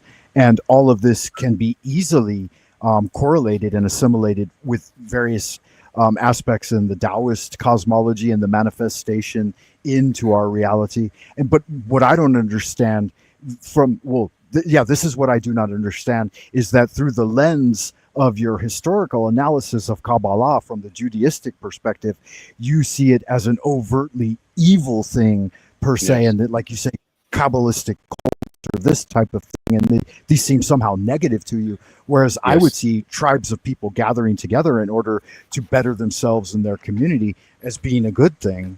I strongly agree with that, what you just said. I strongly agree with that. The reason why I would see Kabbalah as quote unquote evil is that it doesn't live and let live. Okay. So the way they've painted so-called Anglo-Saxons, or white people, whatever you want to call it, is that we are supremacist. If you try to talk about the self-determination of your race, you're a neo-Nazi, you're this, that, and the other, right? Yeah, I've heard some of that. I don't see there's anything wrong with self-determination of your. I get that on a daily basis. What's your point? I don't see anything wrong with that. But what it's only in the white culture with is when you have it built into your culture that everybody else is just cattle and you have to stomp them the fuck out. Yeah, I think that's horseshit, and that doesn't come into my belief system. You can't separate that from Kabbalah, is my argument. You can't separate it from the Kabbalah or the Torah. Okay, that's fine. I agree. I would even take it that far too. I would agree with DK on that. Yeah, so from my perspective, when you guys say that, then I'll just realize that it's to that specific thing. It used to be the same with Catholicism. Yeah. And then somehow this transformation happened, and now it's more Christian than Catholic. But Catholics had the same belief as like the Torah and the Kabbalah. Wipe out everyone who doesn't believe what you believe. Yeah. And that anti-whiteism. I'm not saying you can't separate it from the tree of life and the Kabbalah, so to speak, that the Greeks had, that the Jews stole it from. I'm not saying you can't separate it from those older versions. I'm saying you can't separate it from the Kabbalah. Does that make sense? Yeah, that's fine. And the path of Tao is the ability to boil down and get the best from everything. You could have likened it to going to like a buffet and just choosing the most succulent meats and the cleanest, purest water. And this type of thing. But the Taoist perspective is to be the low ground and to allow the study of anything and everything in order to further your own individual life and your longevity and your fortune and these types of things. No, you're completely I'm wrong about Taoism, DK? Are you sure? You are. Why would you think that everyone wants to believe exactly the same thing that you I don't think you know believe? Chinese Tao very well. Well, no, So everyone should believe, and everyone wants to believe what you believe. I don't want you to believe what I believe. Then why are you promoting it like everyone needs to know it? It's for me only. Well, hold on, Frank. So let's say you go to a buffet and you get the best of the meats, that I've been right? promoting for the last hour One of those meats is like crab legs, right? Like king crab legs. One of the things at the buffet is the king crab legs. So you're taking the best of all the meat. What if those king crab legs are part of a specific agenda? So now you're taking that and you're fomenting that agenda. You got Russian nesting dolls. Why do the crab legs have to be associated with an agenda? Why can't they just be wonderfully delicious crab legs? Because they are. They're not. How are the crab legs associated with an agenda? He was using your metaphor, and now you're saying the metaphor doesn't work. No, I mean he's making. No, he's given a fair response. I'm saying, he has given a fair response. Okay, so the crab legs are associated with the agenda. Go ahead, continue. Yeah. So you're fomenting the agenda. You're cherry picking something that can't be cherry picked without fomenting their agenda.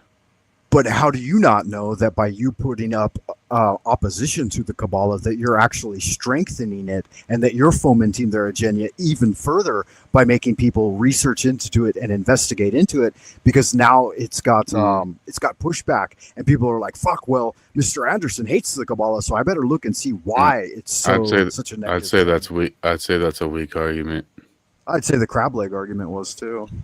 I'd say most of what you're saying is pretty fucking weak. But hey, carry on. So my main point is that in having learned and studied a Taoist path, I think it makes me a little more malleable in that I can choose and utilize tools from other traditions, but I don't have to take the whole tradition. Like, you might throw the baby out with the bathwater, but I'm just taking the baby out of the bathwater and going to raise him into a kung fu fighter, so that when I'm older and ailing, I've got this nice, middle-aged, young, strapping man that is going to kick somebody's ass if they come around and try to bully the old man on the cane. But why use 14th century concepts of the Kabbalah? Why not go back? It's not, because the one I use is updated. It's 20th century. It's 21st century. So how much has been removed from that by one? many magicians, and not Crowley. Crowley had very little to do with updating. You've got an updated, The upgraded great work version done of on your it was religion. mostly How Eliphas much Levi is bringing it upgraded into the for your Western liking? mystery tradition, and then William Westcott and McGregor Mathers are the ones who actually codified it. And but it was Eliphas Levi who applied the major arcana to the paths. Lucky those guys codified it. The Hermetic Kabbalah. The DK, the more you let Frank explain, the more we can understand it. Because, like, my nephew, for example, believes this same thing, that he can separate these things the way Frank is describing, and I'm actually trying to understand you can it. use electricity and not have to understand how electricity works. I'm not an electrical engineer, but I can flip a fucking light switch. Right, Christians do it with the Bible as well. I can also use Chinese medicine, and I don't have to understand it. I can look at Chinese medical charts and know which points I should stimulate in order to get a reaction, and then I just needle those points. And I don't have to be a doctor of Oriental medicine to do that. I could go to a doctor of Oriental medicine, and I don't have to know how the original Huangdi charted the internal pathways in order for it to work. Yeah, but that Oriental medicine isn't fomenting the destruction of your race. Might be. In fact, some may say that that's their agenda. They stay healthy so that they can put serious fucking chemicals into the American people that killed 100,000 people last year. Really? Okay. Well, you're giving them too much credit. You don't think the Chinese and the Japanese live and let live? Chinese are fine with China just being China and everybody else fucking off, right? Yeah, they didn't even really want anybody studying this stuff. Yeah. Yeah. They would prefer at least if nobody they did. allow the rest of the earth to be the rest of the fucking earth, right?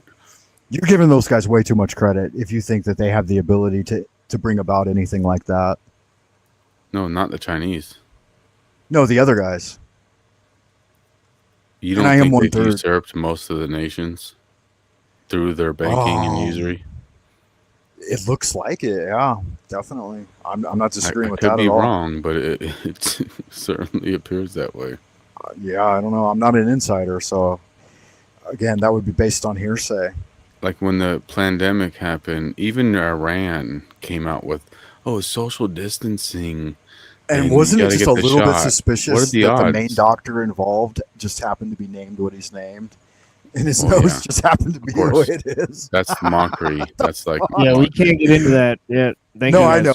know. I apologize. Yeah, we're gonna get banned. We gotta step off of that topic. Thank you so much. Right, I was trying to be as what are the odds? covert as possible. Yeah. Anyway, TML's right. So you don't think they usurped most of the nations when they surrounded Germany?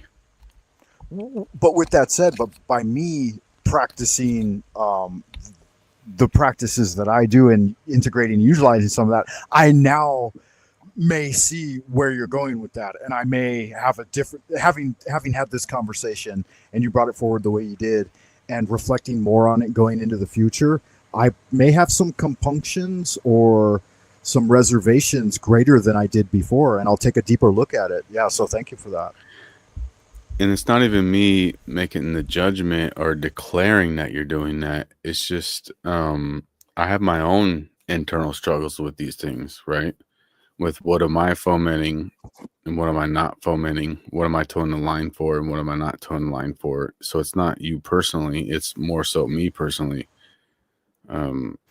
Right, and I could see that, and you're addressing a general audience as well. I mean, we could have tens of thousands of people listening to us right now.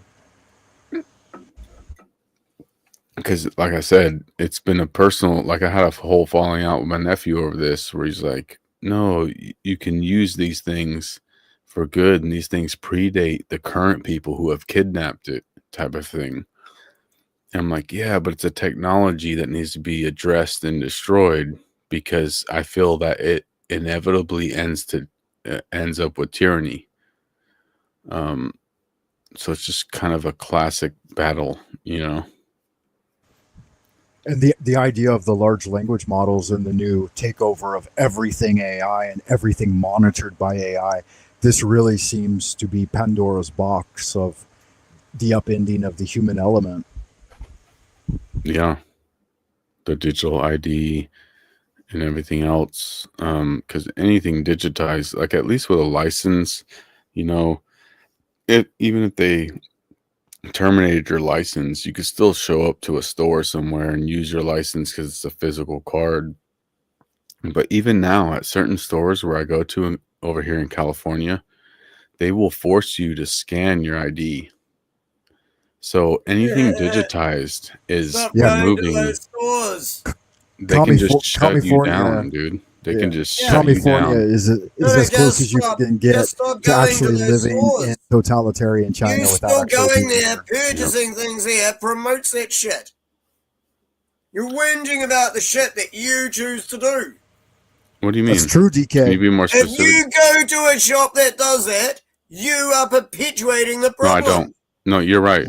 I don't do that. I don't go to Chevron. It's Chevron specifically that does that shit, and I don't go there because of that. You're right. Right. No, you're right. Well, yeah, they put the entire society here, you know, during the big 2020. They put everyone under that gun. And we got to the point where our entire family was locked down into our apartment. And we only had one person, my wife, who was able, who had cleared a green card. She had the green light. And she was the only one for about, I think, close to 3 months that could actually leave the house and go to get food and come back. And so, yeah, it got really, really bad here at one point. Where was that at? Because even here at Safeway, at some point, they China, showed that. Beijing. Okay, yeah. That's right. I forgot you were over there.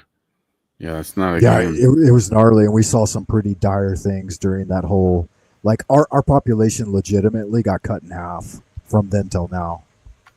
I luckily live in a Like the small entire town in country? California, but that's very. I don't know about the whole country. Or but just no, that area. Yeah, just here in Beijing. Frank, I know you're of. in China right now? Yeah, I'm in Beijing right now. Wow. Okay. That's interesting because I'm in a conservative town, and even at my conservative town, when I used to go to Safeway during that whole era, it was pretty much literally every single person would be wearing a mask and all that shit. It would be just me, literally just me, in a whole giant grocery store. And at some Dude, point, in Taiwan, they still wear masks to this day. Yeah, they were Like, wearing, a they've been large wearing them here portion. since I got here. They've always worn masks in Beijing because of the pollution. Yeah, there's still a Oh, few also idiots SARS around stuff, too, here that wear back them in as the day. well. Yeah, SARS 2003 is when that was. I was here during few that. and far between, but there's still some idiots here that wear them. And to be honest, that is mostly Asian. Yeah, it's a mask culture in Southeast Asia for sure. Yeah, we sent over a couple of cases of masks to various families in California, like my older sister and then my wife's uncle. We sent them like a couple of cases of Chinese produced masks because they were literally all sold out in California. And I could You see know where, they like, made them with your feet, eh? we were playing in and furthering that agenda, right? Like, Have you during the not seen how original- they make them? Yeah, guys, let's go ahead and change the subject. I said that Okay, earlier. sorry, yeah, good lord, dude. Yeah. My bad. God damn, guys. You know, you guys Yeah, keep and you going have to back to tell the same people like subject. 5 times. Gonna get Did you fucking not know banned, that? dude. Yeah, and it's not going to affect you. Yeah. Get on up and on. Go on Yeah. So again, there's so many subjects in the world. Right. So many topics. Good Lord. What do you, TML? What do you think about black hole. Shang-Tzu? It seems like a lot of what he was talking about and what you just read is like direct commentary on the Tao Te Ching. I mean, can you see the mirrored like poetic couplets and what he was doing there?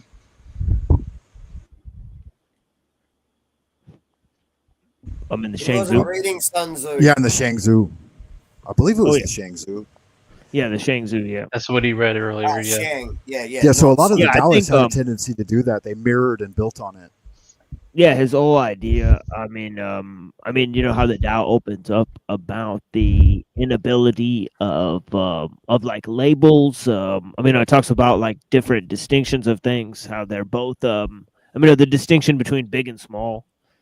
For example, that being made up, right? So it talks about, the visible manifestations of things.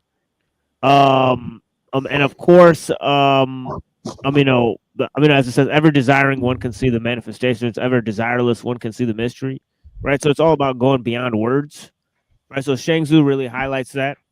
He talks about going beyond words and beyond definitions. And as he talks about a bird that is basically a metaphor for the wind.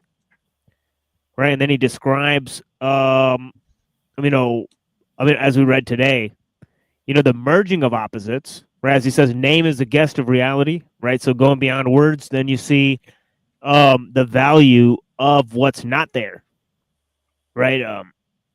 That's basically where he's at. So he's opening up with looking at the visible manifestations and going beyond words and labels and going beyond definitions and concepts. Right? Yeah, that kind of inverts the entire thing, right? Like a lot of the doctrine and dogma that we create after the fact are just guests to the reality, so to speak, if that's true, right? Yeah. And it's also the fact that once a certain label is applied to a person, then a lot of people instantly look at them based on that label, right? Rather than even giving them a chance to speak themselves. Yeah. Yeah, and if I understand the Taoist perspective of cosmology correctly, like the creation process is somehow the Tao, and everything else is kind of a latecomer to that. Like the cosmos was in a creative phase as it created even things like the gods and humanity and the animal kingdom or whatever. All of those are latecomers to the origin or source. Yeah, I think what's interesting is that the Tao Te Ching says that creation had a beginning. Right? That's staggering. Right? I think that separates it from a lot of different cosmologies, right? I think he does make some definitional points in terms of his cosmological understanding. But yeah. Yeah, good stuff. Well, I've certainly enjoyed the conversation this evening, fellas. I've had a good time, and I appreciate you hosting this and all the good work you do, TML. Yeah, of course. Of course, we will be back on Tuesday, and I think I will,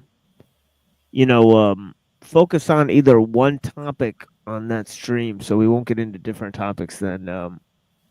So I may do Shang-Tzu again. So we'll figure it out. And, but yeah, I will wrap this up soon. So whatever you guys are doing. But yeah, I think Frank's on the out, or what are you saying, Frank? Yeah, I'm gonna roll on down the road. I appreciate you guys, Mr. Anderson, for all the questions. Good questions, DK, as always, holding down the fort. Appreciate you looking out, man. Yeah, blessings. Hey, what I'm doing? Oh hell! Good to see you again. Nice to meet you, Frank. Hermano, yeah. And Lone Wolf, as always, right-hand man. Exactly. Easy. I'll see you guys on the next one. Good magic. All right, that is Frank. Yeah, thank you, Frank. Good magic. Definitely. Yeah, blessings, brother. And yeah, sorry, Twilight. A lot of ruckus earlier. Usually we have pretty productive discussions. Sometimes it's only me and Twilight on the panel. If you guys want solo presentations of just me talking, go to the Wednesday episode. Give that a little bit of viewership because nobody watched that Yeah, well, that's what we talked about this morning. I was like, dude, if that ever happens, like, at me and stuff, I'll jump on so you're not Yeah. by yourself. Oh yeah, I got you. 6 hours talking by yourself is hard work, man. Yeah, but more so, we're gonna bomb these panels. With DK jihad unit. I mean, Stealth different name. jihad. Stealth jihad in the panel verse, right? Yeah. Even though I just announced it out loud. Yeah. You're not supposed to tell people what you're doing. Yeah, exactly. By the way, I'm going to bomb you tomorrow at this location at this I could time. probably say it. I could probably do it. They're not going to be watching 8 hours in, the fucking losers. I got them. YouTube's always watching, though. Yeah, YouTube, but YouTube doesn't do anything. It's these other people. Right. Yeah, YouTube. They is a certainly good aren't consultant. watching at 4:30 and 4:40 or 5:40 in the morning. On the Yeah, East YouTube Coast, doesn't anyway. care. Yeah, if you're monetized, then they care what you say. If you're not monetized, you can kiss their ass. They don't care what you say. Yep. What do you mean they can kiss your ass? No, I said that's what they say. Ah, I was speaking as if I was dumb. okay. Yeah. Sorry, I missed that. Oh yeah. Holy crap! How many people are restreaming this? 0. What do you mean? Not me. Frank Monday's comment just went like 5 times. Yeah, I don't understand that. I don't understand why that happened. What do you mean it's Yeah, it does that. Like in the StreamYard, it does it, but not on the YouTube. For me, it does it twice. I write a comment. Right, because it's your restream and TML stream. No, I'm not restreaming. Oh, never mind. No. I'm Must be restreaming some this on glitch. D-Live. I'm restreaming it on D-Live. I give him an extra platform. If I'm ever here, he knows that, like TML knows, if I'm here, it's generally being restreamed on D-Live. Yeah, some of those are different comments. Yeah. Did you hear about that porn bomb law that went into effect in May? What? About how Say it's gonna, maybe it's going to You be wanted to do a what? A porn prosecuted bomb? a federal offense or something like that. Oh my god! So we should have get. Oh, you hear that, Guillermo Martinez? You mean you stupid little bitch? You mean, that's the just guy who found tried out to about porn it bomb me today. last time. Yeah. Yeah, we May got his name, 19th. Guillermo Martinez. That was the email. It's called like drop something. Let me get it. We were just talking about it. Porn bomb law. Yeah, that's wild. But yeah, they're probably gonna have more stringent laws, and there's gonna be probably like digital jails where people like log on and they have panels. I mean, in jail. Digital jail. I mean, some of these panels are pretty much there, right? Yeah, already. So you might as well be in jail. It's like mental jail. Panel aids. What are they going to talk about in the New Age jail? I mean, in the online jail. Whose internet You're is falling better? asleep, bro. Who's got the best Wi-Fi in your internet jail? It's going to be like... Here it is. It's called Take It 18 Down year old law. chick talking about like New Age. Oh, that philosophy. one. Yeah, They you had heard that one? they had a. I've heard of the name, but it's like to take down stuff that they deem as like AI images. Oh, okay. I didn't know if there was like a porn. porn bomb part of it or corn bomb part. By the way, saying TML, that, my thanks bad. for the idea about the AI thing. I actually did my show today about AI stuff. Used both of the videos that you sent me, Nice. and found an extra couple to use as well. So yeah, man, appreciated. Yeah, no worries. Yeah, if you need ideas, just let me know. It was like 2 hours before I was doing my live show. He's like, "How about this?" I'm like, "Okay, yeah, all right." I got a bit on that as well. Cool. Oh yeah. Yeah, I definitely want to see how you reacted Oh, to those because Oh, 'cause I'm dude, gonna that cover that later. 18-minute one. Dude, that 18-minute one is awesome. Yeah, The it's Steve bananas. Jobs one, yeah. But that 18-minute one, what's his name? Feynman? Yeah, Richard Wow. Feynman. Yeah, That was mind-blowing. yeah, he's a killer guy at explaining things. Dude, But he, that 18-minute video, I turned it into probably about 30, 40 minutes, because I kept pausing and saying shit through it. That was actually awesome. yeah, I'd like to check it out later. But yeah, for sure. Yeah, I think all up my video was about 2 hours or something today. Two and a quarter, something like that. Hey, feel free to stream it if you want. I think you'd be okay with doing it on YouTube. Because it only covers AI and I don't swear too much, so I think you'd actually be okay. I mean, go watch it and check it for yourself, but I think you'd actually be alright. Some of my shows I definitely would not recommend putting on YouTube. You know, like the ones called like every berg single stand time. Perhaps not the best for YouTube. Nah, that probably isn't. Yeah, SoundCloud blessings. Yeah, we'll play some. Oh yeah, we'll play some music. We'll do some things. I mean, I'll be with you guys for like 3 hours. And till we end this video, we'll play some Twilight, Son of Lilith. I had some good, some pretty intelligent conversation with some European gals. One of them watches the show, Moontan. Blessings. I mean, I greatly appreciate our conversation. She talked about her experience as a Muslim and different things. So definitely a heartfelt conversation. And yeah, with a lot of you guys, I greatly appreciate your time. Obviously, we didn't get into Derrick Jensen, but it's kind of a long video. Honestly, there's like an hour left of the video.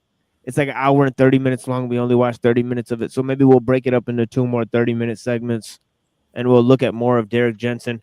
But you know what? I might actually watch this video because some of it was a little bit cringe. So I might actually look at maybe there's better presentations with Derrick Jensen, not including the Lauren Southern lady. If they get back to talking about machine civilization, I might look at that one. But yeah, obviously we're doing an extended presentation on transhumanism, looking at technological slavery, the work, the correspondences between Dr. Skrbina or even and Uncle Teddy. Hold on real quick, DK. Yeah, the correspondences between Dr. Skrbina and Uncle Teddy. And of course, we're doing an extended series on Buddhist philosophy. And of course, I'm looking at the foundations of the technological society, right? Moving from the religious worldview to the technological worldview. I explained this several times, but yeah, go ahead, DK. What are you saying? Sorry. I was saying, yeah, or even play that Richard Feinstein one yourself. That's actually a really good video. Yeah, I'm gonna. Because you can pause it and talk through. Yeah, I'm definitely gonna play that. Yeah, I'm definitely gonna play that. That is amazing, eh? Oh yeah, I sent it to you before, and it was really good. Yeah, I watched it before. I was thinking of, watching your breakdown of it before I cover it. But yeah, for sure, yeah, definitely. Yeah, I gave that to you because I was gonna cover it later. But yeah, it's all good. But, yeah, no, you go well, I'm thinking about doing this, but you can use it. And it's like, yeah, well, I'm not on YouTube, so it's not like I'm stealing your viewers.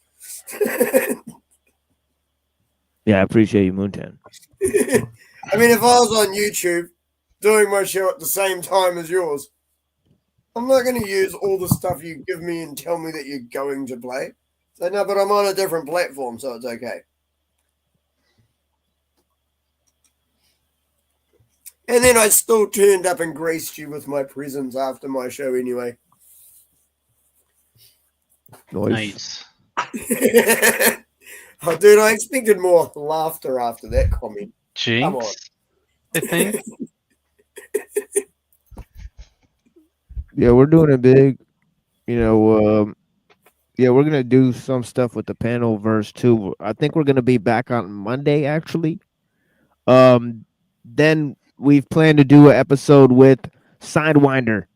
So Mr. Sidewinder might come through. He's gonna explain a few things. We're gonna have Ragamuffin Presents. I believe he's in the chat, so we'll figure out. Yeah, He's he gonna is. He come just through. invited me to his Discord yesterday as well. Or was it this morning? Was Shit, in might have the been chat. today. He Yeah. might have fell asleep. Oh wait, no, Yeah. he was in the chat about 10 minutes ago. Yeah, Twilight he Blessings. was still here recently, yeah. But he just invited me to his Discord earlier today. Probably Yeah, we're while I about to was play. sleeping, I woke up and had the invite. Yeah, if you look at the description, you'll see the channel for Twilight Son of Lilith. So yeah, on Saturdays, we're playing some of the show Twilight Son of Lilith. So you guys go check out his show. I mean, definitely. I mean, he very knowledgeable on a range of subjects. I mean, Yeah, as I obviously. said, I get on with him a lot of the time, but not all the time. You feel bad now. I don't. I don't actually have a problem with it at all. Well, It's you like, know, there is no person that I agree with. it 100%. helps.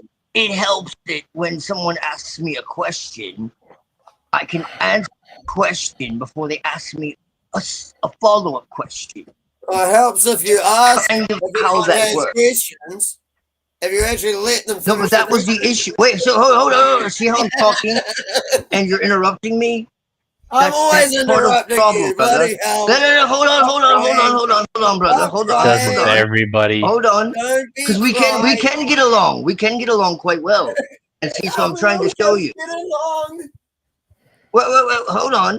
Care Bear stare. When Jack was asking me a question, I'm trying to explain to him the answer to the question. He asked me another question. Okay? So that was the problem. And then Mr. Anderson is also asking me a question at the same time. Do you see the problem here? And this one time at band camp. That was the problem. Sheesh. Being proper adults. And then when I try to give them answers and references, being an adult. It's okay. You are being. I tried to give them references and they don't like it. So it's like, are you asking the question to you want to answer? Are you asking a question to hear your voice? And I have to assume, based on the evidence provided, that they really just like the sound of their own voice.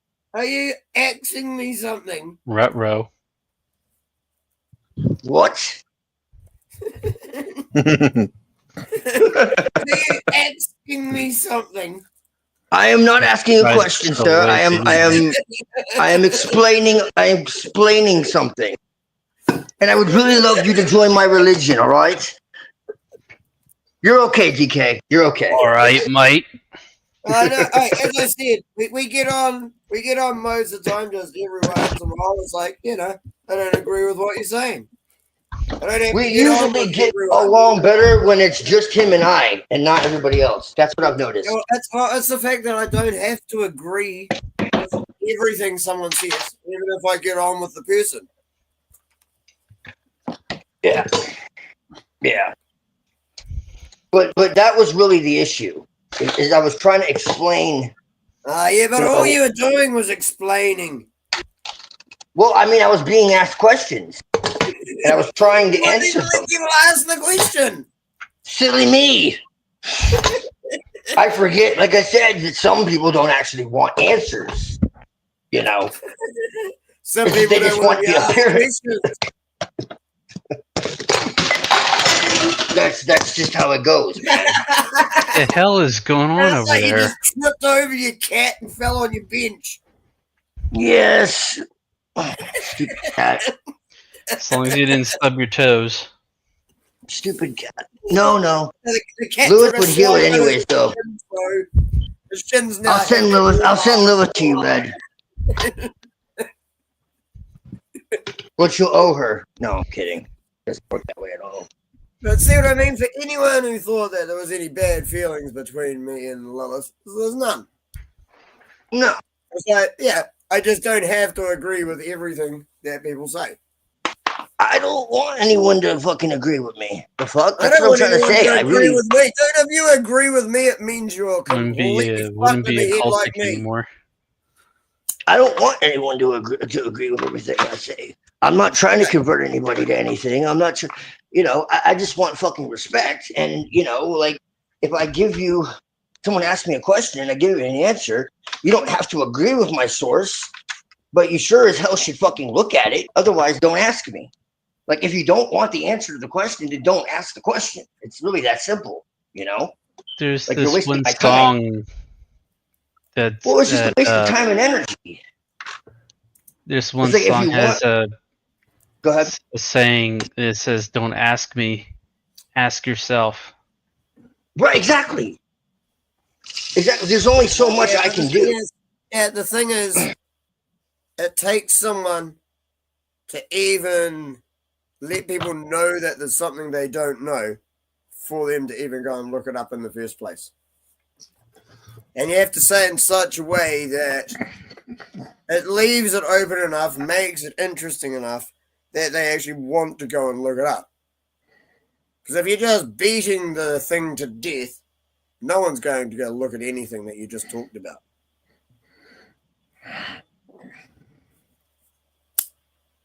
All right, TML, I'm going to catch you later, bro. I'm going to try to get to the park with Ben before the sun goes down. Yeah, All right, better NPC. Take care. Thanks for having me. All right, DK. Good to see you, brother. Yeah, bless. Yeah, you too, man. Red, everybody. Mr. Anderson. Peace. Yeah, peace. Twilight. Yeah, peace out. I'm about to crash too. So Thank you for letting me on again and everything. Name. I always want to say it the way it's said in the Matrix every time anyone says your name, mate. Yeah. Mr. Anderson. Yeah, but thank you for being here, Mr. Anderson. Blessings, peace be with you. And DK, you got anything to say to these people? Of course A million things. Are you about to finish up? Yeah. Okay. Come find me on DLive, DKspiracy123, Rumble, DKspiracy. Discord is Much Love No Fear. Telegram is But What If. Chat. Find me one of those places. Much love, no fear. Thanks for letting me be here. Thanks Much for love, everyone no else fear. who is here. And thanks for everyone else who's been listening. Of course. Yeah. Much love, no fear, DK. Blessings. Thank you for being here as always. And thank you for talking to me before the show as well. I enjoyed that conversation as well. Yeah, that Blessings. was actually really good. Thank you for that, Yeah. because that gave me my whole topic for today's show. For sure. So, yeah, appreciate it. Nice. Yeah, I appreciate it. Yeah. Love you, DK. Yeah, dude. You too, Much guys. love. Yeah, peace be with you. And yeah, we got Frank Monday in the house. Of course. Yeah. Appreciate you, TML. Blessings. Yeah, blessings, brother.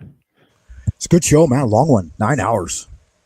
Oh yeah, sometimes Saturday it goes.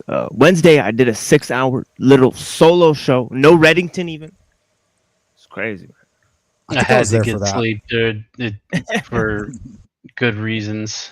Yeah, yeah. I've been struggling in that department. Even though I woke up and didn't get too much good sleep like I was hoping. Yeah, I mean, I don't feel a thing right now. I'm literally numb. It's literally the sun is rising. Comfortably numb, perhaps. Comfortably numb, yeah. So yeah, I've been having nightmares and bad sleep as well. It's the hot weather. Yep. Can't turn the air on. Can't turn it off. Yeah, I've been having lots of nightmares every time I sleep. Yeah, but yeah, it is what it is. Well, keep doing what you're doing, guys. You're doing a great job, and I appreciate it. I think a lot of people do appreciate it, and it was kind of fun to see the tomato raid. And a lot of people. Tomato raid, yeah, yep, yeah. We'll have to remind everyone. So many tomatoes. Yeah, the thing is that I called into the Crucible so many times, so I don't mind giving Tomato one of my famous questions. I mean, and yeah, we'll see how the debaters. Obviously, I asked a question for both sides. The booters. Yeah, so we'll see what happens. Well, Yeah, y'all thank keep you, doing DK. good magic. I'm gonna sit back and listen to the show. Appreciate the music. I appreciate you. Yeah, thank you. Okay. Yeah. Be well. Yeah, we got a great show coming up. Twilight, son of Lilith, behind the wheels of steel. Okay, he has limited capacity with the cell phone, obviously, but he still runs a damn good show. He gets people in there to talk about different subjects. You know, from what I've seen, very compelling discussions. Okay, they've got a different perspective. Okay, and obviously, okay, I'm willing to learn from lots of different types of people, right? And obviously, I've studied books from all different walks of life. You know what I mean? I've reached my own unique perspectives on a range of topics. Okay, but obviously my areas of subject, although I do take a multidisciplinary approach, my areas and subjects are extremely limited, right? Okay, okay, mainly philosophy, theology, right? And political theories, right? Those are my main subject area, right? Political philosophy, as they call it, right? Okay, but even then, I've studied lots of different subjects, right, in the history of the occult. Okay, and obviously the philosophy of technology.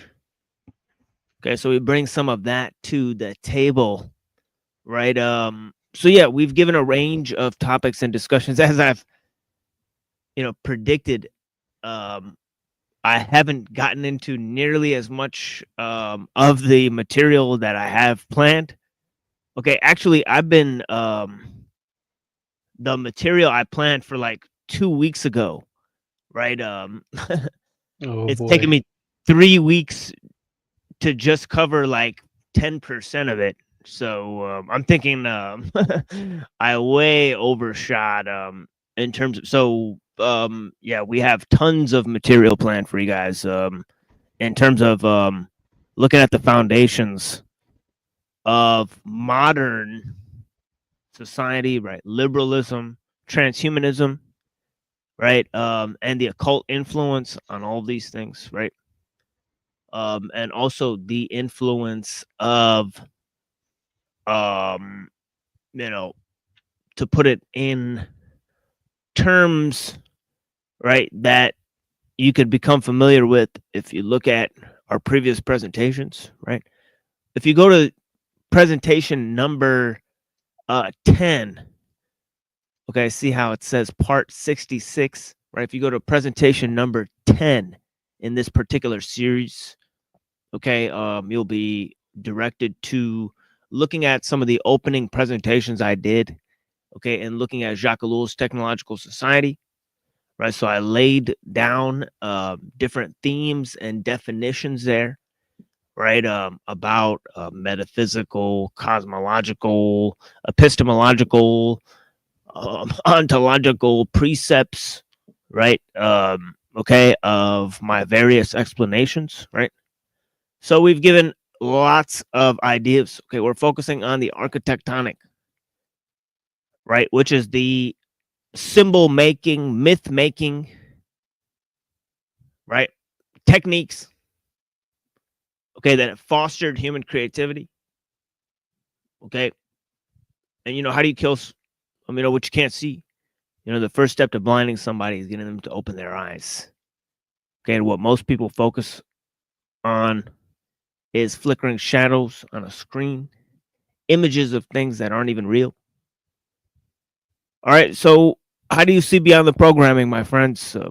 You have to see how you've been programmed, right? The more you think you're free, the more you are likely to be enslaved. Right? Freedom is not a static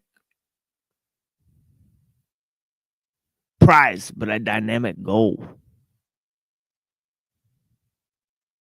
Or static goal, but a dynamic prize. It's something like that. To paraphrase ellul, right? Okay, conformity in our age is nothing less than conformity to the technological system. Okay, complexity breeds assimilation.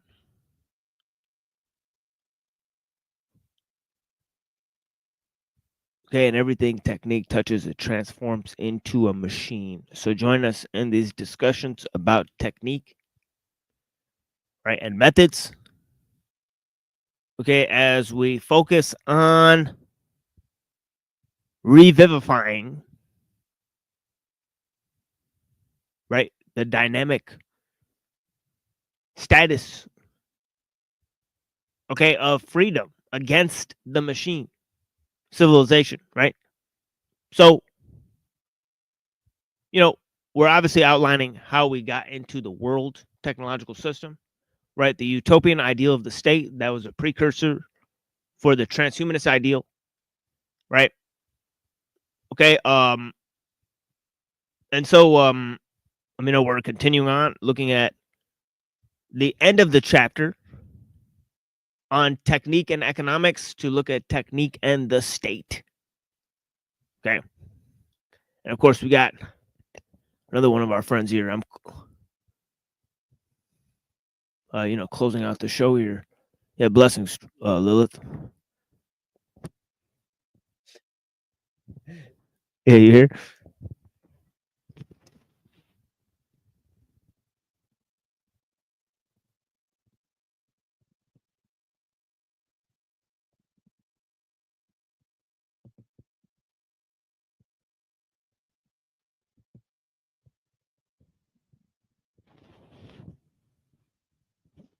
Yeah, thank you, Moontan. I'll try that.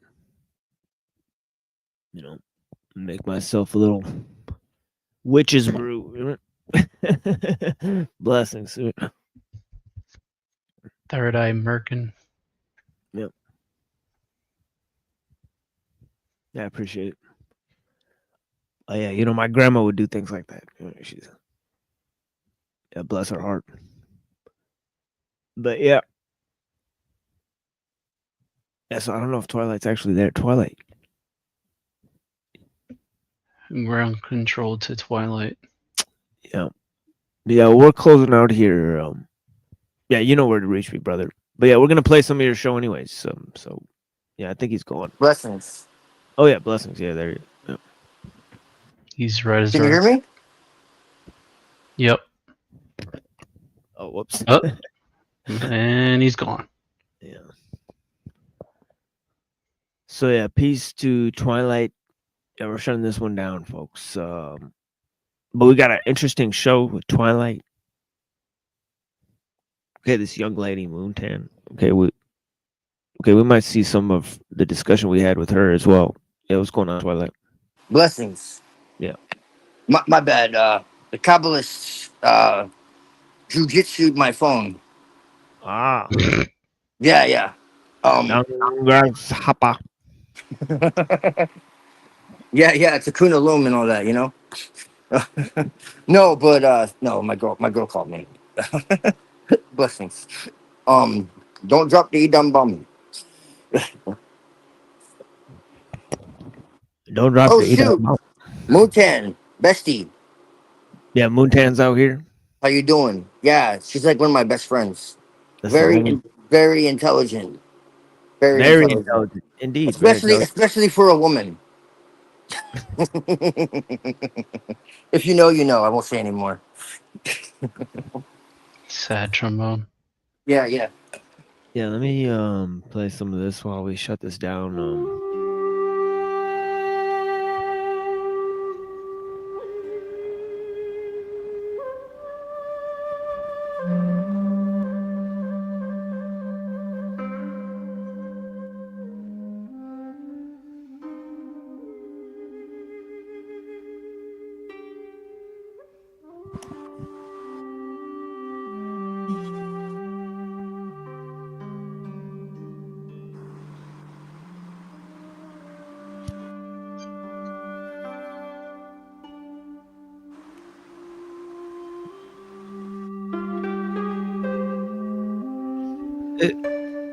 Yeah, you know, it's a throwback. You know what I mean?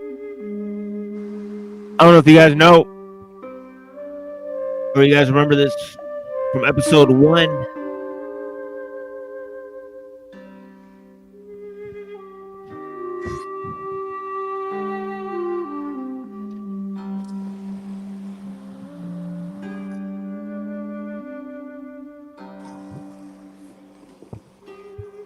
But yeah, what else, guys? I don't know. Does anyone want to ask me about Kabbalah?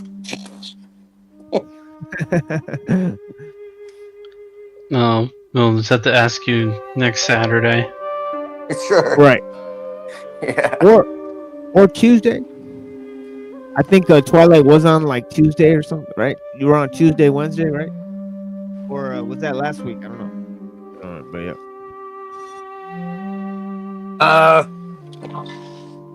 It was the last time I was online was like the 3rd, I think. Yeah, so that was like last week. We had Twilight.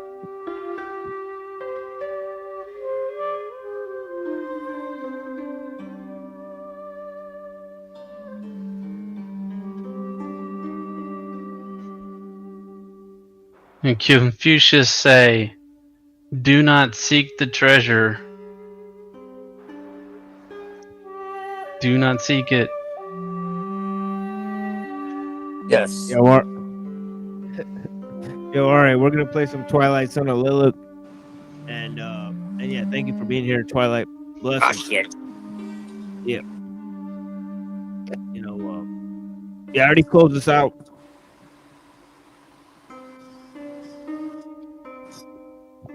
I closed this out like 10 minutes ago.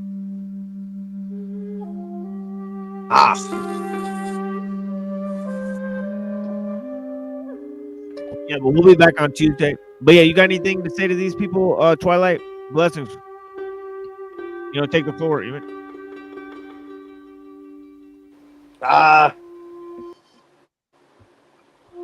Hey, let me run that back. Yeah, there you go.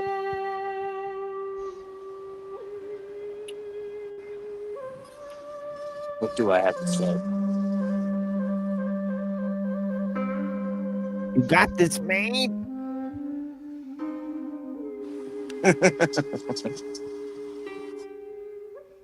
Well, I'm just trying to be authentic, man. You know me. Exactly.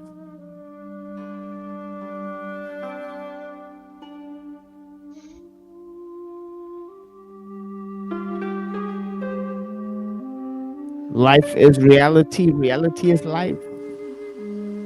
Yes.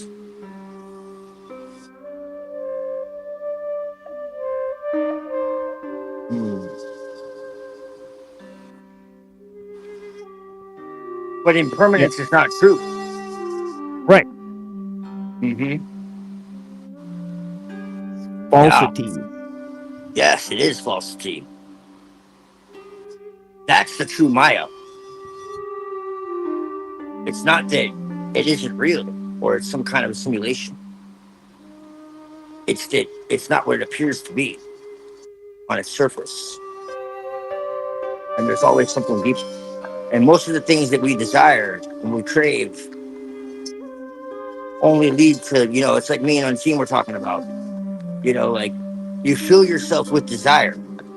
And so instead of fulfilling whatever it is that you're seeking, whatever you're craving, whatever you're desiring, what you're actually doing is making the hole bigger than it already was. And so the trick is to go after things that truly fulfill you, which is those things that are not impermanent, which are related to, you could make the argument, the soul. So, not the material, in other words.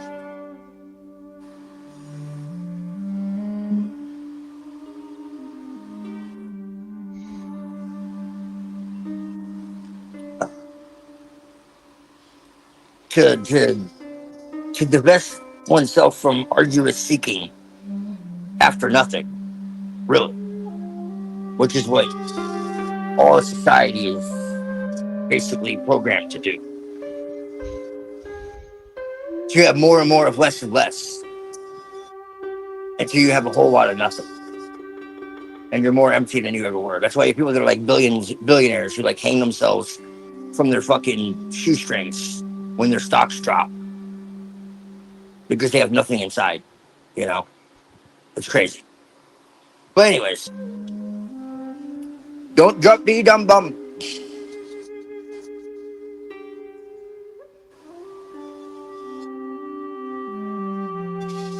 Yeah, that was pretty beautiful, my friend. Thank you for that.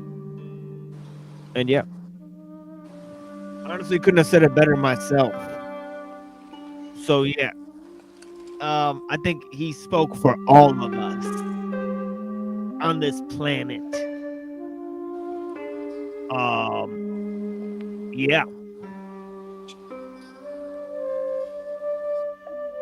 So yeah, blessings to you, my friends. And that's what we have. Yeah. And we'll be back on Tuesday night, 9:15 p.m. Eastern. And yeah. So yeah, please tune in then. Obviously, we have a show on Wednesday night, 9:15 p.m. Eastern. We also have a show Saturday night, 9:15 p.m. Eastern. Okay, we are scheduling these shows for the time being, right? If we get a bigger audience in here, okay, we will maybe then have a daily show or something like that if the demand grows, right? But so far we get like 20 people in here, right? And they're not really regular, right? So there's not a consistent, but this episode is a consistent stream of thought for 66 episodes or so, right? So if you guys want to invest time and go and figure out what that's about, I mean, yeah, feel free to do that. As I said, episode 10 is where the presentations with Jacques Ellul starts. Okay, there's other series. Okay, obviously they're separated by the title, right? Blessings. Thank you for being here, folks.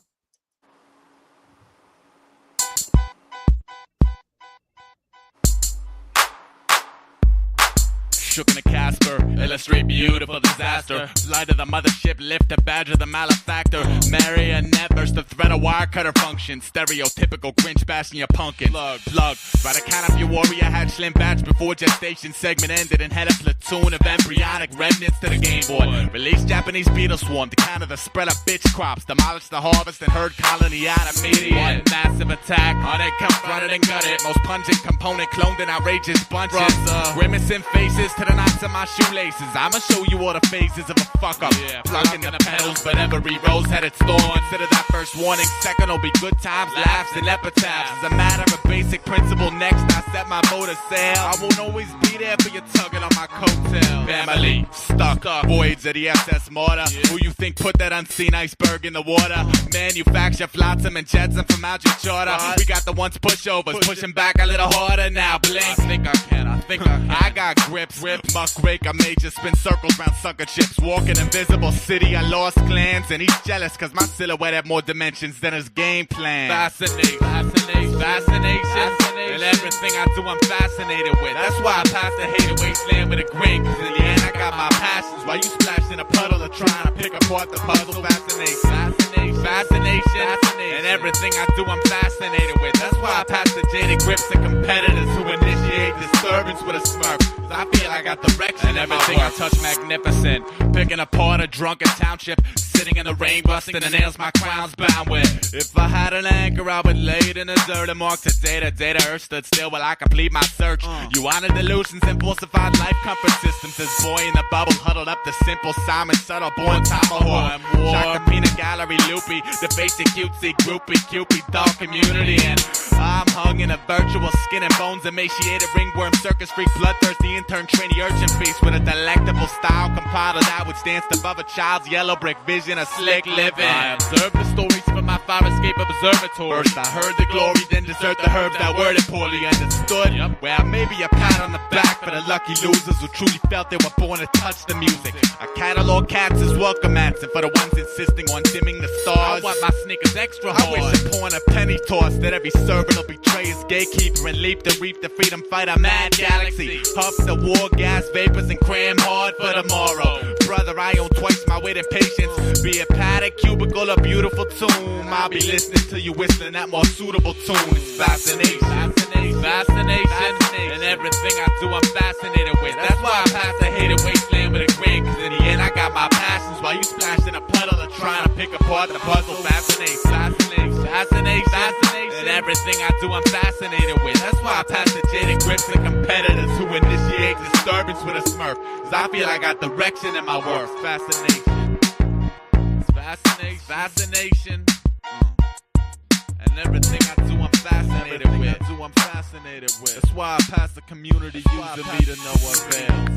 Fascination. And everything I do, I'm fascinated. I know what I employ, and they somehow match this polar opposites attract fascination.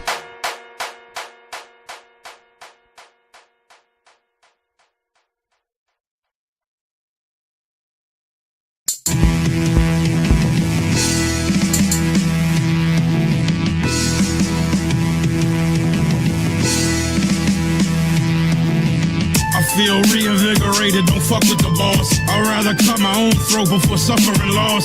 Anybody fucking with me get hung on the cross. I have anger in me, don't make me summon the sauce. I go to war with the Glock, I go to war with anybody, motherfucker, I'm a sorcerer. I'm fucking everything, whether the bitch is gorgeous or not. I murder everything, that's just some of my torturous plot.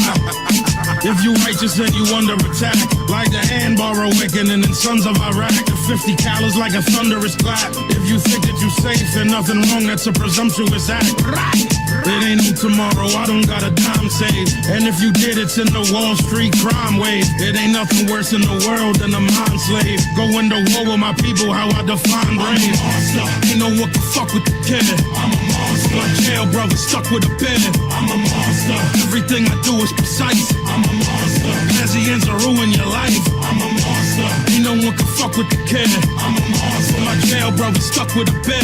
I'm a monster. Everything I do is precise. I'm a monster. Asians will ruin your life. Yeah, you know the Vinny, he been nice. Y'all don't belong inside of the ring like you Ken Slice. I ain't gonna take all of your skin, just a thin slice. They call me John the Beast Mugabe when Vin fights. Bin Laden, Taliban, Hamas and Al-Qaeda. You a snitch, cop lover, you fuck with a traitor. I'm a motherfucking brick, you constructed a paper. I jumped a motherfucking clip, now you dustin', you vapor. I was there when all the planets was born. Before the continental drifting, when Atlantis was formed. When Donnie told the Indians to stand and be strong. It took the British out with intellect despite of their brawn. Come on, ain't no one can fuck with the kid. I'm a monster. My jail brother stuck with a pen. I'm a monster. Everything I do is precise. I'm a monster. Asians will ruin your life. I'm a monster. Ain't no one can fuck with the kid. I'm a monster. My jail brother stuck with a pen. I'm a monster. Everything I do is precise. I'm a monster. Asians will ruin your life. Everything the Pazians do is hard body. I don't care if you blood me yet to a god body. I was devilish before the power of God got me. I just think I let the fucking sword of Allah chop me. Mossberg 935 is amazing. The Prada high top's the same color as raisin. He a rat, not even his mother can save him. That's what you get for being brothers with Satan. 38 practical, the Glock is for fair. And this for jail brothers, something they can knock on the tear. Yeah, I'll stick a knife through your esophagus queer. I'm an animal, every rhyme will demolish you queers. Gas high, but you can get the D for a real price. The 6 Sour 1911 is real nice. I'll stick you through the wrist with a steel spike. And now maybe you'll overstand the pain of the real price. Ain't no one can fuck with the kid. I'm a monster. My jail brother stuck with a pen. I'm a monster. Everything I do is precise. I'm a monster. Asians will ruin your life.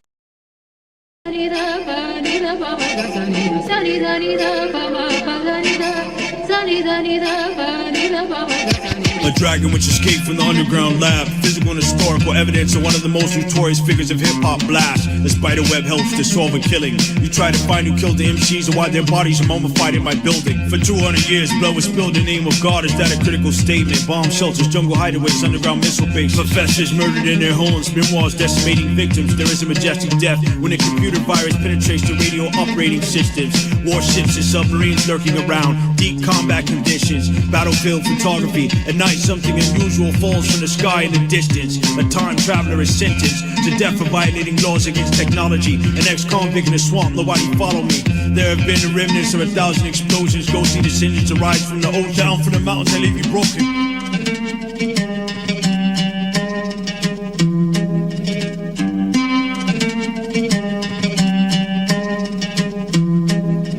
The invention of death, the shrieking earth and threat, far cry instincts, predator, clash of the ninjas, theft. A city fight night to set apart from the rest. The age of earth, wilderness, the societies of insects. The invention of death, the shrieking earth and threat, far cry instincts, predator, clash of the ninjas, theft. A city fight night to set apart from the rest. The age of earth, wilderness, the societies of insects. Where archaeologists tell of dangers they face. The sole survivor of a parallel world dies in an earth place. A military tactician thrift stores Hawaiian objects. Listen, I'm the ghost of Christmas past. You die on Christmas. A whale attacks an 1820 whaling ship and inspires Moby Dick. Beware sport. I've infiltrated and isolated an airport. I might write 161 books. I am the night like the glowing eyes of a wolf.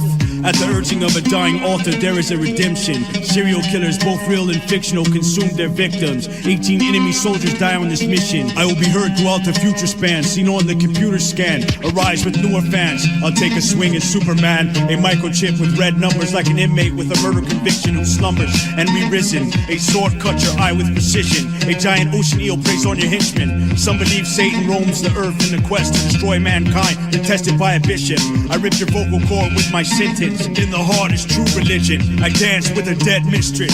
The invention of death, the shrieking earth and threat, far cry instincts, predator, clash of the ninjas, theft. A city fight night to set apart from the rest. The age of earth, wilderness, the societies of insects. The invention of death, the shrieking earth and threat, far cry instincts, predator, clash of the ninjas, theft. A city fight night to set apart from the rest. The age of earth, wilderness, the societies of insects. The sound of 6 large explosions, MC's bodies found in a helicopter crash. As I'm coasting, a series of bizarre deaths that coincide with strange astrological phenomena. Cherokee and Choctaw, you're poisoned to death by a tomahawk.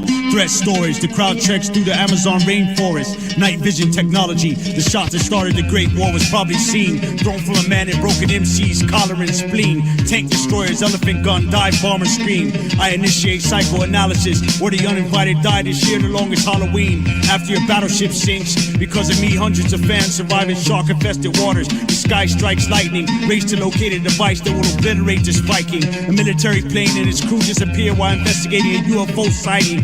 You are an incompetent commander who costs lives in your destruction. Incomparable war machines, a man is brutally attacked at night in his living quarters above his bar for dealing with corruption. The crowd investigates death cases on this production. I will give a king into the hands of his enemy if he can't be trusted.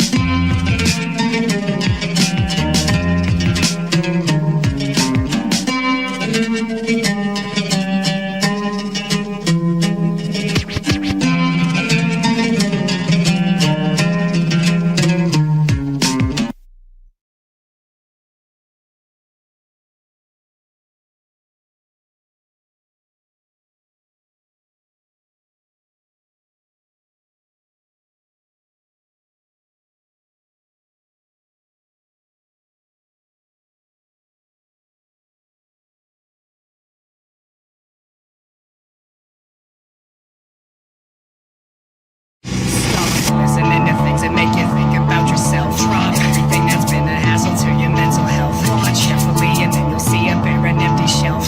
Carelessly you'll never see a parent calls for help. But you believe so fluently that things can never change, and you stupidly refuse to see the errors in your ways. And I understand that this whole planet's thoroughly deranged, but that doesn't mean that you should be so scared to break away. Well, I wonder what's under the cover of darkness, counting the number of innocent hearts, just making an effort to realize all this suffering has to be making some progress. Changing the way that I look at those places, hating the way that you show me those faces, breaking the balance of homeostasis, taking my talents and calling them basic. I'll face it, well it's inevitable when it's set in the stone, and I'm setting my soul into hell, and I know that my rhetoric won't be directing a poem. I'm faceless. This era hasn't made a name because it's tasteless. I'm sick of all these wasted cases and their makeshifts. Habitats don't make sense. How to rap and take this cataract and make your vision out of whack. It's calling, I'm falling a little bit more every day, but I'm stolen. I'm running from reapers. I wanna be hauling my body back to little places to dwell. Well, I guess I know one thing about life. Everybody says in either death or suicide, and I'm just trying to figure out if what I do is right. So idea, would you grab the mic and shed a little light? Well, the summer bleeds a foreshadow of what's to come and go. The ways it blankets me, braces me, something sweet that I can taste. You're my mother, I'm your morphine. Let's go make a baby out of 2 guitars, a heavy heart. I'll seem happy when you're looking, smoking, singing, eating, fucking. One size fits angel coma. You're my favorite stranger, and I won't hate you till I know you. Somewhere between the garden and the grave, I bypassed the machine, I wouldn't have felt its effects anyway. Sentiment is the tramp that bore this special hollow. Cram it in my old cuts, it leaves a whole lot less to swallow. Exercise your right to never buy what you can't borrow. Carve my sorries in the sky and hope the sun hides them tomorrow. Manufactured disaster, it seems I made my bed. No one sees the burn holes until the sleeper wakes up dead. Take my hands away, I'll pull the moon down with my wrist. Making plans to fake safe as possible is dangerous.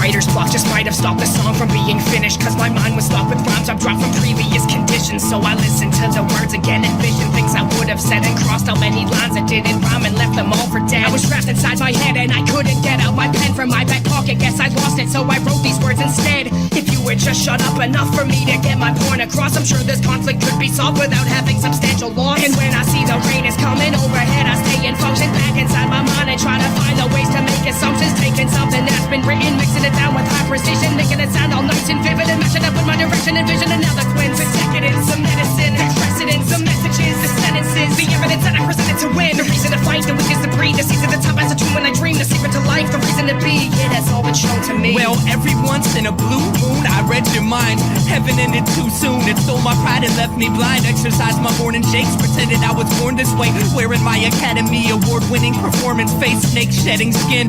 It's all in my head again. Life fetish led me to a dead end. I said when, but no one was listening, obviously, cause they filled it to the brim and I'm spilling it all over me. Crawl, crawl, crawl, crawl, crawl in this hole with me. I'd fall on my face just to make sure that you notice me. Your cold shoulders always so sobering, I'll be understood as long as I don't overthink. Walking on thin ice, talking in the form of song, singing in the key of life. I'll lose my voice before too long. Head came loose and they screwed it back together wrong. Fire behind my eyes, desire died all night long.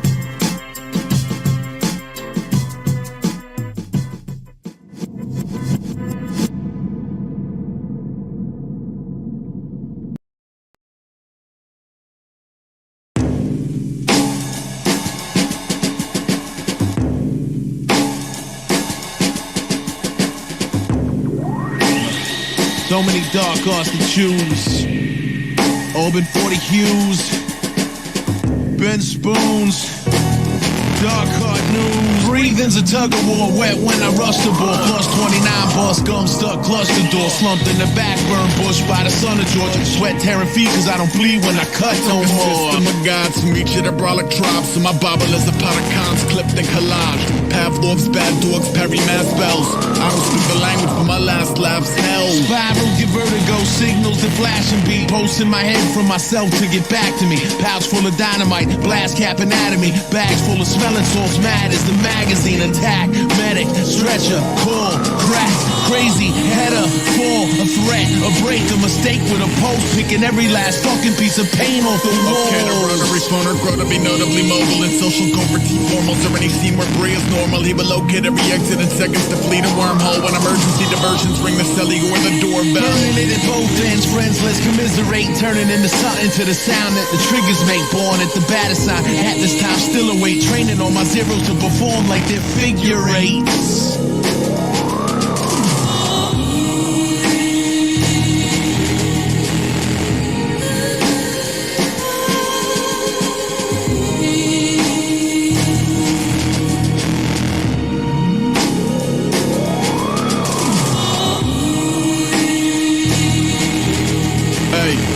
Corners of the globe, all invent fire on the very same day in the very same code. Each sent a man with a torch to the borderline of both. Watch them collide and explode. When I peel the blind backs up, jump the iron calls. Monkey wrench in my hand, razor cut the eyelids off. Homemade cats memories, I ignore the private calls. And ever since the 80s, I think something's in my Tylenol. Plague making Ireland brigade, so eager to walk plank, stable climate, tree and wait.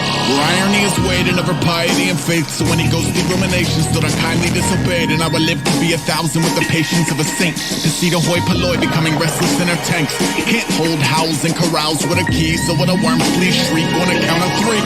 If I had $1 for every time I couldn't sleep, I could buy 1,000,000 locks and finally read a book walk in peace no more with my president. Come off as a crooked thief and turn my heart so dark that it would bark when he looked for me. Sideways eye on a sinister boundary. Panel of contemporaries killing me loudly. 99 models of fear on the wall, timorous. Done running kids in the car on the lawn, cinder blocks.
Yo, I shatter dreams like Jordan, assault and batter your team. Your squadron will be barred from rap like Adam and Eve from the garden. I'm carving my initials on your forehead, so every night before bed you see the BP shine off the board head. Reverse that, I curse at the first whack. Nigga with the worst rap, you see ain't worth jack.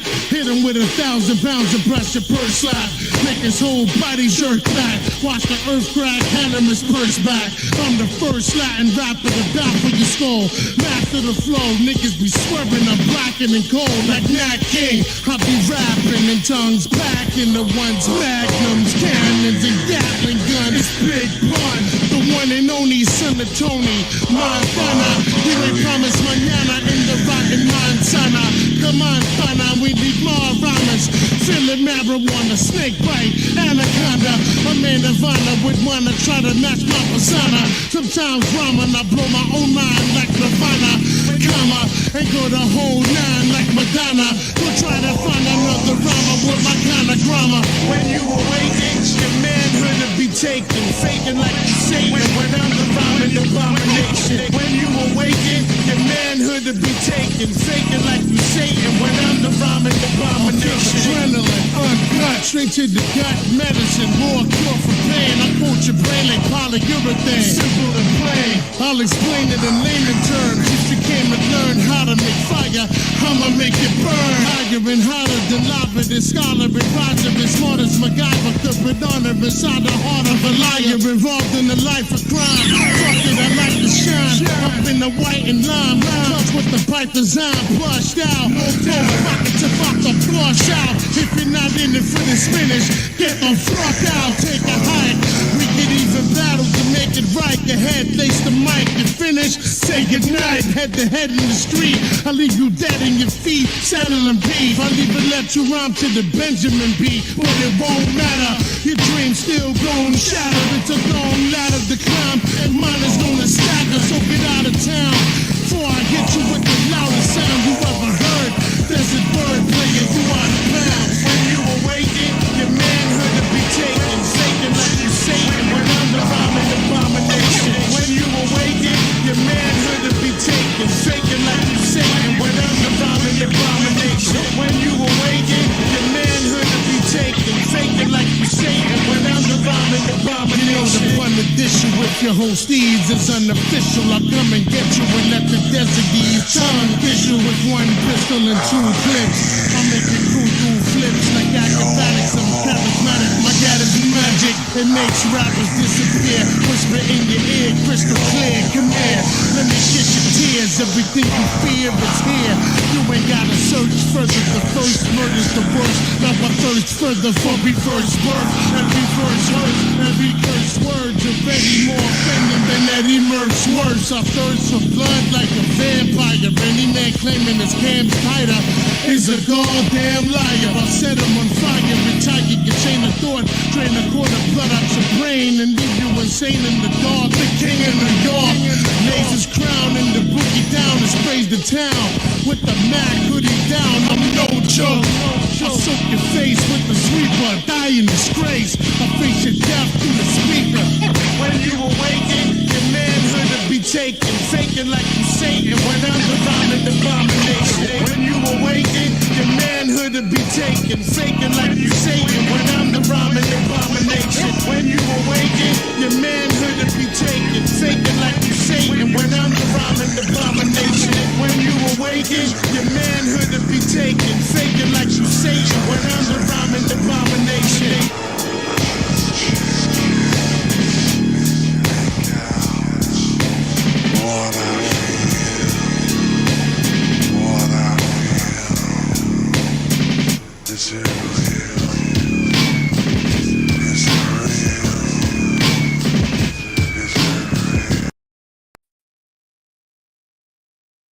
Okay.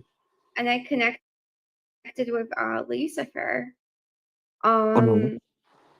And my question originated from feeling a really strong resonance to your videos about the demonic connecting to the aeons and all of this. Mm-hmm. It's been a very helpful thing on my journey. Yeah, I think so. And I would say that some of what people believe to be the light side is actually connected to the archons. Not all, but some. So it's legitimately upside down.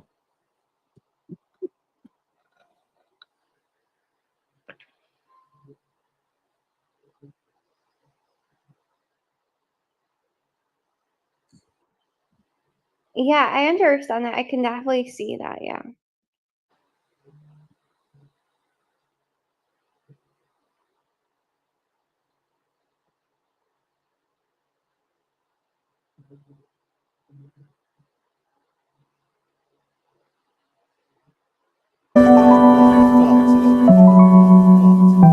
So as far as my journey goes, I know that you actually why don't you like say a little bit how like it was for you, like how did you find the left hand path? Ugh, Lord. No. I went on enough fucking monologues. that goes all the way back to childhood. I just didn't get deep into it until my like mid-20s. But yeah, paranormal experiences all the way back when I was a child, some of which were actually quite trippy and I guess probably to some frightening, but they weren't frightening to me so much as just really like, what the fuck was that?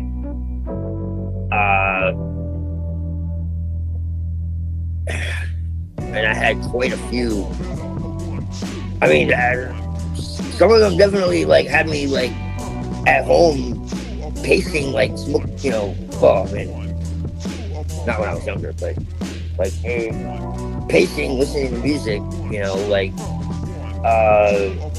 what the fuck was that? What was that about? What did that mean? Why did that happen? Because legitimately, people would talk to me. Spirits would like, people would talk to me, and spirits would like talk to me through other people. And I have aphantasia, and it was almost like the spirits knew that I had aphantasia. They're like, we want to make sure that we can talk to you. It's like, what? Why are they going so far out of their way to communicate? And it's just a lot of crazy stuff like that would happen. They would have crazy conversations with me, and they would know so much stuff. And it was like, what in the hell? Why? What, you know, and the person that I was talking to had no fucking clue. And he's like, it was,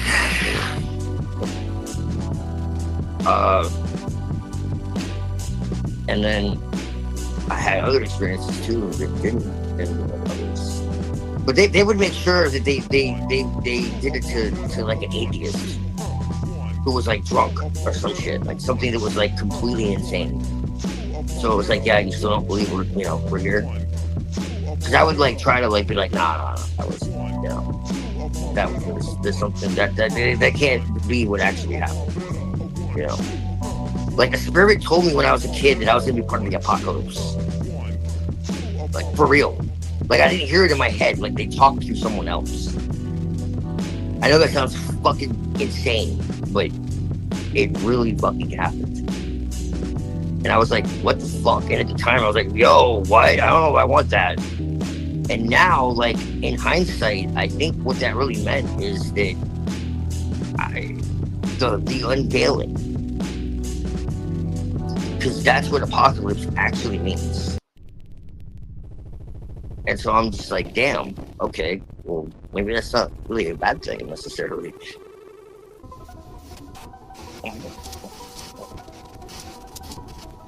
Yeah, I can definitely like relate to that. I had those sorts of experiences as well. And you could tell like the energy in the rainbow shaft. And the people who were experiencing that were totally oblivious to are you there? Yeah. Sorry, I got a call. It's okay. So where was I? So I had the same experience, and the people who would like be like the people who it would like happen for, they would be like completely oblivious to it as well. And right, yeah, exactly. Yeah. I had somebody who was drunk, okay? And they were so drunk that when the spirit left them, they legitimately pissed their pants. That's how much of a dramatic entrance and exit they left. And when they came out of their stupor, they had no fucking clue what happened. It was the trippiest shit ever. How, like, just to show me, like, there's no way in hell that they... And there was another time where I met somebody, and I'm like, oh, this guy must really be into the occult. And I talked to my friend, I was like, yo, who was that dude?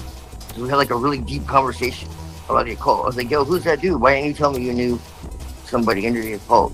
And he's like, bro, he don't know shit about the occult. What are you talking about? I was like, bro, what the fuck? We had like a 6-hour conversation. He's like, bro, he don't know nothing. What? And they waited, like, to let me find that out after. And I'm just like, yo, this is fucking crazy. These are fucking with my head for real.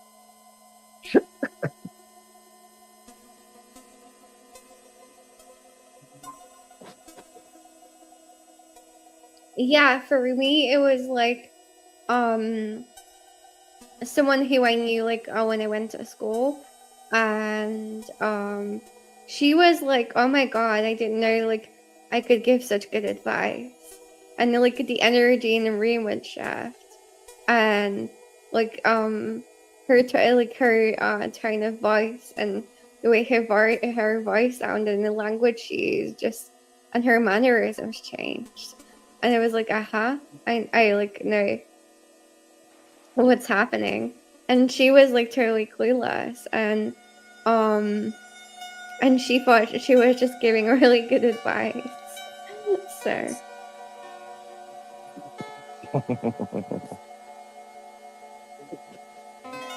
Well, Lucifer gives really good advice. Everyone hearing this who isn't an occultist is going to be ready to like throw the holy water on me, but that's okay. Definitely, Lucifer gives really good advice. Yeah. Better than any sort of like person or like even 100 people together could sometimes. Yeah. I don't think Lucifer and Jesus really like are at war with each other at all. No, I don't either. If anything, like Lucifer told me when I was like really young and when I was in church that he was like there, and that was before I was like working with him.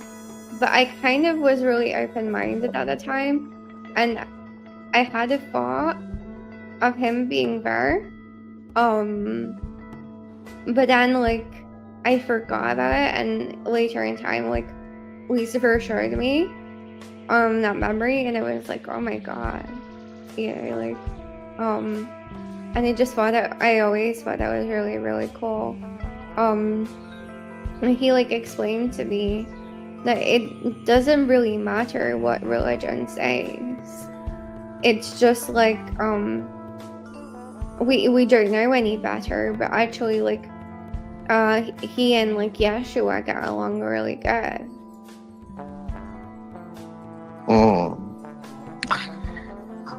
Well, yeah, I think it's all baloney. I really think it's fucking baloney. Muhammad, what's good, bro? Blessings.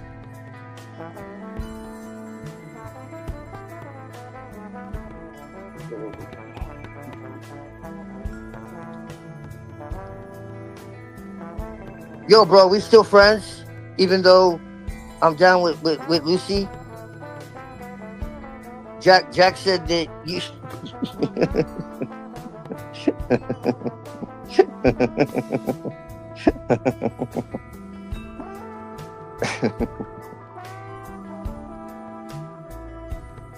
Look, man, I just think Lucy had some points. That's all I'm saying, bro. I think she's a good girl.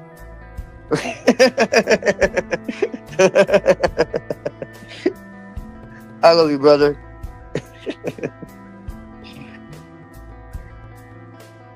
You're like one of the least judgmental people I've met in my life, let alone like religious people. Like, that was just, I thought that was a really strange take.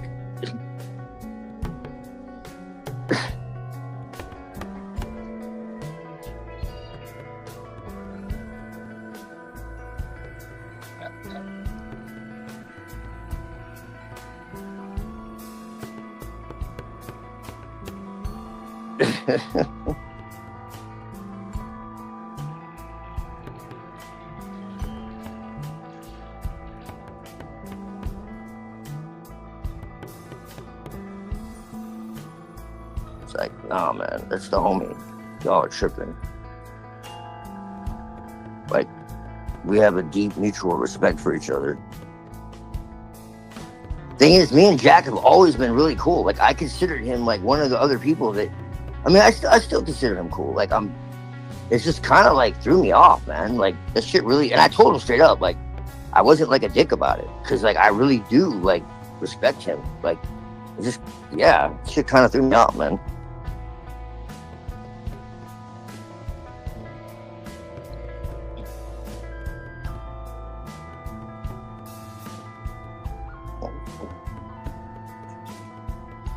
I mean, nothing big. It's just like he just started becoming like less. I don't know. It just wasn't like he's acting a little out of character. I guess is the best way to put it.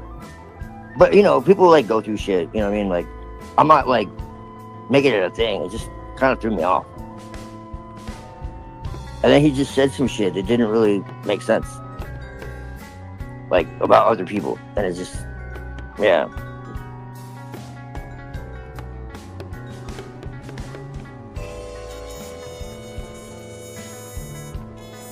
like, we're cool, you know.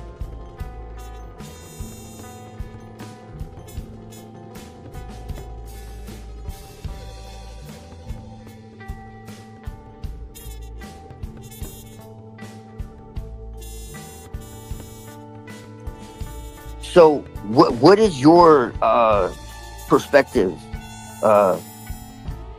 Is that, my eyes are like, this shit is too small sometimes. Is it Infernium? Yeah. Okay.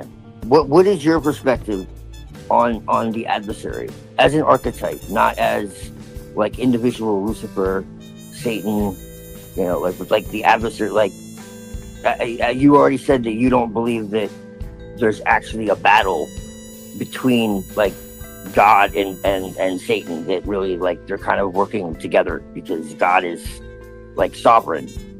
So there's really nothing that can rebel from God. And you say you've been watching my videos. So like, so you believe that like God is perfect. Like, so God, there's nothing of God that can fall, and there's nothing of God that can rebel, because nothing of God can actually not be God.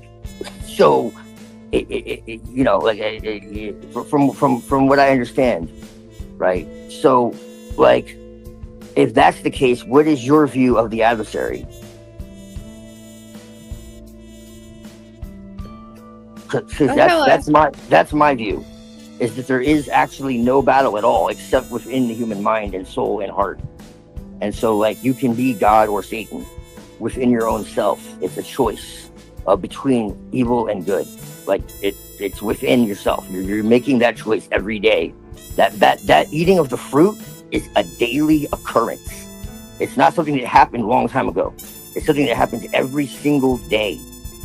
You either fall from grace and you fall from God and you go after the things of the world that are illusory and transitory, or you follow after God and you bring love and peace and fucking wholeness into the world, and you follow what is real and what is true to yourself, and you don't judge others, and you don't, you know, curse others, and you try to like be whole in yourself, and you know, like be good to others and respect others. But you know, like, you know, you got to get down with some shit. It's like some hip hop shit. Like, I pray for peace, but I keep my blade by my side, bro.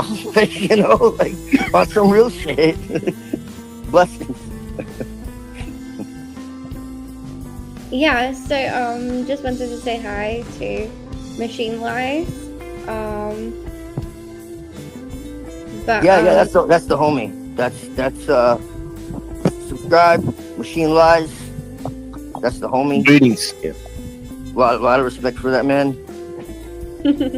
He's talking about shit that no one else is talking about, and it needs to be talked about. That's all I'm saying. That's awesome. Yeah. That's a good friend of mine. So to answer your question, I think like in every single like story, even as we were told as children, there's always like a villain, there's always like a positive character, or like there's always like some plot to the story. And from like that perspective, I think, you know, like religion is full of like stories and caricatures, you know, and things that we need to like relate to. And I don't really believe in, as I said, like religion so much. I think we can take away like deeper meanings of like what those like stories and mythologies mean to us, you know. Yeah, there's a much deeper. Would you agree that there's a deeper story, like because like when you're speaking about like, you know, I mean that's what the occult is, you know. I would make, I mean, people definitely burn me to stake at this shit, but I would make the argument that the Bible is a grimoire. Actually, all the cursings and blessings, and you know, like there's like a deep level of understanding that. Now, I'm not saying it's only that. I'm saying it's multidimensional, like all things. And so, like, it can be used for, and that's what makes it dangerous. It can be used for so many things, and there are so many layers of meaning. And so it's like, you have the literal interpretation, and then you have these symbolic levels to it. Just like with with Eastern religions, it's more in your face, where it's like, but if you like look at like the Mahabharata or something as literal, then I mean, yeah, you're- but like with all these stories, I mean, in the occult too, as you know, like they have these stories, but it's not literally like this demon did that or whatever. Like it's talking about like aspects of the self, and so that's that's kind of like what that is. And you look at like shit that Jesus said, and like Muhammad said, and you like look at that from a perspective of consciousness. Like it's kind of hard to deny that these people probably existed, and it has nothing to do with religion. It has to do with like common sense. Like if they didn't exist, then who wrote the shit? Because these people were obviously enlightened, and unenlightened people can't like create this shit whole cloth. So it makes more sense that they hijacked the shit and then used it for control. Like that's my perspective, where it's just like, no, they couldn't have created it whole cloth, because if they did, like we wouldn't live in the world we do, right?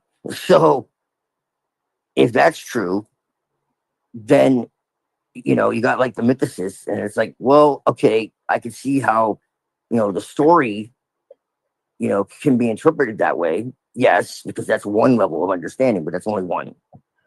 Okay, but then you Yeah, have I the feel other like people. I feel like mythicists are like dollar store occultists.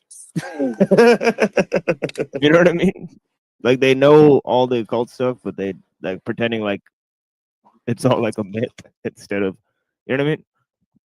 Yeah, yeah. Well, it's just that, like I said, man, like you look at all these ancient texts, man, and it's just like there's levels and levels of understanding, and people find one level and they think they have the whole thing. There's like alchemical, there's magical, there's astrotheological, there's and so that's really what it is, man. And you could go into the Havamol, you could go into the Bible, you could go into the Mahabharata, you can go into that was like legitimately what I used to get into before I got into magic. I was into like comparative mythology and religion and all that, and how they intersect, and like the deeper like occult tantric, like you would be surprised like how similar shit is when you get to like the deepest levels of it. Like it's kind of wild, and this is why I say that everything is God. Whether Brahma is Atman, uh, Ain Ut Marada, Neti Neti, all is Allah. However you want to say it, man. Like it I really feel that like it's beyond our comprehension, and I think that like the quicker we admit that and be humble and try to understand it together, the better off we'll be. And I think that's like, I don't know. I think that's a positive thing. A lot of people think it's negative, but I think it's positive. Like, just be humble.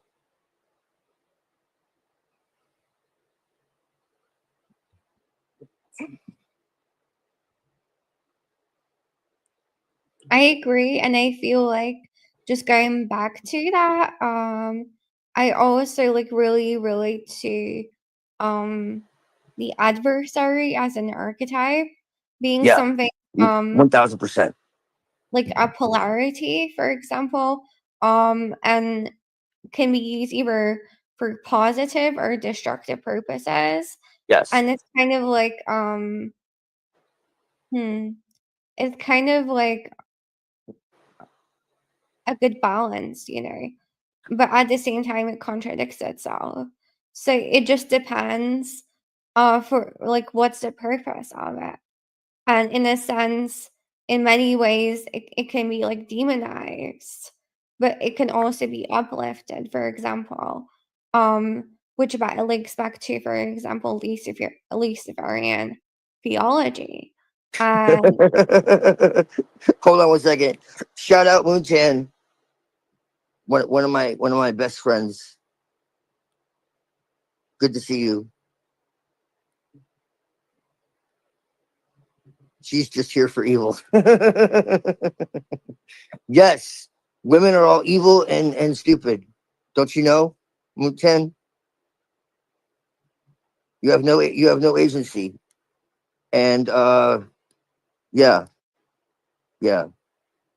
I can't fucking I can't. I just can't.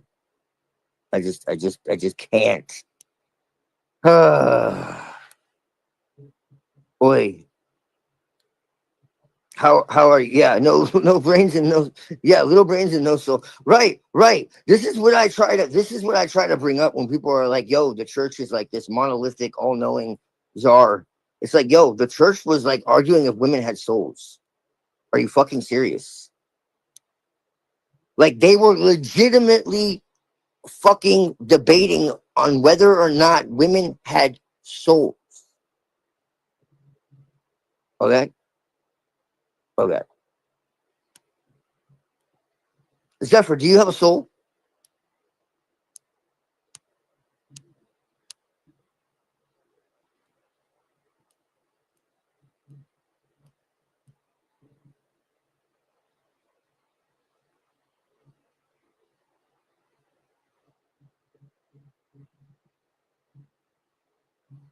You do have a soul. Okay, can you prove that you have a soul? Do you have agency?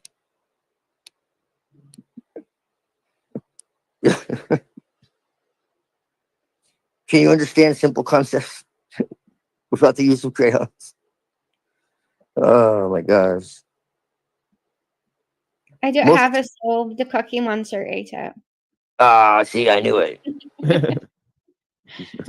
I knew it. You know, most of my friends are women, and most of them are really fucking intelligent. So it's just crazy to me. And they definitely have souls. So, you know.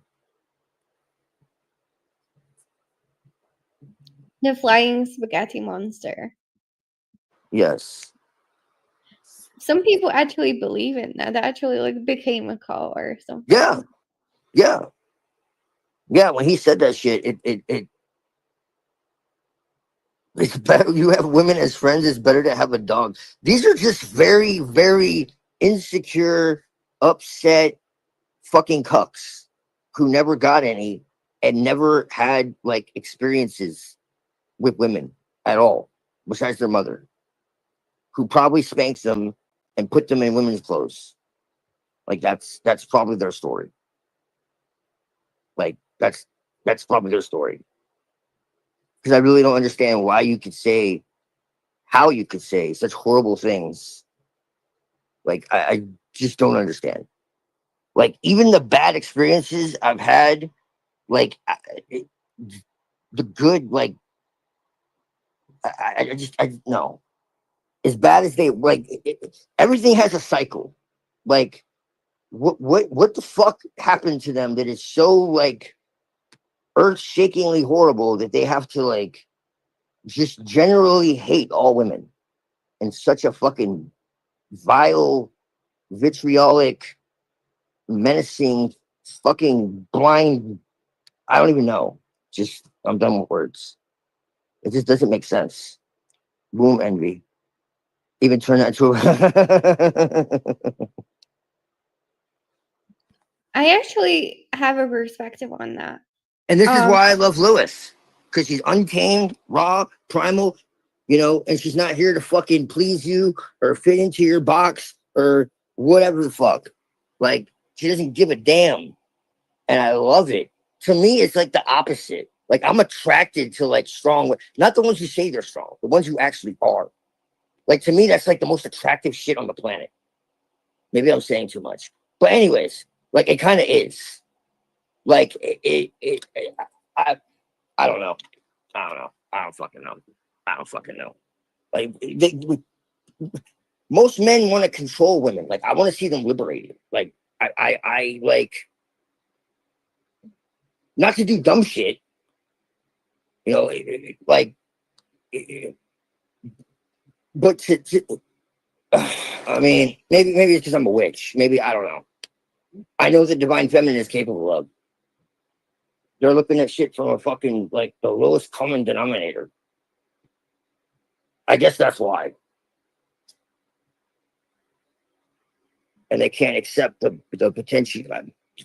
I mean, that's the only way I can see it.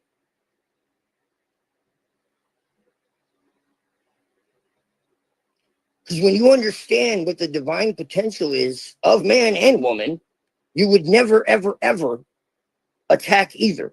And that's why MGTOW and neo-feminism they're just as blind. Right. They're just as blind. They're both incredibly blind. We need each other. That's a fact. It's an absolute fact. For optimal, we don't, I mean, it's a fact in that sense. Because that's like, you don't ever need, you can't ever not be a collective. Yes, you can. People live in fucking caves. Fuck out of here. People live in caves, dude. Like, they live in caves. You don't need to be part of a collective. All right. But I don't know if people actually looked into like feminism or a more actual MGTOW. And the MGTOW stuff, it's actually anti-corporations because they say that, you know, women have to go to work. Yes. And that's what enslaves man. And then if you look at the feminism, they're actually environmentalists. And it's kind of like an insane bent of environmentalism. I mean, you know, ecofeminism. You know, that's where it came from. You know? So it's really interesting. Well, I mean, you've had like multiple waves of feminism, and they've been progressively more fucking deranged. You know, so there's definitely problems with it. So I'm in no way defending feminism. It's fucking awful.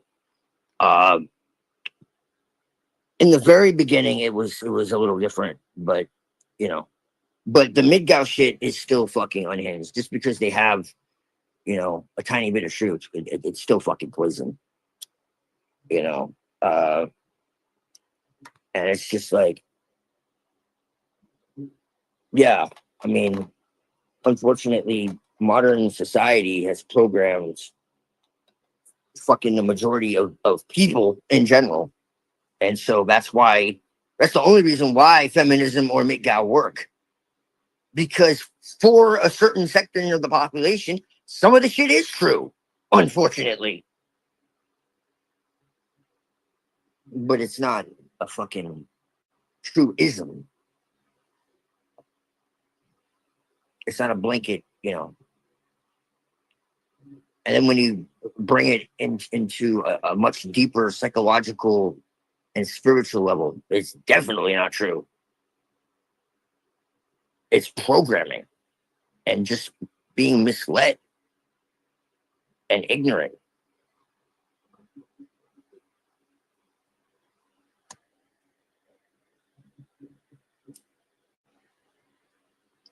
Divide and conquer.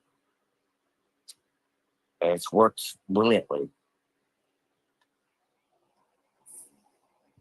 Oh yeah. Yeah, like I said, you know, man versus woman, you know, young versus old, you know, yeah, you know, black versus white. Right. So it's just made up shit. It's like, right, exactly. When was there a conflict? It's like both of those, you know, they need each other. Right? Yeah. To even refer to their own existence, like.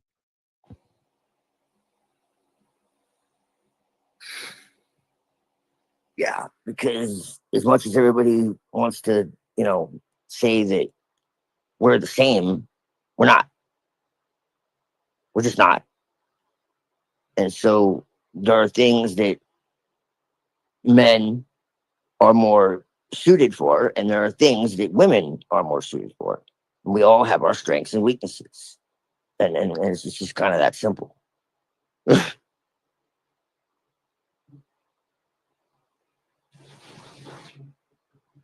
And it's also important.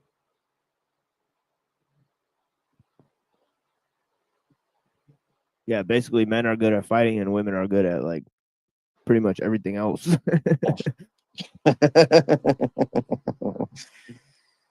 Right, if they're not being misled and programmed and abused, there's that too. I mean, if you believe in abuse, you know.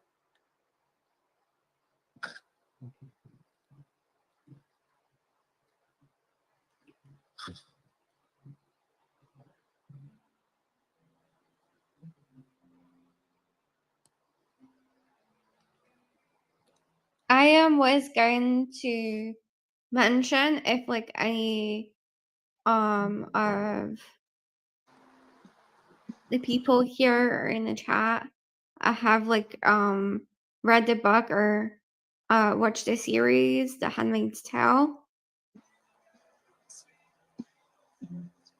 Do you know about that, Twilight and Machine Lies? Have you? No, I've never heard don't about think that. so. I don't think Is it like, is it a fictional tale? It's like some type of Yeah, basically The Handmaid's Tale is really Handmaid's popular. Tale. It's like on Hulu and Prime and stuff. But the book is really good as well.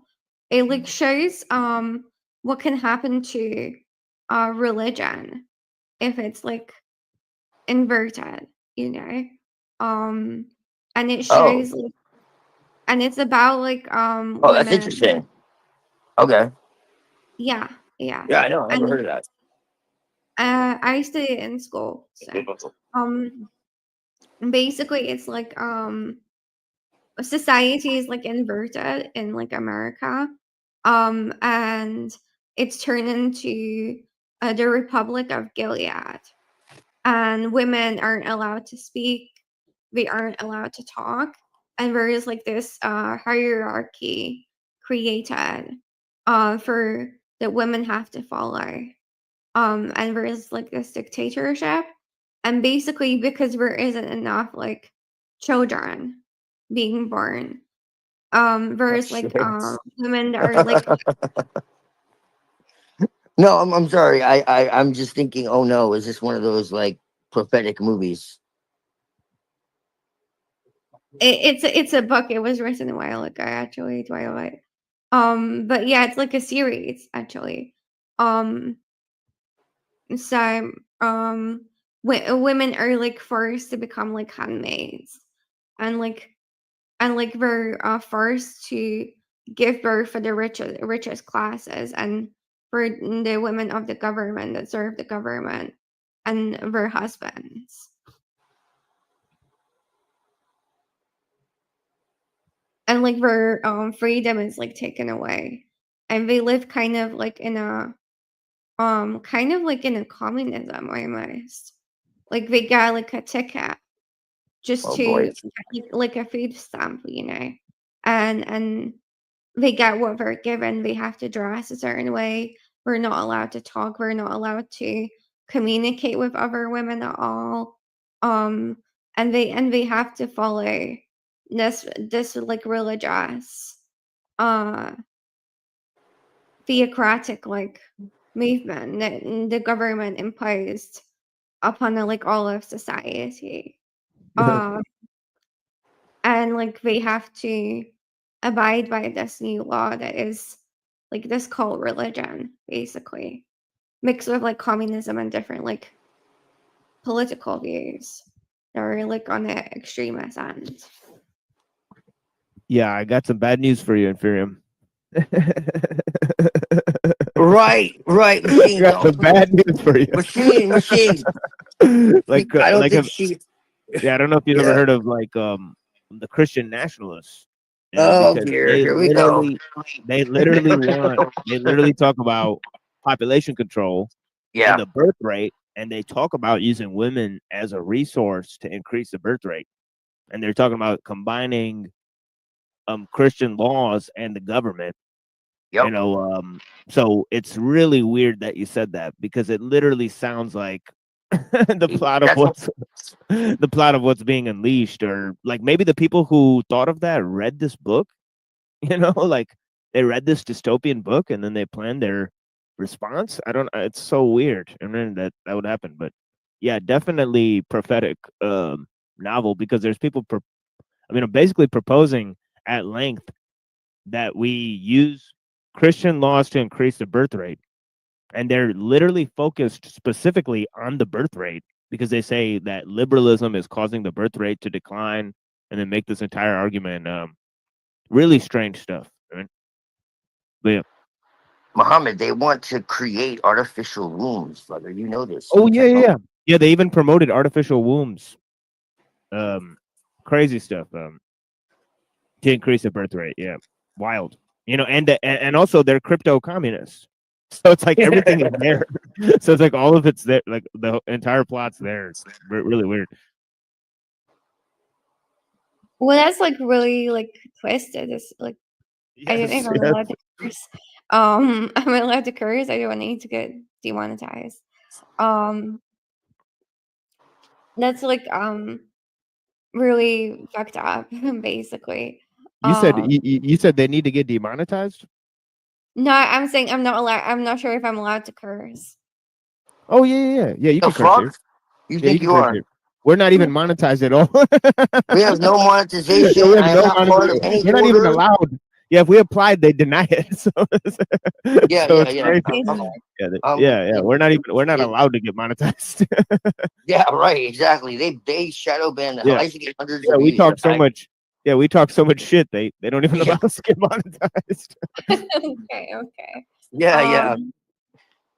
Sorry. Yeah. Yeah. That's really fucked up. That's like really fucked up. They're like, what were we called again? The national.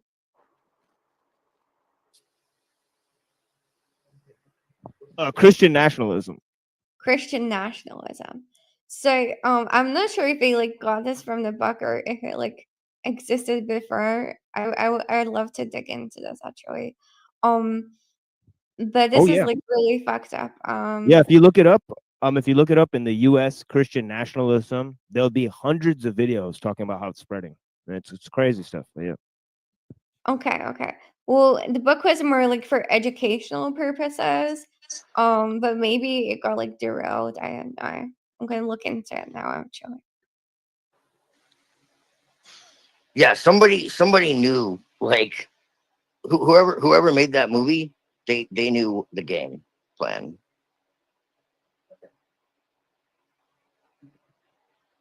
Look, don't blame Jesus for the fucking psychopath God they created, in their image.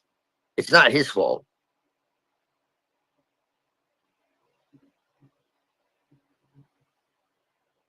Cause that's what Yildibayoff really is God in man's image. It's man unable to see God, and so they get like confused and create, like, that was what when I was more into like the light side of magic and occultism and all that. That's what I always used to say, and it's still kind of true. Because I'm not really fully in the dark. I'm always kind of been in the middle. It's just I've kind of like gone more towards the dark because I work with Lilith now. But I've always kind of been in the middle, really. It's just kind of funny. People like freak the fuck out with Lilith and shit. But I don't think Jesus is. No, I think Jesus is fine, to be honest. Like, even Lilith told me straight up, like, she has no issue with Jesus. Like, this is all fucking like childish.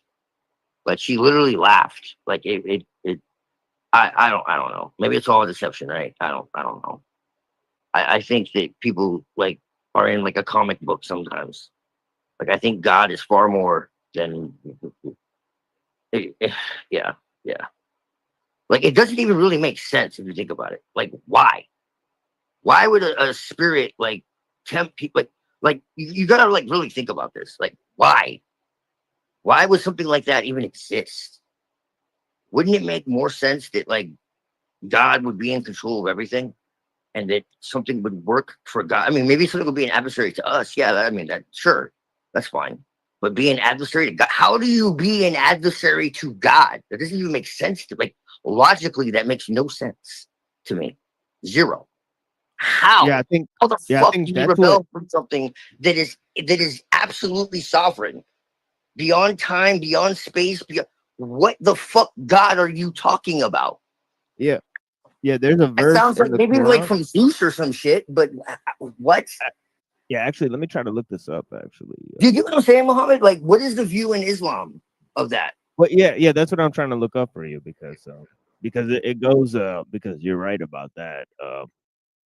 You know, because in the Quran it says don't blame Satan. Right. See, this is why I think Islam is a lot closer to reality, man. And people get pissed when I say that, but whatever, dude. Like, I don't care.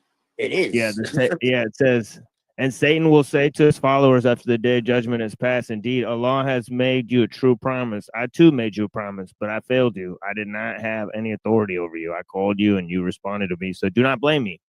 Blame yourselves. I cannot save you, nor can you save me. Indeed, I denounce your previous association of me with Allah and loyalty.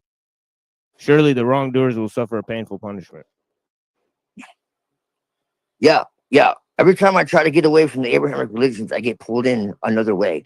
And what's fucking crazy about this is going to sound crazy, but if I'm not mistaken, maybe it won't though. It doesn't it teach in the Quran that the jinn are actually neutral? 1422. Oh yeah, the jinn are neutral for especially. Right. So okay, that's what we believe in the occult. See, this is the thing. It's much closer, man. This is why I respect Islam. There's because, another like, verse that says that that Satan's commanded to lead to mislead people. So it's not even so he's like, right. dude, I literally did what I was commanded to do. He's like, don't blame me. That's what we believe. Like, that's part of the fucking plan itself. For man to understand themselves and for man to understand God. Like that. See, that makes a lot of sense.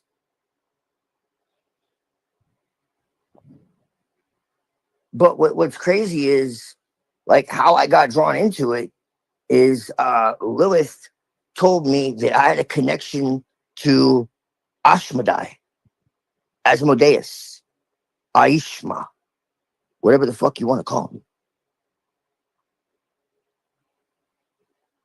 And I did a little look-see into him. I mean, I was already like looking into like Sufism and shit, but I didn't go that deep. And then when I found that out, and I had like a really wild experience with him and realized our connection that I don't even really want to get into because I don't want you to be like, whoa, dude, what the fuck? But yeah, it's a very deep connection. And it just kind of blew my fucking mind. I started looking deeper.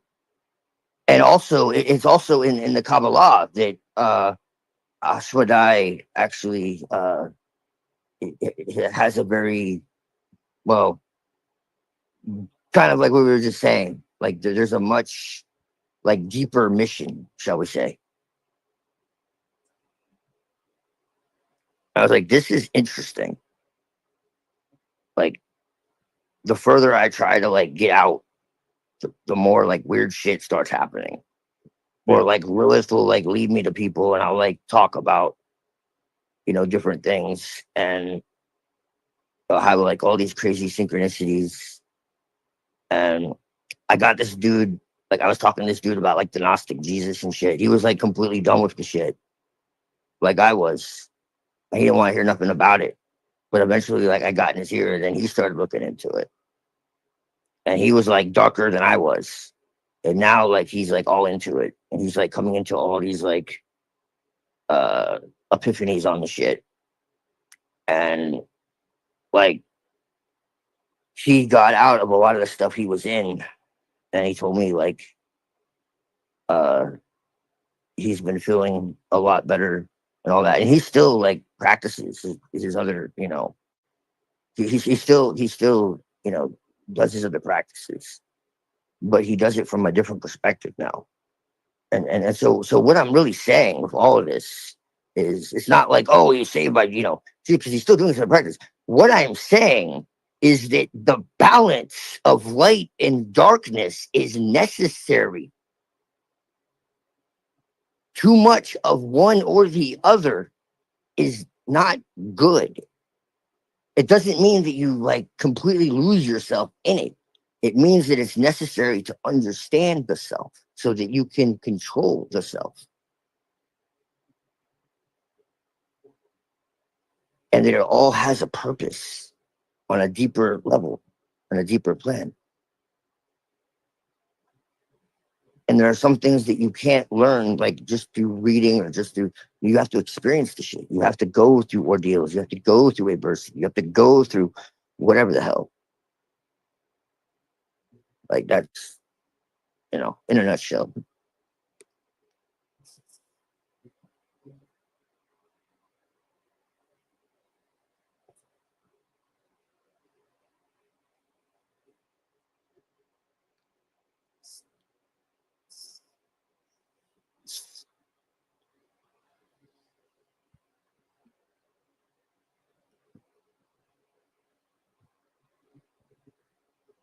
Yeah. Yeah, I mean, in terms of you know, there's other verses I'm trying to think of. How can you truly be good if you don't know what evil is, so that you cannot be that? And how can you say that you are good if you've never been in a situation where you had the chance to be? Because if you just ignore evil, then are you truly good? Isn't that what temptation is? Well, those who are truly good, not aware of their goodness. Right. And it's the same with knowledge, right? It's the same situation with knowledge. I mean, you know, the more you gain, the less you think you have. I mean, Yeah, but it's true. It's not even like it, because you realize that as much as you know, because you know what you know the chasm of what you still need to know, and then realize that even though you know that there's still so much that you've never heard of. So it never ends. I know less than 10 years. Exactly.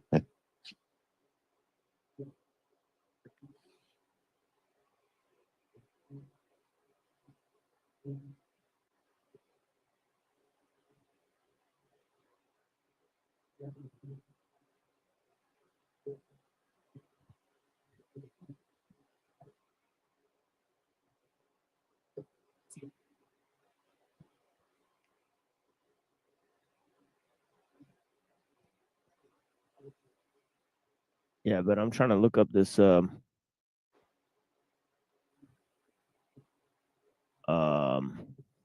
here. There's a couple really short surahs at the end that say some pretty interesting things. This one, Daybreak.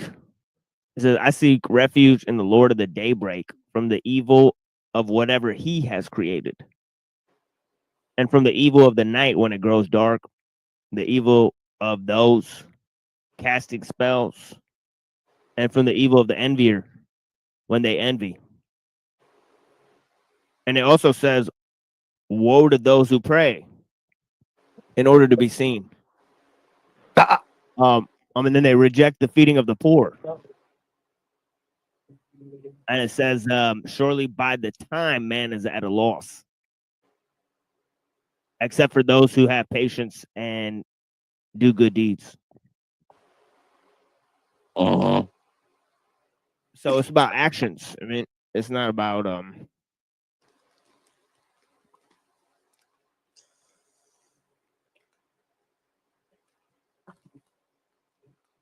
ritual perfection. Well, you know, there's only one authority. Don't you know that?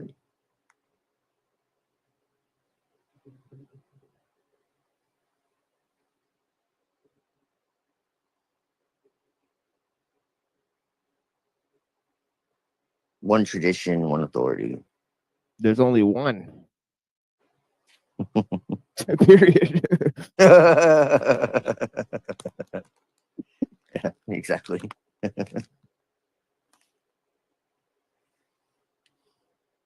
No. Yeah. I actually looked up if the book came out first or if the Christian nationalism was around first. And the book was actually written after. And Christian nationalism, it says, started in 1940s. What? Oh yeah. Because I believe it started in South Africa before Right. it was popular in America, and in Right. South Africa, one of the main proponents of it was Elon Musk's dad. Oh God. Yeah. So it's a really trippy history to that. Well, he's like the tech cuck godfather. Yeah. They also were cucked to Israel because they were giving uranium Oh, to yeah. Israel. They were selling uranium to Israel, South Africa. You know, yeah. I think they were like, I think it's like Portuguese white people or something. Right. Oh my God. But yeah, the book was published, it says, in 1985. So, or like a while after. But it doesn't say any. I tried to find any information about like whether it inspired like Christian nationalism in the States, and it's like completely stonewalled. Like there's no information at all. Well, it's not going to tell you. Of course not.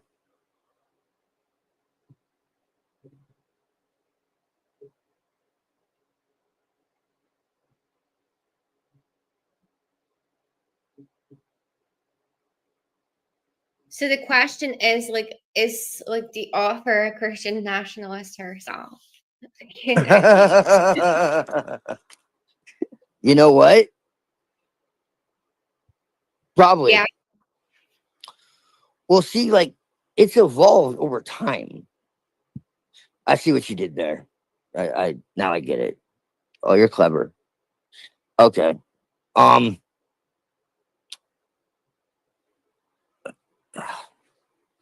Yeah, it's evolved over time. So it's been a different thing. There's actually a pseudo satanic. It's really run by the feds. Group. That they're accelerationists. One of our favorite topics. And they want to accelerate the collapse of Western civilization.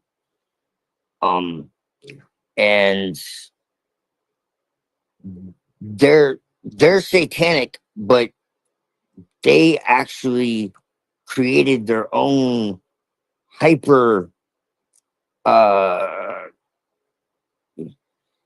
how do I call it, just destructive version of Christian nationalism. Like it's kind of nuts. I don't want to get into that because it's so much to get into, and it's incredibly dark. But yeah, just like the churches are all infiltrated, now they're infiltrating Satanism, and people are like, "What? No, that's impossible. Satanists are all evil." No, really, actually, most are not much different than anyone else.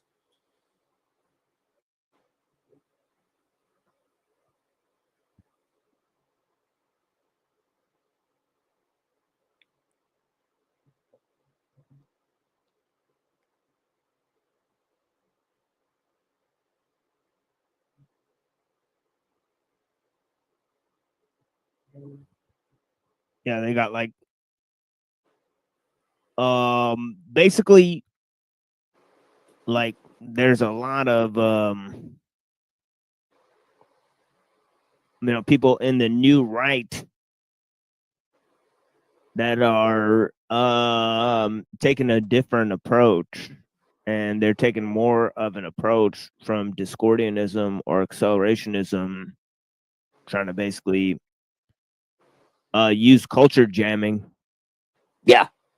And sort of mimetic warfare instead of and a lot of this comes from like Paul Vallely and Aquino and all these guys, but it's also going back to like Mont Pelerin Society and all these like Trotskyist guys that like became neoconservatives, and so there's a lot of influence from like libertarianism on these people. So like libertarians and accelerationists that are sort of quasi-Christian and quasi-Jewish.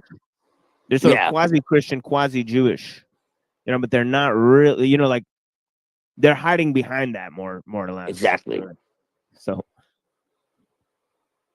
to push the very arcane ideology that most people are not aware of, that they don't really put it out front. Paleoconservatism. Yeah. Right. Yeah, that's that they put that out front, but it's really this other stuff behind it. So they're like crypto Zionists. Oh yeah.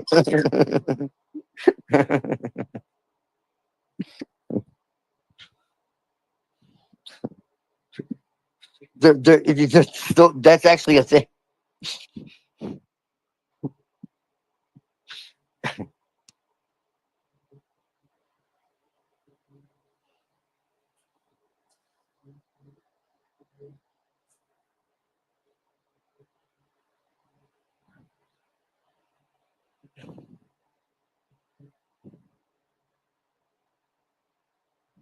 Mont Pelerin Society. You should just be able to click it. See, look who's part of this thing.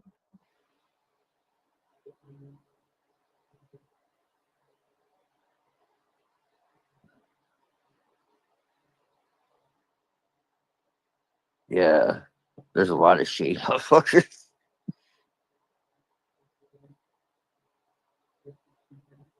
That's one thing that Adam Green is dead on about, man. Yeah, do you see that in the back there? On about that. It's like, I don't trust the Jews. We're the true Jews. What the fuck, man? If you don't worship the Jewish God, you're a Jew. It's like, what the fuck, bro? He's dead on about that. I'm sorry. Like, yeah, I had him on the show. I got it. Oh shit! Yeah, I gotta see that shit, dude. Yeah, it's crazy. We didn't get banned. I mean, we didn't even get banned. But yeah, it's still it's my most watched episode. It's like 1.9 views. Yeah, it's like 1.9K views. Adam Green is savage, man. It pissed me off that he fucking like changed up his shit and like, turned on Bjerknes. But like, other than that, like,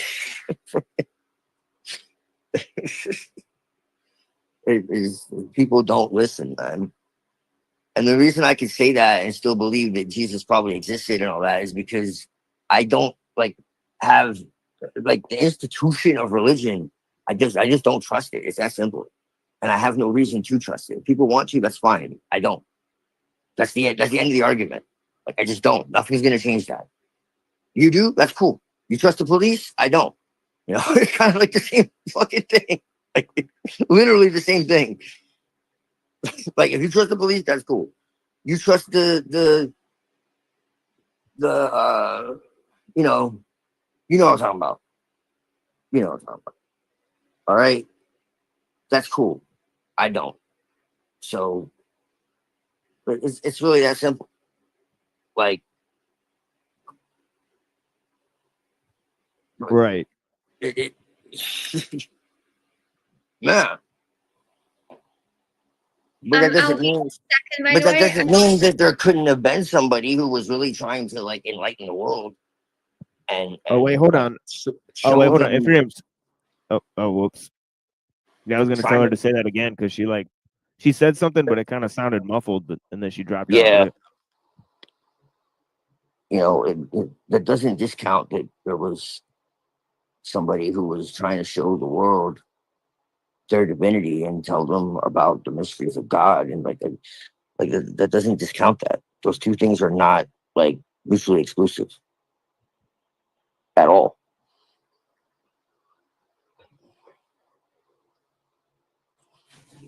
Okay, I don't know about these guys, but yeah, this is pretty. You know, you got Peter Thiel. Yeah. You know, you got Karl Popper. Oh yeah, wonderful gentleman. One of the worst philosophers in history, for sure. You know, totally fucked up in the head type of dude. Wrote Open Society and Its Enemies. You got Milton Friedman. Oh yeah. I think he's Mexican. You get what I'm saying? You got this guy, Friedrich von Hayek. Oh wait, am I in? Yeah, you're in, Moontan. Yeah. Oh. Blessings. Good to see you. Hello. Hi. Hey. Okay, please continue talking because now it's gonna be awkward. Whatever you were No, it's talking fine. about. Why? No worries. Yeah, we're Because usually I'm pretty shy. awkward. Yeah, I'm awkward too. What? How the hell does that work? I don't know. Bestie, you're acting crazy. What? That's crazy. Well, I am crazy. Well, I know that, but you're also like one of my best friends. Besties. Yay. Exactly. So what were you talking about? We're talking about everything. Everything. Well, that's a whole lot. Do you hear me well? Because I don't know if this headset is good or not. Yeah, you're coming in clear. That's very nice. Okay, speak. Talk about something. I love how you know these girls with these European accents, Twilight. Yeah. I know. I know have people an from everywhere. accent? Yeah, a little bit. Yeah, it's like both of you have like a European, kind of a European accent. From both of you, I'm detecting. I know people from everywhere, man. Like all walks of life, all cultures. Like that's what I was saying. He's a like whore. He knows a lot of women. No, I'm joking. I'm joking. Hey, Bestie, don't blow my. You know what? I'm joking. You know that's. I'm noble. No, he's not. Yeah, he's not. He's a gentleman. Thank you. I'm serious. I appreciate I'm that. serious. You are. I know you. I know you are, and that's. You never make me feel weird or like uncomfortable, which yeah, you're a true gentleman. Oh, Give credit where credit is due. I appreciate that. That's sweet, and it's good to see you. It's been a minute. Yeah, it's been a long time. But we always come back. See, this is what happens when you treat women well, and with respect, and like, yeah, it's really fucking easy. And work with the dark goddess. Gee, you would think like I'm working with like a horror goddess, like I'm just gonna be like getting laid and lost in like some delusion. But Moontan knows my connection with Lilith. she's seen some of the supernatural shit that's happened. Like it's not like something that is like a thought. It's not a philosophy. I'm not here to convince anybody, but I'm just saying like they have evidence for their beliefs and shit. And I think that's fucking beautiful. Okay? But like so do I. Yeah, exactly. And I think you're multiple one of the people. few. Yeah, I'm sorry. Continue. Go ahead. No, go ahead, sweetheart. I think you're one of the few that I've seen. I'm not an expert or anything or an authority on the matter, but that actually approaches Lilith like, you know, not like, oh, I want to have a sexy succubus as a friend. You know, it's like total imbecile. Yikes. Yeah, like people do that, you know? And I think Oh yeah, they do.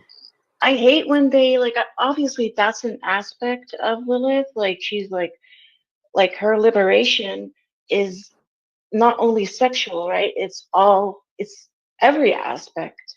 But like people often focus only on the sexual part, which is exactly what she was trying to escape. It's the same subjugation. Yes. It's the same cage, you know. So I don't know. When you really read like what is said about her, she was basically being enslaved. I'm not going to get into it, but like, and when you understand that she really goes back to Samaria and these other cultures, and you like, there's a guy on, I don't know if the video is still there, but there's a guy from India who talks about how Lilith is just one mask of many goddesses that have many names, and that's not really her name. Like it's just a name that she uses, and she likes it because for a lot of reasons I don't want to get into right now. But like I have my grimoire has 300 masks of Lilith. Lilith is ancient as fuck. That one book with all the She's different not Jewish. Yeah, no. She's not Jewish. She goes back to Samaria. Well, if you read the Talmud, it's like they're talking about everyone else's gods. They're talking about like Jesus and the Greek gods. You know, like if you read the Book of Enoch, it's a commentary about Homer. It's not like they're talking about Judaism. Not to be racist, Muhammad, but what are they good at doing? And I'm not saying all, you know, but I'm saying the people who like created this shit, you know, because one of my best friends is Jewish, you know. Then I'm not, you know, they're Edomites. They're not. Well, let's put it that way. The Edomites, because I really do believe that's true. You know, what are they best at doing? They stole the identity of the true Jews. I mean, that's really what's happened. I really do believe that shit. I believe that too, to a certain extent. I really do think that's what happens. It makes too much fucking sense. Like I don't have to. If people want to believe that, it's fine. I'm not going to argue. Yeah, if I can interject something, like even today in modern Palestine, if there has been a lot of genetic research, like a few years ago, this one scholar came out of it and he got brutally attacked by his Jewish. I'm sorry, I haven't spoken English in a long time, so I need to like, think of the word. But like other academics in his field, that the vast majority of them have no genetic connection to the land. Like it is like it's I'm sorry for using like very dumb language, but it's like a little bit, right?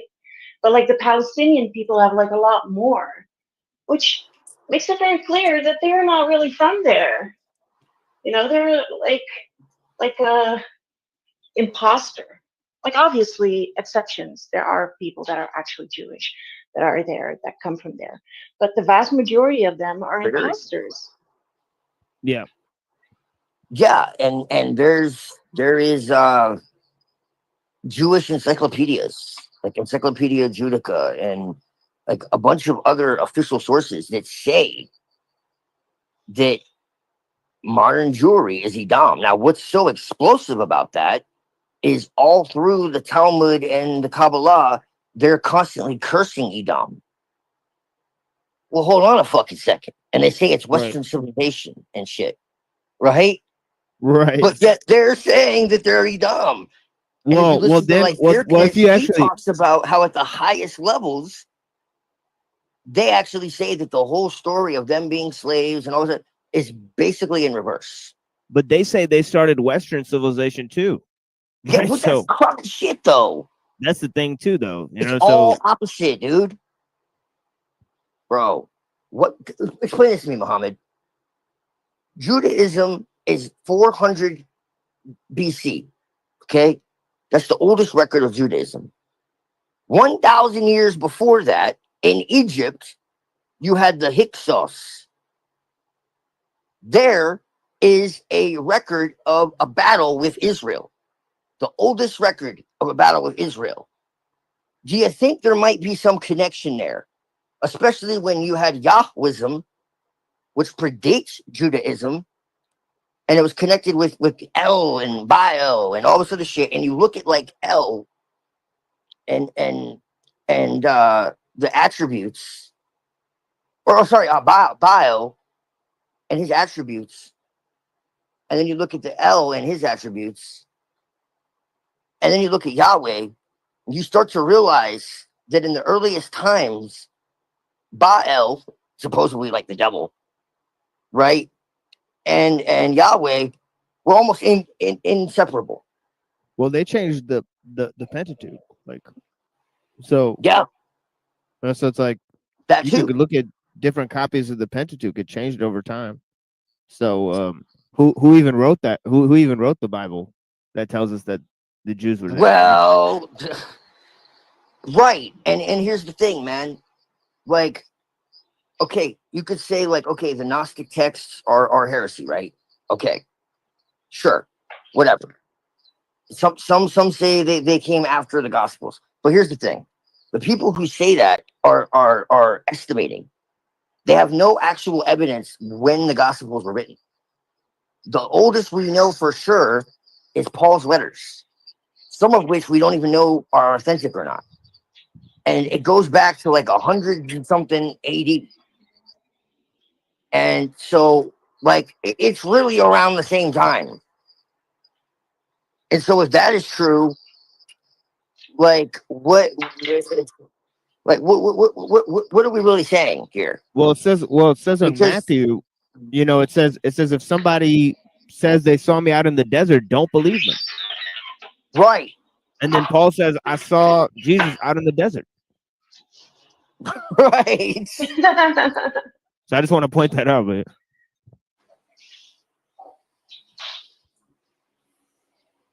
right. Yeah. Exactly. And so it's just like, plus I think that, you know, there was this burying of the divine feminine and this like conquering nature. Because, you know, right in the Old Testament, one of the first things is like, go and subdue the earth. Like, what? Not work with the earth like the pagans did, but subdue the earth. Have dominion over it. And the first thing they do is they curse the fucking serpent and then they curse the fucking woman. But as I keep saying, those two archetypes are one and the same. From the oldest cultures on earth, the tree of life is one of the oldest symbols on earth. It's in the Egyptian, it's in the Maya, it's in the Sumerian, it's every fucking where. It's not like their fucking idea. You know? This is so old it's new. Like it's and so it's just like there's too many coincidences.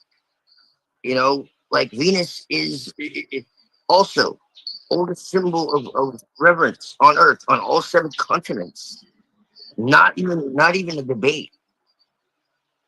And so, like, why is it that it becomes this male figure that deceives the world, but it's all feminine energy, including a fucking tree, a garden? Who the fuck is in a garden? A man? Men? How does a woman come out of a man? Like, let's really like think about this for a minute. If you go and talk to the Jews, they'll tell you this shit is not literal at all. Like, if you think that, it's better you never read it.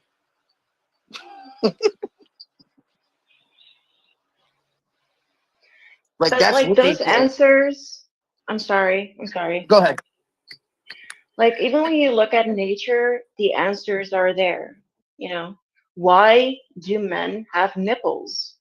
Because they started, we all started out basically, well, this is not scientifically correct, but let's say you started out as, by the way, I'm sorry, by the way, I have ADHD, so I ramble a lot, but did you know that like the Y chromosome is disappearing? Wait, whoa, what? Yes, you need to Google that. I'm serious. Like with some, like in some animals, it has already disappeared, and in humans, it's also disappearing. I don't know how it got there. What was I talking about? But yeah, like you started out, you started out as a prototype woman, and then you became a man. Right. Yeah. There's this really good book. And there's no coincidence in anything. Like, okay, let's say, like, for people that believe in that, God created us. He could have done it any other way, but he didn't. He did it this way. So there must be a reason for that, right? Nature did it this way, which is what I believe. Right. There's a reason for that. You know. Well, if like, there's a God, how can there not be a goddess? Like how? Just how? Like what part of the human species gives life? Like, like just by a show of hands. Like I did. What? Oh, okay. Right. Okay. I just wanted to get that straight. I wasn't sure. Like the oldest religions are goddess centered religions by like and that's tens of thousands of years. Yes. So what was God doing before that?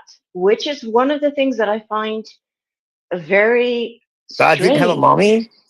Like, so like you had all these religions, and then after so long, God decided, you know what? I'm gonna send down a messenger with a book. What was he doing before then? Like do you understand what I'm trying to say? Like Right. There was already a God is here before God came. Like, I'm sorry, I'm very tired. I work today, so I'm very like my head is full. Well, no, I think just like God has always existed, the messenger has always existed. And that messenger is latent in every human being. It's just, it's very rare for it to actually manifest. Do you get what I'm saying? But some people can access it. Some people are able to master it. And I think that, you know, that there might be some kind of like divine intervention at some level. I don't know how it works. Exactly, but those religions that were before or spiritual practices, I believe that they also came from that same source. Of course. You know, this is what I liked about Islam, is that in Islam there's a differentiation between the messenger and a prophet. And there's a hadith that says there were like 140,000 prophets on the planet that we don't know what their names were, we don't know who they are, but they were here. So that means like it has a longer track record than it does. Like, are you like following? Oh yeah. Like, okay, yeah. Yeah, me too. So, yeah. Yeah, that's good. That's why they just like own like Buddha and Krishna and stuff. They'll claim yeah, because maybe Buddha also was one of these prophets, right? And I'm not saying that like that there's a I'm not saying that I'm not a Muslim, but I will say the fact that this was said makes sense. That means that whatever, like, yeah. Okay, yeah. Well, you get me. I don't have to explain well, any I mean, because I don't think I can. Yeah. I mean, Muhammad, don't you even acknowledge that, like, the Persian, you know, some of the Persian traditions, and that, like, the Sabians. Yeah, of course I do. Yeah, like, of course I do. Right. We're a part of this chain. So yeah, see, this is why I like Islam too. I think it's much but more like open-minded. the And some of the authority of Islamic scholars Islam. were fucking like incredible. Like, Yeah, but they're whatever, you know, it's just like with the church. You have to understand that the authorities today on Islam, like there are like 4 schools and like these scholars and like Saudi Arabia and Egypt, blah blah blah.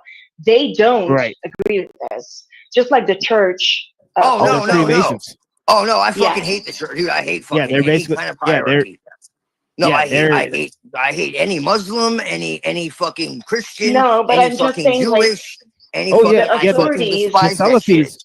Yeah, the Salafis invented a new religion. For sure. Islamo-communism is a real Yeah. thing. Like it really is. Yeah. It's really Like real. the It's really, authorities really we have real. today on these religions, whether Christianity or Islam, you know, I feel like they're.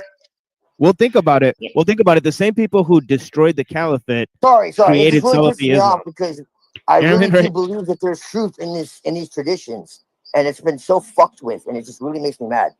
I'm gonna mute for a minute. It's just, yeah, no, it really does piss me off.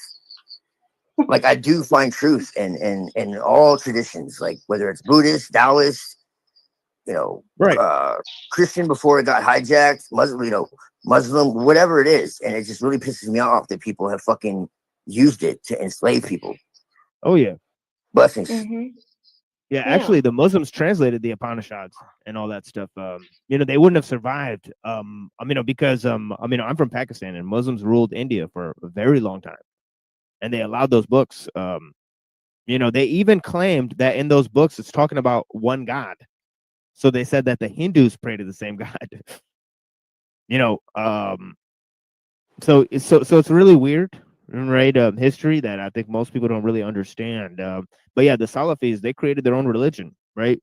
And they destroyed the caliphate, right? So there was, an Islamic caliphate, right? They worked with the British Empire to destroy it, and they created a new stately religion for Islam, right? It's a project under a thing called Islamic modernism. So they're a bunch of phonies, right? The people in Al Azhar University and the Saudi Arabians, and they totally created a new Protestant Islam. It's pretty much right.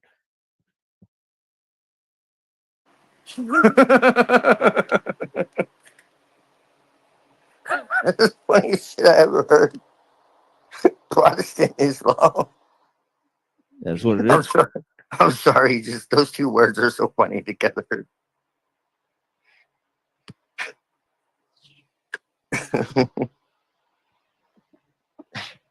Yeah, well, they claim Islam never had a reformation, but the Salafis have reformed it, right? So it is what it is.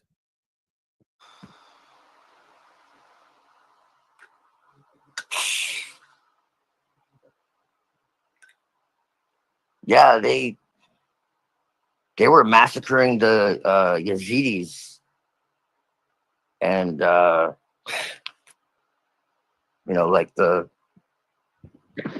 Bond. Yeah, they killed the Kurds, the Shias. They killed all those people. Yeah, anybody who didn't disagree with anybody who disagreed with them, they just butchered them, right? Yeah, that's what they do, and that shit really, really rubs me the wrong way. That's the one thing that really gets me fucking heated. But I can keep my cool if I really need to. I appreciate y'all looking out for me that day, but I can when I really need to. But yeah, it really gets my fucking blood flow, like my blood pressure up. It's just like when people that consider themselves righteous can just look at all that fucking bloodshed and be like, "Oh no, it's cool." And then not only that, but say that like God says it's okay. It's like, yo, dude, like no, it's not. Like it's not. And then they're gonna tell me I talk to the devil. Like what? Yeah. You know, bestie. But I feel like it's no different than we used to have with Christianity. Only now it is Islam, right? Christianity was just as like we like to act that here in Europe that the people welcomed Christianity with open arms. That's a lie.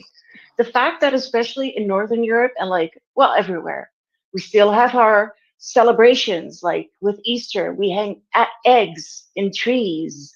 We have a Christmas tree.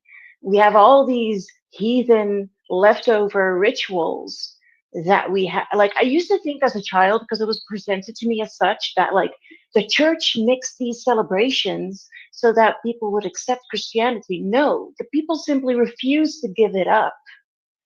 People like the masses never really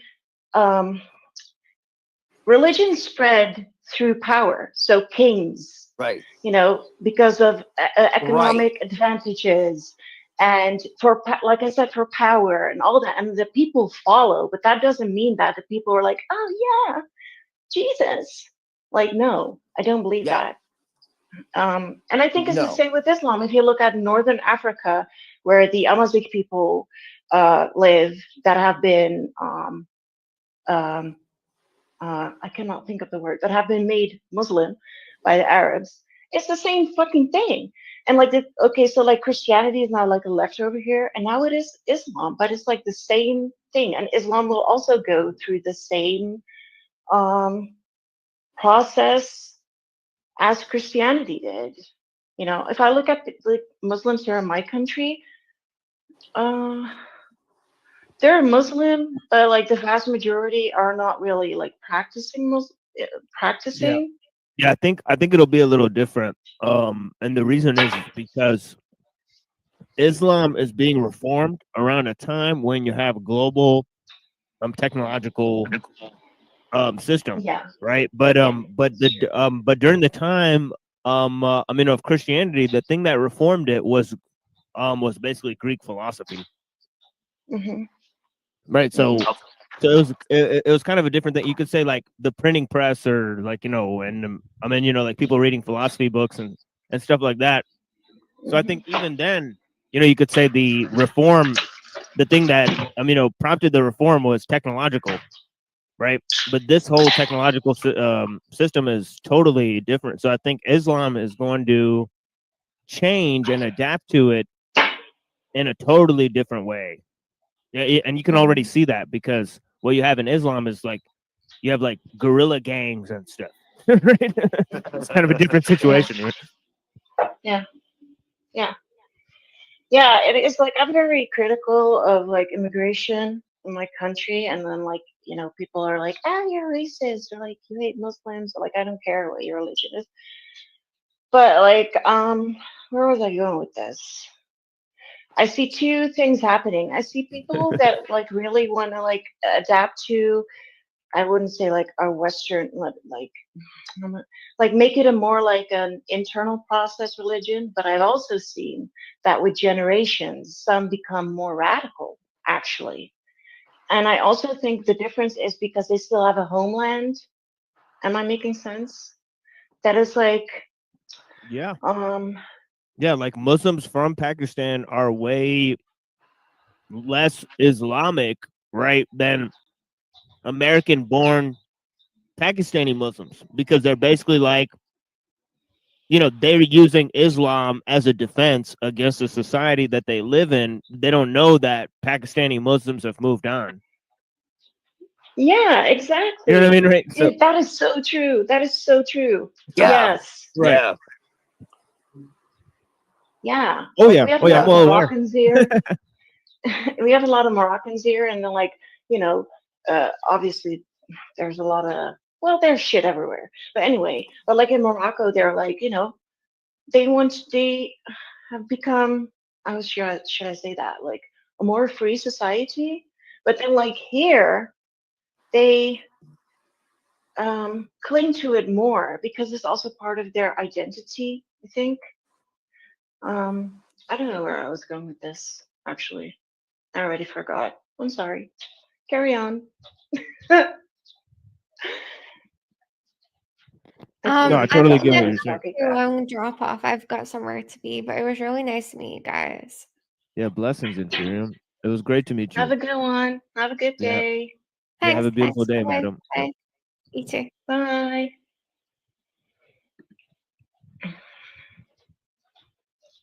So Yeah. And then there were two.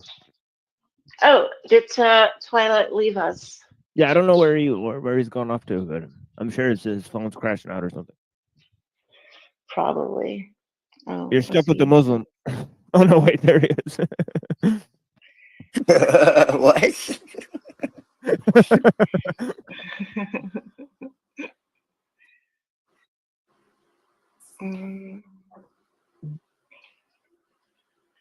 So, yeah.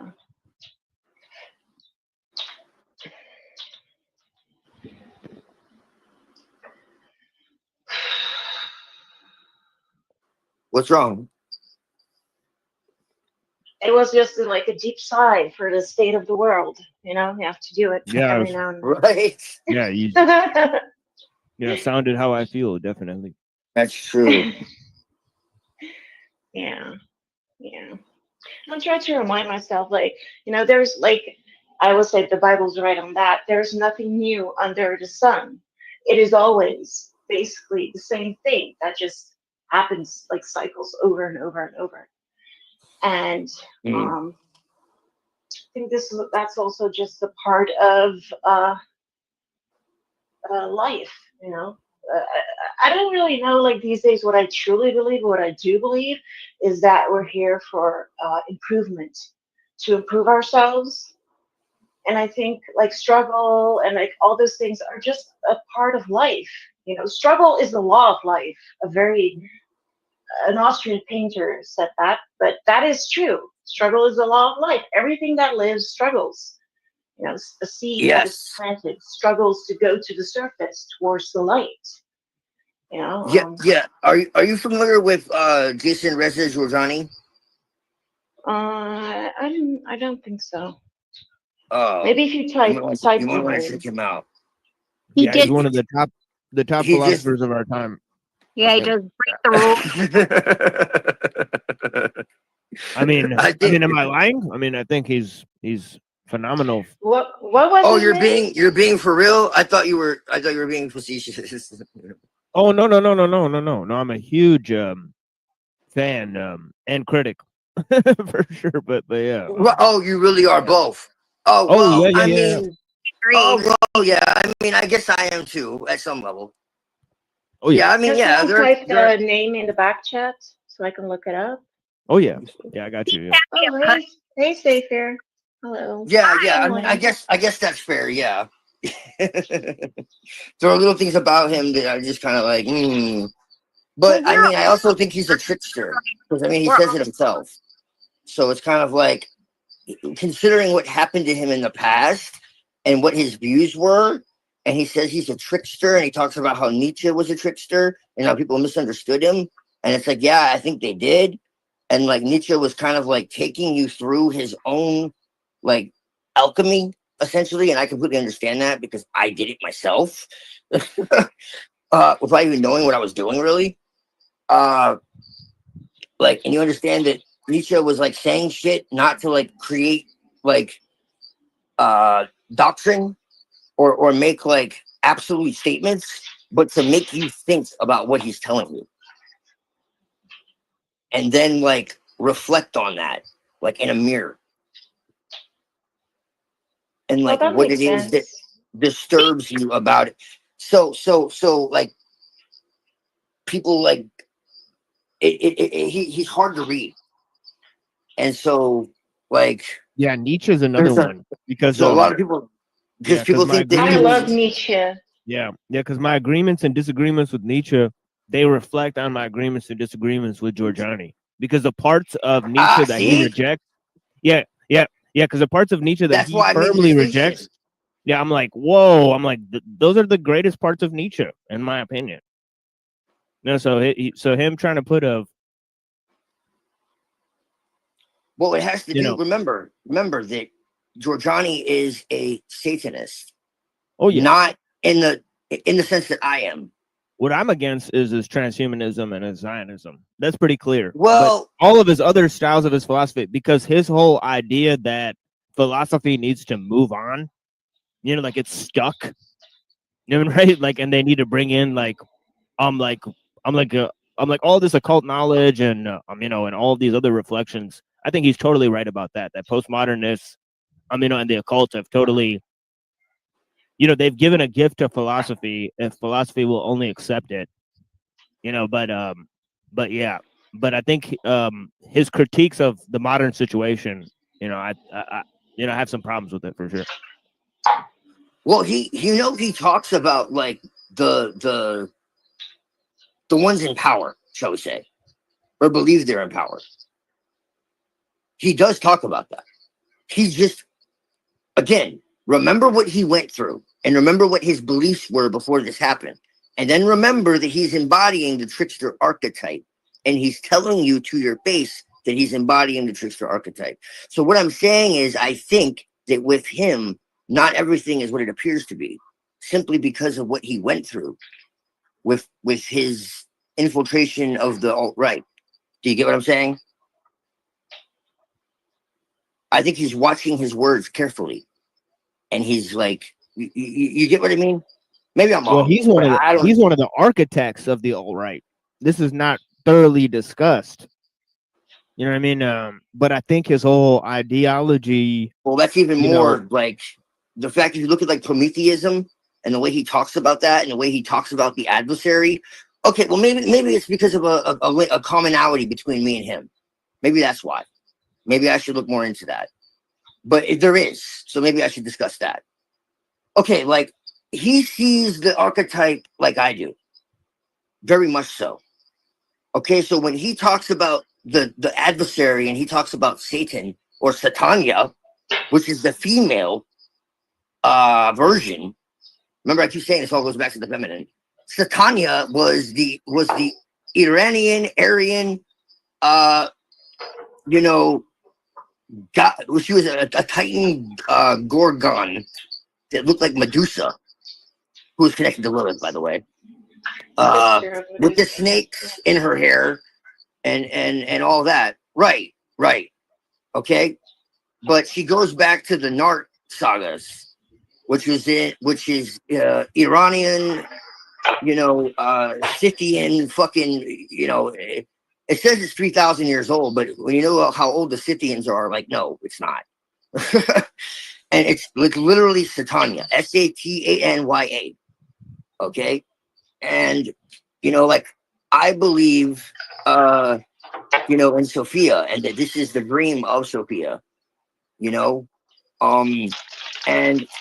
that everything is, when I say dream, though, it doesn't mean like something that's not real. Like, no, it's part of the essence of consciousness, of everything, of what all of this is. So it's like God is not male or female. Like, God is beyond gender. That doesn't mean it's bisexual or androgynous. It just means it's beyond it, period. Like, it's not even like it's silly to even like go there. And so there's it's really the energy. And so it's like, when you understand that, okay, it's just kind of like, all right, so he's saying Satanya is the original, not only the original where the name comes from, but she's the original Lady of the Lake. So she's the one who gives the ordeal to the alchemist. Johnny is an occultist. He understands esotericism. He understands Mithraism. Like, nobody understands that shit. He understands Mithraism, which is the fucking origins of Gnosticism, the origins of Kabbalah, the origins of fucking, like, when you get into the esoteric side of it, at least. Because it ties into Egyptian, and you have obviously one of their followers, Constantine, like, he was definitely Mithra, like, closet follower, like, still. Well, Mithra is actually connected to like esoteric Christianity as well, because Mithra was actually a religion that was in the empire during the rise of Christianity in the beginning. Yeah, and some of the symbolism is straight out of Mithraism. Like, it's not even debatable. Yeah, I think it's straight out.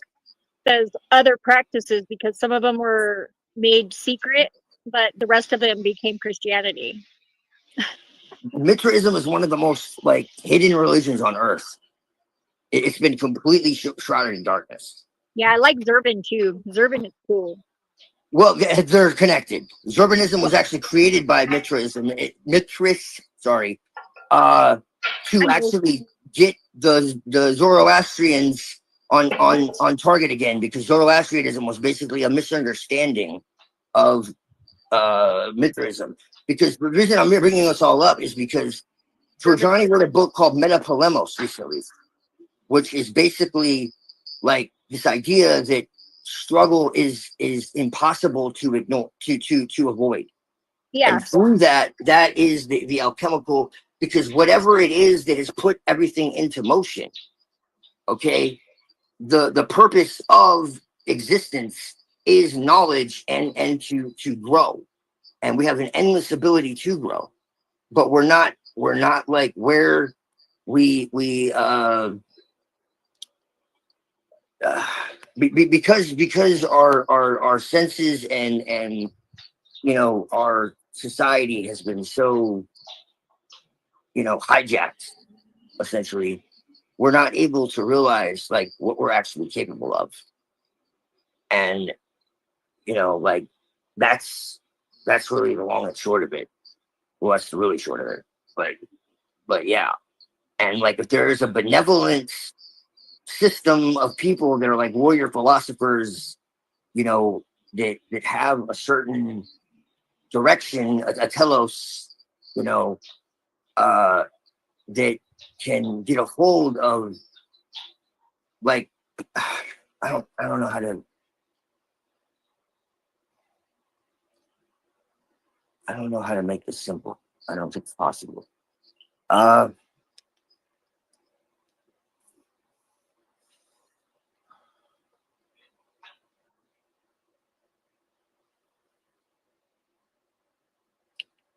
Give me a minute.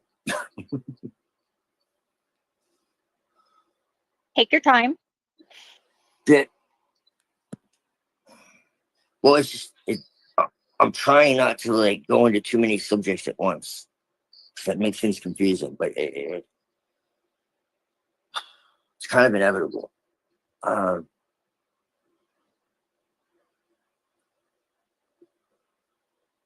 It's not like we don't all have some degree of ADHD, so I think you're good.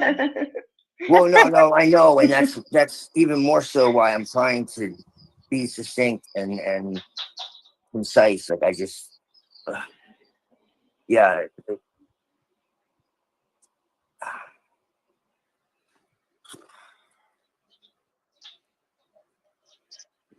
I mean, have you ever thought that maybe it's a filter? The ADHD might be a filter that if you don't understand how to follow along like many paths simultaneously, that maybe that means that you shouldn't try too hard to explain it to people in the way that I mean, yes, you have to consider your audience, of course, but like, I think sometimes it's like they'll catch up, or they aren't meant to know. well, I have thought that before. Yes, actually. And I have found that when I'm like talking and like I feel like I'm not being clear, that the right people already know what you mean. So you don't have to over explain, right? Like like, and earlier, like whenever you were getting like, self-conscious, I was just like, no, don't do that, don't do that, don't do that. Yeah, exactly. Yeah, because I was getting self-conscious because I'm like, am I making sense? Well, a lot of if you knew how many people misunderstood me, you'd understand. But yeah, no, you're right. Right. Yeah. Well, see, this is why I have a small circle. Everyone's like, why? And it's like, this is why. Bigger though, I feel a trend toward a little bit larger group for some reason. I'm just letting you know. That's what I'm feeling because I've been bumping into a lot of more people recently, and some of them have been flukes, duds or whatever, like they were like not authentic people, but like a couple of them are still pretty so far so good. We'll see. Right. Yeah, I suppose. you know, You have the mental capacity to be able to handle like pretty much like at least a few tens of humans, knowing them intimately, closely, like friendship wise. I have. I just, that's the thing. I know. I mean, I used to go to parties with like hundreds of people and shit. Like I was like, it's I'm an different. introvert. I'm an introvert, and I'm also well, I mean, they weren't always like people getting drunk and shit. Like, you can't just like I go to introvert or extrovert boot camp, huh? some of Really these parties, like we would talk about like shit we're talking about now, and like helpful. have like, huh? It was very helpful for me because I mean, like literally, like I couldn't even talk to strangers on the phone. I was so introverted. Nobody believes me now though because I don't shut up.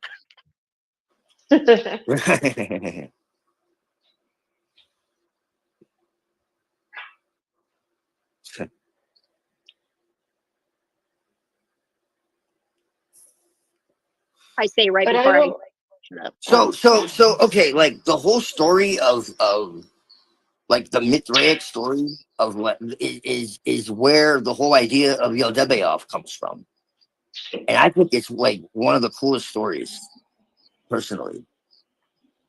Like it really is like the root of the adversary, and it has to do with that evil symbol that the evil Germans used during the evil war. You know, the one that they stole and they inverted it. the one that they stole and inverted it. Yeah, that one. I have a couple of those. I have one going one way and one going the other way that I drew that are really kind of like they have curly edges, not so angular. And so most people don't even know that that's what they are. It still works pretty much the same. It's like a compass and a windmill and all sorts of it's definitely an air aligned symbol like Aquarius.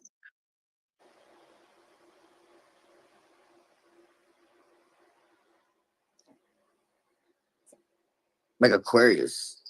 Yeah. Aquarius is an air sign. And we are in the age. Oh, well, right. Yeah. Okay. I think that was some of the, you know, we were talking about the like that Peter Thiel guy, you know, I think he might. Oh, he's wonderful. There was like somebody that interviewed him recently that actually flat out to his face asked him if he was the Antichrist. Did you guys see that? He definitely talks about the Bible a lot in a very like disturbing way, and Yeah. he does it, and the fact of like what he believes in.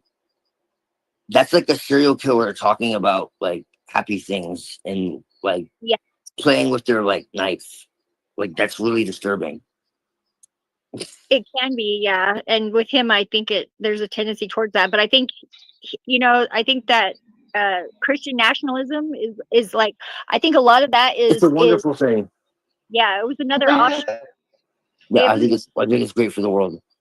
The Great White Brotherhood, again, that, you know, is like, and I know for sure I have it like a 1% separation from the reason that they knew about the war on terrorism being a potential future was because of my friend Val. Like, she actually dated the illegitimate child of one of the sheikhs in Saudi Arabia, and yeah, she gets activated like when she's around magical people, and they kind of like hustled her into like friggin' doing the work for them because they couldn't do it themselves. They couldn't like see, and they basically like sent her on an astral mission, which is it sounds really weird, but she was like attached to that family because she's dating someone in that bloodline, and like she was basically, she found herself in a vision, and she was in New York, and she was sweeping the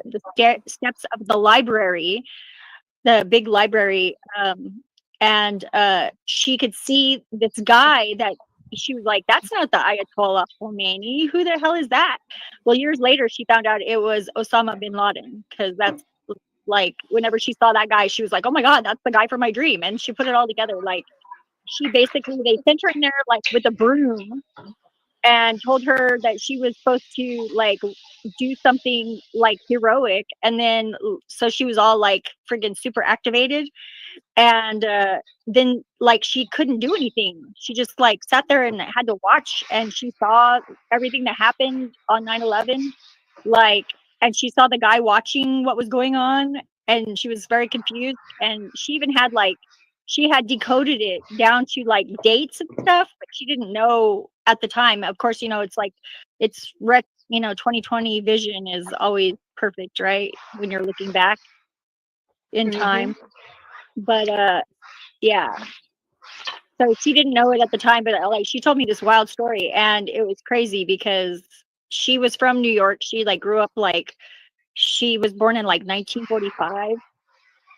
And she lived in the meatpacking district, and she was like this little Italian Jew, you know, with three aunties and a mom, and she was the only child. She it's like she went to that, what is that school called? Pratt. It's not Pratt. She was an artist, photographer. Oh, cool. Yeah. But like the story is crazy. I mean, she said that that's who it was that she decided eventually was the group that sent her on that, like, basically covert mission. And she was telling me stories about like how like the CIA guys would show up to the parties and stuff that, you know, in a country, like, because they did lots of like fancy parties and stuff, and she would always go. And like whenever they would show up somewhere, everybody was always like, "Oh my gosh, this country's about to collapse. We all better leave." They did all kinds of what stuff? They would have like fancy parties and stuff, and the CIA guys would show up at parties, you know, like in different countries, and like people talking, like saying that the country was going to collapse if they were there, you know, and it pretty much like shortly thereafter it happened. Well, that's what I'm saying. What the fuck were they doing? Causing discord and trying to take resources and yeah, stealing everything they could while they were over there, pretty much. That's securing their their petrodollar futures. The CIA did this? They were involved. Is this documented, or is this a conspiracy theory? No, this is something I believe, ma'am, I'm sorry, I believe in trust my government, okay? Okay. I don't entertain wild conspiracy theories or you know, I do. belief or the belief in revisionist history of any events. People can believe whatever. You know, Still, it's a protected right. I trust my government, and I trust the church, and I am a born again. Yeah, I get your sarcasm now. Virgin. Okay, look, this is a godly channel. All right. Maybe Yeah, but we're flying under the radar. Don't you believe in your own magic? God damn it! That, ma'am, I cannot allow you to speak in such vile language if you're not going to specify what God you're talking about. Okay, I might go to hell. I might go to hell for that one. It's all one. The one that is all of them. That was very adversarial of me. Yeah, I know. I like it. It's cool. I know you do. This is why women are evil. See, fuck, I was wrong all along. I'm not evil. I'm only half evil. I'm half good. Oh, okay. Well, that's kind of good cool. in a bad way. I'm bad in a good way. Right. Oh shit. Oh fuck. You should know your place because we fed you the apple of the tree of knowledge. Okay. You know what? You did. And we took all that blame. I'm sorry. I'm sorry. It's so long. I'm sorry. You're right. And it did taste really good too. It was good. But it fucked me up, and I'm like, I was innocent. Y'all fucked me up. Well, you have yet to pay for it, I think. You know, these games and like role plays, like I just, you know. I'm just razzing you, by the way. I don't know if you got my sarcasm. What sarcasm? What? You're That was sarcastic now? Yeah, whenever I said you didn't pay for it, because I know you paid for it. Fucking whatever. You know, I don't know what you're talking about. Well, you had you like you realize, I know that you realize this because I realized it, that most of the hard stuff that I went through was like totally necessary, but the rest of it was totally unnecessary, and it was all my fault. You know, like I take responsibility. You know, I don't blame the serpent. Okay. I'm actually, you know, man enough to say, like, I'm responsible for my own actions. And I think if Adam would have said that, like, things would have been a lot better off. But without blame, there would be no victims. That's one thing I agree with Unseen on. Yeah. Yeah, what I just said, he agrees with that too, or you Well, elaborate? no. Unseen was like, you know, like if they would have just obeyed God and not like tried to like fucking cast the blame, you know, Some people have to learn like the they hard. would have been forgiven. And I was like, okay, like I don't like accept that from a fucking religious point of view, but from an esoteric point of view, you have a point. You actually have a very good point. Yeah, well, coulda, shoulda, woulda, but didn't. So there must be a reason, and I trust that. When you understand that as like I was telling Muhammad, like how I see the tree of life is like that's something that happens every day. Yep. And That's not something that happened a long time ago in a serpent in a garden. No, that's something that happens every single day inside you. Your garden is the mind. Yeah, and the roots of the tree are just as deep as the branches are tall. Yes, and that's why as above, so below. It's Yep. As within, so without. Oh, and there, Yeah. you know that Mimmers well, there's 3 ladies of the lake there, not just one. There's 3, the fates. They're the ones that water the tree. Yeah, that's in Germanic paganism. Is with the they're at the base of the tree. Yeah. Yeah, and there's lots of trees actually too. I had a vision of this, and I did a painting about it. And it was like, yeah, I paint. That so art. cool. My avatar is some of my artwork. Really? I thought it was like a piece of a tarot card or something. I don't know why I thought that. It's a triple Tau T thinking of Metatron, because I like the way that sounds too. I love it. And it's actually painted on a painting that's universal mitosis or meiosis. So how is Enoch not like the first Luciferian? He might be friendly to that, and yeah, he could have inspired that. I think Enoch is the first Luciferian. I think Enoch is one of the most Luciferian characters in history, besides like Mitra and fucking like Prometheus. Well, and he was a human, right? Before. Yeah, And I he mean, basically became godlike. Yeah, because of his virtue and his persistence, I guess. Luck. Right. Right. Could've- So what does that even mean? Yeah, just that's like it's kind of like a Jesus-like figure to aim to be like. That is just as worthy of respect as Jesus, probably, right? I mean, Well, if you look at it from a perspective, like an esoteric perspective, and you look at like what is said to be the false, I hear bells. The false, like angel or whatever, in Judaism, like Jesus is like a Lucifer. well, I've It's been actually kind of insane. I did a video a long time ago called the ultimate heresy or something like that, Luciferian Christianity.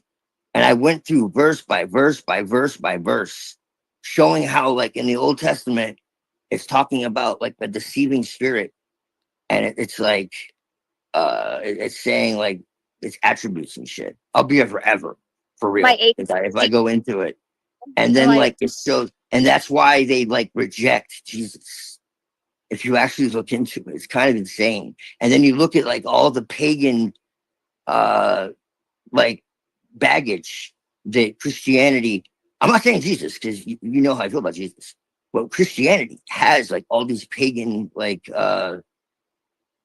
baggage, and yet they say it's like, you know, somehow That's called history, not baggage. well, I mean, I'm pagan, so the fuck I care. But I'm just saying, I'm speaking from their perspective, not mine. Yeah, I know. I'm pagan, so fuck I care, you know. But I'm speaking from their perspective. Because I feel it's the best way to get into something like that. So it's just fucking bewildering to me, like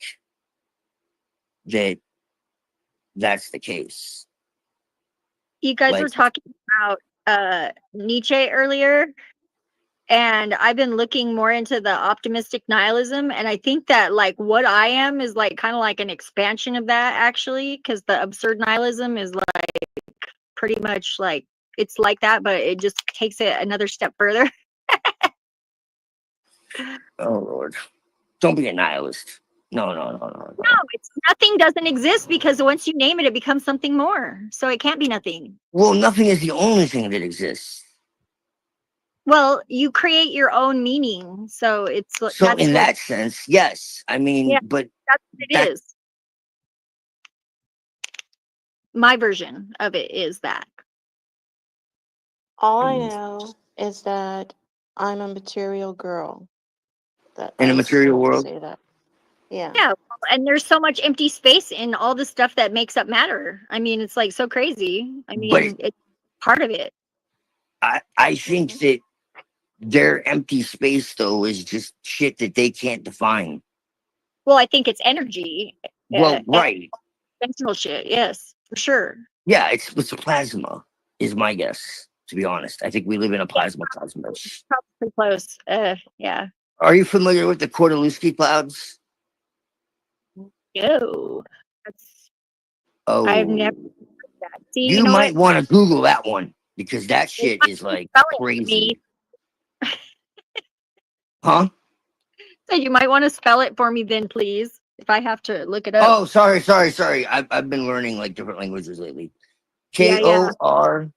KORDYLEW. That's interesting, because that is the very beginning of it is almost like cordyceps, and I've been looking into that. Cordyceps are those like, yeah, the viruses that take over the ants' minds and make them sacrifice themselves. Right. Yeah.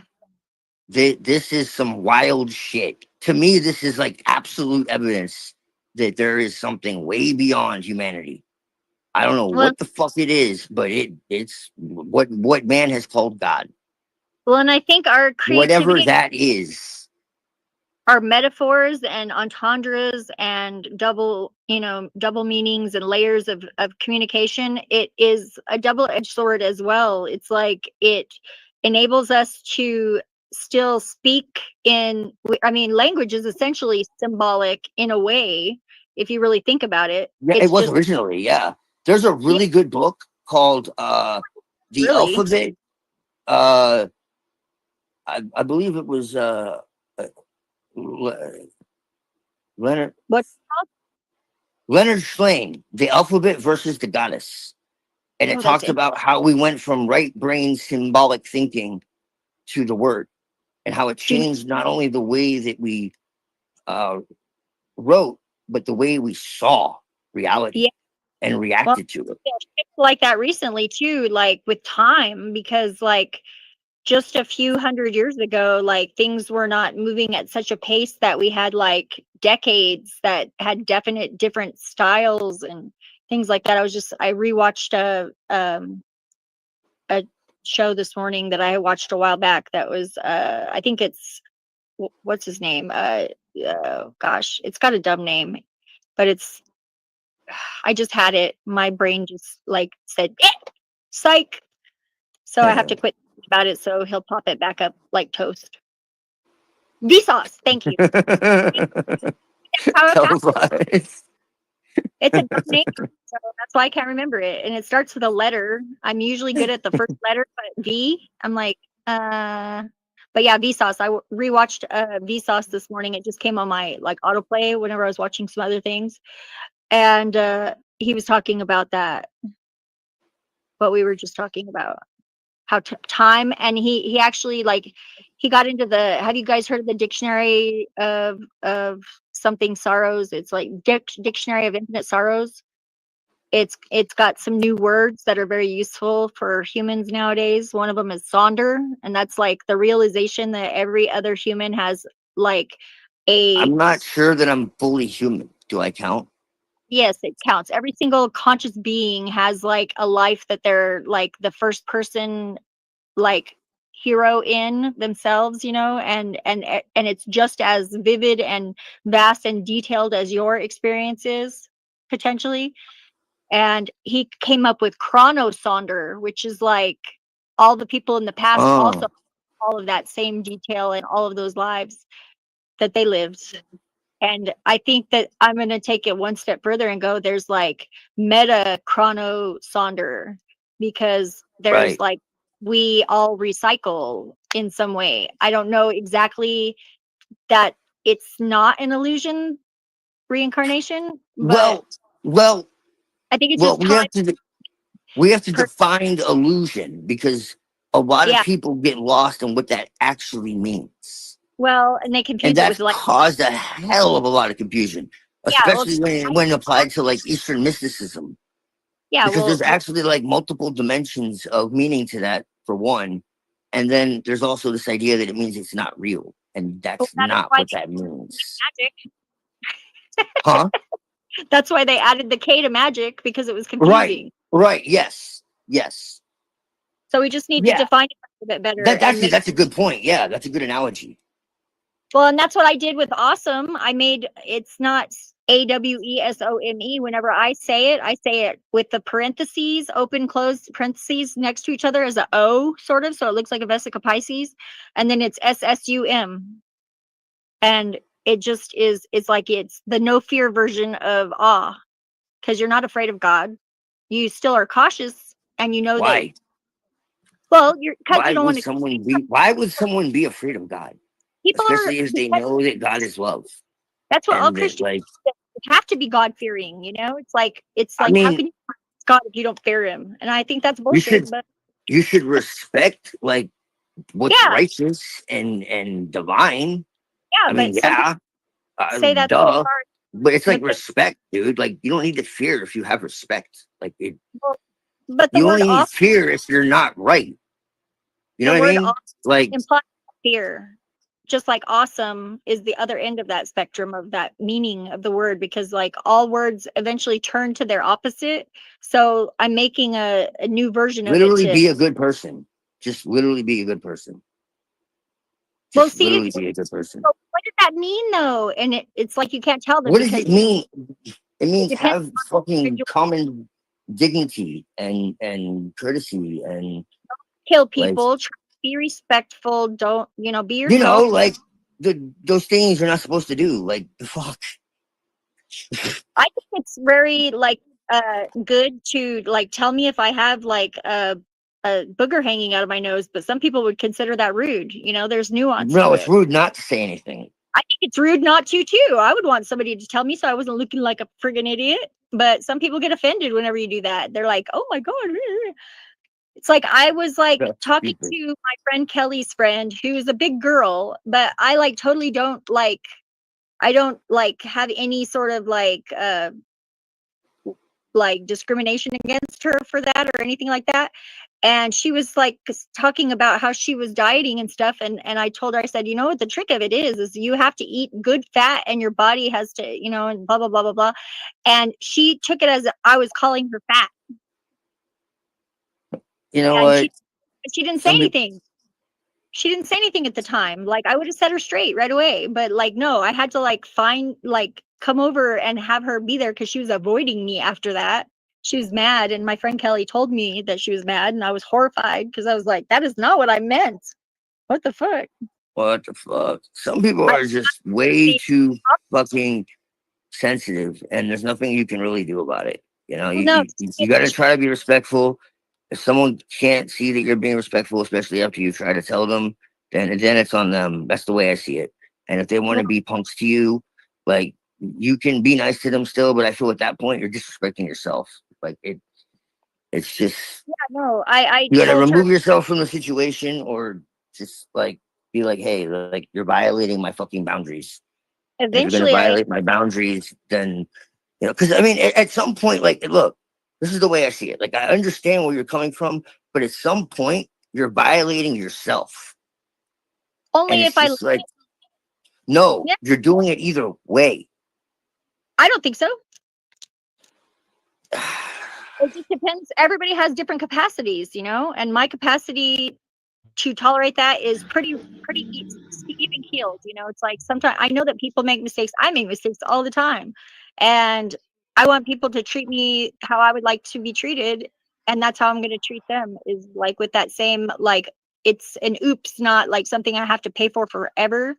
But I'm also not going to shy away. Well, I don't believe in that either. That's for sure. I definitely don't believe in that.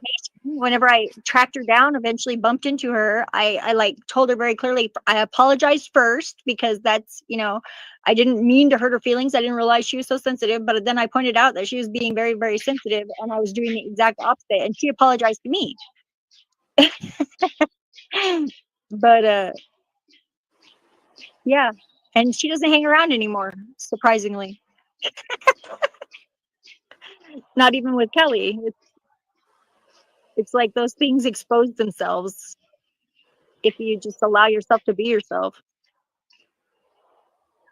The people that don't like you or not for you, they'll just go away. Till later, hopefully. Well, yeah, I know. I've had some pretty insane experiences with. I can't talk about this online, but I've known people that went through some really crazy shit with people they thought were their friends, and let's just leave it there. And it was not pretty. Yeah, I have been like that too. So yeah, like, I mean, I really put myself trust your out there. intuition sometimes, like. Yeah, I've been constantly, like I said, very few I've been constantly people I doing deal that. with. Like, that's been constantly happening to me for like 10 I plus deal years. with very few people. And it's not that bad, is it? Is it really that bad? You've gotten used to it, right? I don't think it's that bad because it's like what I put there, I didn't put out there to get some kind of return for it. Exactly. That's it. Doesn't matter. Right? They're the ones who lost out. I really don't care. And you got all your energy back out, and I do believe that whether or not you expect it, I think that it is going to pay off.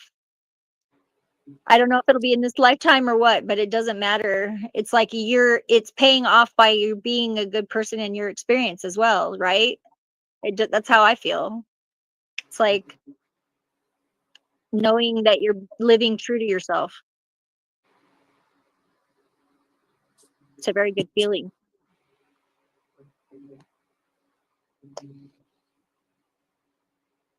And I thank the universe every day for being so patient with me, because like I definitely like to cross boundaries, but I think that's part of my nature. I just had the weirdest coincidence, which is like totally unrelated to this conversation, but I just want to share because maybe it's like super significant. I was picking up a package for my daughter that was like dropped off like 6 streets. And like the lady had like the exact same last name as me. And it's a rare last name. How fucking weird is that? That's same really last name as who? As me. What? So like my daughter obviously has the same last name as me. She's like, yeah, that's also my last name. I was like, what? What the fuck? I love that. That's like a little wink from the universe. Yeah, exactly. Well, That's why yeah. I wanted to share it. So, I love but please that. continue your That talks because I was listening. It was good. happens every day, and it never ceases to be fascinating. Every time it happens, it feels just as fresh as the first time. It's the only thing that Yeah, I've for ever me it feels experienced like that. yeah, like the confirmation. Like Yeah, I don't know if confirmation is the right word, but like it's good. validation, It's good. Yeah, validation from the universe. Like you're getting yeah, a little pat in the head. It feels so good. yeah, exactly. That's Okay, great. continue. I liked your listening, so I like listening to you guys, but I just wanted to say that. It's Oh, it's it's because we're evil witches, and I'm a sad. we have I'm not. experiences with entities, and we have communications with them, and we have shared communications and experiences with them. And But we have we're all like communion mentally with ill. them. We're all Evil mentally ill, communion. but we're all having the same experiences under the same conditions, in the like in different parts of the world and shit, or even like locally and all that. But like Yeah, God can only appear in one way through one outlet, even though it's like that, everywhere, nowhere. And like if you go to like Hinduism, they tell you like everybody is Hindu. And then Islam basically says that God doesn't have a body at all. Like, yeah. Well, and I think it's like, Yeah, I'll tell you simultaneity. let guys. alone an incarnation. Like, it doesn't have a body. How can it have an incarnation, bro? Like, Yeah, like the last two that's what I days. respect, man. Yeah, like the last 2 days, I like went to sleep. Like tried to go back to sleep after I woke up. Like I went to sleep, like maybe like 3 a.m. You know, like very late, and then woke up and then tried to go back to sleep. And then when I got up and looked at the clock, 8:11, twice in a row. Wow, that's So cool. Right. so that's weird. 8:11, like 2 days in a row. Yeah, last night I woke up at 8:11, like because my Oh, schedule right really? now. Yeah, I'm on European. So Like so yeah. that's so So weird. something so I think something's gonna happen on 8/11 for sure because it's 8 7/1 right represents now. the soul. Hold up. It's Eight 5 represents the soul and infinity. And when I say the soul, I mean it's beyond the mundane and beyond the material appearance. It represents the serpent. And when I say the serpent, it represents rebirth and regeneration, renewal. Okay. 11 is the twin. 11 is the mirror. 11 is what's called a master number. It's Yeah, I see all balanced. It's numbers balanced. pop It's in my head right now. My so battery is that's 11%. actually quite interesting. 11%. Mine's 85. My birthday's on August 6th, so it's 5 days difference. Yeah, and that would be Uh, August. So +1 is yeah. it, I would it write the equations in my head. I really do, but they wouldn't make sense to any mathematician. But they do make numeric sense. But it's like a gematria kind of weird fucking Becky math.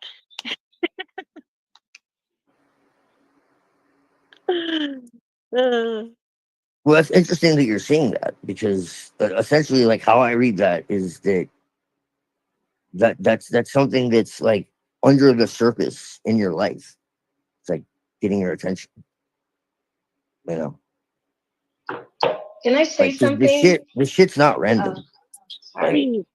Not every number you see is like fucking means something. Like people go crazy with the shit, and it's kind of insane. But Yeah, Moontan, what's up? if you see repeating shit like over and over, though, it does mean something.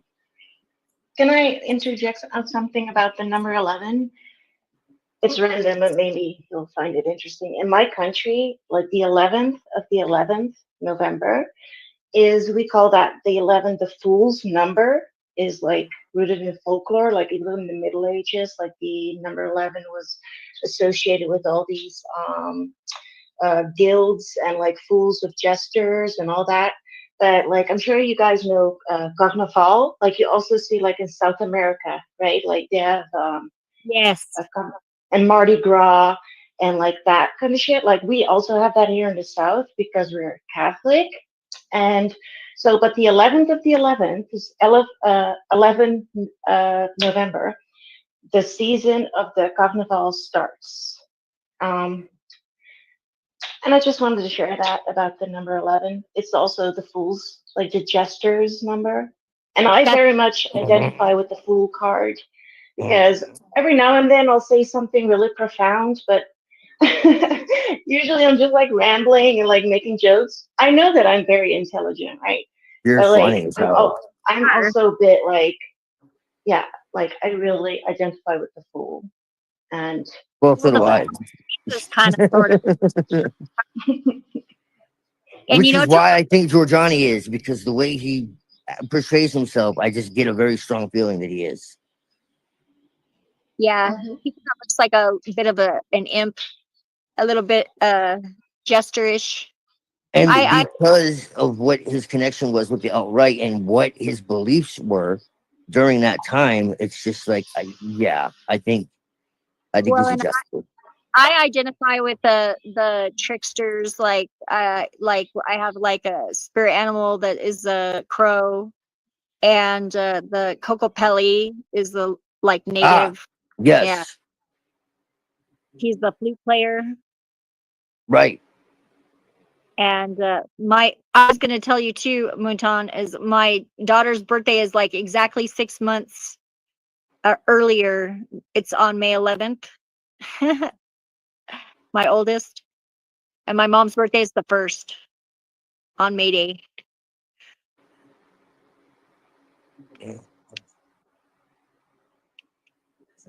10 days apart, double fives. And I was born in 77. My youngest was born in 99. 99? Yeah, my youngest.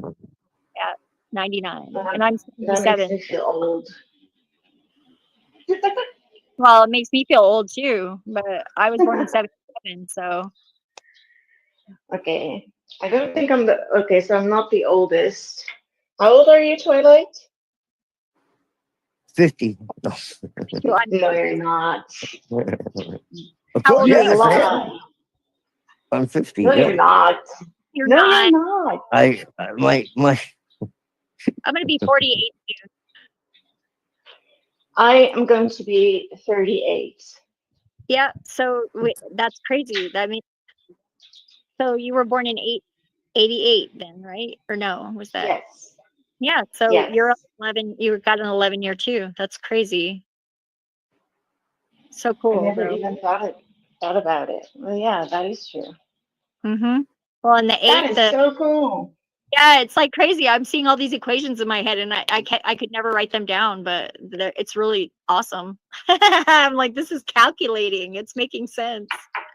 I really resonate with that because a lot of the times, and I don't want to sound arrogant or, I know that I am intelligent and I have like these, I'm intelligent and I'm somewhat of an intellectual, but like I have like these, I say like a lot because English is not my native language. Okay, so. well, people that are very much native say it a lot too. But it's hard for me to put all that into words. Yeah. It's like a wordless knowing, and it's very hard for me to put things in words. Abstract math. It's abstract math or abstract in general. Because you have a knowing, but you don't know where you know it from. My mom says that all the time. People ask her, like, how do you know that? And she's like, I don't know. I just do. Yeah, exactly. And people like get jealous of her and like they, it's like I get accused of being condescending, and if anybody that knows me knows that I'm like the furthest from being condescending, but I guess sometimes I can come off that way. And I try and be mindful of it, but it's kind of like it's not me really. I'm just like not being like what society expects me to be, I guess. I have that too, that people think that I'm a know-it-all because all the time. I'm number yeah, because one. I often say I'm a jack of all trades, but a master of none. I know a fuck ton about a little about a fuck ton, right? And people find that annoying sometimes. Yes. Well, it will never annoy me. So That is good. Because I Well, you're never, not I allowed never to be mean an to be. individual.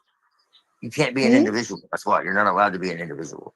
Yeah. You Yeah. gotta Individuals don't exist, especially individual women. They don't have autonomy. Like, what are you talking about? I don't know what Have is or how to be it. So you're out You of luck. can't be you can't be an individual, and you definitely can't have an autonomous will. That's just crazy. Well, Like, and I what? don't know that I do. I'm not quite sure how will works. I know. The serpent took control. Oh wait, you are the serpent. My bad. Sometimes I forget. That's right. That's so funny because Ahimsa did my Vedic chart and she said I'm a Naga.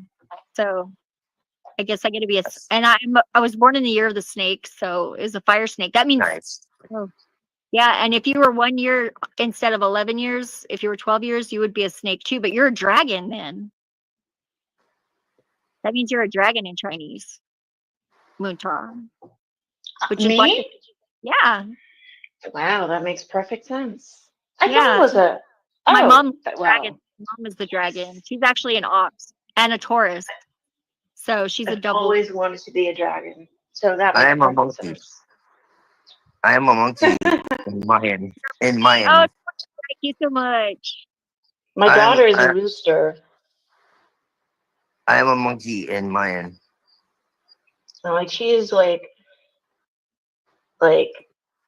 she definitely has free will. And she's a very sweet girl. I'm very happy with her. But like when I tell people that she's a rooster, they look at me like, but yeah, she's a rooster. And like all her big three are all horns. Like she's an Aries sun, Capricorn moon, and how do I say that in English? I guess, huh? She's the boss of the material world. Crazy. Yeah. Yeah. She has no problem with resources, I guess. No, and she's like that typical, the stereotypical Aries that likes like the alternative, eccentric clothing and I dated one of those, but he was a Cancer moon. Cancer moon. I don't remember what his rising was, but Cancer moon and Aries is not a great combination because the secret life is like it's kind of like, I don't know. He was very exciting, but his secret life was like that he did a lot of things that I didn't know about, and yeah, it wasn't good. All the Aries have a secret life, but not all of them have a bad secret life. Yeah, no, definitely. Yeah, she's also very guarded. Like he never really. She has like major FOMO, like fear of missing out. Yeah, that was my ex. My ex, he was just like he didn't sleep sometimes because he was like afraid. Yes. Yeah, and like I've never seen a person that could drive themselves to stay awake for like 5 days, and then like he could like stand up while he was sleeping sometimes, like just like take a little nap while he was standing up, and he's fine. And I was like, most people like have psychotic breaks or they start seeing air or something, but I was like, I've never seen the fortitude, but it apparently had bad effects on his body because eventually he did die of heart failure. Yeah, obviously we need sleep. Sleep is as important as eating and drinking. You need sleep or you need meditation and less sleep, because you can actually meditate and compensate for some